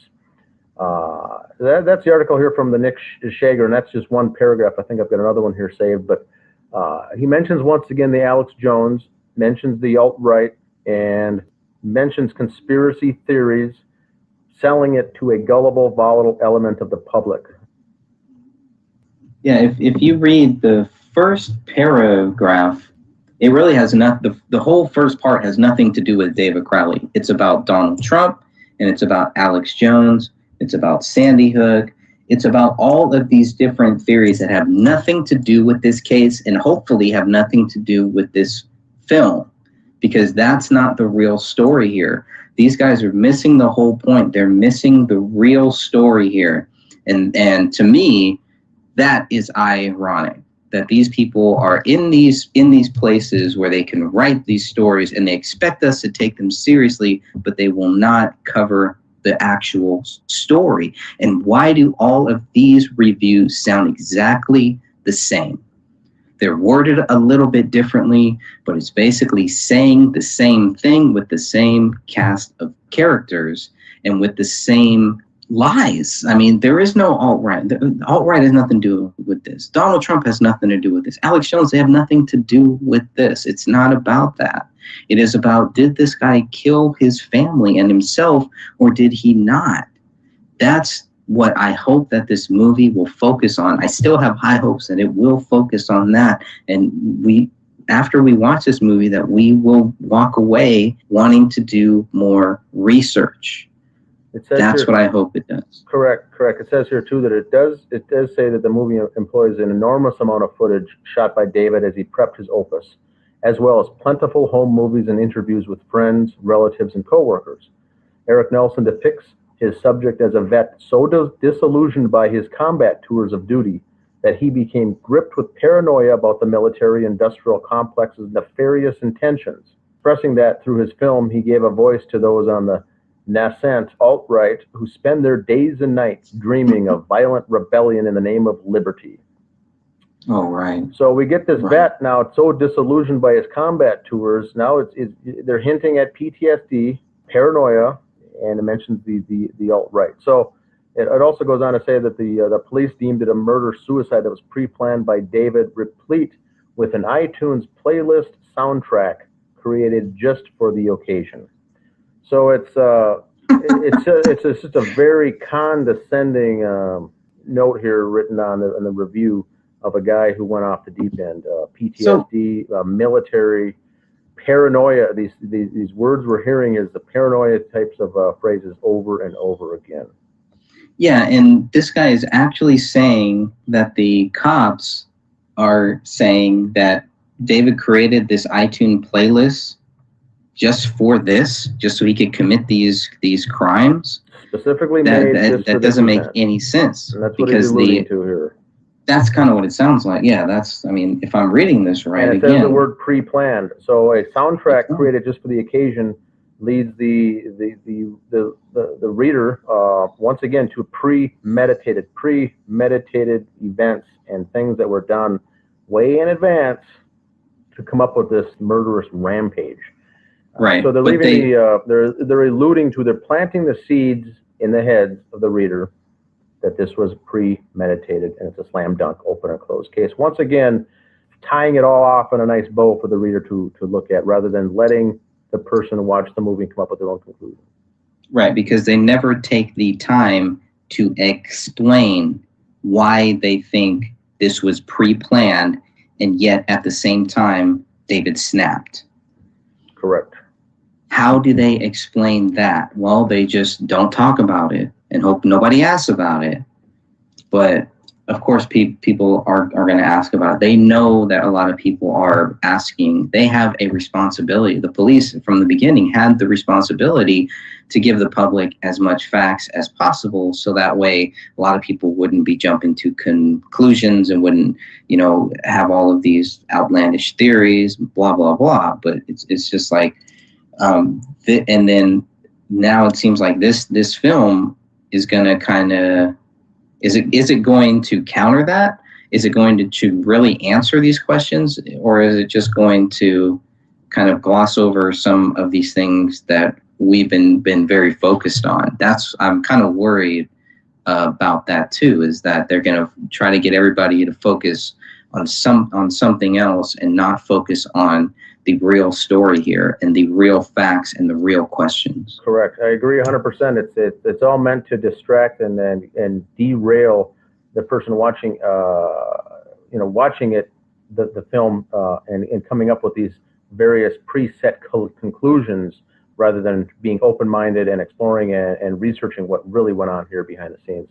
Now, Nick Shager goes on to say on his review on Rotten Tomatoes, is a gray state slowly peels back the curtain on David's private life to reveal an increasingly unstable individual, one whose suspicions about institutional systems quickly blossomed into distrust of everything and everyone around him.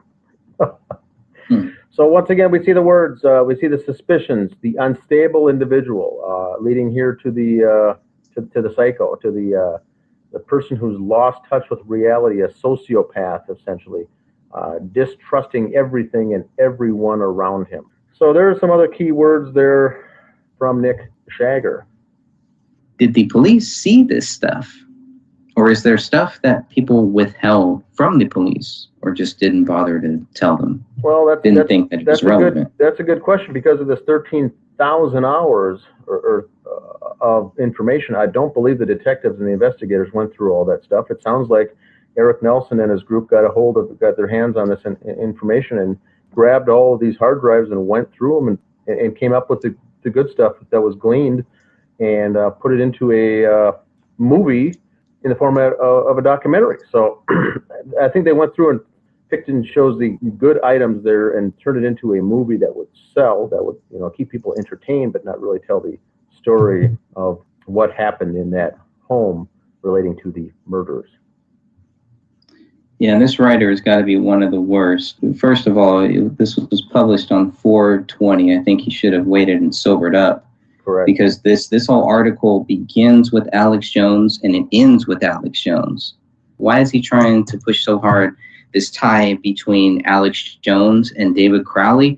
Maybe because a lot of people know who Alex Jones is, or at least have some false sense of who Alex Jones is. And the readers of these websites, the ones who actually go there, doesn't sound like they're fans of Alex Jones. They actually might have some ill will, some hatred towards Alex Jones. So if the author can psychologically tie David Crowley with Alex Jones, then the people that don't like Alex Jones, well, maybe they won't like David Crowley either, and maybe they won't really look into what happened with David Crowley and his family. They'll just write it off. And I think they've been trying to write this off since day one. I think a lot of people have been. Yeah, it's more modus operandi, the MO of these critiques, trying to slam home the fact that David Crowley was a nut job who lost touch with reality. That's it. It's just that's what they're trying. It's a discredit campaign, I think, is what these articles are setting out to do. I think the good thing is at least he doesn't talk about our credibility, right? So that's good. Now, Anthony Kaufman is the next one. He writes for Screen International. Anthony writes, a tantalizing and fascinating real-life story. Now, keywords, real life, throw that in with the word truth, true, real life, trying to send the message home that the case is closed, it's a done deal. A highly topical and resonant trip down the alt-right rabbit hole produced by Werner Herzog. This is what Kaufman writes there. Alt-right comes up again, the word rabbit hole. Only took them 2 sentences. That's it. And the alt-right is back. And it's right on back. Oh, boy. There it is. The alt-right rabbit hole. Okay, I don't know. I guess I'm going to have to figure out who is really a part of this alt-right and why are they connecting David Crowley to this alt-right thing? Now, he writes on this article that I did a screenshot, says, but if the documentary begins as some kind of American movie for the alt-right, keyword, portraying a dedicated outsider, filmmaker's efforts to make his very own blockbuster, the story abruptly turns darker. In January 2015, Crowley was found dead along with his wife and daughter in their Minnesota home. Crowley's fans and devotees were quick to call foul play, suggesting that the U.S. government assassinated one of their would-be leaders. But the truth, as Eric Nelson reveals in his carefully plotted out and sympathetic investigation, is more tragic and sad than shadowy. What are some key words that jump out for you, Greg, on this one? Well, so Eric Nelson has the truth. So basically they're saying this guy's saying this film is the truth. Everybody has their theories, and he's going to lump all of the fans, he's lumping them all into one small little box and saying this is what they all thought. Correct. Which is totally BS. I mean, there's so many different people that have so many different views or that don't have a conclusion. They haven't come to that point where they've said, okay, this is what happened. Yeah, there are many that have, but I think there are many more that have not. And this guy doesn't even address those. It's just, well, this is what the fans think. This is what these people think. And it's not true. And then he's going to actually use the keyword true in this. That's ironic too, to me. I mean, come on. Doesn't get any more ironic than that. And it always comes back down to the theory that the government killed him, which they know that is a key word for many people that are just going to go, that are going to roll their eyes and they're not going to want to dig any deeper. Yep. And what I see here, Greg, is the phrase Hegelian dialectic jumps right out at me. It's suggesting two sides once again on everything that this Anthony Kaufman writes. He says Crowley's fans and devotees were quick to call foul play. That to me shows that the only people, what he's subliminally messaging here is the only people that call foul play in this entire case were Crowley fans and devotees. Now, I myself am not a Crowley fan before this case happened. I never heard of David Crowley, and I wasn't devoted to his work and even never heard of the Gray State Project. But I, on day one, was quick to call foul play on this case. There's many others like me and and yourself out there that called foul play that were not fans and devotees. So the article shows that the only people calling foul play were his big fans and supporters, what it makes the reader assume. Then he goes on to say that those who called foul play suggested it was the U.S. government that did it. Once again, Hegelian dialectic, one way or the other. If someone did kill him, it was the U.S. government. That is not what many of us are suggesting, that it was a top-level assassination. It could certainly be an option, but there's lots of different scenarios here. But this article is really pushing down the reader's throat that there's two sides. You're either with them or you're not. You're a nut job like Crowley's fans, or you're not. Everything that he's presenting here in this carefully crafted article is suggesting we, they, us, them, good, bad, all left-right paradigm. Now, he also goes on to say, but the truth, as director Eric Nelson reveals, is more tragic and sad than shadowy. So once again, it's bringing conclusion, it's bringing closure to this case that Eric Nelson has done the work with his team, investigated all the scenarios, and has put the truth here in one nice documentary that someone could watch and solve this case. The word truth is used, and that's what jumped out at me after reading this one. If I was a fan, I'd be pretty pissed off. It also says, it calls David a would-be leader, one of their would-be leaders, as if these people really need leaders.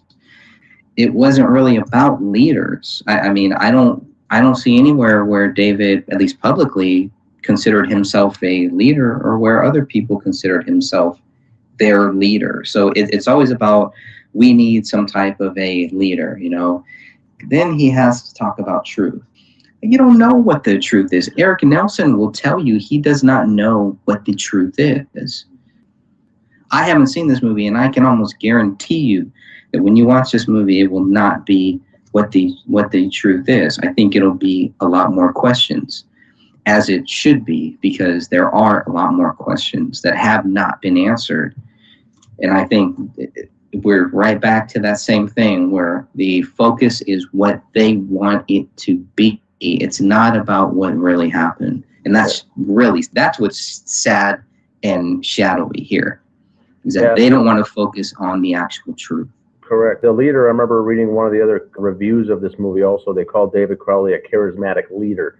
They're trying to push that almost, I'm trying to think of the guy's name, James Jones, almost a Jim Jones concept is what they're trying to visualize, that he was some off-the-rails leader that people were blindly following. And I think that they're trying to make, to discredit part of this MO, to discredit David Crowley, that he was a David Koresh, Waco kind of a figure, is what they're trying to envision in people's heads because they can latch onto that. That's how I see these articles coming off when they use the word leader, that is. Yep, you're absolutely right. All right, Jason Bailey is next. He doesn't talk about alt-right too, right? He takes it a little easier on us. Let's see what Jason writes. This is a harrowing portrait, how easily our own darkness can take us over if we let it. Jason Bailey, who writes for Flavor Wire. Once again, darkness, this whole dark, it can easily take it over. It's called a harrowing portrait. Jason writes about that, and I got a clip here. And let's see what phrases he uses. On Christmas Day, 2014, an independent filmmaker named David Crowley killed his wife, 5-year-old, and himself. On Christmas Day. Right there, it's written as if it's a fact. It's written as truth and fact. And really, that's an opinion and a theory. But because of a cryptic clues that he left behind, and the fact that he was making a libertarian fringe thriller for the Alex Jones set, this horrible tragedy became fodder for conspiracy theorists who believe he was silenced for his anti-government leanings. Eric Nelson's sad and often chilling documentary argues that it was far less dramatic or extraordinary than that. Theirs was a sad story of a couple succumbing to despair and to the same kind of paranoia that infused his work. It's a hard movie to watch, as his private audio and video recordings serve as journals of a descent into madness. Ooh, there's that word again. But this is a harrowing portrait how easily our own darkness can take us over if we let it. So there's so many things on this phrase by Bailey here that it seems he got the script, tweaked it a little bit from what he was supposed to write, and then published his review. But once again, it's almost copy-paste items. Yeah. It sounds like this. It states to the fact that he did the killing. He left clues behind. He uses the phrase libertarian as a fringe thriller, mentions Alex Jones again as an attempt at discrediting the fans, and then he uses the phrase conspiracy theorists who do believe he was silenced for his anti-government leanings. Now, and fodder. Don't forget fodder. The word fodder there is another belittling, demeaning word here for those. But Hegelian dialectics, once again, if you do believe that he was silenced and someone did it, it was killed by the government because of his anti-government leanings. Right. And that's it. That's all you get. It's either that or he's guilty. It also right? mentions that the story is sad. It's a sad story of a couple succumbing to despair. And it goes on to say the word paranoia that was infused in his work. And they serve as journals. These audio and video recordings serve as journals of a descent into madness. It's back to The Shining. It's back to that Jack Nicholson character descending into madness. But is it him now, or is this review calling him and Comel both descending into madness? You know, we've got this one theory where there's a pact that they both agreed to do this. There's people talking that David went mad and took Comel with him. There's theories that David and Comel both went mad at the same time. I mean, I can't even keep up with all these goofy scenarios going on here from what could have happened. All we know is that they had a descent into madness. Oh boy, that was a tough 3 sentences. I think that's just like, yeah, that's really tough. First, he's telling us when they were killed, which nobody knows. Police don't even know that. And then he's talking about a libertarian fringe thriller. I've never even heard that term. I don't even know what that means. Well, now they're talking thriller instead of, it's talking that the movie was made, to be sold as a thriller on the fringe. You know, this fringe group conspiracy theories once again. That are libertarians, libertarian, right? That are within the libertarian.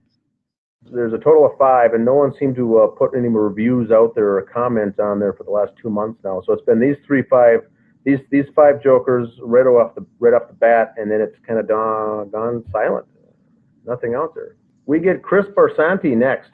Barsanti writes for the Playlist, and he on April 27th writes on Rotten Tomatoes, a stingingly emotional portrait of an outwardly confident and well-rounded man who is actually descending into madness. Keywords, look for the keywords now. Madness, descent. It's all a little more of the same here with this one. Now, Barsanti writes, here's the headline he used for the Tribeca Review. When fantasies kill, the murderous madness of an alt-right paranoiac in a gray state. There's our same words again here. We're throwing in the alt-right, paranoid, and the word madness. And check out the first sentence and see how accurate this sounds to you.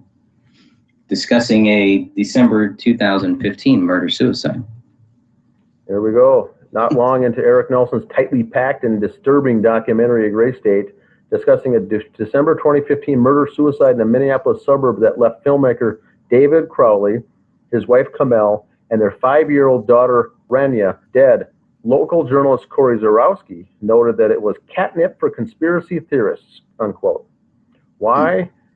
Because for several years, Crowley had been trying to make a feature film called Gray State that looked like something cooked up by a room full of Alex Jones fans after a 3-day Red Bull and Googling marathon. What is that? Sorry, go ahead. Please continue. It only gets better. The idea that Crowley, an Army veteran, habitué of alt-right sites, would murder his family and write Allah Akbar in blood on the walls of their home before turning the gun on himself just wouldn't compute. So this is, now we get into some very condescending conspiracy theorists as considered morons, nerds, and geeks. They throw everything together here, even using the Corey Zarowski. Zarowski had the article in the City Pages that talked about the case that actually was pretty good, pretty well-rounded, I should say, not too good, but a well-rounded article in the City Pages in the Minneapolis-St. Paul area. But he did throw the word in that he said that he thought that this story was catnip for conspiracy theorists. And so it also goes on to mention here that the feature film Gray State that looks something cooked up by a room full of Alex Jones fans after a 3-day Red Bull and Googling marathon. And so this is just giving the reader the visual of nerds in their parents' basement, surfing the web all night long, using that are Alex Jones fans. Red Bull, yeah, and this is all to discredit. Do these people not know that David Crowley was not an Alex Jones fan? I mean, do they not understand the vast differences between, Alex Jones? Do they not care about David Crowley's quote where he said, he didn't like the way Alex Jones was peddling merchandise to his fans and all that? It's like every article has mentioned Alex Jones. I think they all got a nice little paycheck for writing the review and probably didn't do much thinking of after watching the movie at all. These are I think the script for these reviews are written by the propaganda unit, the propaganda arm of the CIA, and then these authors came in and tweaked a little bit to make them look authentic, and that was it. It made the press. It's sitting there now in the world to read on the Rotten Tomatoes website, which a lot of people do use.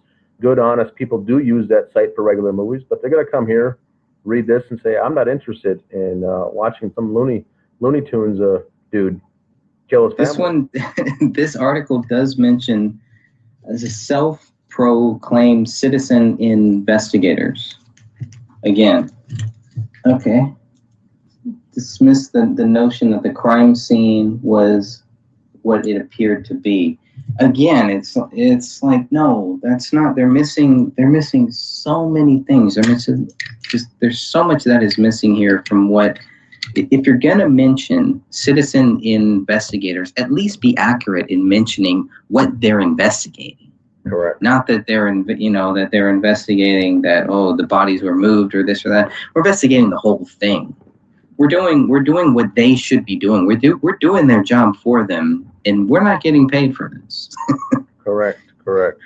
That really kind of bothered me. And then they talk about Alex Jones again and how they're clear not to mention Alex Jones. He's only mentioned once or twice. It's like, so at least they do go there. And it's just too bad that they had to spend a whole first paragraph on Alex Jones first, and then say, well, but it's not really about Alex Jones. If you get past that. Yep, they're all very, very cut from the same cloth. All these articles and reviews written by the experts, and the documentary was done by experts. And we've got the facts, we've got the truth. The case is closed. No need to do anything more of the research. You just pop in this movie for 93 minutes, and you've got your answers. And you can move on with your life. Is what the intention of these reviews are setting. Once again, I got the Rotten Tomatoes front page here pulled up. It's showing 100% on the tomato meter for A Gray State 2017. There's no poster even for it.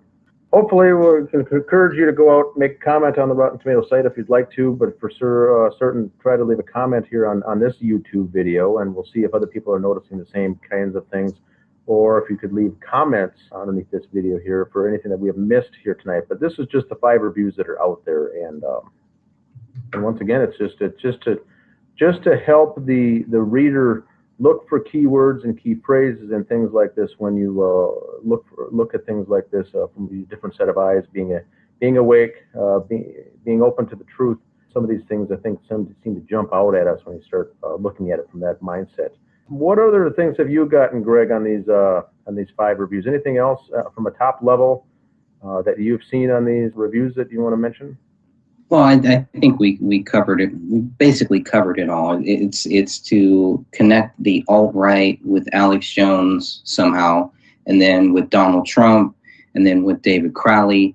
And in this last one by Chris Barsanti, it goes into the soldiers, how David, it focuses on the fact that David Crowley was a soldier. It talks about Black Hawk Down. It talks about PTSD. It really has a lot of code words in there that kind of make you feel sorry for this guy, and it's trying to tell you a story. And I think a lot of the problem that I see now, and a lot of the problem with a lot of the kids that are growing up now in this social media age, is that they want a quick answer, they want a quick fix, they want it solved. They think that they know everything. They think that, they can look at a couple of these posts and figure out what really happened. I think these guys that are writing these things, these 5 pieces, these 5 people that wrote these 5 pieces, they're going to move on to other things. They're going to move on to other topics. They don't care about this case. This is just another piece that they're writing. That's all it is. And that's what I truly think based on the way that they've written these things. They haven't written them with depth. They haven't written them with heart. And most importantly, they haven't written them with truth. And I think that's what's going to stand the test of time, is what those real facts are. And unfortunately, I think 5-10 years from now, people are still going to be asking a lot of questions about this case. It's sad. The other thing I'd like to add that I just thought about now, Greg, is for the listeners out there that haven't read the article in the New Yorker magazine written by Alec Wilkinson that came out, I believe, in March of 2017, is to get a full flavor of these reviews. Read that entire article and then read these 5 reviews. And when you put those things together, these phrases and keywords and things jump right out at you as all being done, I believe, in concert with each other to send a message, to tell a story, like you said, to leave the reader with, I've got the answers now, everything's done, it's all solved, it's a true life story, it's complete, and now I've got my answers, I can move on and move on with my life now, because this has evidently been a case closed. So, and what we're here to say for Greg and I, if I could speak for you, Greg, is that this case is not closed officially. We don't know the answers. We don't have the truth. The people who have seen the movie, it does sound like there's just a lot of video footage and some interviews that were done, but it doesn't really solve anything regarding this case, is what I think. It doesn't solve, it doesn't answer anything. It's just a documentary filled with some video footage and home movies and interviews with the family. But I don't think it brings closure to anything. But I have not seen it, and neither have you, so I can't put the disclaimer on it officially. Right, but I can guarantee that after we do get to see it, I'm sure we'll have a lot more to really say on this topic. I'm curious about the family and the friends who have seen this. What do you think? Are you satisfied? Does this answer everything? Does this give you closure? I spoke with one friend of the Crowley family, and I asked him if it gave him closure, and he said that he already had closure. It's like, well, then why are you making this movie then? Why are you being a part of this film? What is the whole purpose? Correct. Is that the whole purpose of this movie? So that way, then maybe they can actually get this Gray State movie where somebody will purchase it and where they can make it a $30 million Hollywood film. Is that the real goal here? Correct. Or is it truth? Because if it's truth, then I'm not seeing it. I'm not seeing that. Gotcha. All right. Any final words to wrap up, Greg? And I'll just want to remind the viewers of this to please leave your comments below if there's anything that we missed or anything we overlooked. Hopefully, you'll leave some comments down there below. Any last comments, Greg? No, I think that's it. All right. Thanks for listening in. Today is July 11th, 2017. For Greg Fernandez Jr., this is Dan Hennon. Welcome, everyone. My name is Dan Hennon. I'm joined with Greg Fernandez Jr. today. We also have a special guest, Ann, joining us. Her name is Ann. The three of us will go over some of the response on the movie A Gray State. This is a documentary directed by Eric Nelson that is finishing its rounds on the film festival circuit. And Greg and I have not seen it. We were both in it, and then Ann did end up. She's from the Minneapolis, Twin Cities, Minneapolis-St. Paul area. She did attend the screening and jotted down some notes, and she'll be joining us today. Greg, how are you doing tonight? Hey, I'm doing great. Good. And welcome, Ann. Are you with us? I am. Oh, very good, very good.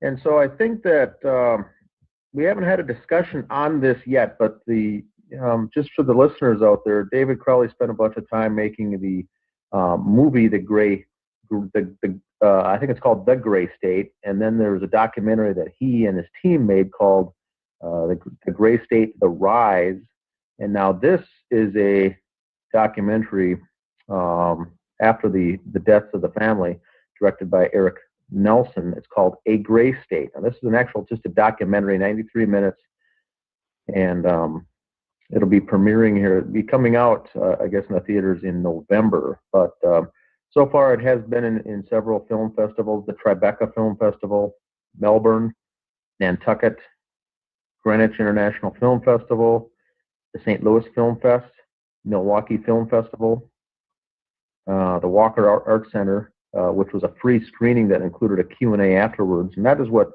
Anne attended here last month in September in Minneapolis. And then I think a couple weeks ago was the Downtown Film Festival of LA. This coming weekend is the Hot Springs Documentary Film Festival in Arkansas. And then also in October is the Twin Cities Film Fest. And then this film will be coming out as a theatrical release in November. And well, it'll go from there. So, and I see you took some notes and you attended this. Can you give us a kind of some overview of some of your notes here, and we'll kind of chime in, Greg, if you can think of anything as we go. What was your kind of your feel and the ambiance and the demographic when you went in to go to that free screening? And you had some people who are fans of the Walker Art Center and attend the film. You had people from the community who were just interested. And then you had a mix of students and Gray State fans. The film series that they were presenting that included a Gray State documentary was to show films with the pressing issues of our times and the urgent issues that are presented by documentary filmmakers.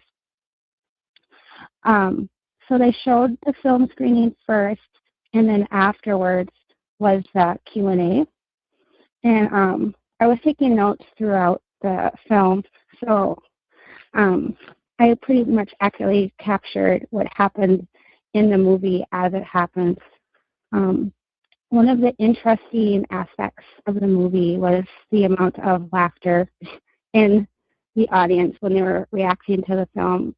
Eric Nelson admitted during Q&A that the audience laughed more during the screening in Minneapolis than any other time when the film was shown. Now, I don't think the audience was laughing at the death of the Crowley family or trying to be insensitive.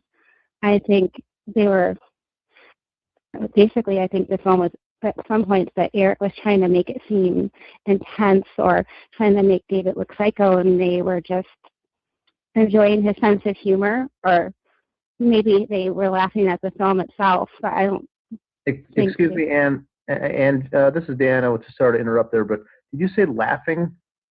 They were laughing throughout the film quite a lot, actually, and I don't think they were laughing at the death of the Crowley family. I think they were laughing at the way Eric put the film together.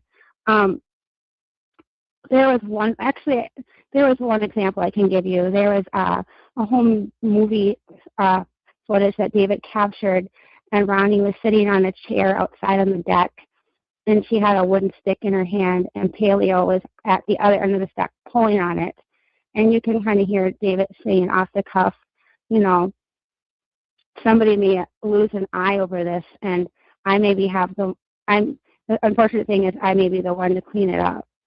And it was interesting because the audience laughed. You know, they thought, I guess, David was making some kind of humorous joke.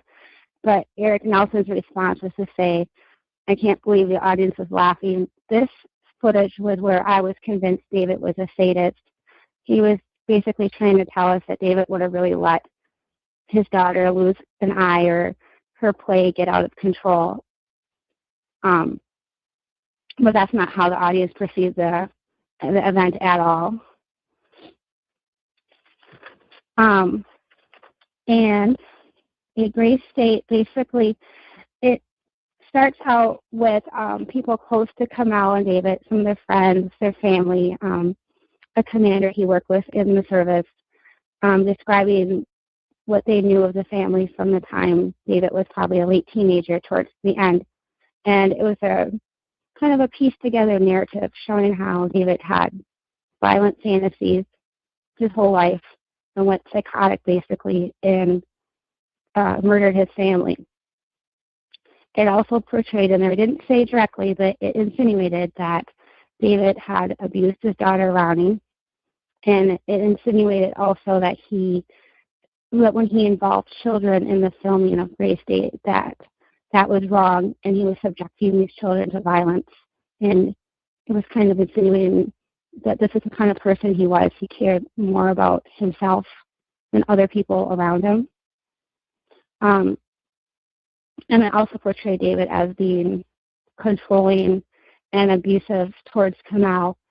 But interesting enough, there really hasn't been any direct evidence that he was abusive. There are, events that family and friends maybe couldn't explain or didn't understand.